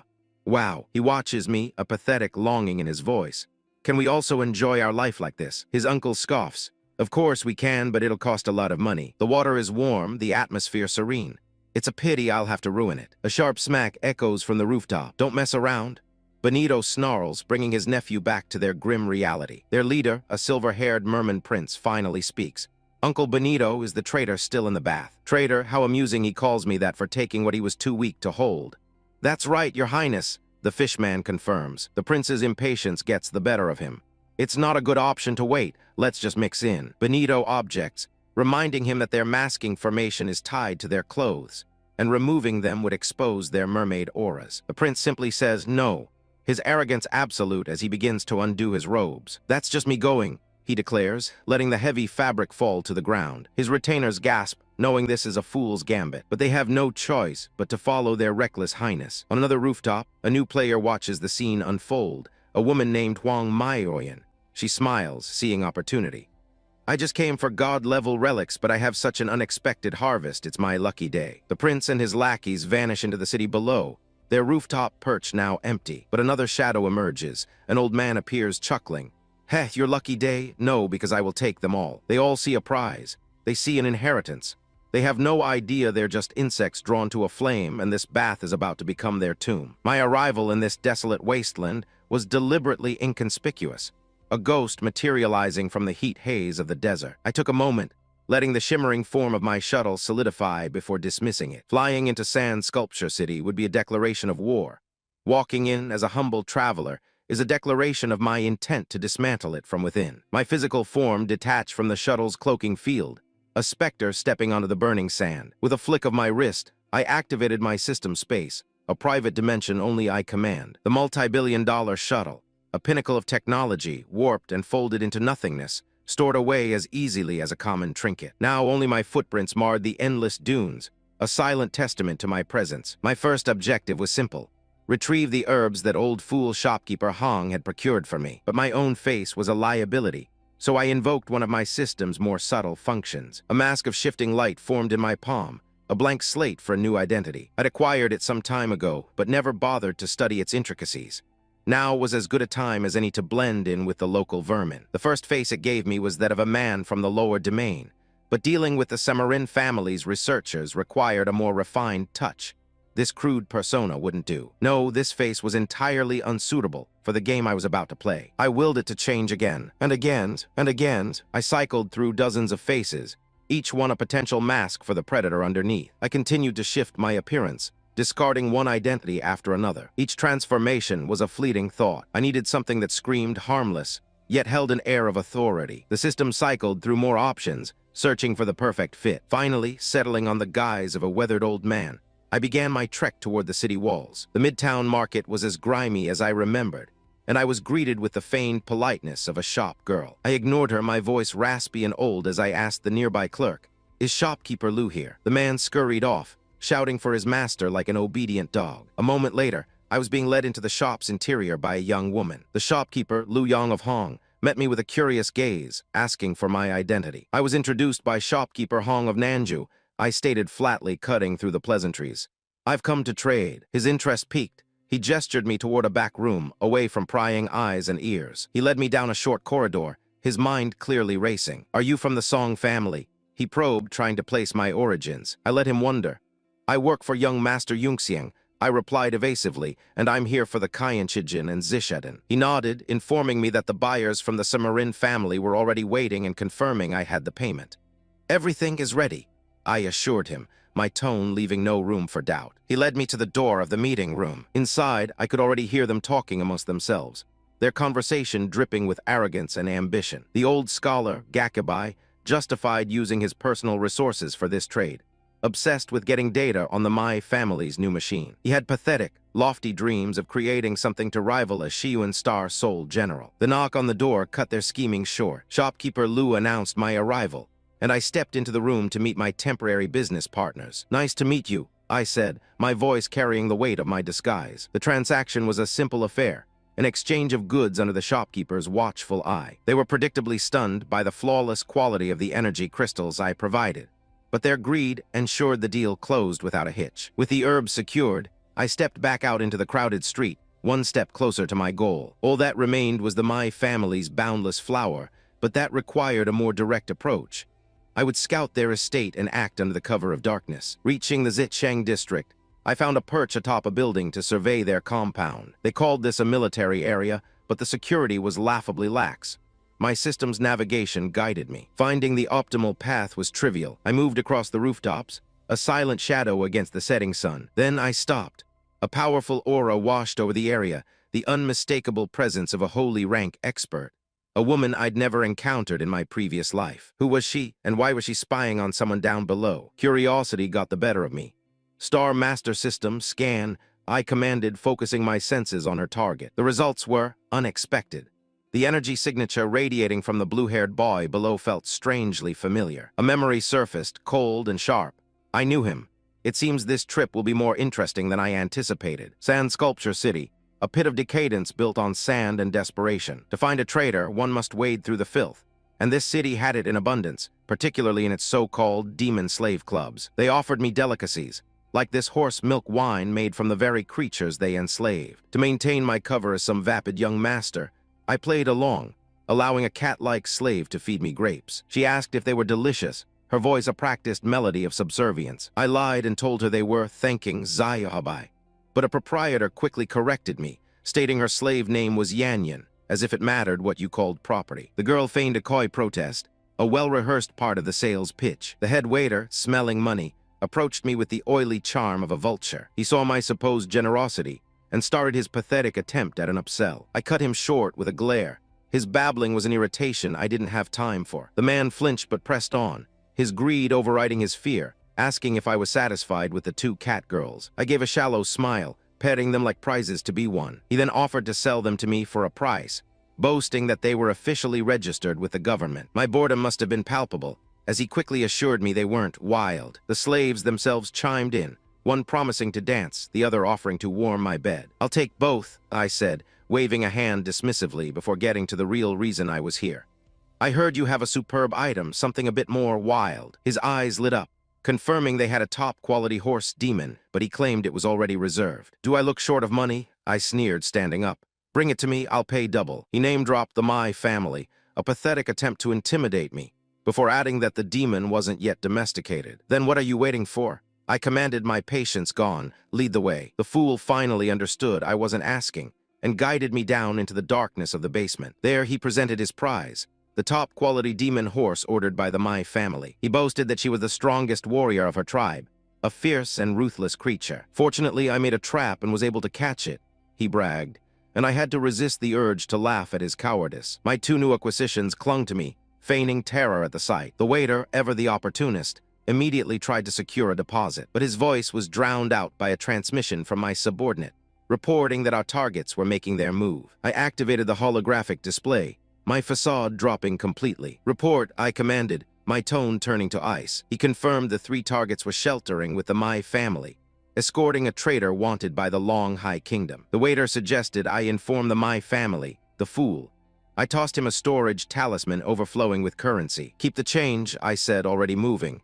"I'll be back for them later." In a blur of motion, I was gone, leaving them all behind. The waiter stared dumbly at the spot where I had stood. He clutched the payment, finally realizing I was far more than just some rich young master. He was left alone at the gate, completely bewildered by what had just happened. He quickly ordered his men to prepare the demon's slave for delivery, blissfully unaware that I had just placed a tracker on his entire operation. My real target was at the Zicheng district hot spring, and I was already closing in. My men watched from the rooftops as the bastard finally emerged. They began to shadow him, their forms blending with the city's architecture. But I had no intention of staying behind and watching. As they followed, I moved ahead, my spectral form ensuring they would all be caught in my net. The traitor strolled casually out of the bathhouse, savoring a moment of peace he didn't deserve. He walked right into the open, a perfect lamb for the slaughter. My operatives moved into position, ready to spring the trap. He finally sensed something was wrong, a prickle of instinct that came far too late. My men threw a warning shot, and his escorts immediately panicked. "He spotted us,"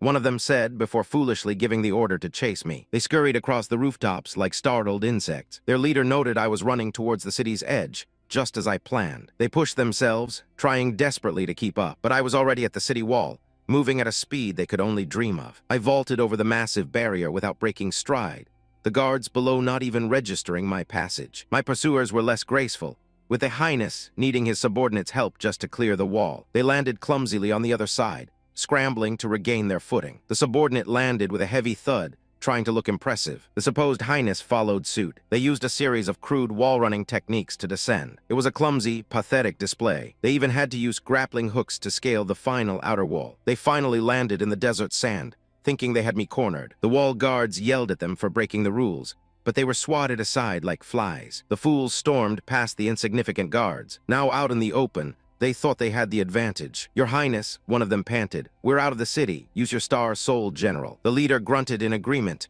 ready to deploy his ultimate weapon. I stopped, turning to face them with a smirk. So they did chase after me. Their leader roared, pouring his energy into his summons. Two massive war machines materialized in a storm of digital light. I simply scoffed at the pathetic display.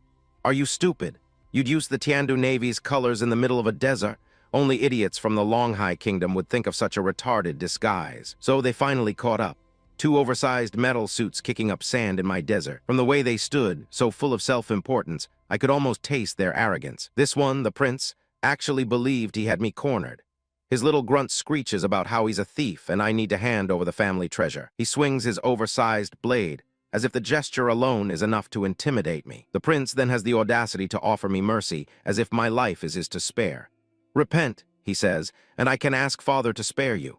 The delusions of royalty are truly a sight to behold. His little pet, a pathetic merman hiding his face, sneers at the prince's own half-human blood, mocking his misplaced sympathy. He then launches into a predictable speech about the glory of his noble merman race and their so-called lineage of dragons, promising to show me true power. He gathers his energy, chanting some pathetic mantra to his star soul. A pointless beam of light strikes the sand, and the real show begins. He whips up a maelstrom of sand, thinking he can trap a fish in a desert. The prince's little toy soldier panics, realizing I've simply slipped beneath the surface. They stand there, blind and deaf in the storm I now command, while the prince foolishly believes I'm as stupid as he is. I let them enjoy their confidence for a moment before bursting from the ground, reminding these useless pieces of scrap metal exactly what they are. I don't even need to aim.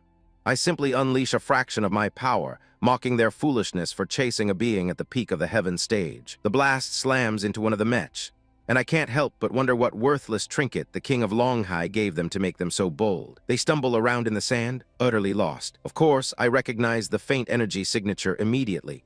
The dragon fighting cone, a specialized weapon for restraining mermen. I even recall it being used on Master Lan Ao in a past life. The prince laughs, thinking his little weapon is useless if he can't see me. But his subordinate is already sweating, sensing that I've seen through their entire pathetic strategy. Their plan is as simple as they are.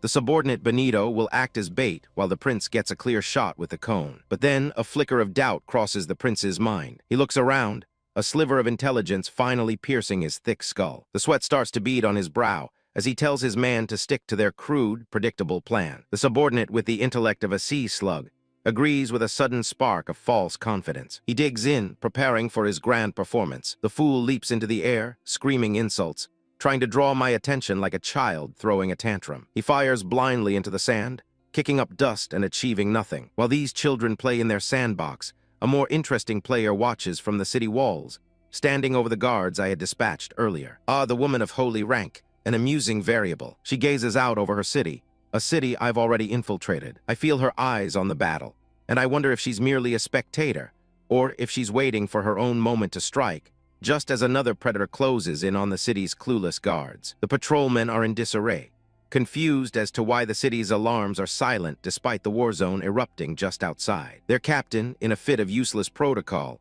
decides to run to the Mai family for help. But their path is suddenly blocked. They skid to a halt, spears raised in alarm. A voice cuts through the tension, dripping with false reassurance. It's Nan Rongsai telling them not to panic, claiming to be a guest. One of the guards confirms his identity, recognizing him and his associate from the Huyan family. The captain foolishly introduces himself, explaining his duty to guard the gate. He babbles on about the chaos, the disabled alarms, and the broken communication lines. He explains that a mysterious powerhouse attacked them, and they are the only survivors running to get reinforcements. Nan Rongsai's smile is pure poison.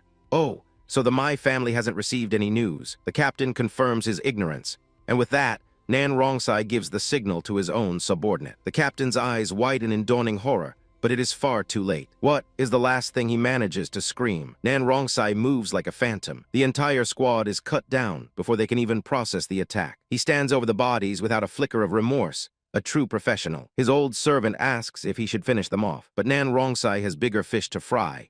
"Don't worry about them," he says. "Let's go join the excitement of the mermaid fighting." They leave the guards bleeding in the alley. And with that, another set of players makes their way to my stage. Back in the desert, Benito continues his frantic, pathetic display. He swings wildly, screaming insults into the wind, a perfect distraction. The prince, ever the brilliant commander, tells him not to be impulsive, just as my plan springs shut. Too late. From the sand right behind him, my golden construct erupts, its blades ready. "Go to hell, idiot." It roars, a perfect line for such a dramatic moment. The construct's blades plunge deep into the back of Benito's machine. A clean strike, straight through the armor and into the pilot. I finally reveal myself, my voice dripping with scorn. "The idiot is you. Did you really think the dragon fighting cone is here with me?" The prince screams his subordinate's name, then, seeing him impaled, shouts the trigger phrase. "Uncle Benito, now." He activates the cone, believing his trap has been sprung. My construct holds Benito's mech fast, presenting a perfect, unmoving target. The fake cone materializes, hurtling towards my puppet. Even the spectators are fooled, recognizing the legendary weapon from old imperial records. Nan Rongsai arrives just in time to witness the climax, his eyes wide with surprise. The prince urges his dying subordinate on, screaming that he can't hold me for long. From the shadows, I give my own assurance. "Rest assured, Your Highness, because the real dragon fighting cone was never with him. It was with me, and I drive it straight through Benito's cockpit myself." The prince can only stare, dumbfounded, as the cone's true power activates. A storm of pure energy consumes his loyal dog. His screams are a symphony of failure. I hold the fully powered cone aloft, a monument to his utter stupidity. I look down at this pathetic prince, his last pawn gone. "So you really are an idiot? You thought I was tricked?" I ask, letting him savor his defeat. Then my captured subordinate kneels. "Subordinate Benito, great master." The final piece falls into place. The prince's face is a mask of utter devastation as I lay it all bare. "I arranged for Benito to lure you here on purpose," I say, and I can't help but laugh. "Idiot." His laughter echoes across the barren desert, a grating sound of misplaced triumph. "I arranged for Benito to lure you here on purpose, you idiot." I watch from the shadows as the so-called Prince Lan Kun hangs crucified between two pillars of energy, utterly defeated. The old traitor, Benito, sneers with contempt as he realizes his prize has fainted from the shock. His face twists in annoyance. A dead prince is of no use to him. "Wake him up for me." He snarls at his subordinate, who stands ready by the giant mech. A jolt of raw energy surges through the pillars, and the prince's screams are a brief, pathetic symphony of agony. Benito leans in, his voice dripping with sadistic glee. "Hey, nephew Lankun, how does the dragon fighting cone taste?" The prince's eyes flutter open, filled not with anger but with a wounded, pathetic confusion. "Uncle Benito, you." He babbles about loyalty, about his father the king, a veteran of the royal guard. The final, desperate question escapes his lips. "Why did you betray Longhai, betray father?" Benito doesn't even bother to answer. Instead, his subordinate Carp steps forward, revealing his true allegiance. "From the beginning, the one who is loyal to you is Carp." The prince's eyes widen in shock, the gears of his slow mind finally turning. "Does that mean you have planned this for a long time?" He whispers, his gaze shifting between the two traitors. He asks what they want, as if the answer could possibly be anything good. Benito finally reveals his motive, his words sharp and cold. "Nephew Lankun, I want to borrow your merman blood essence to use it." The old fool's smile is pure, undiluted greed. Merman blood essence? The prince's face drains of what little color it had left. Benito then launches into a tedious history lesson, holding up a jade pendant. "Do you know why this jade is the treasure of our family?" He begins, speaking of ancient sea beasts and their ancestors' flight to land. He drones on about the first host of the star Soul, Ao Bing, Master Lan Zai, who fought for 3 days and nights. With Ao Bing's power, this ancestor pacified the seas, a feat of legend. He established the kingdom, but knew the power would need to be passed down through the soul jade. So Lan Zai sought out a so-called immortal to find a way to bind the star soul to his bloodline forever. The immortal taught him a secret method, a ritual of sacrifice. Lan Zai used his own life to seal Ao Bing's soul into the jade, making it the family's ultimate legacy. A cycle of power passed from one dying host to the next. The jade waits for the next chosen one to awaken it, a process that sounds remarkably similar to my own family's forbidden techniques. While my companions mutter about lost methods and differing points of view, I grow tired of this pompous monologue. The prince, however, hangs on every word. To open the jade, you need the blood of the merman, he asks. Not just any blood, Benito corrects him. It requires the blood of 3 members of the royal family. A flicker of understanding crosses the prince's face. His father's plan to split the pursuing armies was a countermeasure to prevent this very scenario, a plan my arrival inadvertently ruined. He tries a desperate, foolish bluff. There are only you and me here, what can you do? Don't tell me Benito is your son or something, he taunts, trying to find a flaw in the plan, but Benito just scoffs. You idiot, why would I lure you out if I had nothing to do? The simple word idiot cuts the prince deeper than any blade. His arrogant defiance shatters instantly. I feel a slight tickle in my throat, forcing a small cough. Their little drama is becoming tiresome. This prince's foolish personality is an almost perfect echo of the one I knew in my past life. They've chattered for far too long. I can sense the city guards finally closing in. Honestly, these talkative villains are exceptionally annoying. Enough waiting. My companion's hiding technique is amateurish at best. Her holy stage cultivation won't keep her hidden from the guards for long. A squad of armored soldiers rushes out from a nearby gate, their captain yelling orders. Warning, stop the fighting immediately. They shout, as if their Tinkan armor gives them any authority here. The mech pilot simply roars back, "Go away," and swats their pathetic energy blasts aside like flies. The projectiles deflect harmlessly into the sand. The guards scramble, realizing they've picked a fight they can't possibly win. Still, they follow their orders and charge forward. "Stop fighting, let's go," the pilot says, turning his attention back to the real prize. "Take that little idiot and let's go to the god stage relic," Benito commands. With a groan of tearing metal and earth, the mech rips the entire restraining apparatus out of the ground. They rocket into the sky, leaving the guards behind. The soldiers can only watch, stunned into inaction. The prince is carried through the air like a piece of luggage, still pinned to his cross. The traitors speed across the desert sands. Not good, they are heading towards the god stage relic. One of the guards yells in panic. They scramble to send a warning, while the woman beside me correctly guesses Benito's plan to use the relic's energy. "Uncle, let's follow," my young master companion insists. He readies his cards, eager for a fight. I watch the traitors' retreating forms. A bunch of trash, the lot of them. I suppose I'll follow. They're heading towards that giant red crystal anyway. A dozen blades of pure energy slice through the air, courtesy of my hand. They slam into the ground, bracketing the relic and kicking up a storm of sand. The message is clear. Their flight comes to an abrupt halt. They land near the crystal, looking around for the source of the attack. Benito spots me, and instead of fear, he laughs. "My stupid nephew Lan Kun," he gloats. "I will explain why only you and I are enough." He produces a small vial of dark liquid. In this bottle is the holy blood essence of the previous Ao Bing's host. He explains his discovery. This god stage relic possesses a unique power. It can actually reboil the blood that has lost its vitality. With a twisted grin, he pours the stale blood onto the jade. The ancient gem flares to life, absorbing the reactivated essence. "My blood included," he chuckles. "A second portion of royal blood." His triumphant monologue cuts off abruptly. He stares at his own hand, then at the unresponsive jade, his face contorting with shock and horror. How is this possible?" I watch from the periphery as the raw energy of the god stage relic pulsates, littering the ground with the charred husks of lesser beasts foolish enough to get too close. My subordinate's voice crackles over the comms, asking if we should stop the mermaids from performing their ritual to open the jade of Star Soul General Ao Bing.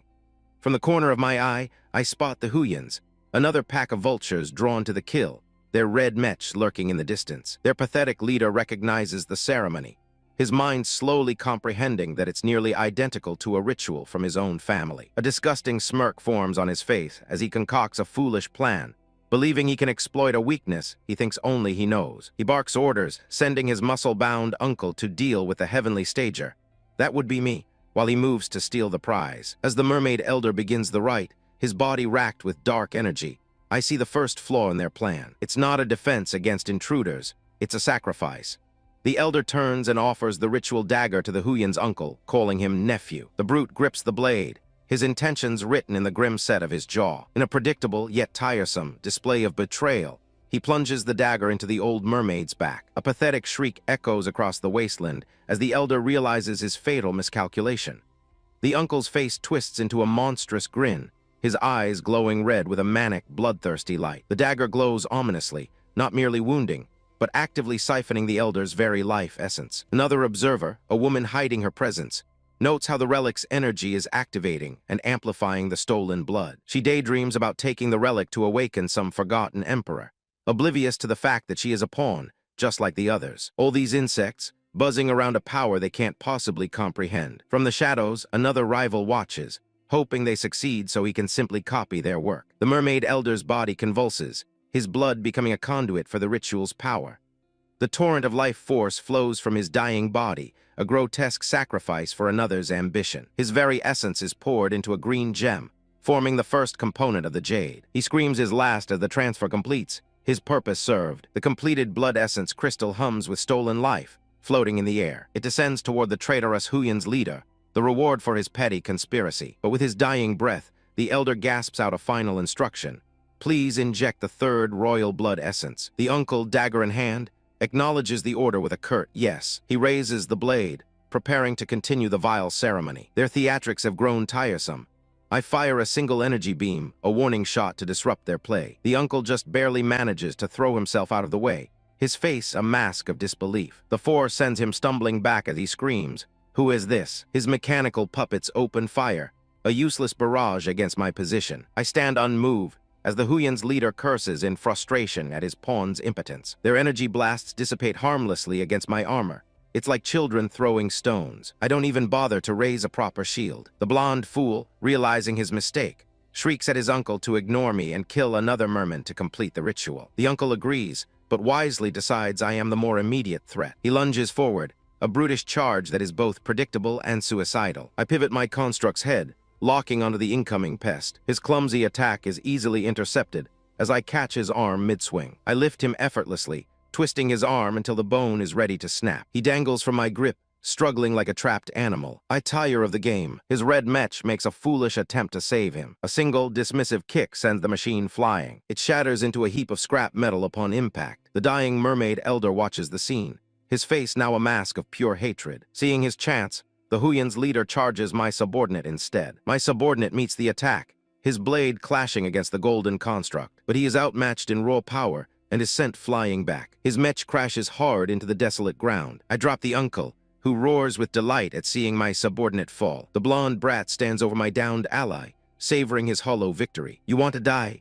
He screams at me, finally summoning his own star soul construct. The golden machine materializes and immediately fires a massive beam from its chest. In his arrogant haste, his aim is sloppy, and the blast flies directly toward his own uncle. The fool shrieks as he fires upon his own family, his attack completely out of his control. But another force strikes first, a crimson spear of energy I had been observing this entire time. They have all forgotten who truly controls the board.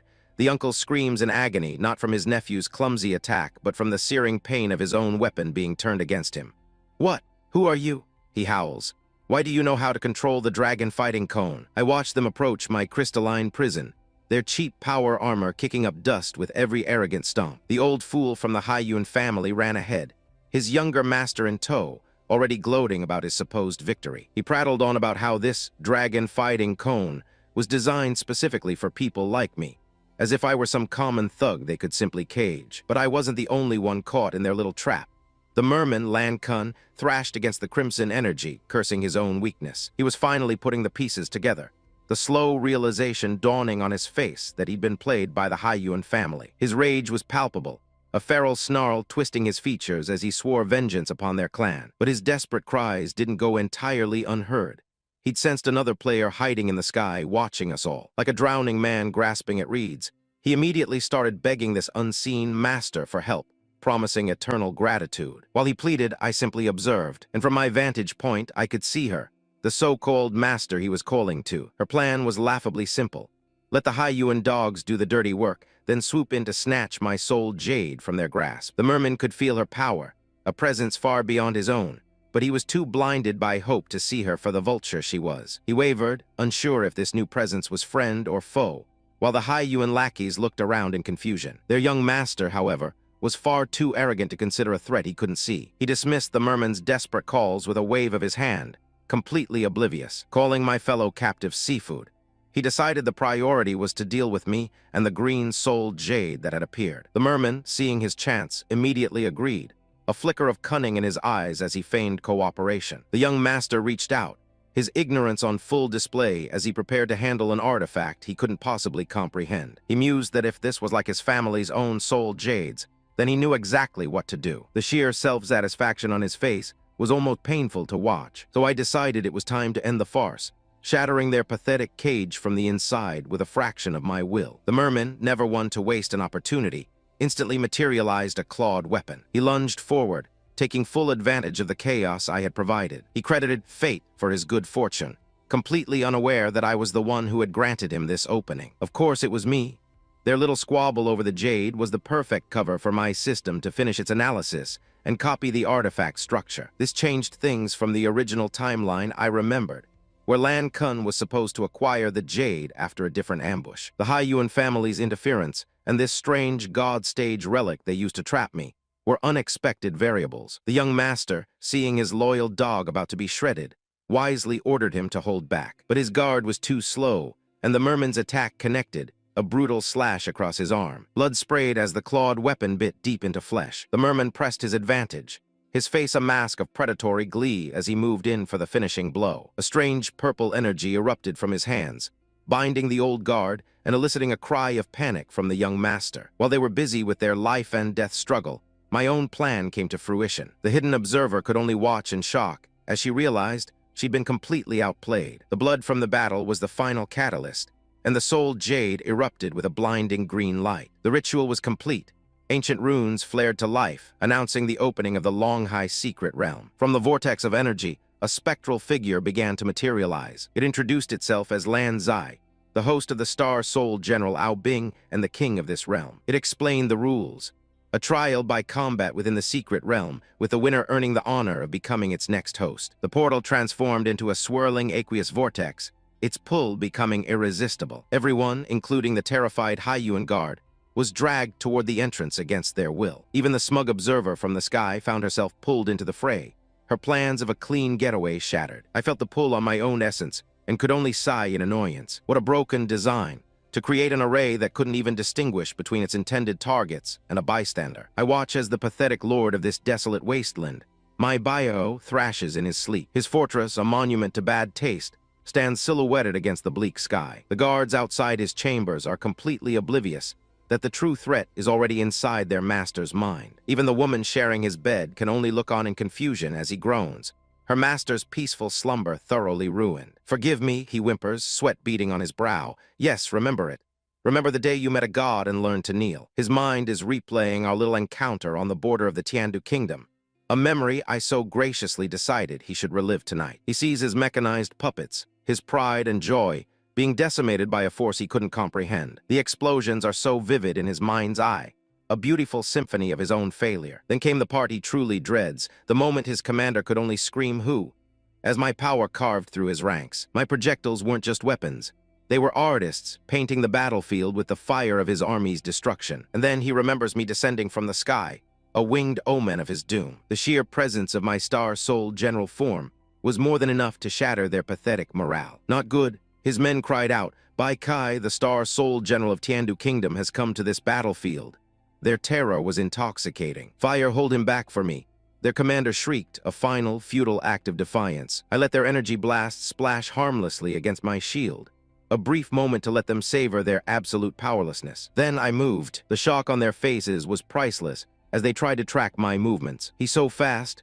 One of them managed to gasp out just before my blade silenced him forever. I swept through them like a scythe through wheat, their armor offering as much resistance as parchment. The few who remained could only beg, Don't come here, help, pathetic." I hovered above them, their last sight being the harbinger of their end. At the same time, as I was cleaning up the trash, Their commander was already making a run for it. Why is the Star Soul General Bai Kai here? He whined, his small mind incapable of understanding the consequences of his actions. His bodyguards, ever so loyal, offered to sacrifice themselves to buy him time.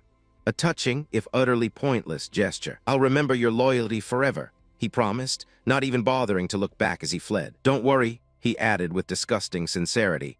"I'll take care of your wives and children, just as my funnels impaled his loyal dogs." His head snapped back, his face a perfect picture of disbelief as his last line of defense was turned into scrap. My weapons danced through the air, curving back towards him.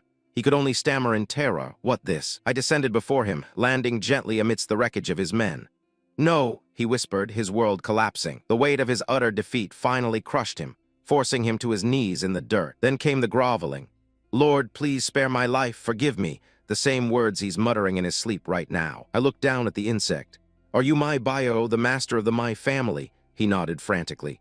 "Yes, I am my bio if you can spare my life. My family is willing to offer anything. Of course they are." I gave him a sliver of hope.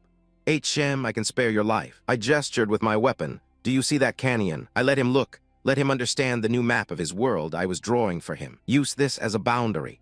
If I learn that any of your soldiers dare to cross it in the future, for any reason," my optic glowed with cold promise, "I will kill you."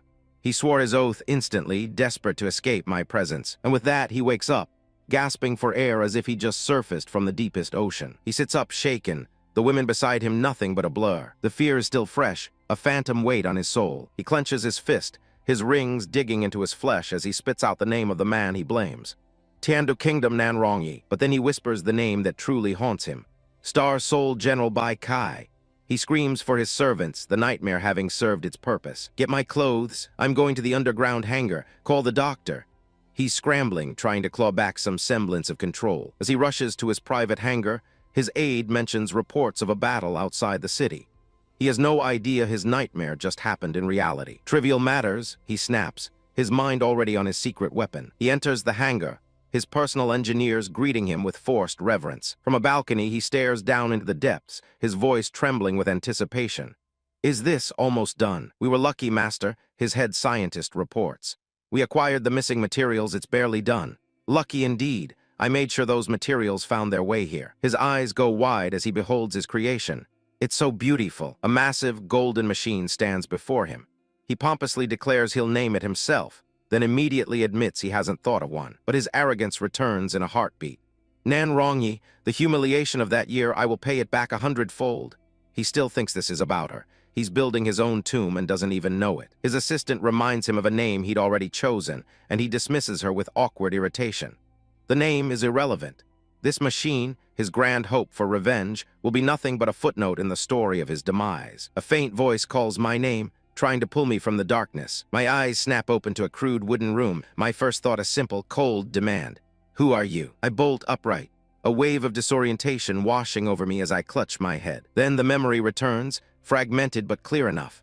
I was careless and got pulled into the secret realm of the Ao Bing Soul Jade. I let out a dry chuckle. For all its supposed power, the process felt more inconvenient than dangerous. A glance in a nearby mirror confirms my suspicion. This is an illusionary world, a trial conjured from my own memories, and I'm meant to kill some inner demons. How utterly predictable. A so-called triple trial, a cliché as old as cultivation itself. It's a pity, really. In my past life, I conquered countless secret realms far more complex than this. This kind of test is hardly a challenge. I inspect the uniform my reflection wears, the Xuan Jiawei. I'm starting to place this moment in time. I run a hand over my unblemished face, the absence of scars a perfect marker. My calculations place this illusion 2 years after the great southern wilderness beast tide. As I step outside, 2 guards offer a far too polite greeting. I roll up my sleeves, waving off their formality. They are mere constructs after all. The man stammers, unnerved by my casual attitude. Apparently these illusions are programmed to be easily flustered. A thought crosses my mind as I survey the primitive camp. Since this is just an illusion, there are no real consequences for my actions. One of the toy soldiers points nervously towards the edge of the encampment. He warns me of the cliff, as if I might accidentally stumble. I wave a dismissive hand. "I know, I'm going over there to urinate." His slack-jawed disbelief is mildly amusing. I walk to the precipice, the vast, empty desert stretching out before me. My mind floods with the true history of this place. This is Tancheng, a fortress on the southern border. At this point in time, Nanju had been annihilated by the beast tide, and Dai Shuai had taken half the Xuanjia guards to reinforce the north. And I, along with the other half, was left to defend the Zhangzhou line. This was the scene of my greatest failure.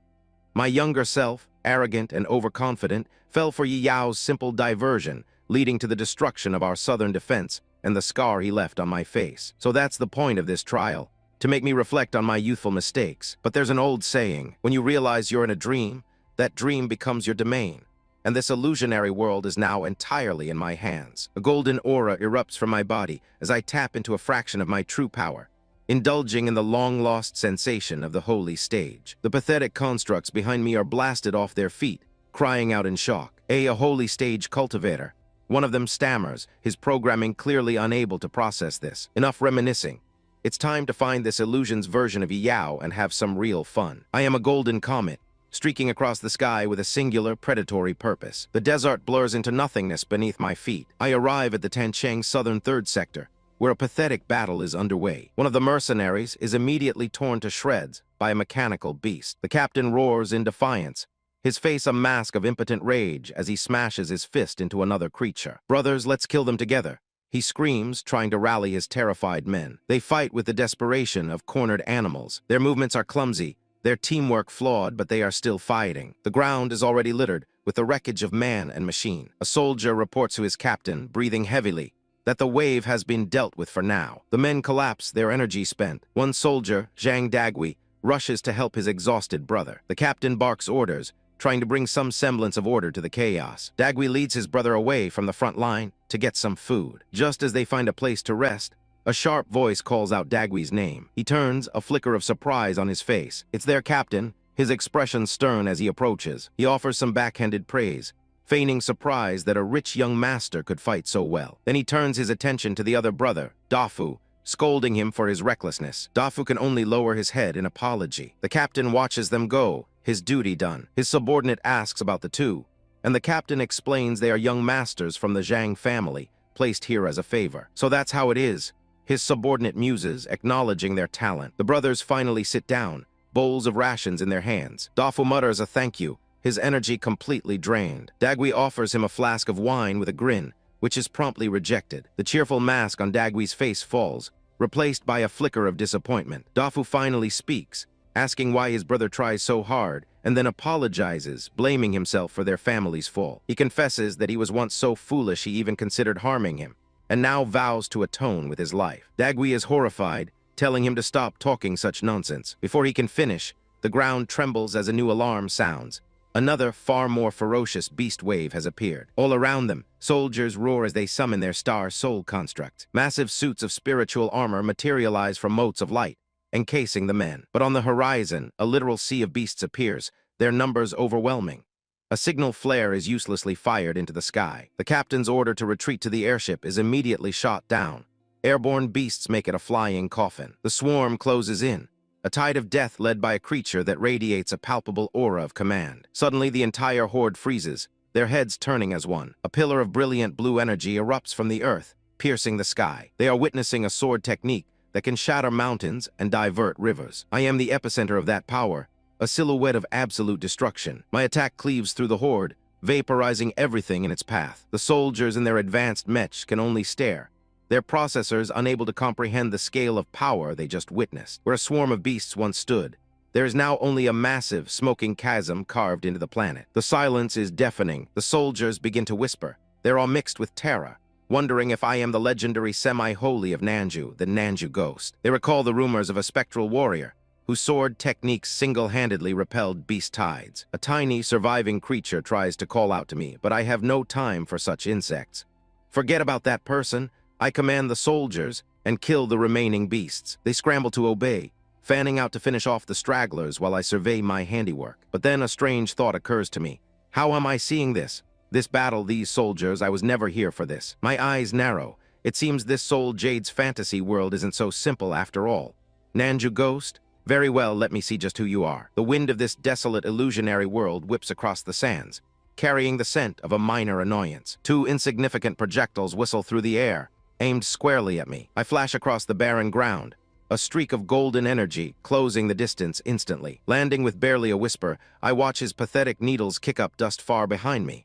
Let's see who you really are. It's another fool in a clunky suit of armor, trying to play the part of a warrior. It moves with a certain speed, I'll grant it that, but it's nothing more than a puppet on strings. The pilot inside seems shocked, his little mind struggling to comprehend my presence.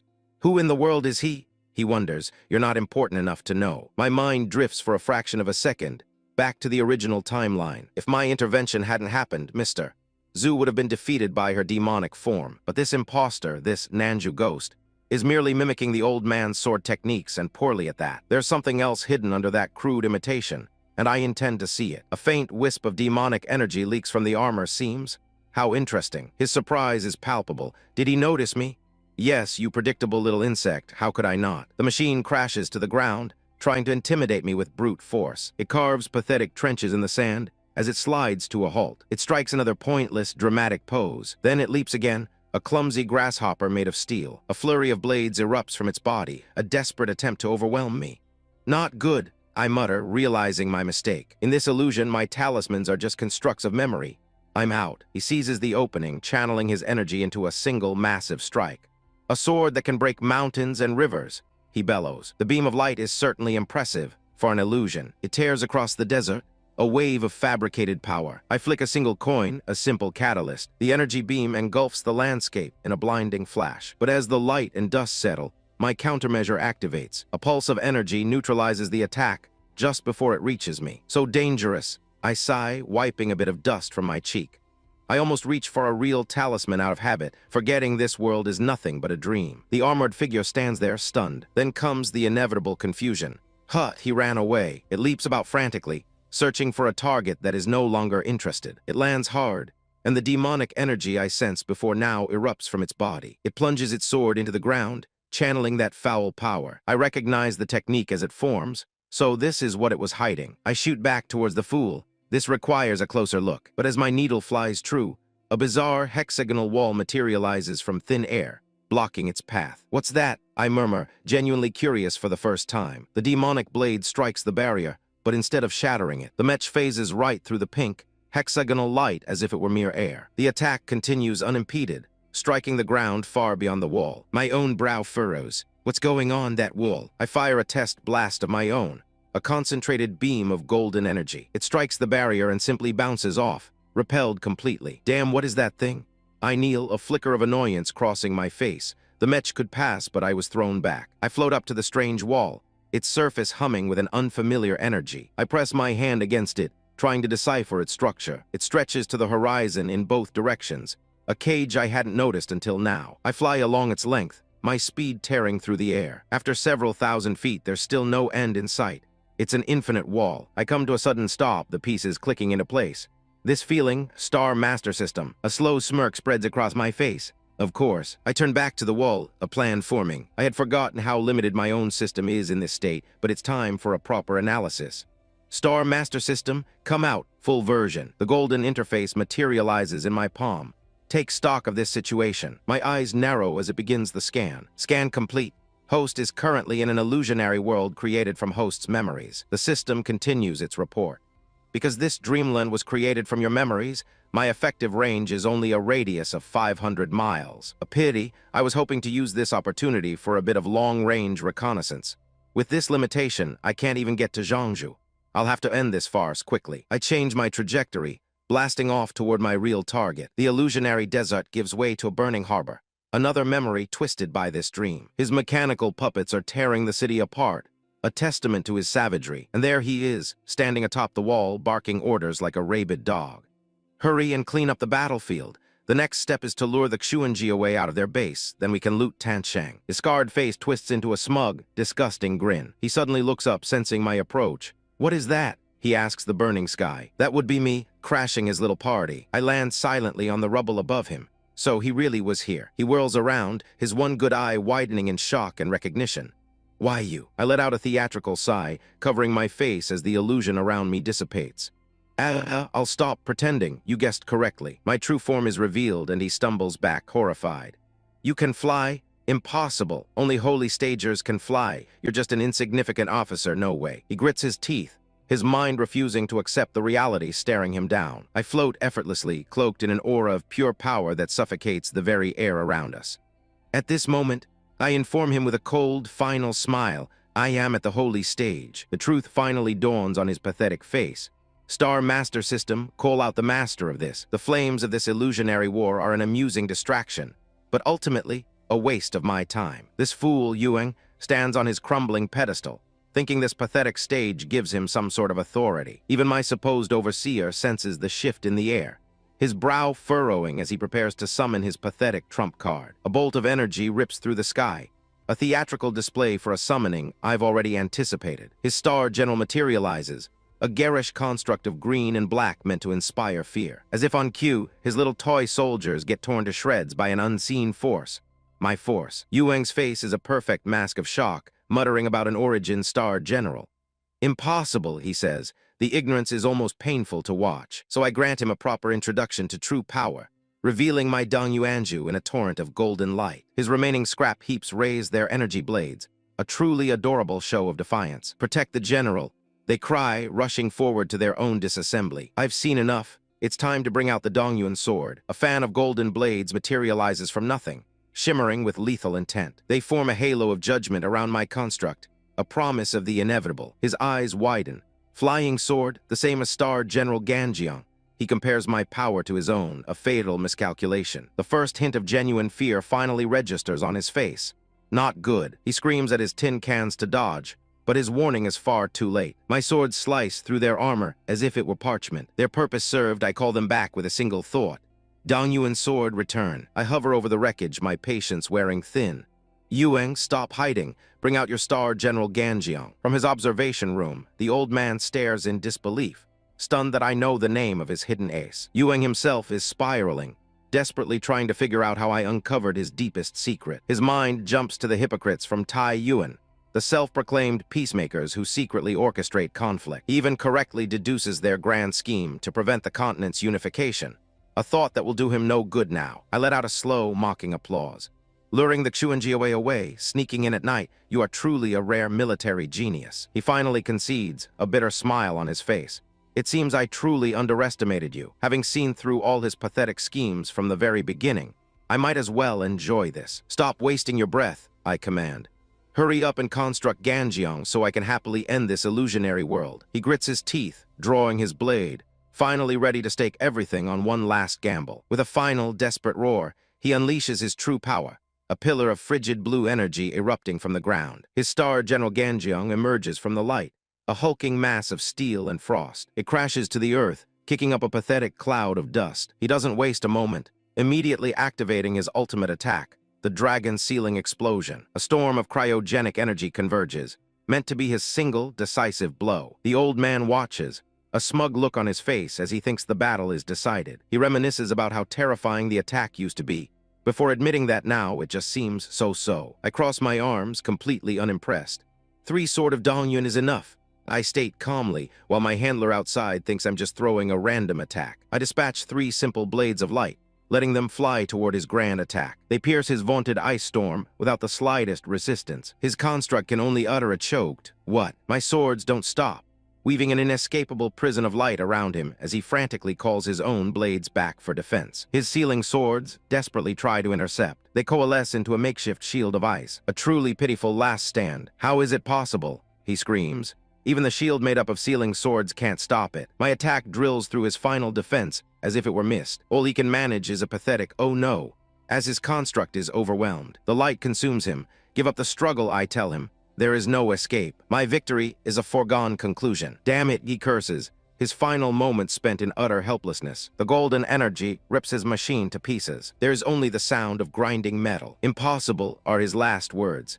How could there be such a strong person in Tiandu Kingdom? A final, massive explosion tears the illusionary world asunder. I look down at the dissipating energy.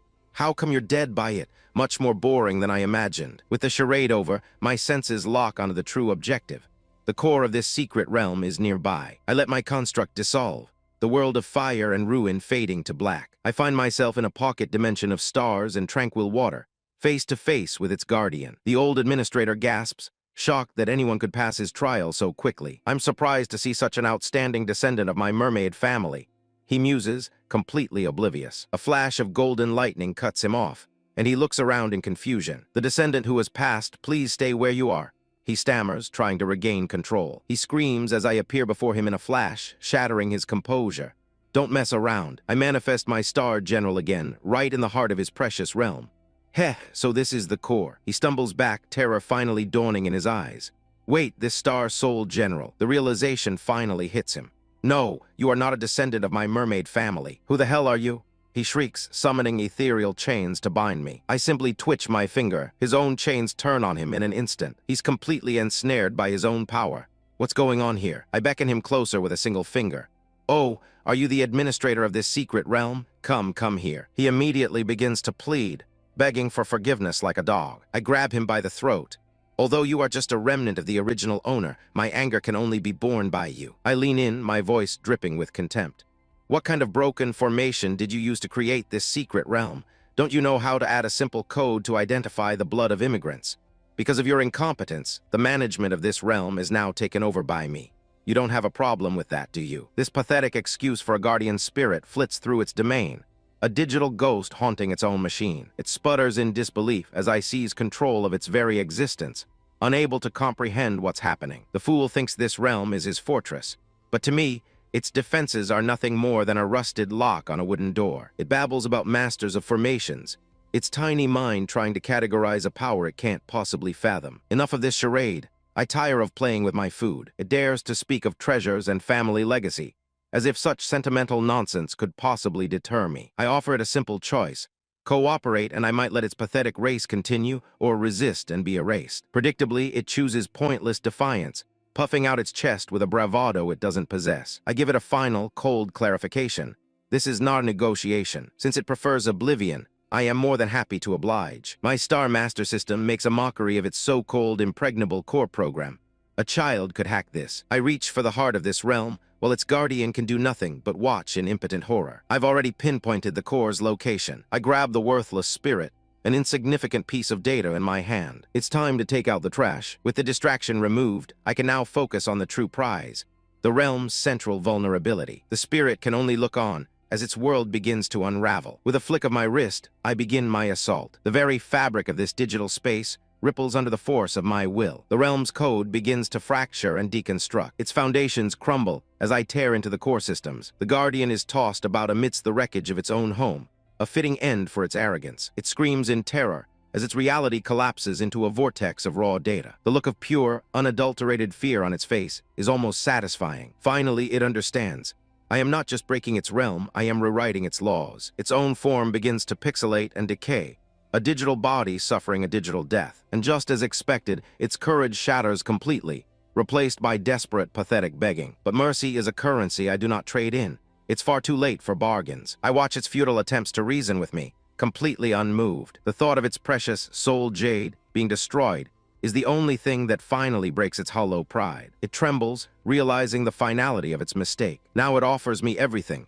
Its realm, its loyalty, its very being, anything to stop the inevitable. Some only learn to kneel when they feel the executioner's blade on their neck. It bows, prostrating itself before me, as the master it should have recognized from the start. With its submission absolute, the chains of its own failed authority shatter. I give it a chance to prove its newfound obedience. It grovels, assuring me it wouldn't dare to act against me now. As ordered, it begins the process of extracting the realm's core. A brilliant sphere of light emerges from its chest. It humbly presents the very heart of its power to me. My system instantly analyzes the object. With the star solution active, I absorb the core's authority into my own being. I descend onto the control platform, the new master of this domain. A strange energy flows through me. It seems entering this core has reset my appearance to the form I took when I first arrived, a testament to the power of the illusion mask I wear. The core's energy solidifies in my hand. I feel its immense power thrumming against my palm. Landing softly, I am now the absolute ruler here. My feet touch the ground of my new territory. I examine the physical representation of the core, a strange green artifact. The shape is familiar, almost identical to an item in a box I acquired long ago. I confirm its function with my new servant. The exhausted spirit can only bow its head in defeat. Its towering form is an inconvenience. It claims it cannot change its own size, but it helpfully explains that I, as the new master, can adjust its parameters as I see fit. I channel my consciousness into the jade core, my will spreading like lightning. The spirit's old form dissolves into nothing. My mind merges with the core's essence. I now see the realm for what it is. A pocket dimension, a world in a bottle that is now mine to command. I hold the crystallized will of this world in my hand. The spirit confirms my absolute authority. With this, I am a god here. A single word is all it takes to reverse the destruction I cause. The realm rebuilds itself around me, perfectly stable. Now for some entertainment. I command my new toy to shrink. The spirit becomes a tiny, confused version of its former self. A flicker of amusement crosses my mind. I order it to change its form entirely. With a struggle against its base programming, the spirit unwillingly transforms into a female version of itself. She looks down, completely stunned by the sudden change. Her pleas for me to stop are utterly delightful. The utter humiliation is written all over her face. I watch her squirm, unmoved. Now, with this realm firmly in my grasp, I turn my attention to the other fools still trapped in their trials. My new omniscience allows me to view all the contestants simultaneously. And it seems the holy stager lady is in the middle of her test. Let's take a closer look at her progress. I focus my senses on her trial. A storm of judgment rains down from the sky. One of the Star Soul generals is caught in a torrent of lightning. When the dust settles, only the victor, Star Soul General Wen Zhang, remains standing. An impressive display from a powerful general. It calls out to its master, someone named Mayo. The massive armored form dissolves into particles of light. In its place stands a small, innocent-looking girl. She looks up with childish glee, seeking praise for her kill. The entire landscape is a testament to a sheltered, insignificant life. Here, a phantom of her father scolds her younger self, his words echoing a warning she clearly never heeded. The child feigns contrition, a practiced apology that means absolutely nothing. Even in this memory, her father's thoughts betray his anxieties about her power and the legendary Star Soul General of the Huang family, Wen Zhang. It's painfully obvious that her deepest fears are anchored to this very moment in her childhood. I access the management authority of this secret realm, pulling up her data logs. This illusion has already cycled 13 times. A holy stager trapped by such a simple mental construct? Pathetic. The truth is, she doesn't want to wake up. This realization brings a cold smile to my face. Weakness is always so predictable. I was going to shatter this pathetic dream world, but there's valuable information here. For now, I'll simply watch. The scenery shifts, a single petal heralding a new memory. The grim mountains give way to a sickeningly sweet grove of peach blossoms. At its center stands a crude hut, a monument to their isolated existence. And there it is, the source of this maudlin display. The grave of her mother, Huang Yuzhai. A small, turtle-like creature hides near the path, a trivial detail in this unfolding drama. The phantoms of father and daughter emerge from a shimmering portal, here for their annual ritual of grief. As the formation seals behind them, the girl asks her father to teach her the technique. He seems surprised by her sudden interest, the fool. Her reason is childishly simple. If she learns the formation, she can visit her dead mother whenever she pleases. The thought brings a disgustingly cheerful grin to her face. Her father looks upon her with a complicated expression, but all I see is the weakness that will be his downfall. He pats her head, a gesture of affection that ultimately means nothing. They settle by the grave, preparing for their pointless vigil. From my vantage point, I analyze the formation he used, a sealing technique I recognize from a past life. This man, Sikong Jing, I recall the legends of the mysterious formation masters of the East. They were the wardens, the ancient guardians responsible for sealing the secret realm of the Emperor's tomb. I remember meeting one in my previous life, a withered corpse who had burned away his life force to maintain that very seal. Legend states that beneath the Emperor's tomb lies a Star Soul General of unparalleled tyranny, and these guardians sacrificed everything to keep it contained. Now I understand. This man is one of those guardians. He dismisses his daughter, telling her to play while he has a private word with a pile of dirt. He pats her head again, his face a mask of sorrow. She agrees without argument, still blissfully ignorant. As she runs off, he gives one last, futile warning not to summon her Star Soul General. He watches her go, ensuring he is completely alone. He then kneels before the grave marker. He sits in silence, a portrait of pathetic devotion. The scene is almost peaceful, were it not so utterly drenched in failure. He pours a cup of wine, reciting a poem about fleeting years and falling flowers. Then he burns the paper, his whispered words carrying on the wind. Yuzhai, I have been thinking about you all these years. My subordinate old song has the audacity to call me out for eavesdropping on this private moment. But I correct him. This isn't eavesdropping, it's intelligence gathering. I activate the core of the secret realm, peeling back the layers of this memory. While I work, old song manifests a tray of tea and watermelon, ever the professional. He starts rambling about his own past, how he eloped after meeting someone at a poetry meeting. Utterly irrelevant. Of course, the girl didn't actually leave. She's hiding in the bushes, spying on her father. Her solitude is interrupted by a large, feral boar. The beast digs through the undergrowth, its presence a stark contrast to the tranquil memory. It snorts, its brutish eyes locking onto her hiding spot. A cruel, intelligent grin spreads across the boar's face. This is no ordinary animal, but instead of fear, the girl's mind is filled with images of roasted pork and braised ribs. She leaps from the bushes, not to escape, but to turn the predator into prey. The ensuing fight is over in an instant. The child sits triumphantly atop the unconscious beast, a victor's spoils. Her expression is one of pure, unrestrained delight. Ultimately, the realm's core lays the entire tragic story bare for me. Sikong Jing, a guardian of the emperor's tomb, abandoned his sacred duty for love, was hunted by his lover's family, and watched her die giving birth to their daughter, Mayo. He then created this sealed sanctuary to hide with the child, a tear-jerking story for anyone who possesses a heart. I, however, simply take another bite of watermelon, completely unmoved. Suddenly, a cry from the present shatters the illusion.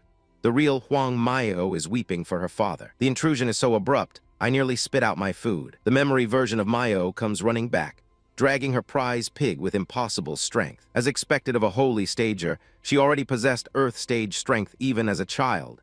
Her potential was undeniable. The phantom father and daughter walk on, the memory playing out as if nothing happened. He opens the shimmering barrier to their home, and I confirm my suspicion.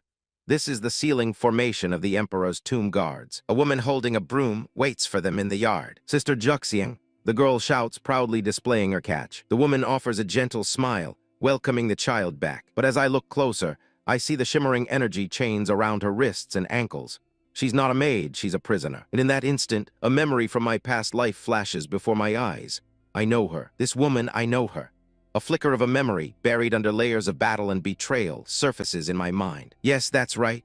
She was some old woman living in a remote hovel, far from the capital's political filth. I remember it clearly now.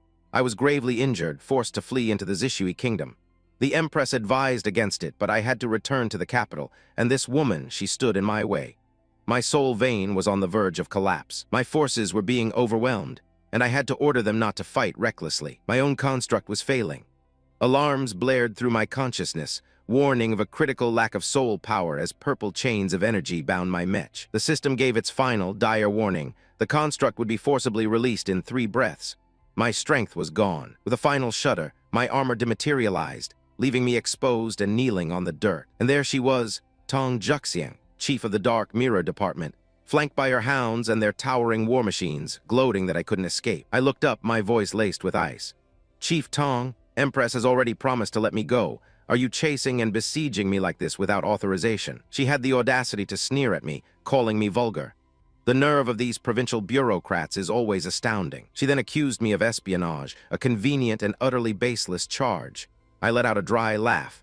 Old woman, don't think for a second I don't know what you're really up to. Just as she was about to continue her pathetic charade, a vessel appeared on the water. A royal decree had arrived. Her subordinates stared in shock, their tiny minds unable to process this sudden intervention. Even Tong Juxiang's smug expression faltered. She knew the Empress was determined to protect me, and her timing was impeccable. A voice boomed from the golden ship, ordering an immediate termination of the arrest. Her lackeys glanced at her, confused and awaiting orders. The Empress's royal guard stood poised on deck, their presence a silent, undeniable testament to her authority. A golden ramp descended from the vessel, bridging the gap between me and salvation. A messenger stepped forward. Song Yunxiang, hear this? He then unrolled a scroll, declaring that I had been approved as the ruler of the South and must immediately take up my responsibility. Lord of the Southern Courtyard, the highest possible title for a male concubine, a status that would make me the Empress's consort. A clever, if unorthodox, move. What game was the Empress playing? Another official stepped forward, congratulating me and ushering me toward the ship. I could practically feel the old hag's internal panic. With me in the palace, her pathetic schemes would be exposed. But her greed outweighed her fear. She recognized my power, likening it to the legendary Taiyuan lord, and desperately tried to stop me. Wait, she croaked. The messenger cut her off with a sharp glare. Chief Tong, do you want to resist the order? The royal guards took a menacing step forward, their intent crystal clear. The messenger pressed his advantage, his voice dripping with accusation.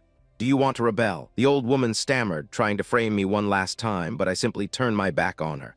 If you find any evidence, report it to the Empress. We'll see what she thinks. I walked up the ramp, leaving her fuming in my wake. The messenger leaned in close. The Dark Mirror Division does not have enough authority to stop you. She then called out for all to hear, Song Yunxiang, please get on. I would like to see which dog without eyes dares to stop you. I gave the old woman one last look.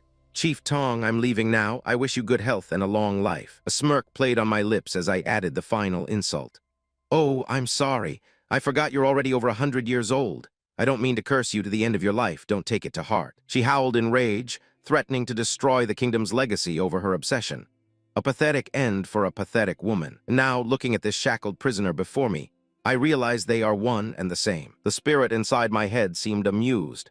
Interesting, I didn't expect to see her in here. He recalled how she once coveted my Star Master system, then made a pointless remark about our respective ages. It seems she has a young girl with her now, who watches as a boar is easily dispatched. The child runs over, giddy with excitement. The woman kneels, her glowing shackles a strange sight as she comforts the child. I observe her, trying to decipher her motives. She notices my gaze and turns away, a faint blush on her cheeks. The little girl seems utterly infatuated. How quaint. The spirit within me sighs, clearly unimpressed with this domestic display. As evening falls, an unusual peace settles over the small cottage. She serves a meal she prepared, an odd gesture for someone in her position. The food itself is surprisingly well made. The little girl is practically vibrating with hunger as we all sit down at the table. It's all useless images, the spirit complains, demanding we fast forward. I don't care about daily life, he grumbles, his impatience grating. He focuses his energy, and the memory speeds ahead. Night has fallen, and the girl is sleeping soundly. I find myself engrossed in a text on the 5 elements reversal ceiling formation,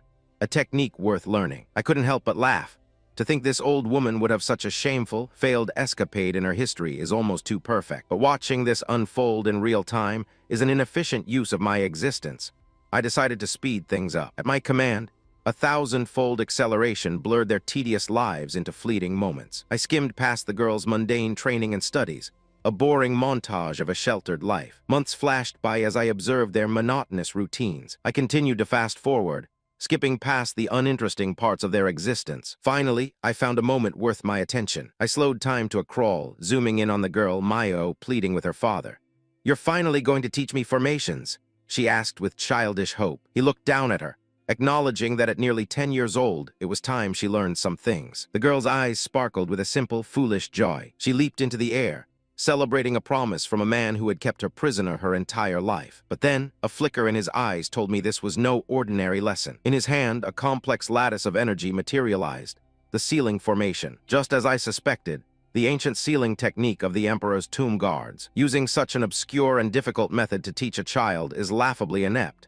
But for me, it's an opportunity. I began to dissect the technique, absorbing its principles effortlessly. While they spent seasons on this lesson, I mastered it in seconds. I watched the girl's clumsy attempt to replicate the form, her hands trembling with wasted effort. Formation open, he commanded, impatient with her slow progress. A distorted, unstable gateway ripped open in front of her and the child cheered. Dad, I did it. She celebrated her meager success, completely unaware of how pathetic her talent truly was. This little idiot struggles for months with a technique I learned just by watching her. But then, I discovered something truly unexpected within the formation's structure. Its core principles were nearly identical to the 5-element formation of the Star Soul General, a technique I thought I had already perfected. With our current mastery, we only have 60 to 70% control, but this sealing technique changes everything. I can achieve 120% control. I can even add a password to it, a trivial but useful modification. The child will need a long time to practice this.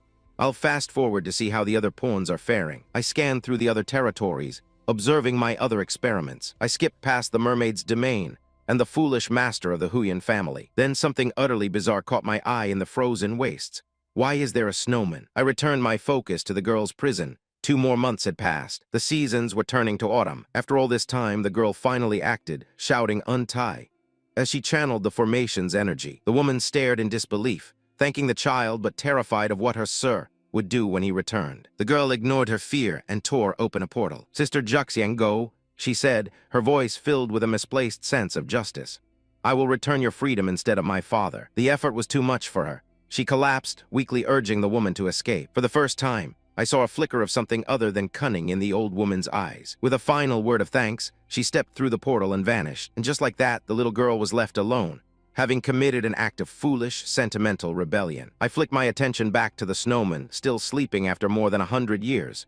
This is getting absurd. Let's fast forward. My accelerated viewing suddenly stopped. Wait a minute. Holy, what is happening here? That little idiot actually let the old woman go. This has reached a critical point. It's time to watch this properly. My melon is finished and the gossip is just getting good. Melon come. Holographic fragments flicker around me, each a moment of a life I once observed. What did I just miss? I wonder, focusing on the source of the corruption. My attention zeroes in on a particular scene. A farewell between a father and his naive daughter. The girl shouts her childish demands for a gift, while her father imparts a warning I can no longer clearly recall. Something about this memory is fundamentally wrong. I must go back and see for myself. I rewind too far, landing in a disgustingly sweet moment where the father bribes his daughter with barbecue duck to practice her seal formations. My focus sharpens on a single point of data within the memory stream.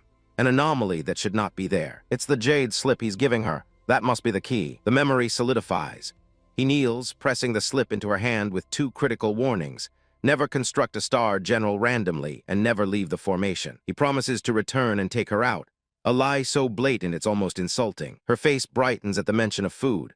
Her simple mind easily distracted from the finality of their parting. He was preparing her for a life of solitude, not a temporary absence. His smile is gentle, but his eyes hold the cold resolve of a man walking willingly to his own grave. He makes a pinky promise, sealing a pact of endless food and treats.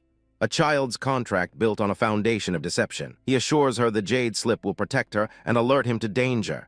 It was a failsafe meant to give her peace, not to actually summon him. He gives her one last pat on the head, the final contact before he abandons her forever. I pull back, analyzing the artifact. It's a standard life monitoring slip, its light confirming she is, for now, still alive. I fast forward, watching the girl comfort a shackled servant named Juxiang, a pointless act of compassion. The servant's chains are a reminder of this world's casual cruelty. I remember scoffing at the father's clumsy manipulations, but his daughter Mayo takes it a step further, telling the servant to leave. I've wronged you, she says, offering the slave her freedom in her father's stead. A sentimental, foolish gesture. She pushes the servant to flee before her father returns, an event that will never happen. With a final word of thanks, the servant departs through the formation's barrier. But as the servant disappears, a cold, calculating smile touches Mayo's lips as she deactivates the barrier. The gate vanishes. This was no act of kindness. I pinch the bridge of my nose in frustration. This idiot girl, her naive actions couldn't possibly be the mistake that led to her unforgivable sin, could they? No, that's too simple. I rewind the memory stream again, searching for the real trigger. Days bleed into one another as the girl wanders her lonely prison. She mopes, regretting her decision, counting the days until a birthday her father will never celebrate with her. More time passes, her hope eroding as she sits by the river, lost in thought. Suddenly, a deafening explosion shatters the tranquility. She looks up, startled but hopeful. Her eyes ignite with pathetic, misplaced joy as she whispers, "Father." She scrambles to her feet, running desperately toward the sound of her supposed salvation. My own senses detect the truth, a brute force assault on the formation's perimeter. I extend my consciousness, a piercing lance of energy streaking towards the disturbance. Outside, two armored puppets hammer against a shimmering barrier. Their assault reveals the glowing blue wall of the formation as a crowd of vultures looks on. HMPH, so they would hide in the shadows of Zikong Mountain. The matriarch of the Huang family sneers. Wang Chengnan, a peak heaven stage cultivator, impatiently demands to know how long breaking this pathetic barrier will take. Her subordinate stammers that the formation is a little weird, an excuse for incompetence. The puppets continue their futile pounding. One of the constructs reports that their drill is useless against this level of craftsmanship. While the matriarch berates her useless subordinates, the girl inside hears the commotion and foolishly thinks her father has returned. A rift in the formation opens, and for the first time, the invaders see the child within. Her expression of joy curdles into shock and fear. It's not father, she realizes, staring at the armored strangers.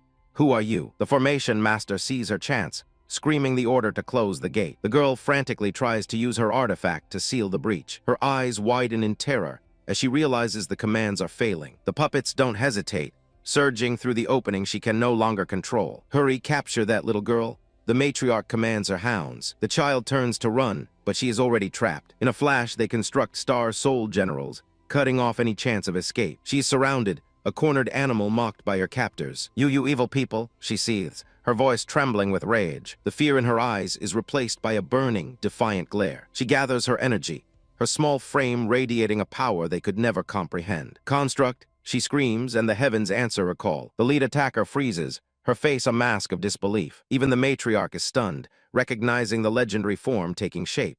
Star-souled General Wenjiang, my form descends from the heavens, a mechanical god of war dwarfing their insignificant puppets. The spectacled subordinate shrieks, recognizing me not just as a star general, but an origin star-souled general, and realizes the girl is a host. The matriarch's hand flashes through the air. She strikes her subordinate with contemptuous force. The woman collapses, questioning why she was struck for speaking the truth. The matriarch's face twists in a snarl of familial pride. "I won't allow a daughter of the Huang family to be insulted by a mere ant," she declares. But greed quickly smothers her pride.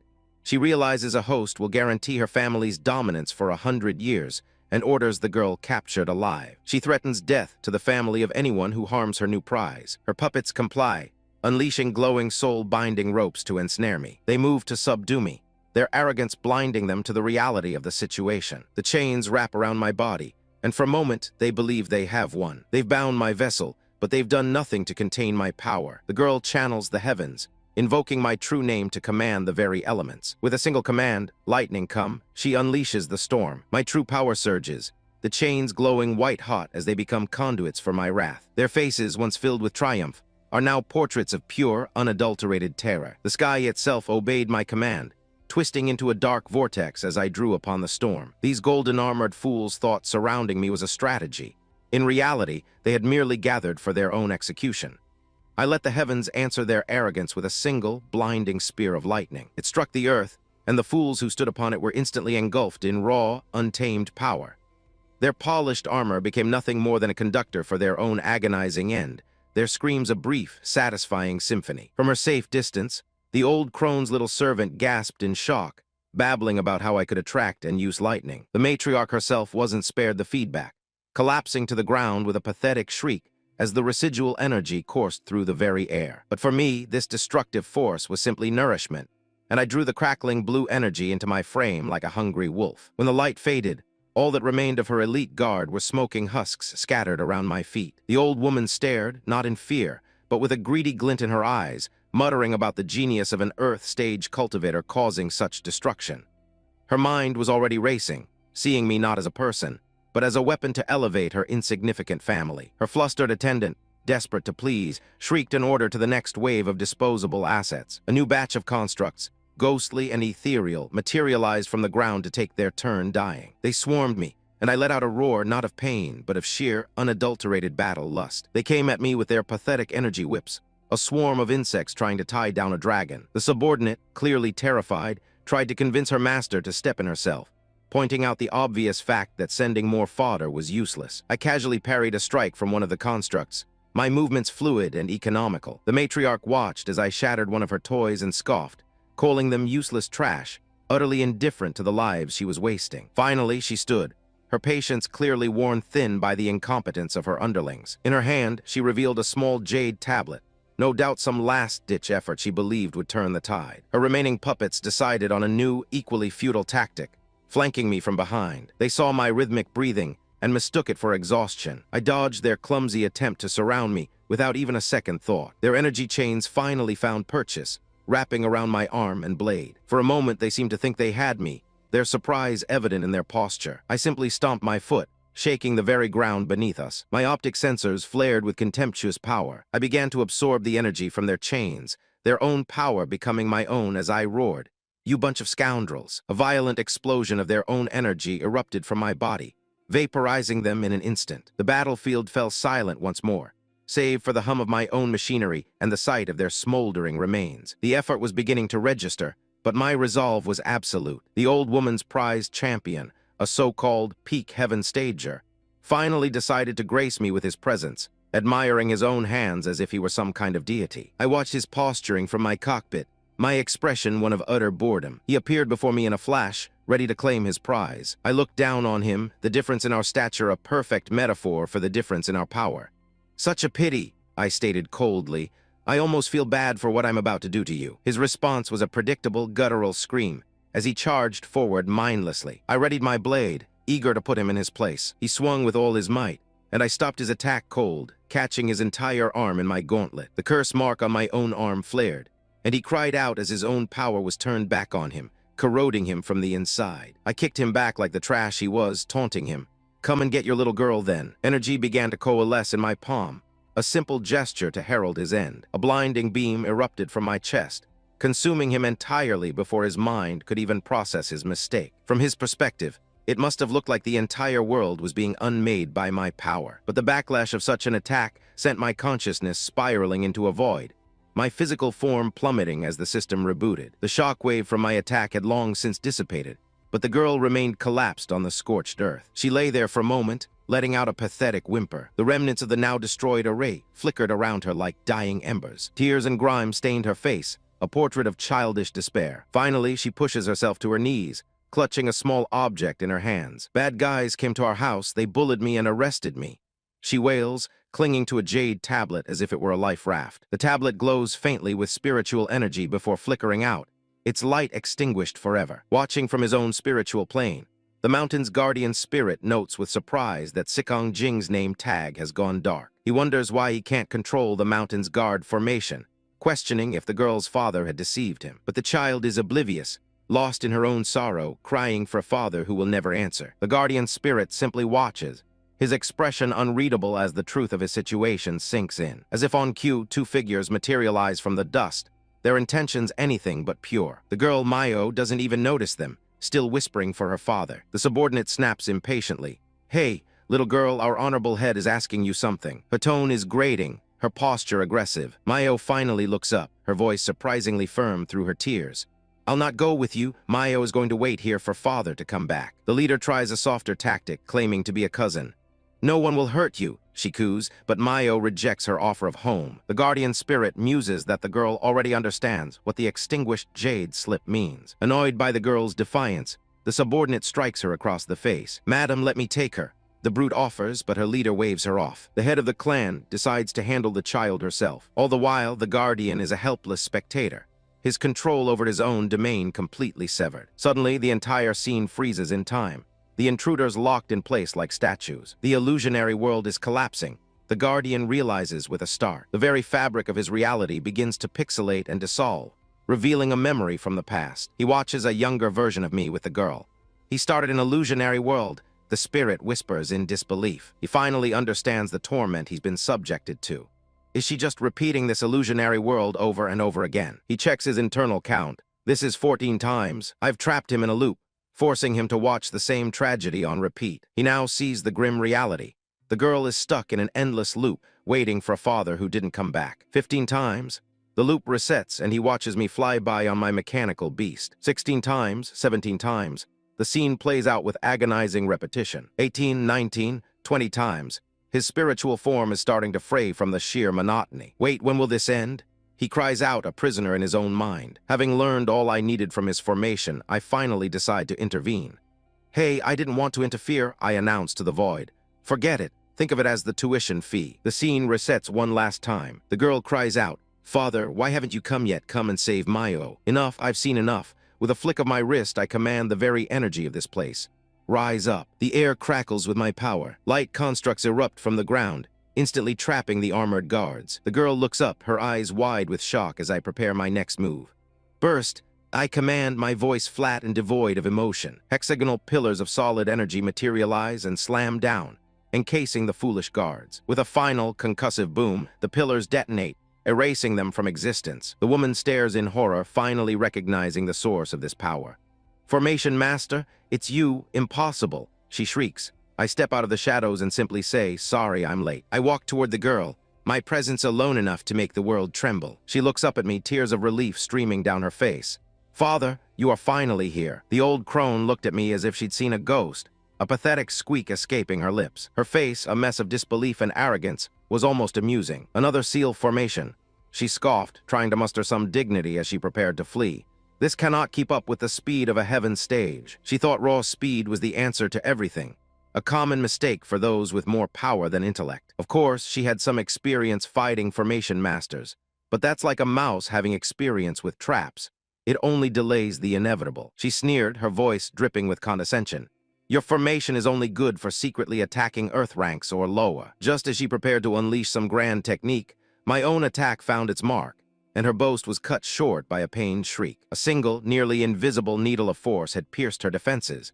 slamming into the ground right beside her. I simply stood there, watching her confusion. She was now on her knees, trapped inside my energy cage, looking exactly like the cornered rat she was. Speed is irrelevant when you don't know the dimensions of your prison. I held the core of the formation in my hand, and with a single thought I gave the command.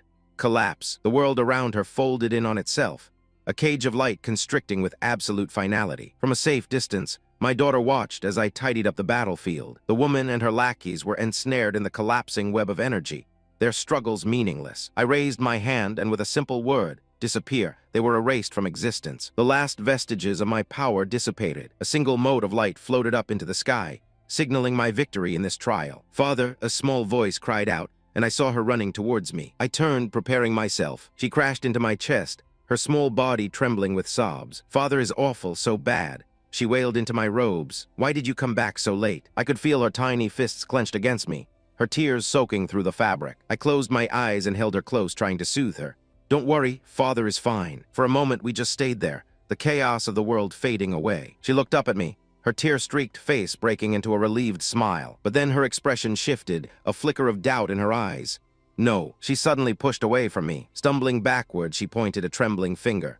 "How did your spiritual power change? You're not really my father." Careless, I had been careless. In the heat of the moment, I'd forgotten to disguise my spiritual fluctuations. Damn it, for a child so young to be this sensitive to such things. This must be the innate talent of a host. I had to think of something, anything. Right.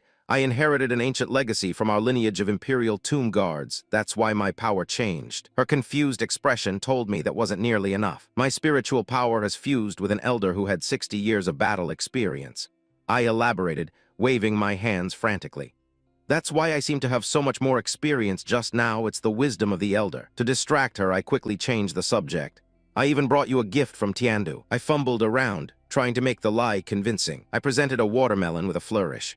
"Look, it's barbecued duck." Her immediate glare told me she wasn't buying it. "This is not barbecued duck, that's a watermelon." She stomped her foot in frustration. "Father is trying to deceive me again." "A mistake, old habits." I quickly corrected, producing an actual glistening barbecued duck.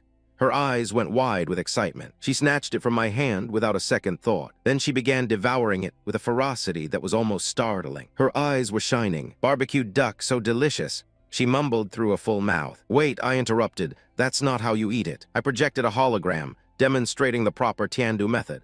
Slicing the meat and skin, wrapping it in a thin pancake with sweet bean sauce and other fillings. She watched, utterly mesmerized, a line of drool forming at the corner of her mouth. "Barbecued duck," she pleaded, tugging on my sleeve. "You said we could leave when you returned. Let's go, I beg you." I sighed. It seems I would have to see this through. I activated the realm's jade core, and a wave of energy washed over us. The grassy field dissolved into a blur of light and color. The structure of a building began to materialize around us from nothing. Ying could only watch in stunned silence. Her feet, once on grass, were now on a polished wooden floor. In an instant, we were standing in an ornate, fully furnished room. She rushed to the window, her mouth agape. We were high above the magnificent, sprawling cityscape of the Tiandu kingdom. "Father, a ceiling formation that can teleport? It's amazing." She marveled. "Yes," I lied smoothly.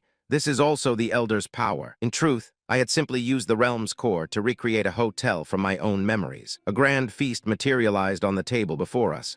"Stop worrying so much. Let's eat." Suddenly, the room was filled with identical copies of her, all cheering as they rushed the table. It was a dream made manifest, her every desire for food and family fulfilled. I watched the illusion of my daughter feasting. It was a necessary deception to pass this trial. "Tiandu, perhaps I really will visit once this is all over." Finally, the real Ying sat back, patting a comically round belly. "I'm so full." I gave her a small smile. She suddenly stood up and ran towards me, not for food, but for an embrace. She wrapped her arms around my waist. "What is it?" I asked, my voice softer than I intended. "Thank you," she whispered. And as she spoke, her form began to dissolve into particles of light. The illusion faded, leaving me alone in the silent room. I see, her innermost desires have finally been resolved. The first trial is past. It's time to see who else made it. I stepped through the portal into the secret realm's core. Ao Bing, the realm's spirit, was floating in the starry expanse, looking rather flustered in her miniaturized form. She yelped in surprise when she saw me. "Change back to normal size." I commanded, my patience already thin. With a flash of light, she complied. "Thank you, sir," she said, bowing slightly. I cut straight to the point. "How's it going? How many people have passed the first trial?" My expression left no room for pleasantries. "At present, 4 people have passed," she reported, gesturing to several floating screens. Oh, forgotten, that's 5 with His Holiness. She then asked if I intended to participate in the second trial. What is the second trial? I asked, my gaze fixed on the images of my future opponents. She gestured, and a new image formed in the void. The silhouette of a powerful, trident-wielding king flanked by dragons. More silhouettes followed, an army of legendary warriors. In the second trial, she announced, her voice grave, the participants will fight against Star Soul General Ao Bing's previous hosts. This realm's administrator prattles on, explaining the mechanics of this so-called trial from her cosmic command center. She seems awfully proud of the setup, detailing how participants will fight endless enemies to earn a kill score before being matched with a clone of a previous host. Host clone? I ask, a flicker of interest finally piercing my boredom. The AI quickly clarifies she's nothing like them, merely a wisp of the great Dragon King's soul bound to this realm's core. She explains that these clones are different. They are pure battle data, devoid of emotion or self-awareness, but possessing all the power of the original host. Essentially, mindless puppets with perfect combat experience. I see, I mutter, the pieces of this tedious game falling into place. I note the obvious flaw in her design. There's a significant difference in the power levels of the 4 participants. Will their stages be suppressed? Her eyes widen slightly, impressed by my wisdom. She confirms that everyone's power will be suppressed to match the weakest challenger. Late Earth stage. A cold smile plays on my lips as the old fool Lan Zhu realizes what that means. Correct, they're all being dragged down to my level. How utterly fair for them. Let me guess, I interject, growing tired of her explanations. The third trial will be a battle royale between the survivors until only one remains. She gasps, stunned by my brilliant deduction. Your Holiness, you're so smart. How did you know? I wave a dismissive hand. A random guess. The predictability of these trials is almost insulting. She starts to prattle on again, but I've lost interest in the rules. Can you please recover my previous dignified appearance? She asks, her current form a source of embarrassment to her. Dignified? I think not. It doesn't matter, I say, my power coalescing. I'll change you to a more interesting appearance. What's your name anyway? She confesses she has no name. Just a designation from her former master. Unacceptable, a tool needs a proper label. Then I'll give you a name, one that will suit your new form. A blinding light envelops her as I rewrite her data. The energy flashes brightly, reshaping her very essence according to my whim. When the light fades, she has been transformed into a small, puffy, fish-like creature. Her tiny eyes widen in horror. Your Holiness, are you serious? She stammers. I can't contain my laughter. This is a much better appearance for the admin of a secret realm. All right, I declare, giving her a thumbs up. Let's call you Little Blue. Little Blue, she squeaks, looking at her new form in the monitor. Isn't that a little too mundane? I stroke my beard, feigning deep thought. Then how about Dog Egg or Wang Kai? The creature immediately recoils. Forget it, Little Blue it is. Still, she complains that the name isn't distinguished enough. Fine, one last adjustment. With another flick of my wrist, I add a pair of tiny, decorative antlers to her head. Your Holiness, isn't this a bit disrespectful? She whimpers. My patience is gone. All right. I've given you the authority to adjust your own appearance. Now go. She sighs in defeat and floats away. Finally, some peace. To battle clones of past hosts. Perhaps this won't be a total waste of my time. The very fabric of this pocket dimension shifts, and 4 floating arenas materialize from the void. I find myself transported to one of the barren platforms. On another, Huyan Xing notes the absence of his companion. The weak are always the first to be filtered out. Meanwhile, Lan Kun is already throwing a tantrum, screaming impotently in my direction. The fool hasn't even realized the arenas are soundproofed. His rage is nothing but a silent film. He finally notices the quiet woman on the 4th platform, wondering if she is some hidden master. The woman, Huang Maioyan, stands with her back to us all. She clutches a piece of clothing, whispering, Father, I'm sorry, thank you. Pathetic sentimentality. Lan Kun's attention snaps back to me, his face contorted in another useless display of anger. He's so consumed by his own noise that he fails to notice the immense power gathering above us. A blinding explosion of light erupts across the sky. Maioyan spins around, her expression hardening. Huyan Xing's eyes widen in alarm. Even Lan Zhu looks up, a flicker of concern on his face. The oppressive energy washes over them. It's time. I am the guardian of this secret realm, Little Blue, the ridiculous creature announces from the heavens. Congratulations on passing the second trial. The floating arenas stabilize. The guardian of my people's secret realm is a bighead carp. Lan Kun shrieks, his priorities as foolish as ever. Little Blue ignores him, laying out the rules. Survive until the end to qualify for the final trial. Now then, second trial begins. With that, the platforms activate. Lan Kun braces for impact. Huyan Xing prepares for battle. I find myself teleported directly into the heart of a mechanical army. Damn, I mutter with a smirk. They're not even trying to make this a challenge. The other platforms are similarly swarmed. A laser beam sizzles past Lan Kun's head. Star General constructs. He snarls, recognizing the enemy. He immediately launches into a counterattack, his blade a blur. Huyan Xing is also cutting a swat through the constructs, his kill count climbing steadily. Maioyan moves with a cold, brutal efficiency, each strike precise and fatal. She is a whirlwind of destruction, far outclassing the others. I watch her from my own platform. Sun style, she's hiding her true Star General. Fine, if she's holding back, I'll use this as a chance to test my latest Yuan-style prototypes. Star General Construct, I command. The scoreboards update. Lan Kun, a paltry 126 points. Huyan Xing, a respectable 261. Lan Zhu has 425, while Maioyan has effortlessly climbed to 689. Her superiority is undeniable. A massive explosion rips through the enemy ranks on my platform. As the smoke clears, my custom Star General stands revealed, its twin cannons humming with power. My kill count instantly vaults to 1,000. I've combined a variety of weapons onto a single frame. The spiritual power consumption is enormous, but the destructive output is more than worth it. The last of the cannon fodder disintegrates. The trial isn't over. A new enemy fades into existence before me. Where did this monk come from? I wonder aloud, then realize. A host clone. I've reached the end of the level. Across the arenas, the other bosses appear. Maioyan faces a colossal female construct. Huyan Xing squares off against a four-armed mech. But it is Lan Kun who has the most visceral reaction. He stares, his face a mask of shock and disbelief.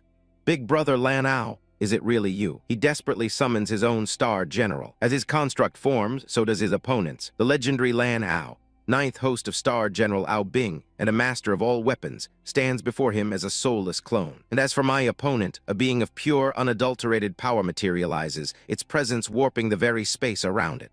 Finally, a worthy warm-up. I watch as the illusion preys on the old fool's pathetic desires, trapping him in a phantom marriage chamber. A synthesized voice, a mere echo of his lust, whispers husband from behind a silken veil. His gnarled hands clench in his lap, the sweat of a nervous youth on the brow of a so-called elder. He stammers a reply, his face flushed like a common boy's, completely lost to the fabrication. Husband, should we go to sleep?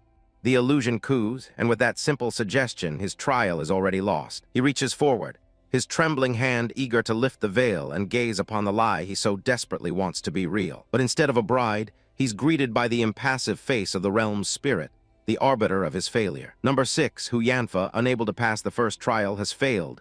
It announces, its voice devoid of pity. His mind shatters, the shock of his broken fantasy contorting his face as the world around him dissolves into light. The illusionary room vanishes, leaving him to kneel alone before the truth of his own weakness. Meanwhile, in another part of this secret realm, a different test unfolds on a frozen plain. Another fool has fallen, dreaming peacefully as a snowman. The realm's spirit appears once more, its duty to cull the weak never-ending. It descends upon the pathetic snow figure without a moment's hesitation. Participant number 5, Zhang Lihai, has failed. The system declares, another piece of trash taken out. Outside the secret realm, the failures begin to materialize in a desolate desert, ejected like common refuse. Armored sentinels immediately swarm the area, their mechanical bodies whirring with pointless urgency. They react as the first failure, Huyan Fa, crashes unceremoniously into the sand. He leaves a pathetic crater, groaning for a wife that never existed. The old man stumbles to his feet, his mind too feeble to comprehend the sudden shift in reality. Could it be I was? He mutters, kneeling in the dirt like a beggar. The ghost of his fantasy lingers for a moment, a cruel reminder of the lust that led to his downfall. The guards finally spot him, shouting to notify their general as they close in on the perceived threat. Thief, surrender now. They command, their blades drawn. They mistake an elder for a common intruder. The old fool puffs out his chest, desperately clinging to his authority. I am Huyan Fa, an elder of the Huyan family. He flashes a token, dropping the name of General Mai Jin as if it were a shield. A quick scan verifies his identity, and panic ripples through the guards as they realize he's a heavenly stage master. They offer their groveling apologies, the fear of a superior's wrath doing all the work for him. Understood, he says, attempting to regain his composure. But there are some things I'd like to ask you. He straightens his robes, a pathetic attempt to brush off the humiliation. The guards point to another crater. Elder, someone else appeared with you, an ally or an enemy. No, that's not a person, one of them stammers, his voice laced with fear. I think it's a demon. Huyan Fa's mind flashes back to the battle he witnessed before the trial began. He squints, his focus shifting to the other ejected participant. There in the center of the second crater is the other combatant, a white-haired demon, knocked unconscious and sleeping soundly amidst the chaos. Enough observation. The lesser insects have been cleared from the board. I enter the arena for the second trial, and my opponent, a cheap copy, turns to face me. I land with purpose, my star general materializing around me with a surge of dark energy. The fool controlling the Mets shouts in panicked recognition, "Hey, big brother Lanao." He actually thinks I'm his ally. The arrogance is astounding. His golden Mech stumbles back, its pilot clearly confused by my presence. "Big brother, it's me, Zoo." He cries out, his desperation amusing. I offer no response. His pathetic pleas are nothing but static. "Big brother." His confusion is the last satisfying sound I'll hear from him. I release a pulse of energy, not to kill, but to show him the chasm between us. The ground beneath his feet shatters from the casual display of force. He can barely stand. His handler finally puts his minuscule brain to work. "That's not right. He's far too weak. He cannot be big brother Lanao." A smug grin spreads across his face as he reaches his flawed conclusion. "It's just an imitation that can't even exhibit 20% of his combat strength," he declares, his confidence sealing his fate. He dares to challenge me. "You actually dare to disrespect my esteemed brother Lanao." He gathers his energy, preparing to use a technique he stole from his so-called brother. The whirlpool slice forms, a pathetic imitation of a real attack. How utterly predictable. "Battle technique," I state coldly, my voice mocking his. "Whirlpool slice." I mirror his technique perfectly, except my version is a maelstrom of pure destruction. The two attacks meet, and his is swallowed whole, utterly annihilated. The resulting explosion clears the field, but the trial is far from over. A new challenger appears from the smoke, clad in red armor. "What?" he exclaims, witnessing my power. His handler doesn't hesitate. "Construct," he roars, summoning his own star soul general. A construct wreathed in flame appears, a clone of Lan Zun, the flame master. The pilot smirks at me. "Flames, now you're just showing off," he taunts as if he's my equal. He unleashes a barrage of light beams, a child's firework display. I don't even flinch as the beams dissipate harmlessly against my armor. His flames can't even singe my feet. I respond with a tidal wave of dragon fire, extinguishing his pathetic attack and his ego along with it. The battlefield clears once more, only for another pathetic machine to take his place. "Just a nobody," its handler sneers, summoning her own star soul general. A beam of light shoots towards me, another pointless gesture. My own construct materializes in an instant, casually deflecting the blast. A clone of Lan Ling, the 5th-generation sword master. Another name on a list of failures. I move, crossing the arena in less than a heartbeat. They can't even track my speed. Before she can even register my presence, I am already past her. A single clean cut is all it takes to end her participation. Another challenger steps forward, this one armed with some sort of cannon. A merman creature commands it, calling forth his star soul general. The system identifies it as a clone of Lan Lu, a whip master who has never acted personally. How fitting for a coward. "Oh, are you the tentacle master?" He sneers, amused by my form. "Here, I'll show you something similar." He thinks he can mimic me. An amusing and fatal delusion. It's time to end this farce. I unleash my true power, my voice resonating across the digital plane. Dragon's reverse scale mode. The fool in the bulky armor stammers, his machine struggling under the sheer weight of my presence. This oppressive feeling he's whining about is merely a fraction of what's to come. He finally recognizes the phantom I've projected into his trial, a ghost of a so-called legend. The system confirms his fears. He's facing a specter of the past, the 1st-generation host, Emperor Lan Tong. But I didn't just give him a ghost. I gave him a nightmare, a battle data clone of the Emperor in his prime. He looks upon my construct, sweat beading on his brow as he whimpers about how he could possibly defeat such an opponent. The twin dragons I've attached to this shadow clone lunge forward, a simple opening gambit. The idiot screams as he's forced to evade, the ground erupting behind him. He thinks he's safe, catching his breath after a close call. He turns his head with a look of utter shock. Too slow. The energy I laid as a trap detonates beneath him, a simple but effective maneuver. The entire arena floor is vaporized in the aftershock. Meanwhile, my own trial is proceeding as planned. I'm pitted against a shadow clone of Lan Lu Zhao Bing, a pitiful construct against my own masterpiece, the star-colored Ao Bing. The shadow clone strikes a pose, attempting to look intimidating. I meet its gaze from within my cockpit, unimpressed. Its tendrils whip through the air, but my blades meet them with casual indifference, deflecting every strike. We trade blows midair, a brief and utterly one-sided exchange. I close the distance and slam it into the grid, releasing a pulse of pure energy. The shockwave tears across the arena, sending the pathetic clone tumbling through the debris. It's completely engulfed in the blinding light of my attack. It struggles to its feet, firing a desperate beam from its chest to regain its footing. It stabilizes, deploying spinning energy discs from its shoulders as if preparing a counterattack. From my true vantage point, I watch the battle unfold, stroking my beard in detached analysis. The clone unleashes its muddy wave frenzied slash, a flurry of dark energy it probably considers a finishing move. A long-distance move? How quaint. Let me show you what true battle technique is, I sneer, activating my own system. Reverse scale mode. My star-colored Ao Bing transforms, glowing orbs of condensed power materializing around me. My attack fires, a volley of green energy that effortlessly punches through its chaotic assault, causing the clone to cry out in pain. The clone is completely overwhelmed by my superior firepower. Its technique shatters into a beautiful shower of light and failure. Explosions rip across the battlefield, systematically dismantling its defenses. When the smoke clears, its former position is empty. I appear directly behind it. Are you looking for me? The machine whirs in shock, its programming unable to comprehend my speed. I don't need a weapon. My hand glowing with energy will suffice. I plunge my arm straight through its torso, shattering its core. We hang there for a moment, suspended in its final seconds. Goodbye, I whisper, as the energy ports all over my armor begin to glow. I unleash a point-blank barrage, incinerating it from the inside out. The resulting explosion is magnificent, a fitting end for such a worthless copy. Its smoldering remains crashed to the ground as I land without a scratch. My armor reconfigures, the battle already forgotten. The weapon retracts, its purpose served. A clone is a clone, I muse aloud. Barely 20% of the original's power, pathetic. I initiate the star solution to clean up the mess. This Ao Bing construct is useful, but my true goal is to capture the data of the real *1.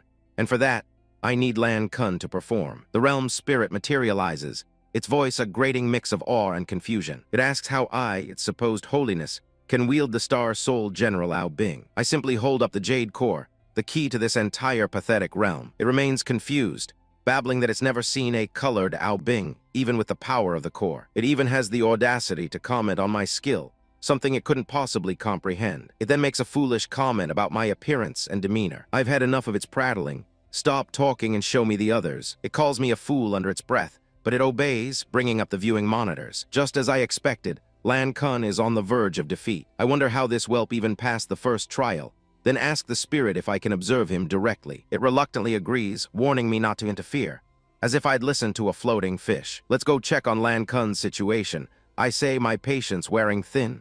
Don't disappoint me. In a swirl of energy, I vanish. I arrive just in time to see Lan Kun on his knees, his mech shattered around him. He coughs weakly, utterly broken. He collapses onto the ground, his energy completely depleted. A small pill drops conveniently from the sky and lands in his open mouth. The little spirit screeches at me for interfering. Oops, I say with a hollow smile. My hand slipped. I make a show of searching for the pill I supposedly dropped, giving him time to recover. He sits up bewildered. A surge of power courses through him as the pill takes effect. He rises to his feet, energy crackling around him. It seems I still have the strength to fight. The fire is back in his eyes as he stares down the Emperor's clone. He pulls out a star card, a standard issue model. To show respect to the former Emperor, he announces, I will fight with my own star soul. He shouts construct, and a mass-produced dime-a-dozen mech materializes. Another piece of trash steps onto the grid, a mass-produced toy from the Longhai Kingdom. The old fool watching from the sidelines seems to think he's about to witness my true skills. My opponent obliges the audience, cloaking his machine in a gaudy, swirling aura of energy. I find the display tiresome, so I allow a sliver of my own power to manifest, a silent, oppressive response to his noisy theatrics. Enough waiting. I lunge forward, my black dragon closing the distance in an instant. The pilot inside that tin can seems to recognize my approach, a flicker of fear in his mind as he wonders if I'll use the same strategy as before. He strikes a pathetic pose, gathering his meager energy for a counterattack. He actually has the audacity to announce his technique, as if shouting its name will lend it strength. Vortex Strangle, he cries, launching a spiraling cone of blue energy that even the old spectator recognizes as a recycled move. The old man scoffs at the mermaid's lack of creativity, always relying on the same tired techniques. His vortex is an inconvenience at best. My dragon tears through the currents of energy without slowing. The shock on the pilot's face, as I emerge completely unscathed, is almost amusing. It's my turn now. I begin to gather true power, channeling lightning into the claws of my machine. The air itself crackles as I prepare to show him the gulf between us. I unleash the storm, and bolts of pure energy slam into his mech before he can even process what's happening. The force of the impact sends his machine careening backward across the digital battlefield. I give him no time to recover. my cape billowing as I instantly close the gap. In a desperate panic, he begins charging a beam from his chest unit. He screams the name of his attack, Dragon Roar Cannon, a pathetic attempt to mimic my own power. I meet his ultimate attack with a contemptuously small energy shield, neutralizing it with zero effort. With his beam dissipated, my claws extend, ready to end this farce. But first, a lesson in humility. I'll show him what his own technique looks like when wielded by a true master. Vortex Strangle, I state coldly, unleashing a maelstrom of my own. My vortex dwarfs his pathetic attempt, a swirling abyss of destruction that rips the very fabric of this space. There is no escape for him. I watch with cold indifference as the attack closes in. The mass-produced armor is shredded like paper, torn apart by the sheer force of my will. The resulting explosion should have been the end of it, but from the flames, the pilot himself screams, "Go to hell," as he launches a final, spiteful attack. A spear of light erupts from the wreckage, aimed directly at my core. The beam strikes my chest plate dead on. The resulting explosion is significant, but my black dragon doesn't even shudder. I simply raise my hand and catch the torrent of energy, stopping his final gambit cold. I then absorb his power, adding his desperate energy to my own reserves. The pilot is sweating, realizing his soul power is nearly depleted, yet he clings to the foolish hope that one more shot will be enough. Once again, he screams the name of his only other move, Dragon Roar Cannon. His final, desperate beam shoots across the void. I manifest a small, sun-like orb of condensed energy that effortlessly swallows his attack hole. The collision is a brief flash before his power is utterly annihilated. My machine stands untouched, a monument to his failure. In the space between heartbeats, I am before him, the tip of my weapon ending the conversation permanently. The clone before me was a crude copy, its movements predictable, its power a pale imitation. My so-called rival, Feng, shrieked from the sidelines like a petulant child, his composure shattered by my effortless display. He had expected me to struggle, to fall, but all I offered was disappointment as I parried the flurry of strikes from the imitation's halberd. A single, precise counter-blow was all it took to buckle its armor plating. From some unseen vantage point, the old fool running this farce watched me, muttering about the misguided passion of youth. Apparently bored with my swift progress, he decided to check on the other insects in his little experiment. He and his floating pet surveyed the various battles playing out on holographic screens. He noted with some satisfaction that one of the so-called holy stagers had already won. Another contestant, some brute in a red mech, was apparently gaining the upper hand in his own fight. The old man watched as the red machine delivered a clumsy but effective kick. His curiosity sated, he dismissed the screens with a wave of his hand. He then turned to his little blue familiar, musing that the final choice for Ao Bing's host would come down to myself and the other mermaid. The creature seemed nervous, reminding the old man of some prior promise. He brushed it off, finding the prospect of a simple one-on-one duel far too boring for his tastes. A glint of childish mischief appeared in his eye as a new, more interesting idea took root. The little creature, utterly clueless, asked what he intended to do. The old man leaned in, whispering his revised plan to his pet. Meanwhile, the brute in the red mech unleashed a barrage of fire from its arm cannons. The purple clone it was fighting managed to block the initial volley, but the red machine closed the distance, its fist glowing with raw, unrefined power. The resulting impact was a spectacle of brute force, sending the clone flying back in a shower of sparks. As the clone disintegrated, the red mech powered down, its pilot stepping onto the digital grid. "What a tough battle," he smirked, already fantasizing about fighting the original. A system prompt confirmed his victory, and he was promptly teleported out of the arena. I found myself on a new floating platform, the previous arena dissolving around me. My final two opponents were already here. Those two people actually passed the second trial as well, Haiyang Xing muttered, eyeing me and the other failure. His gaze was filled with the usual arrogance I'd come to expect from these so-called elites. The old man, the trial's administrator, materialized on a nearby platform, a fact that didn't go unnoticed by my rival. The half-merman kid is not here, as expected, he mused, already riding me off before turning his attention to a formal announcement from the floating pet. A colossal projection of the creature filled the space above us. The sudden appearance startled Haiyang Xing. Across the way, Feng stared in disbelief, his mind unable to process the fact that I, the half-merman kid, had caught up. "Prepare yourselves," the voice boomed. "You will now enter the third trial." Our surroundings shifted violently, the serene platforms replaced by the smoking ruins of the Longhai Kingdom. A glowing grid materialized beneath our feet as we were deposited into this new, desolate landscape. The others looked around in confusion, but Feng only had eyes for me. "Lan Zuo!" he screamed, his face contorted with rage. He charged forward, completely blinded by his pathetic hatred. His kick was clumsy, telegraphing his every move, and I sidestepped it with zero effort. He lunged again, reaching for my throat. I caught his wrist, his momentum halting instantly against my grip. Fool, I thought, do you really think you can be my opponent? With a simple twist, I slammed his face into the hard ground. He could only let out pathetic whimpers, pinned and utterly helpless beneath me. But just as I was about to apply the proper amount of pressure, a deafening horn echoed across the battlefield, the warning horn of Longhai Kingdom. Someone shouted, finally realizing where we were. And then we saw it, a little tide of beasts surging from the dark waters. Your task for the third trial, the administrator's voice announced, is to protect the small city of Longhai from the incoming beast tide. An endless horde swarmed toward the city walls, their numbers a black sea of chitin and teeth. The system has dropped us into what it calls Longway City, a fortress state supposedly established to hold back beasts from the endless sea. For centuries, this was supposedly the front line, where an ancient race of mermen bled to defend the gates of Longhai. Now a mindless horde of beasts crawls from the surf, a tide of chitin and teeth. They crash against the southern gate, a pathetic display of brute force against crumbling stone. The guards on the wall shout in panic as flying creatures swarm the sky, as if they didn't expect an enemy that uses the third dimension. They scramble to their so-called anti-beast guns, a primitive and desperate response. The crude bolts they load into the cannons are barely more than sharpened logs. A man in ornate armor barks orders, sending his 1st and 2nd battalions out to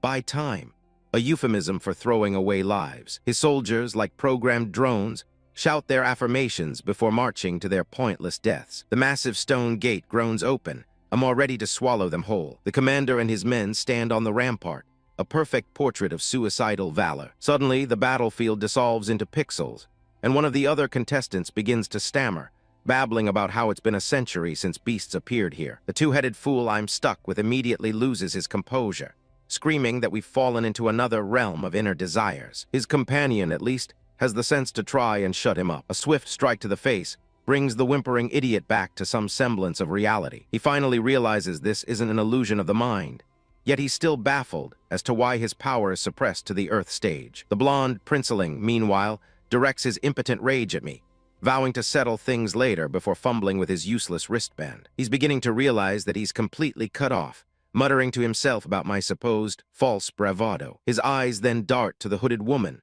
foolishly identifying her as the strongest person here. He has no idea what true power looks like. The woman herself is more observant, perched on a rock spire and analyzing the scene below. She correctly deduces the soldier's strategy is a delaying tactic for an evacuation, showing a flicker of intelligence the others lack. She glances in my direction, a flicker of recognition in her eyes as she senses something familiar. Before she can put the pieces together, a holographic fish materializes, announcing the objective of this third trial: protect this seaport town from the beast wave. As it speaks, glowing blue collars materialize and clamp around our necks, a crude method of control. The blonde one stares at his, utterly bewildered by the simple device. The system's pet explains the collars are explosive, a leash to keep us within the trial area. The other fools react with predictable terror, clutching at their throats as if that would change anything. The fish then outlines the rules: support the soldiers, evacuate the residents, and kill the beasts. The old man, completely losing his composure, starts yelling at the hologram, calling it a chubby fish. For his insolence, the system guardian scolds him and promptly deducts 250 points from his score. Still not grasping the situation, the old fool demands to know how a simple defense mission can determine the next Star Soul general. The holographic fish actually stammers, caught off guard by a question that deviates from its script. I clear my throat, and the old man beside me offers a suggestion, putting the little program back on track. It quickly regains its composure, blurting out that supporting the defense and killing beasts will award trial points. Finally, it clarifies that our scores from the previous trials will be converted into points, and the highest total wins. A simple game of accumulation. Very well. I will simply accumulate more than anyone else. I listened as the holographic mascot laid out the rules for this farce. My final judgment would be based on the combined scores of all these lesser beings. Just as the creature finished its speech, one of the other contestants, a man with ridiculously long blonde hair, stepped forward to address the so-called guardian. He feigned concern, asking about the whereabouts of his companion, some bald old man I vaguely recalled from the first stage. The guardian's response was as cold and efficient as I would have been. The old man failed and was therefore eliminated. The blonde man then performed a deep, theatrical bow, his face masked as he thanked the guardian for the information. Amusingly, this display of false humility earned him 100 bonus points. He knew exactly what buttons to push. With the pleasantries concluded, the Guardian's cheerful facade returned. It declared the third trial had begun, wishing us a smooth journey as the world around us dissolved into a vision of a burning, war-torn city. Below us, in a separate trial zone, spiky sea creatures lay in wait, ready to tear apart the unprepared. Our destination, however, was Longway City, already under a full-scale assault by bizarre flying machines. On the ground, armored mechs were failing to control the panic, shouting at the terrified populace to abandon their worthless belongings and run for their lives. One of the invaders hovered ominously, gathering a menacing pink energy for a strike. A defending commander realized their peril far too late, screaming for a defensive formation that was never going to hold. A piercing beam of concentrated energy lanced through the sky. It tore through their pathetic ranks with contemptuous ease, the mechs barely offering any resistance. The impact blossomed into a devastating explosion, wiping out the entire defensive line in an instant. The few surviving mechs struggled to rise from the smoldering crater, their armor shattered and useless. The enemy didn't hesitate, firing another beam without mercy. This time, the blast targeted the fleeing civilians, their screams echoing as they were vaporized. The ensuing shockwave triggered a landslide, completely burying the main city gate and trapping everyone inside. As the malevolent machine circled back for another pass, the survivors stared up in abject terror. "It's back," they shrieked, their hope completely extinguished. But then my own attack, a spinning disk of pure ice energy, sliced through the air. It met the dark machine head-on, a blur of cyan against black. The resulting explosion lit up the sky as my golden mech descended, effortlessly absorbing the impact. I landed with purpose, the ground cracking slightly under my weight. The worthless crowd could only stare, dumbfounded, wondering what had just happened. A simple notification appeared in my vision, plus 100 points for saving civilians. I stood impassively on the city wall, taking in the chaos I had just interrupted. From below, the sounds of their pathetic gratitude reached me, calling me a fairy, a divine savior. Suddenly, one of the other participants, an elder, stepped before the blocked gate as his allies watched in shock. He barely paused, his hand already reaching out. Unleashing a torrent of raw lightning, he completely obliterated the rock slide, his own men screaming in disbelief at his hidden power. The sheer force of the blast sent a shockwave that rattled the entire street. Seeing their escape route cleared, the herd of civilians scrambled mindlessly toward the opening. Meanwhile, I was already checking the trial rankings. A woman named Huang Maioyan was at 365 points, proving to be a diligent little point gatherer. My attention shifted elsewhere. On the coastal defense line, a different battle was being lost. An endless swarm of monstrous sea creatures was overrunning the city's mechanized forces. A massive crustacean slammed its bulk down, crushing several mechs beneath it. It seized their captain in its powerful claw, his subordinates screaming for someone to save him. The commander readied his forces to charge, but they were too slow, too weak. They didn't need to bother. My trident was already in the air. It struck the beast directly through its skull with a sickening crunch. The creature writhed, its grip failing as my weapon pinned it in place. Seized the opportunity. The commander bellowed, still clueless as to who had just saved his life. A trail of ethereal energy was the only clue I left behind. Then they saw me, my second-class warrior mech perched on the cliffs above, a silent, imposing giant. The commander recognized the design instantly, shouting that I was one of their own, a warrior from the Longhai Kingdom. My so-called comrades were being overrun. From a distance, I watched Lan Kun, that sentimental fool, recognize the armor of his precious Longhai Kingdom warriors as they were being slaughtered. He was completely useless, sprawled on the ground while I made my entrance. I landed with enough force to make the very earth beneath me tremble. A show of power is always a useful tool. The beast lunged, and I met it head-on, its pathetic attempt to devour my spear proving utterly futile. It actually thought it could overpower me. With a flick of my wrist, I shattered its skull, silencing its pointless struggle and the foolish hopes of my rivals. I landed on its corpse, a fitting pedestal. The pathetic soldiers who were moments from death stared at me, their shock and awe palpable. One of them stammered his thanks, calling me comrade. I offered a simple, empty "you're welcome." The system awarded Lan Kun points for my kill, a flaw in the trial's design I might exploit later. I stood over my kill, surveying the landscape. My amusement was cut short as I saw the true scale of the problem. A veritable sea of these creatures stretched to the horizon. While the fools on the ground panicked, the real players were making their moves. I saw my competitors, each a representative from a rival power, sizing each other up. There was the hot-headed Huyan girl in red, and the stoic Waiyuan boy in green. I assessed my situation. Alone, my power was insufficient for a prolonged battle of attrition. A temporary alliance was the logical, if distasteful, solution. I approached them with a proposition to set aside our grudges for now. Predictably, the Huyan girl refused, spitting some nonsense about not trusting a monster who harms his own people before promptly turning tail and running. "Wait," I called out, feigning concern. "Let the fool run." Her blind charge into the horde was a tactical blunder I had no intention of repeating. My little act of abandoning the alliance seemed to confuse the spectators. The Yuan boy turned to me, asking my thoughts. I watched the Red Warrior and the woman head towards the city, a curious move. The old spectator, Lan Yuwang, theorized that protecting citizens might be an easier way to earn points than killing beasts. A twisted grin spread across his face as he plotted his own strategy, increase his score by sabotaging others. A truly pathetic mindset. The Huyan girl, now fighting alone, sensed my presence, thinking I was planning something.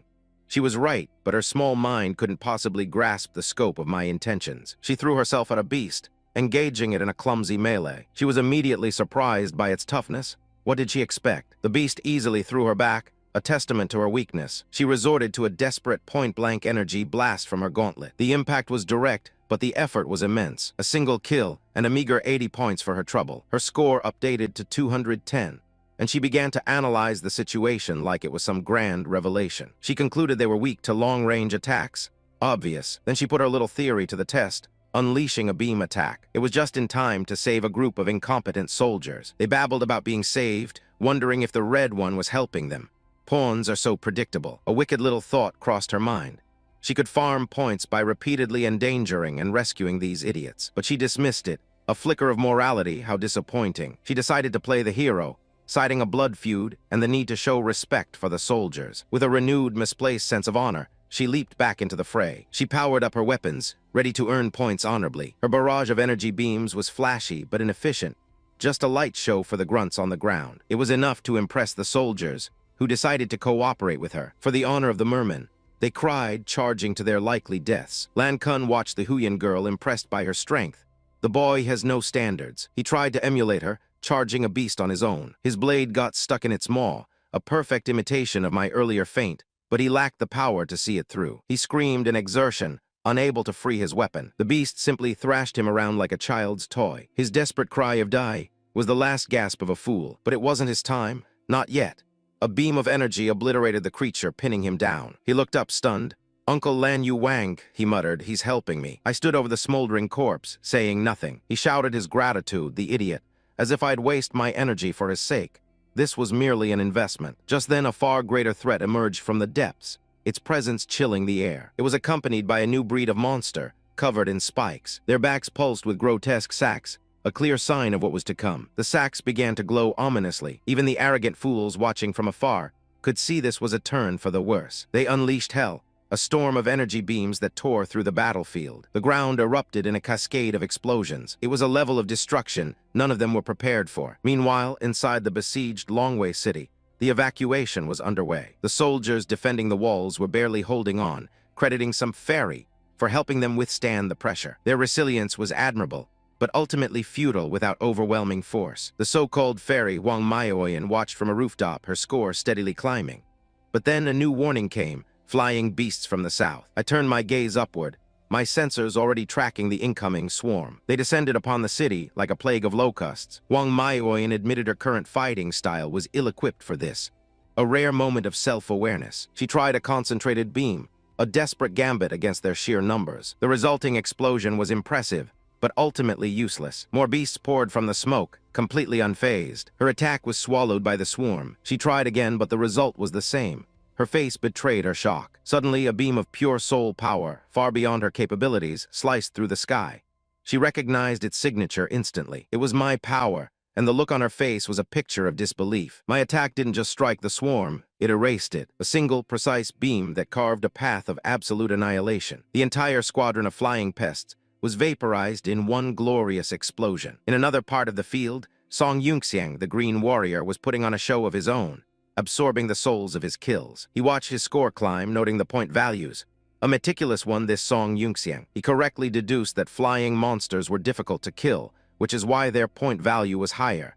He, at least, understands the nature of this game. I weaved through the barrage, the wind of their passage barely grazing my armor. A light touchdown on a nearby rooftop gave me a moment to assess the lumbering beast. It tried to sweep me off my feet with another clumsy attack, but a simple slide was all it took to evade. Annoyed, I kicked off, launching a volley of energy blasts from the soles of my feet directly into its ugly face. Each shot struck true, a rapid percussion of light and force against its chitinous hide. The creature reeled back, stunned by the unexpected counterattack. I watched it fall, a pathetic display of incompetence. Leaping from my perch, I closed the distance in an instant, blade ready to finish this farce. A single, clean arc of my weapon was all that was required. The slice was perfect, severing its connection to the living. I landed without a sound, not even bothering to watch the bisected corpse plummet from the sky. The impact of my landing was the only sound, a final punctuation mark on its existence. It seems its death throes were a final, desperate attack on the city below. The civilians scattered like terrified ants. The local guards started shouting useless warnings, as if their voices could stop the inevitable. "Protect the people," they cried, rushing forward with their laughable shields and spears. The smaller beasts opened fire, their energy beams peppering the guards' pathetic formation. Their shields buckled and cracked under the pathetic assault. A far more powerful blast lanced down from the sky, carving a path of destruction through the architecture. All the insects on the ground could do was stare up in open-mouthed horror. Finally, someone with a decent weapon. He powered up his oversized cannon, preparing to fire. At least someone here recognized the power signature. Was it that person? She wondered. Yes, it was. After his shot, the pilot seemed confused. Only 100? He was concerned with points. How trivial. My system notified me of the scoring rules. So, saving those not already marked for death yields nothing. An inefficient design. Even the old fool overseeing the system was baffled by its own creation. The little blue construct stammered, trying to defend itself. It deflected blame, quoting its master's own words back at him about only rewarding the rescue of the doomed. The pilot on the battlefield was still trying to process his meager reward when he was interrupted. He finally noticed the swarm of new targets descending upon him. I decided to lend him a hand, a small transfer of my own energy. Someone on the ground had to scream at him to get his attention. He turned, his shock almost comical. A new weapon materialized in his hands, a gift from me to expedite this process. He fired, combining his cannon with my power to unleash a devastating energy wave. The beam struck the incoming swarm head-on. A satisfying series of explosions lit up the sky as the flying pests were vaporized. But the battle was far from over, as the guards began to panic once more. More beasts were coming, this time from the ground. The earth began to tremble. I felt the vibrations of heavy bodies moving beneath the streets. The very ground cracked open. Massive, armored creatures erupted from below, sowing chaos among the fleeing civilians. The streets were now an infestation. I descended from the rooftops, deciding it was time to take out the trash myself. The guards were already being slaughtered, their cries for help echoing uselessly. The pilot tried to aim his cannon, but the close-quarters melee made it a difficult shot. He yelled, "Transform," as his weapon reconfigured. Skybreaking Claw, a rather dramatic name. He posed with his new dual spears, attempting to look heroic. He charged forward, boosters flaring as he slid across the pavement. His charge was clumsy, and he was immediately swatted aside. He crashed to the ground, his armor scraping against the stone.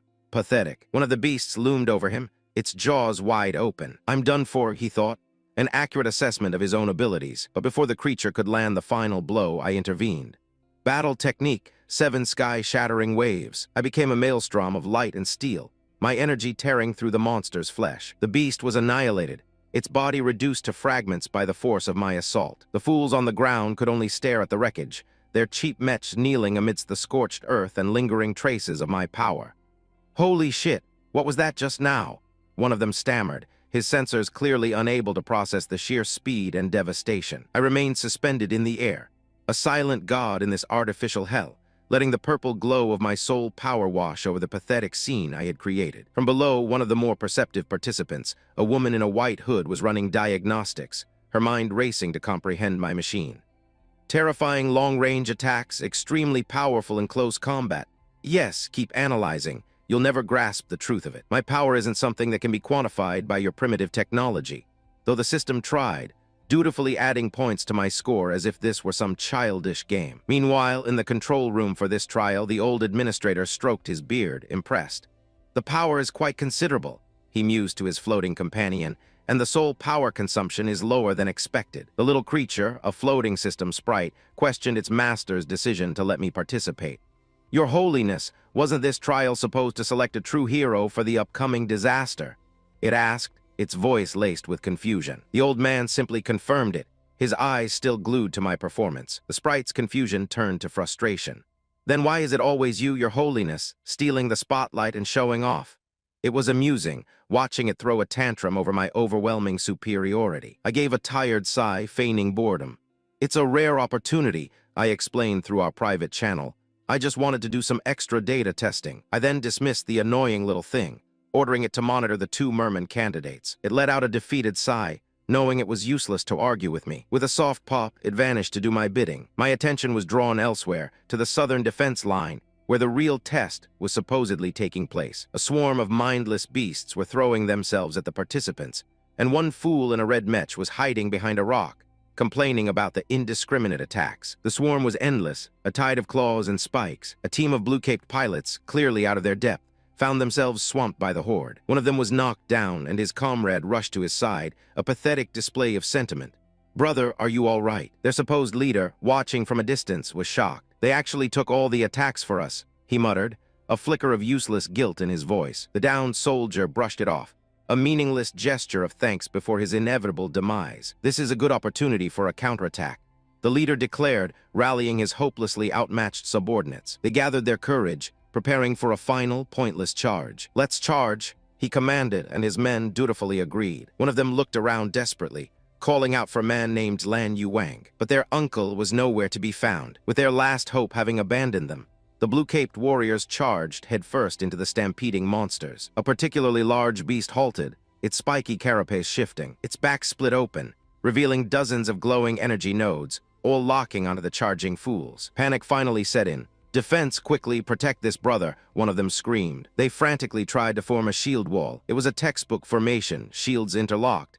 But against this kind of firepower, it was nothing more than a paper barrier. A storm of energy beams erupted from the monster, tearing through the battlefield. The blue-caped leader bellowed for his nephew to exploit the opening while they held the line. The energy barrage hammered against their shields, the impact sending spiderwebs of cracks across their armor. "Now," the leader screamed, seeing the beast's core exposed. "Now die," the nephew yelled, his spear poised for the final blow. He lunged forward, leaping over the shield wall toward his target. He activated his battle technique, his weapon transforming into a massive, spinning drill aimed directly at the creature's weak spot. The drill bit into the monster's armor, but the carapace held.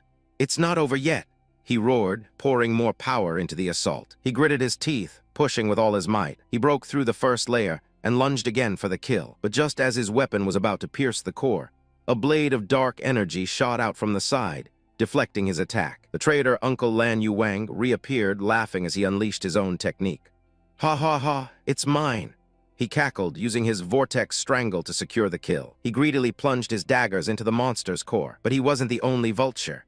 Another fool in a gold mech swooped in, also trying to claim the prize. They were both too slow. My attack, a clean slice of energy, had already bisected the creature before their pathetic weapons even made contact. The nephew could only stare in disbelief at his uncle's betrayal. "Uncle Lanyu, you." The kill-stealing gold mech landed on the carcass, my purple soul energy still dripping from its frame, and had the audacity to taunt his own blood. "Sorry, nephew," the traitor sneered. "Your uncle just likes to loot as much as he can." The system, unable to distinguish true power from opportunistic theft, awarded him my points. The nephew seethed, "Asshole." He then spotted my approach and shouted a warning to the traitor, who had the gall to thank him. I didn't need his thanks. I just unleashed another casual slash. A low chuckle escaped me as I prepared to teach this thief a lesson. The rest of the battlefield was just as pathetic, a free-for-all of incompetence. The red mech from earlier was firing frantically at another armored beast. His energy bolts sparked uselessly against its hardened shell. The pilot cursed as he realized his attacks were completely ineffective. Suddenly, the ground beneath him erupted, sending him stumbling back. He looked around in confusion, completely disoriented. An old warrior in a worn-out mech appeared, his face contorted with rage. "Go to hell, you little bastard from the Huyan family," he screamed, revealing some ancient, tiresome feud. With a roar, the old man threw a heavy punch, ready to settle a score that had nothing to do with this trial. "I intend to prove I am the only one worthy of it, even if it means wading through the filth of this coastal defense line." Just as I arrive, I see this idiot in the red mech, flailing around and screaming, "What are you doing?" at his own incompetence. He finally spots my golden frame, and his tiny brain short-circuits with rage. "Go to hell, you little bastard from the Huyan family," he bellows right before a flicker of recognition hits him. "It's you, you shameless bastard," he screeches. The desperation in his voice is almost musical. He abandons the actual threat, the beasts, to launch a telegraphed, clumsy kick in my direction. He actually laughs, thinking his pitiful attack connected. However, it's useless. He stands there, cursing into a cloud of dust, genuinely believing he accomplished something. Of course, I had already repositioned myself, not even bothering to dignify his tantrum with a counter. He's an emotional child, a distraction from the real objective. Points. The beasts he ignored are now unleashing a volley of energy beams, a far more interesting problem to solve. A beautiful, deadly web of light fills the battlefield, far more elegant than my rival's crude brawling. This is a puzzle I can appreciate, a dance of angles and timing. A quick analysis reveals a potential flaw in their design. It looks like there's a blind spot below this beast, I mutter to myself. Let's give it a try. I push my mech's thrusters, weaving through the glowing streams of energy. Sliding low across the shattered ground, I close the distance in an instant. With a final burst, I launch myself directly under the creature's massive chassis. Its dorsal cannons fire wildly, unable to depress far enough to track me. Predictable. I land without a tremor. Just as I expected, I confirm my logic flawless. The area below is a blind spot for its laser attacks. I now stand in the perfect position, a predator beneath its prey. Suddenly, its underbelly splits open, revealing a grinder maw of rotating teeth, an unexpected variable but manageable. Okay then. I arm my shoulder cannons, their energy cores whining to a crescendo. Now die. A point-blank eruption of plasma obliterates the creature from the inside out. The resulting shockwave is significant, but I've already braced for impact. I watch the burning husk fall from the sky, a faint laugh escaping my lips. That was almost stimulating. The system confirms my success with a satisfying chime, plus 300 points. I quickly do the math. With my initial reward, saving those useless soldiers and a few other kills, my score is now a respectable 790 points. There's no time to waste. Another beast charges, less complex and far less interesting. I bisect it with a single, contemptuous slash of my blade. Switching to my arm-mounted cannons, I begin methodically clearing the field. Each shot is a calculated expenditure of energy for a guaranteed return in points. I move through the horde like a phantom, my movements fluid and economical. The system voice is music to my ears. The small beast is worth 80 points, while the medium-sized laser beast is worth 300 points. I absorb the data, refining my kill priority algorithm on the fly. A flying variant proves to be just as fragile. 80 points, trivial. My sensors lock onto the real prize, a colossal, fortress-like monster in the distance. That is the key to winning this little game. I continue my harvest of the smaller beasts, all while plotting my approach to the jackpot. Amusingly, the red-armored simpleton has the same idea, muttering about luring the turtle over. He actually chuckles, convinced of his own genius. Let him be the bait. I watch him clumsily carve a path through the swarm, drawing all the attention. It's a crude but effective strategy for a mind like his, and it serves my purpose perfectly. Battle reports flicker across my secondary display, showing chaos erupting inside Longway City itself. Explosions are tearing through North Gate Street. One of the city's defenders, a general in green armor, is holding the line. Her subordinates are struggling, forced to divert civilians around the debris-choked streets, while another warrior leaps across the rooftops. This one, a woman, moves with purpose. She seems to sense an ambush a moment too late. Her eyes widen, but she can't evade in time. A stealth beast strikes her from behind, sending her plummeting towards the ground. The green-armored general sees her fall and decides to intervene.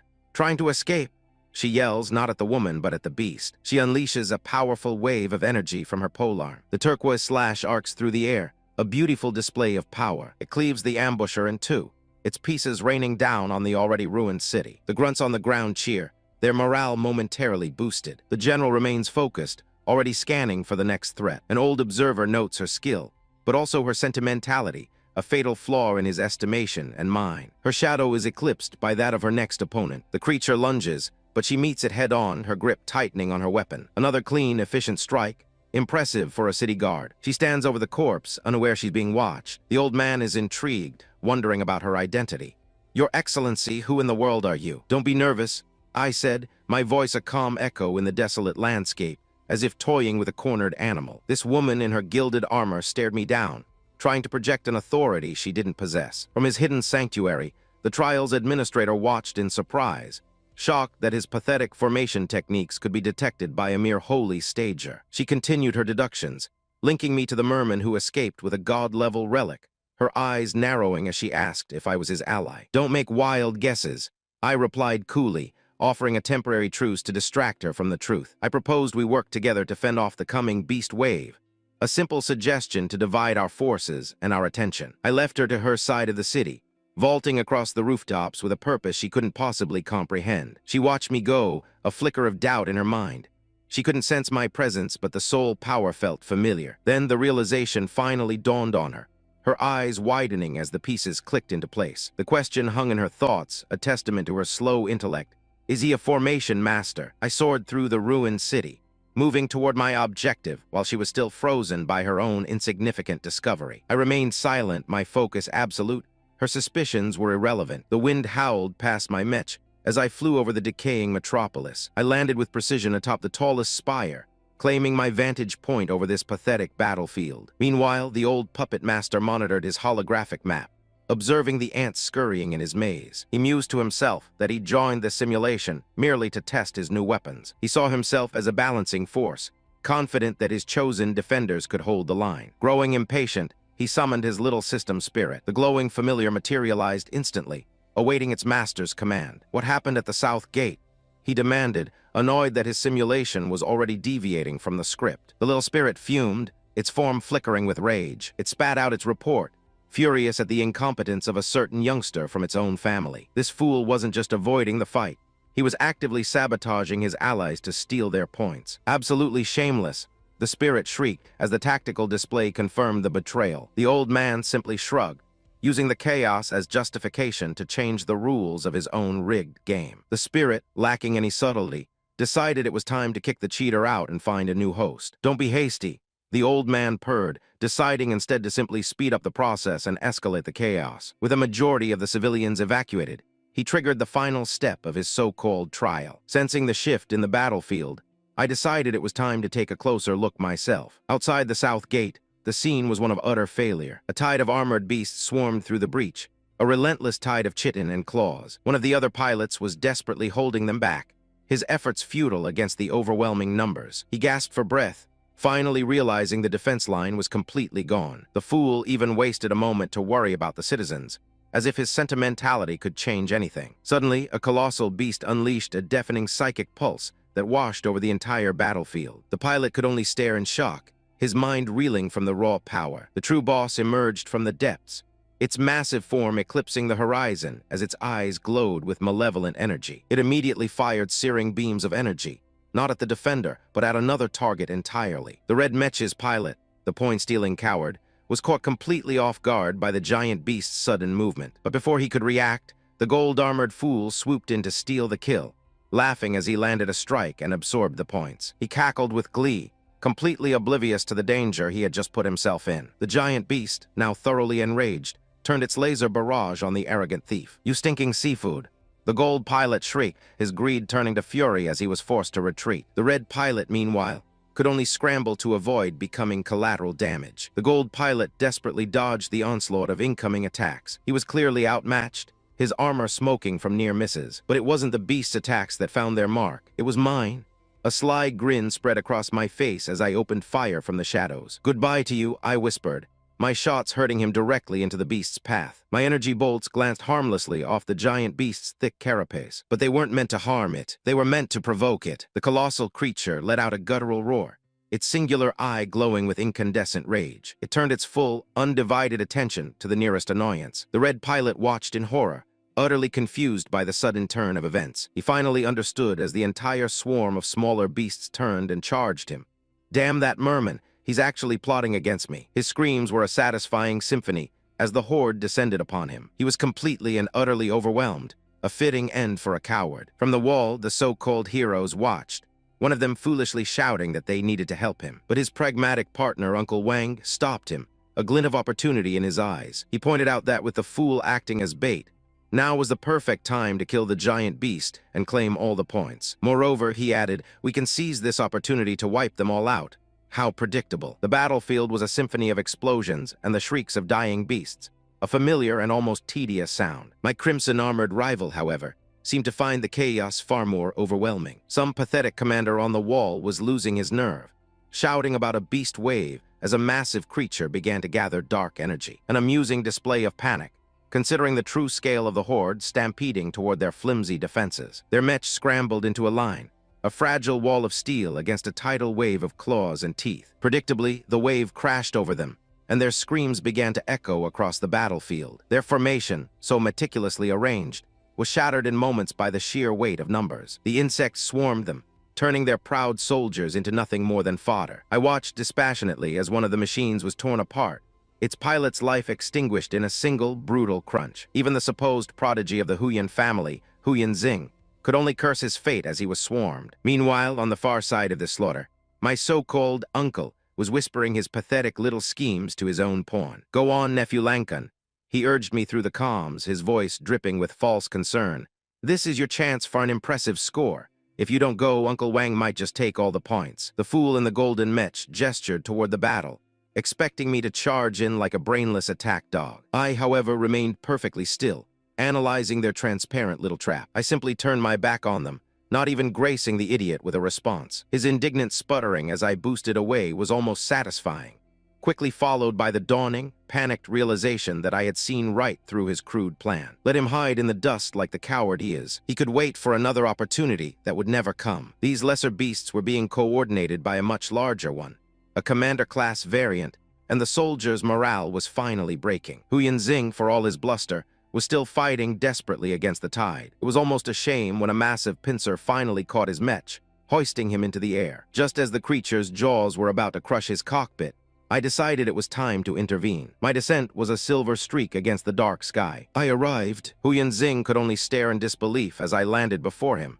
my spear pointed at the beast that held him captive. With a roar that drowned out the sounds of battle, I channeled my energy. A single, blinding arc of power cleaved the monster in two. Huyan Xing looked up at my frame, his voice laced with shock as he recognized me. I landed softly beside his damaged machine. Without a word, I took up a defensive position. We now stood back to back, an alliance born of necessity. The lesser beasts that had swarmed him were now nothing more than obstacles to be cleared. He blasted them with his cannons, while I moved like a phantom between them. Every swing of my spear was a clean, perfect kill. From the city walls, I knew the old masters were watching. My little fish spirit delivered my message, zipping over to the old man. "How is it going over there?"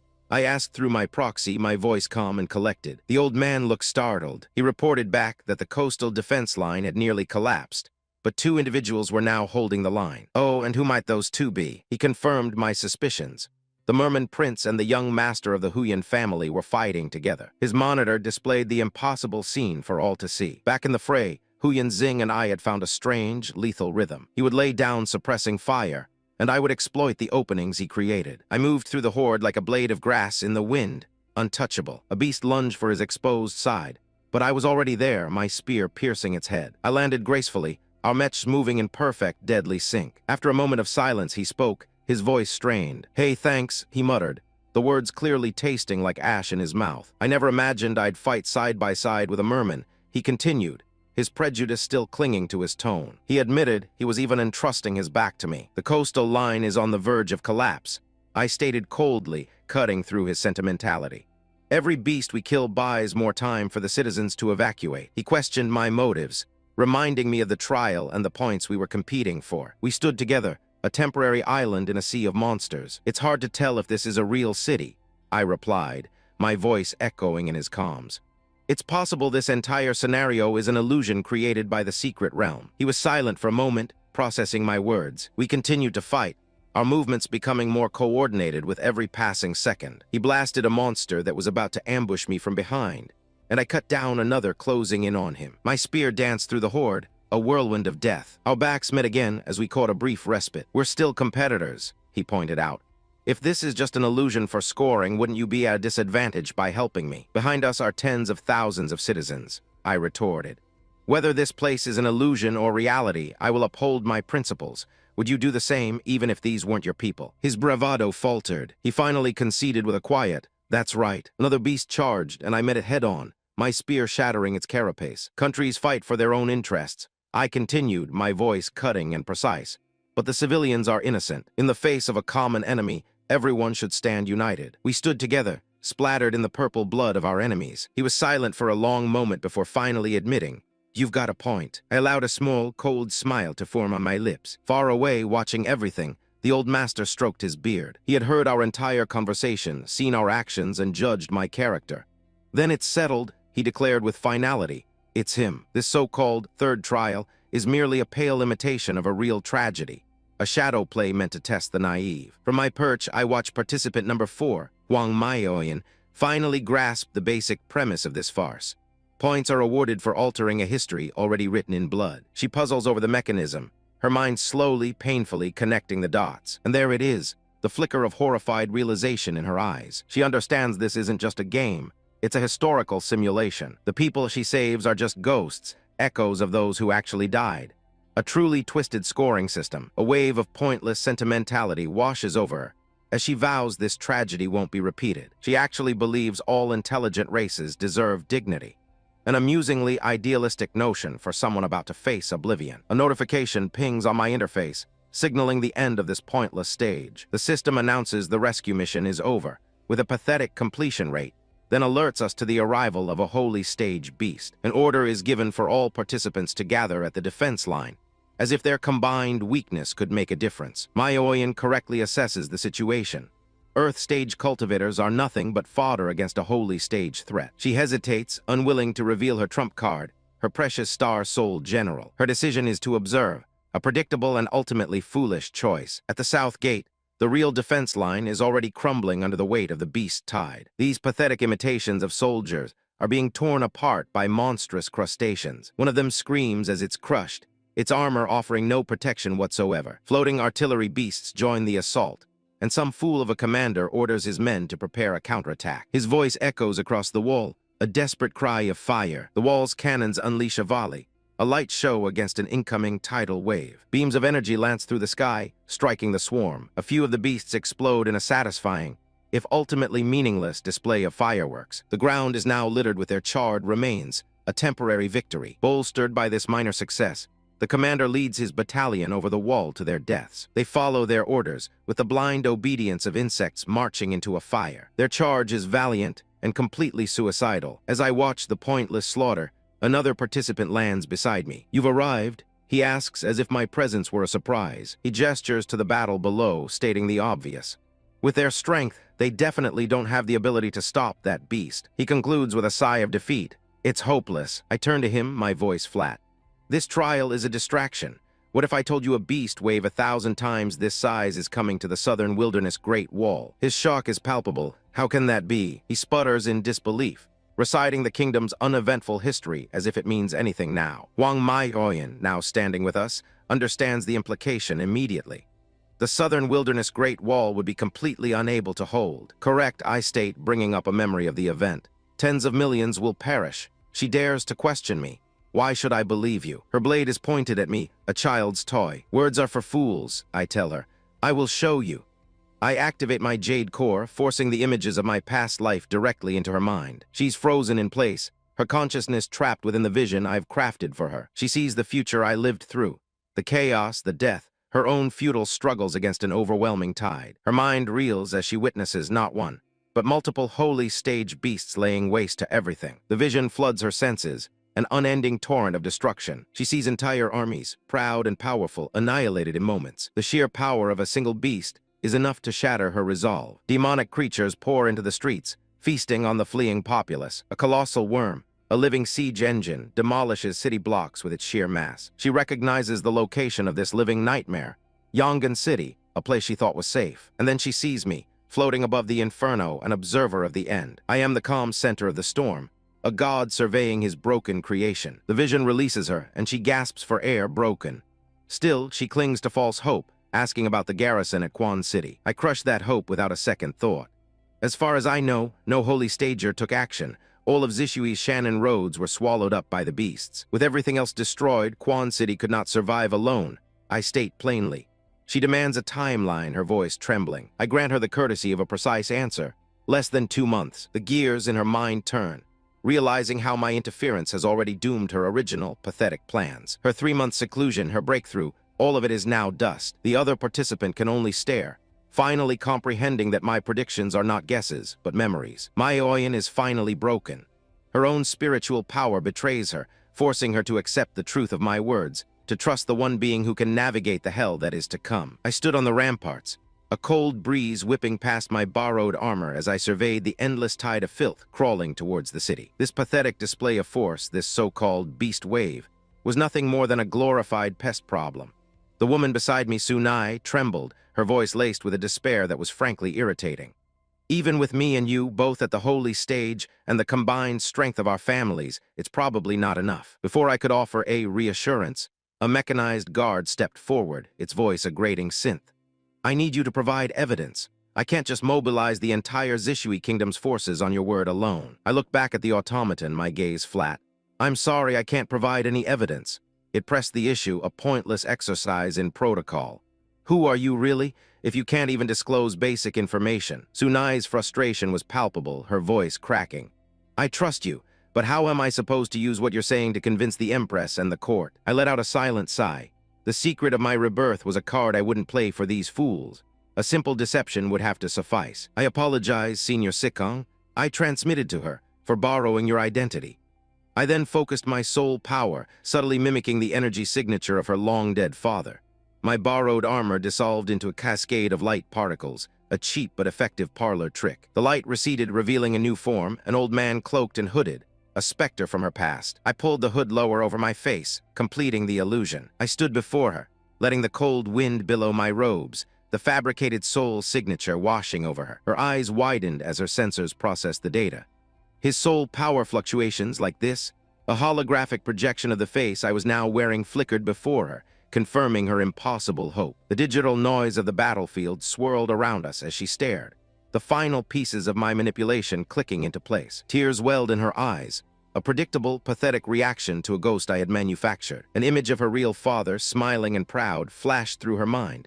It was all too easy. She looked at me, her defenses utterly shattered. "Father," she whispered, before running towards me. She collapsed into my arms, her body shaking with sobs. Her hands clutched my robes desperately, her grief a tool I would now wield. Meanwhile, on another front, the so-called elites were struggling. The prince unleashed a dragon roar cannon into the swarm. The red mech Huyan Xing turned to his battered ally. "Hey, are you okay?" The prince's machine was failing. "I can't hold back the wave anymore," he admitted, suggesting they fall back to the second line of defense. I had to intervene before their incompetence cost me this trial. "Break through this gap," I commanded, pointing a path out. "I'll cover you." But Huyan Xing was too slow, too predictable, and a pouncing beast proved it. "Damn it," he cursed as the swarm began to overwhelm him. Another creature descended, its claws aimed for his cockpit. The impact was direct, a spray of sparks and metal. The swarm was a living ocean, and he was drowning in it. "To be honest," he grunted, his energy levels critical, "I have very little soul power left." Letting these two die was tempting, but they still had some use. "Let's not think about trial scores for now," I said, my voice cutting through their comms. "But you, as a teammate, are quite reliable. A small lie to keep the dog on its leash." The prince, ever the sentimentalist, found it ironic. "I never thought I'd fight side by side with the Huyan family. A pity it seems our trial ends here." Huyan Xing tried to get his attention. "Hey, Something was rising from the water, a new, far more interesting problem. "Look over there," Huyan Xing said, his voice tight. "This is probably not just at the heaven level, it's likely at least holy level or above." The prince panicked. "What? Holy level?" In the face of that, we're completely powerless. Huyan Xing tried to rally him with stories of past victories, a pointless morale boost. "Don't give up. We persevered through Ao Bing's clones." The prince just stood there in his damaged machine, a monument to his own inadequacy. Then came the heroic speech. "Knowing the impossibility but doing it anyway has always been the motto of our Huyan family," Huyan Xing declared. "Even if this is the end, I want to fight the strongest enemy." The prince, easily swayed, found his courage. "You're right. As the prince, I can't just watch it kill my people." He puffed out his chest. "I'll be the bait to attract its attention." Huyan Xing immediately argued, a foolish contest of self-sacrifice. "No, my machine has better mobility and range capabilities. I'll be the one to draw its attention." It was my interference that led to this unexpected turn of events. Amusing, I decided to push the more useful piece into play. "If luck is on our side and we manage to score points for killing this monster, then I hope it's you. Let's do this." The prince called out as Huyan Xing made his decision. "All right," Huyan Xing roared, kicking off the ground with explosive force. He charged headlong towards the colossal beast, a fool rushing to his grave. The creature's maw opened, not to bite, but to unleash something far worse. It spat out a volley of smaller, living explosives that scurried towards him. "Dodge!" the prince screamed, a completely useless warning. The ground erupted around the prince as the living bombs detonated, pinning him down. "Go, don't worry about them," the prince yelled. "I'll lead them away, you look for an opportunity from the back." Huyan Xing hesitated for a second before complying. "Okay."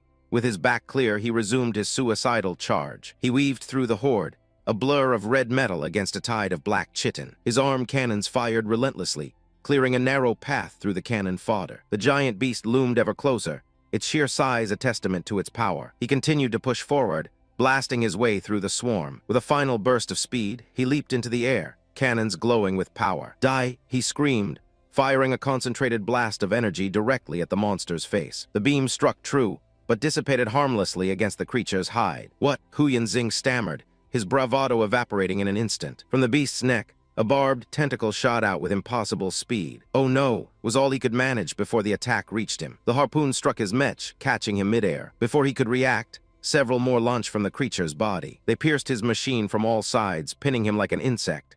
"It's over, but at least I didn't die at the hands of those little minions," he thought, finding solace in the absurd. The tendrils constricted, tearing his machine's limbs from its torso with a sickening crunch. In a final, brilliant flash of light and fire, his mech was obliterated. "All is up to you now," were his final, useless words. The pathetic fools thought my distraction was their opportunity, their moment of glory. Their combined firepower created an opening, just as I calculated, blowing a hole in the beast's flank. The resulting explosion was satisfyingly large, a beacon for the greedy. And like a moth to a flame, the idiot Lan Xing shot forward, screaming in triumph. He actually thanked me for creating the opening, believing my sacrifice was for his benefit. He sped past the chaos, his eyes fixed on the prize. Another participant stood in his way, a minor obstacle he dispatched with a scream and a spear through the chest. "How I heard it's mine!" he shrieked, oblivious to the seething rage of Hai Yanxing watching from below. Hai Yanxing could only grind his teeth as his rival closed in on the objective. The fools who had been helping Lan Xing were simply knocked aside, their usefulness at an end. But Hai Yanxing wasn't finished. He gathered his energy and unleashed his so-called ultimate technique, vortex strangulation. A torrent of energy slammed into the giant turtle, a desperate final gamble. The resulting blast of azure light was impressive. I'll grant him that. "I won. This huge score belongs to me," he bellowed, his premature celebration echoing across the battlefield. He never even saw my attack coming. A spike of pure energy tore through his mech's cockpit, and his triumphant grin was replaced with utter shock. "What's going on?" he sputtered, the question dying on his lips as his world went dark. He awoke in the silent void, the processing chamber for failures. His consciousness flickered into existence, suspended among the stars. "Where am I?" He panicked, his hand flying to the glowing collar on his neck, a symbol that the trial was not yet over for him. A holographic screen materialized before him, displaying his laughable performance. The final judgment was amusing. Negative 10,000 points for being the wrong race, a failure to obtain the inheritance. His head suddenly erupted in pain as the system began its final procedure. He was being ejected, but not before I arranged a little parting gift. Visions flooded his mind, fragmented images of a future he couldn't comprehend. He saw mechs, destruction, and a war far beyond his meager understanding. Then a specific memory I planted took root. The southern wilderness, a beast wave, and the fall of Yang'an City. He gasped for air as he returned to his own body, the fabricated horror still fresh in his mind. Back in the void, the realm's spirit announced his elimination, its voice devoid of emotion. What was all the fool could manage before he was completely disconnected? The spirit mused to itself, wondering why its master would show him such things, unaware it was all part of my design. Its task complete, the little fish-like construct simply faded away. And just like that, the board was cleared of another piece. Back on the city wall, I continued my performance for an audience of one. I fed Sikong Mayo a carefully constructed lie, that her father's soul had not been reborn, but that a wisp of it now resided within me. It was a necessary deception. The Star Master System couldn't copy her Star Soul General's data here, so I needed her complete trust. She wept, completely convinced, asking if it was truly her father who had followed her. Internally, I plotted my next move. Bluff my way through this, secure the backing of the Zishui Kingdom, and play the part. I told her that within this secret realm, her father's soul had gained certain permissions, allowing him to manifest through me. She clung to me, begging to stay in this realm forever, a child grasping at straws. I feigned a pained expression, explaining that this residual soul was fragile and running out of energy. To sell the lie, I showed her the coming apocalypse, a beast wave 1,000 times worse than what we just faced. In 3 years, I told her, the entire continent would be destroyed, and no one, mortal or heaven stager, would be spared. I claimed her father modified the trial's rules specifically to show her this grim future, entrusting his power to someone deserving. Me. Protecting this continent, I declared with false solemnity, was now my responsibility. I looked her in the eyes and delivered the final, masterful stroke. "Mayo, this Song Yunxiang has accepted my arrangement. Treat him as my reincarnation and help him with everything you have. Even I was impressed with my own acting. I was running out of nonsense, but she was completely enthralled. As if on cue, a new swarm of beasts appeared in the sky, providing the perfect stage for my grand exit. They were insectoid abominations, their purple cores glowing with malevolent energy. I pushed Mayo back, enveloping her in a protective sphere just as the first attack was launched. A concentrated beam of energy slammed into my hastily erected barrier. Now for the finale. I began simulating the particle effects of a soul dissipating. "Father," she cried, as I coughed and staggered, putting on the show of a lifetime. In order to block that blow, I gasped. The remaining soul is exhausted and about to fall into a deep sleep. The beasts fired again, their attacks glancing harmlessly off the shield. "How dare you!" she roared, her grief turning to fury as she rose to defend her father's fading spirit. Her star-souled general, a magnificent golden warrior, materialized and absorbed the enemy's volley. It stood defiantly against the dark sky, crackling with righteous power. With a furious scream, it unleashed a storm of lightning that vaporized the entire swarm of insects. She landed gracefully and rushed to my side, her voice trembling. "Are you all right, father?" I gave one last, weak smile. "It's okay. The little Mayo has grown into a strong person. As a father, I am very happy." Deceiving her felt distasteful, but it was necessary. I would find a way to make it up to her eventually. My spectral form flickered and dissolved into motes of light within her mech's giant hand. "Father, don't father," she cried, her tears falling on an empty palm. The light faded, and the illusion of the old man crumbled away. I stood up, feigning disorientation. What just happened?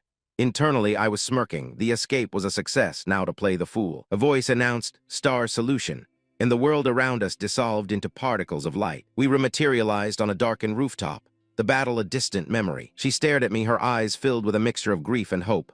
"Father," she whispered. I bowed my head, affecting a somber tone. "Senior Huang, I am Song Yunxiang." I continued the charade, explaining that Senior Sikong had synchronized his memories with mine before he disappeared. She remained silent, her mind reeling from the whirlwind of emotion and revelation. She finally turned away, her posture rigid. Then," I prompted. "The ground trembles before the march of my creations. At the south gate, the defenders can only watch as my vanguard advances, their panicked shouts lost in the rumble. One of their champions, a gaudy gold-plated fool, stands before my main body in utter disbelief. He's joined by another pest, a child playing soldier in a machine with flowing teal hair. They think they're facing a simple beast, but they haven't seen the first act yet. The shells of my forward troops begin to contort, their true purpose emerging from within. This isn't a mindless swarm. It's a meticulously engineered plague. The warriors cry out in confusion as my armored crabs scuttle forth, their initial confidence shattering into fear. And the surprise isn't over. From their carapaces, they unleash bladed tendrils, a storm of living whips to ensnare the arrogant. One of the mechanized knights is struck instantly, its armor proving as useful as paper. A satisfying shriek echoes as the barb sinks deep into its chassis. The tendril lifts the impaled machine into the air, presenting it like a trophy. A final, intimate gift is prepared for the helpless fool. The subsequent explosion is a beautiful, if brief, work of art. Now my attention turns back to the gold-plated nuisance. He scurries away from my pets, his frantic retreat almost comical. He manages to dodge an attack, but it only delays the inevitable. "Why are you chasing me?"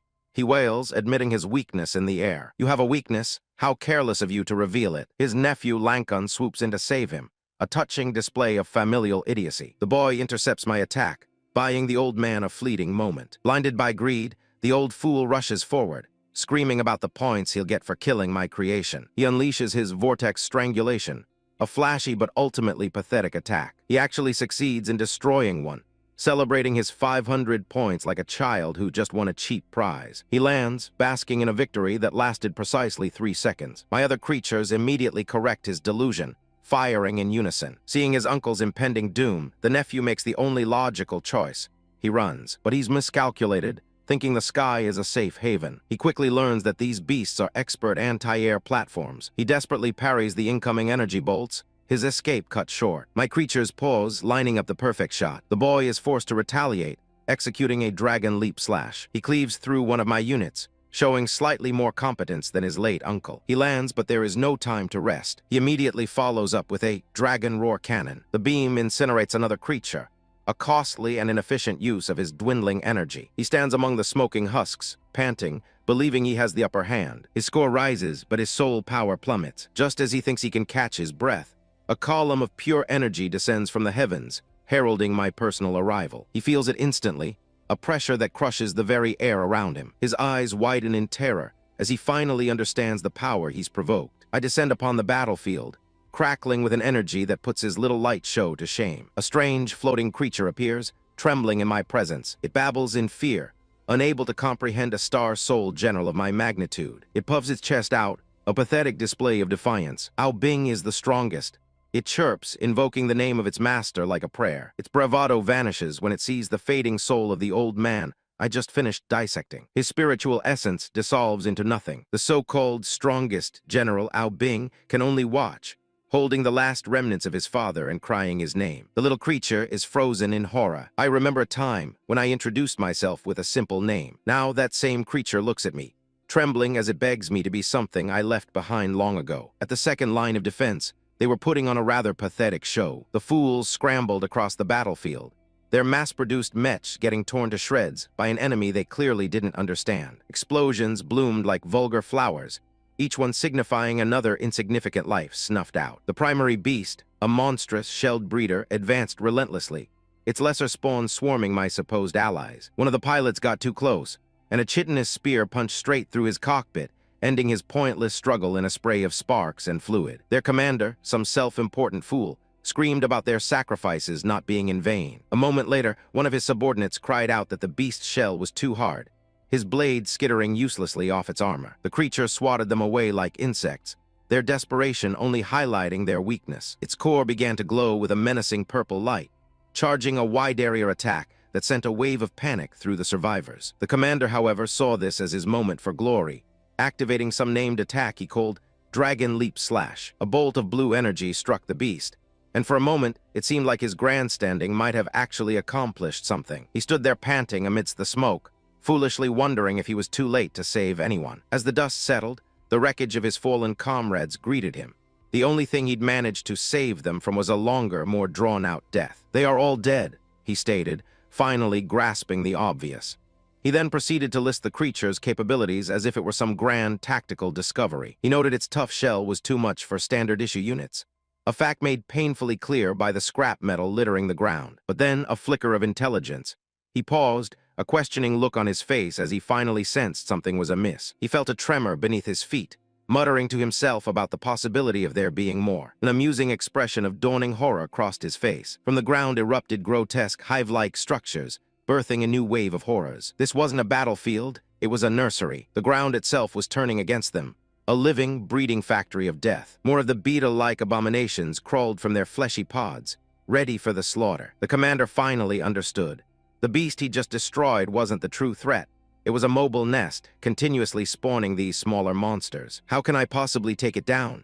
he whimpered, his resolve finally crumbling into despair. Watching this farce from my quiet observation space, I let out a tired sigh. Enough was enough. "All right," I whispered to myself, deciding to finally step in. The time for observation was over. The little commander, in a final, desperate act of valor, decided to burn his remaining soul power for a suicide attack. Nearby, a golden mech that had been hiding in the dirt pleaded with him to stay away. Pathetic. The commander let out a final, primal scream, ignoring the coward entirely. He gathered all his remaining energy into a brilliant, swirling vortex of blue flame. The attack surged forward, aimed squarely at the heart of the great beast. But the creature was faster, its tendrils whipping out with surgical precision. Before his final attack could even connect, his mech was ensnared and brutally torn to pieces. "It's not over yet," he screamed, even as his machine came apart around him. His spirit howled in agony as it was ripped from the pilot's seat. I watched his soul form, a glowing blue phantom, fall helplessly from the sky. It plunged directly into the birthing maw of the hive he was trying to destroy. "I'm sorry, Mother," were his final, sentimental thoughts before his soul detonated within the beast. The resulting explosion of soul energy was immense, vaporizing the creature and its spawn from the inside out. A surprisingly effective, if not entirely intentional, outcome. The blast consumed everything in a cloud of smoke and crackling energy. Silence fell over the battlefield once more, but as the smoke cleared, the beast's severed head lay on the ground, twitching. It began to regenerate. The fool's sacrifice had bought mere moments. The coward in the golden mech finally crawled out of his hole, watching in terror. "What a ridiculously cowardly behavior," I sneered, my voice echoing in his cockpit, though he rationalized it as the only way to survive. A beam of light lanced through the air, striking his mech squarely in the head. His confusion was palpable. A satisfying explosion followed, erasing his worthless existence from the field. Now only the husks of the lesser beasts remained, casualties of the commander's failed attack. A woman, Mayo, appeared beside the wreckage of the golden mech, remarking that people like him could never understand sacrifice. She materialized before me, her presence cutting through the grim atmosphere. "So have you made your choice?" she asked, gesturing to the secret realm around us. "Can we put an end to this?" I shook my head. "I'm sorry, Senior Huang. I promised the Guardian that Ao Bing's legacy could only be passed to a descendant of the mermans." Her gaze was sharp, cutting through my pretense. "What are you thinking? I have no interest in the legacies of these ants, and you can call me Mayo." A smirk touched my lips as I held up the trial's control cube. "Ha-ha, then I will end this trial." She challenged me to prove my worth, and I simply replied, "All right." We stood together, overlooking the desolate landscape, ready to begin the real test. With a flash of red and yellow lightning, I summoned my own forces. My personal star generals materialized, their forms infinitely more powerful than the cannon fodder that had fallen before. "Let's go," I commanded, and they shot forward like vengeful spirits. The battlefield erupted once more, a symphony of destruction orchestrated by me. When it was all over, I found myself floating in the silent void of space, the trial complete. A small, ethereal creature floated before me. "Hey," it chirped. My eyes slowly opened. "Are you awake?" it asked, its voice echoing in the emptiness. The world dissolved into a void of silent, shimmering dust. For a moment, even I felt a flicker of disorientation in this core space. But my focus quickly shifted to the other soul I dragged in here with me, the so-called despicable bastard. "Huh, where am I?" he stammered, floating aimlessly. "What just happened? Someone attacked me." He gritted his teeth, the first glimmer of understanding dawning on his pathetic face. Did I fail? As if on cue, the system answered his question with brutal efficiency, displaying his results for all the void to see. His face paled as he read the verdict. "Not qualified for inheritance." "Negative points," he shrieked, his composure shattering like cheap glass. "What the hell is this?" A cage of pure energy materialized around him, a fitting prison for his arrogance. "What is this? Let me go." He slammed his fists against the impenetrable barrier, a trapped animal raging against its fate. His pathetic cries echoed in the emptiness. "Hey, what's the meaning of this? Why am I being locked up?" The fool was reduced to begging into the abyss. "Hello, is anyone around?" Silence was his only answer. With that garbage taken care of, I found myself on the digital floor of the same secret core space. A small, floating guardian appeared, its voice chirping with programmed enthusiasm. "Congratulations, trial participant No. 3 Lun Kun." The merman boy I'd chosen looked up, dazed.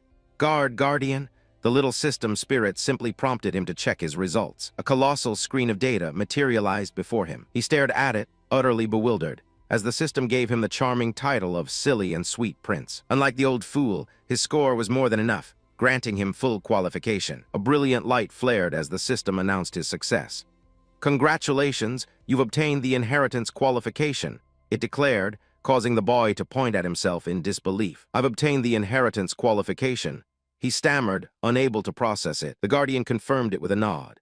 "Now, as the guardian of the inheritance of the mermen, I acknowledge Lan Kun as the 10th generation host of Star Soul General Ao Bing." The Guardian began to glow, gathering an immense amount of energy to initiate the ceremony. A swirling vortex of power opened above the boy's head, catching him completely by surprise. A torrent of pure energy slammed into him, and he let out a piercing scream. He writhed, his body struggling to contain the influx of power. Golden circuits of light began etching themselves across his skin and torso. His eyes blazed with raw energy as he screamed, the power of a Star Soul General forcibly rewriting his very being. "The data transfer for the Star Soul General Ao Bing will take some more time," the Guardian noted calmly, then turned its attention elsewhere. "I wonder how things are going on the other side." It pulled up a live feed of the battlefield I had just left. My allies were still locked in a desperate struggle against the Horde. My own mech, piloted by my subordinate, unleashed a storm of divine retribution. Arcs of brilliant yellow lightning tore across the sky. A devastating lightning strike descended from the heavens. The ground erupted in a cataclysmic explosion of energy and shattered rock. Meanwhile, the red demon mech charged forward, undeterred by the chaos. It lunged, its spear glowing with a sinister purple energy, aimed at the beast's core. The attack slammed into a crystalline shield, the only thing standing between victory and defeat. With a deafening crack, the shield was obliterated. My mech followed up instantly, its massive sword cleaving down upon the now defenseless beast. The shockwave of the final blow sent dust and debris flying across the ravaged landscape. The pilot of the red demon was stunned. After suppressing a peak holy stage beast, you can take it down in a single move, He knew the power gaps between levels of the holy stage were immense. Even if I use my all-out strength at the 6th level of the holy stage, he admitted, I can't kill this beast in one move. From her command post, Mayo watched the display, her mind reeling. She understood the terrifying implications of such power. It reminded me of my own past life, where my damaged soul veins had capped my potential, forcing me to crawl when I should have soared. Back on the field, the Red Demon's pilot confronted my mech, utterly confused. What happened? Didn't the trial already end? Why are you still at the late Earth stage? He couldn't comprehend the disparity between my displayed level and my actual power. I allowed myself a small internal smirk. Oh, right, we should withdraw. I thought, feigning ignorance. Sorry, the late Earth stage is my true power. Just then, the entire battlefield began to derez, the trial finally concluding. We were all teleported back to the digital grid. Where are we? Mayo asked, looking around. We stood together in the strange, silent space. She turned as a screen flickered to life just for her. It was her scorecard. A 0 for the first trial and a massive point deduction for being a non-mermaid, leading to a final verdict. Not qualified. She scowled, clearly insulted. What is this vulgar thing? Did you make it? The little blue guardian is a bit careless, I said, waving my hand dismissively as her scorecard vanished.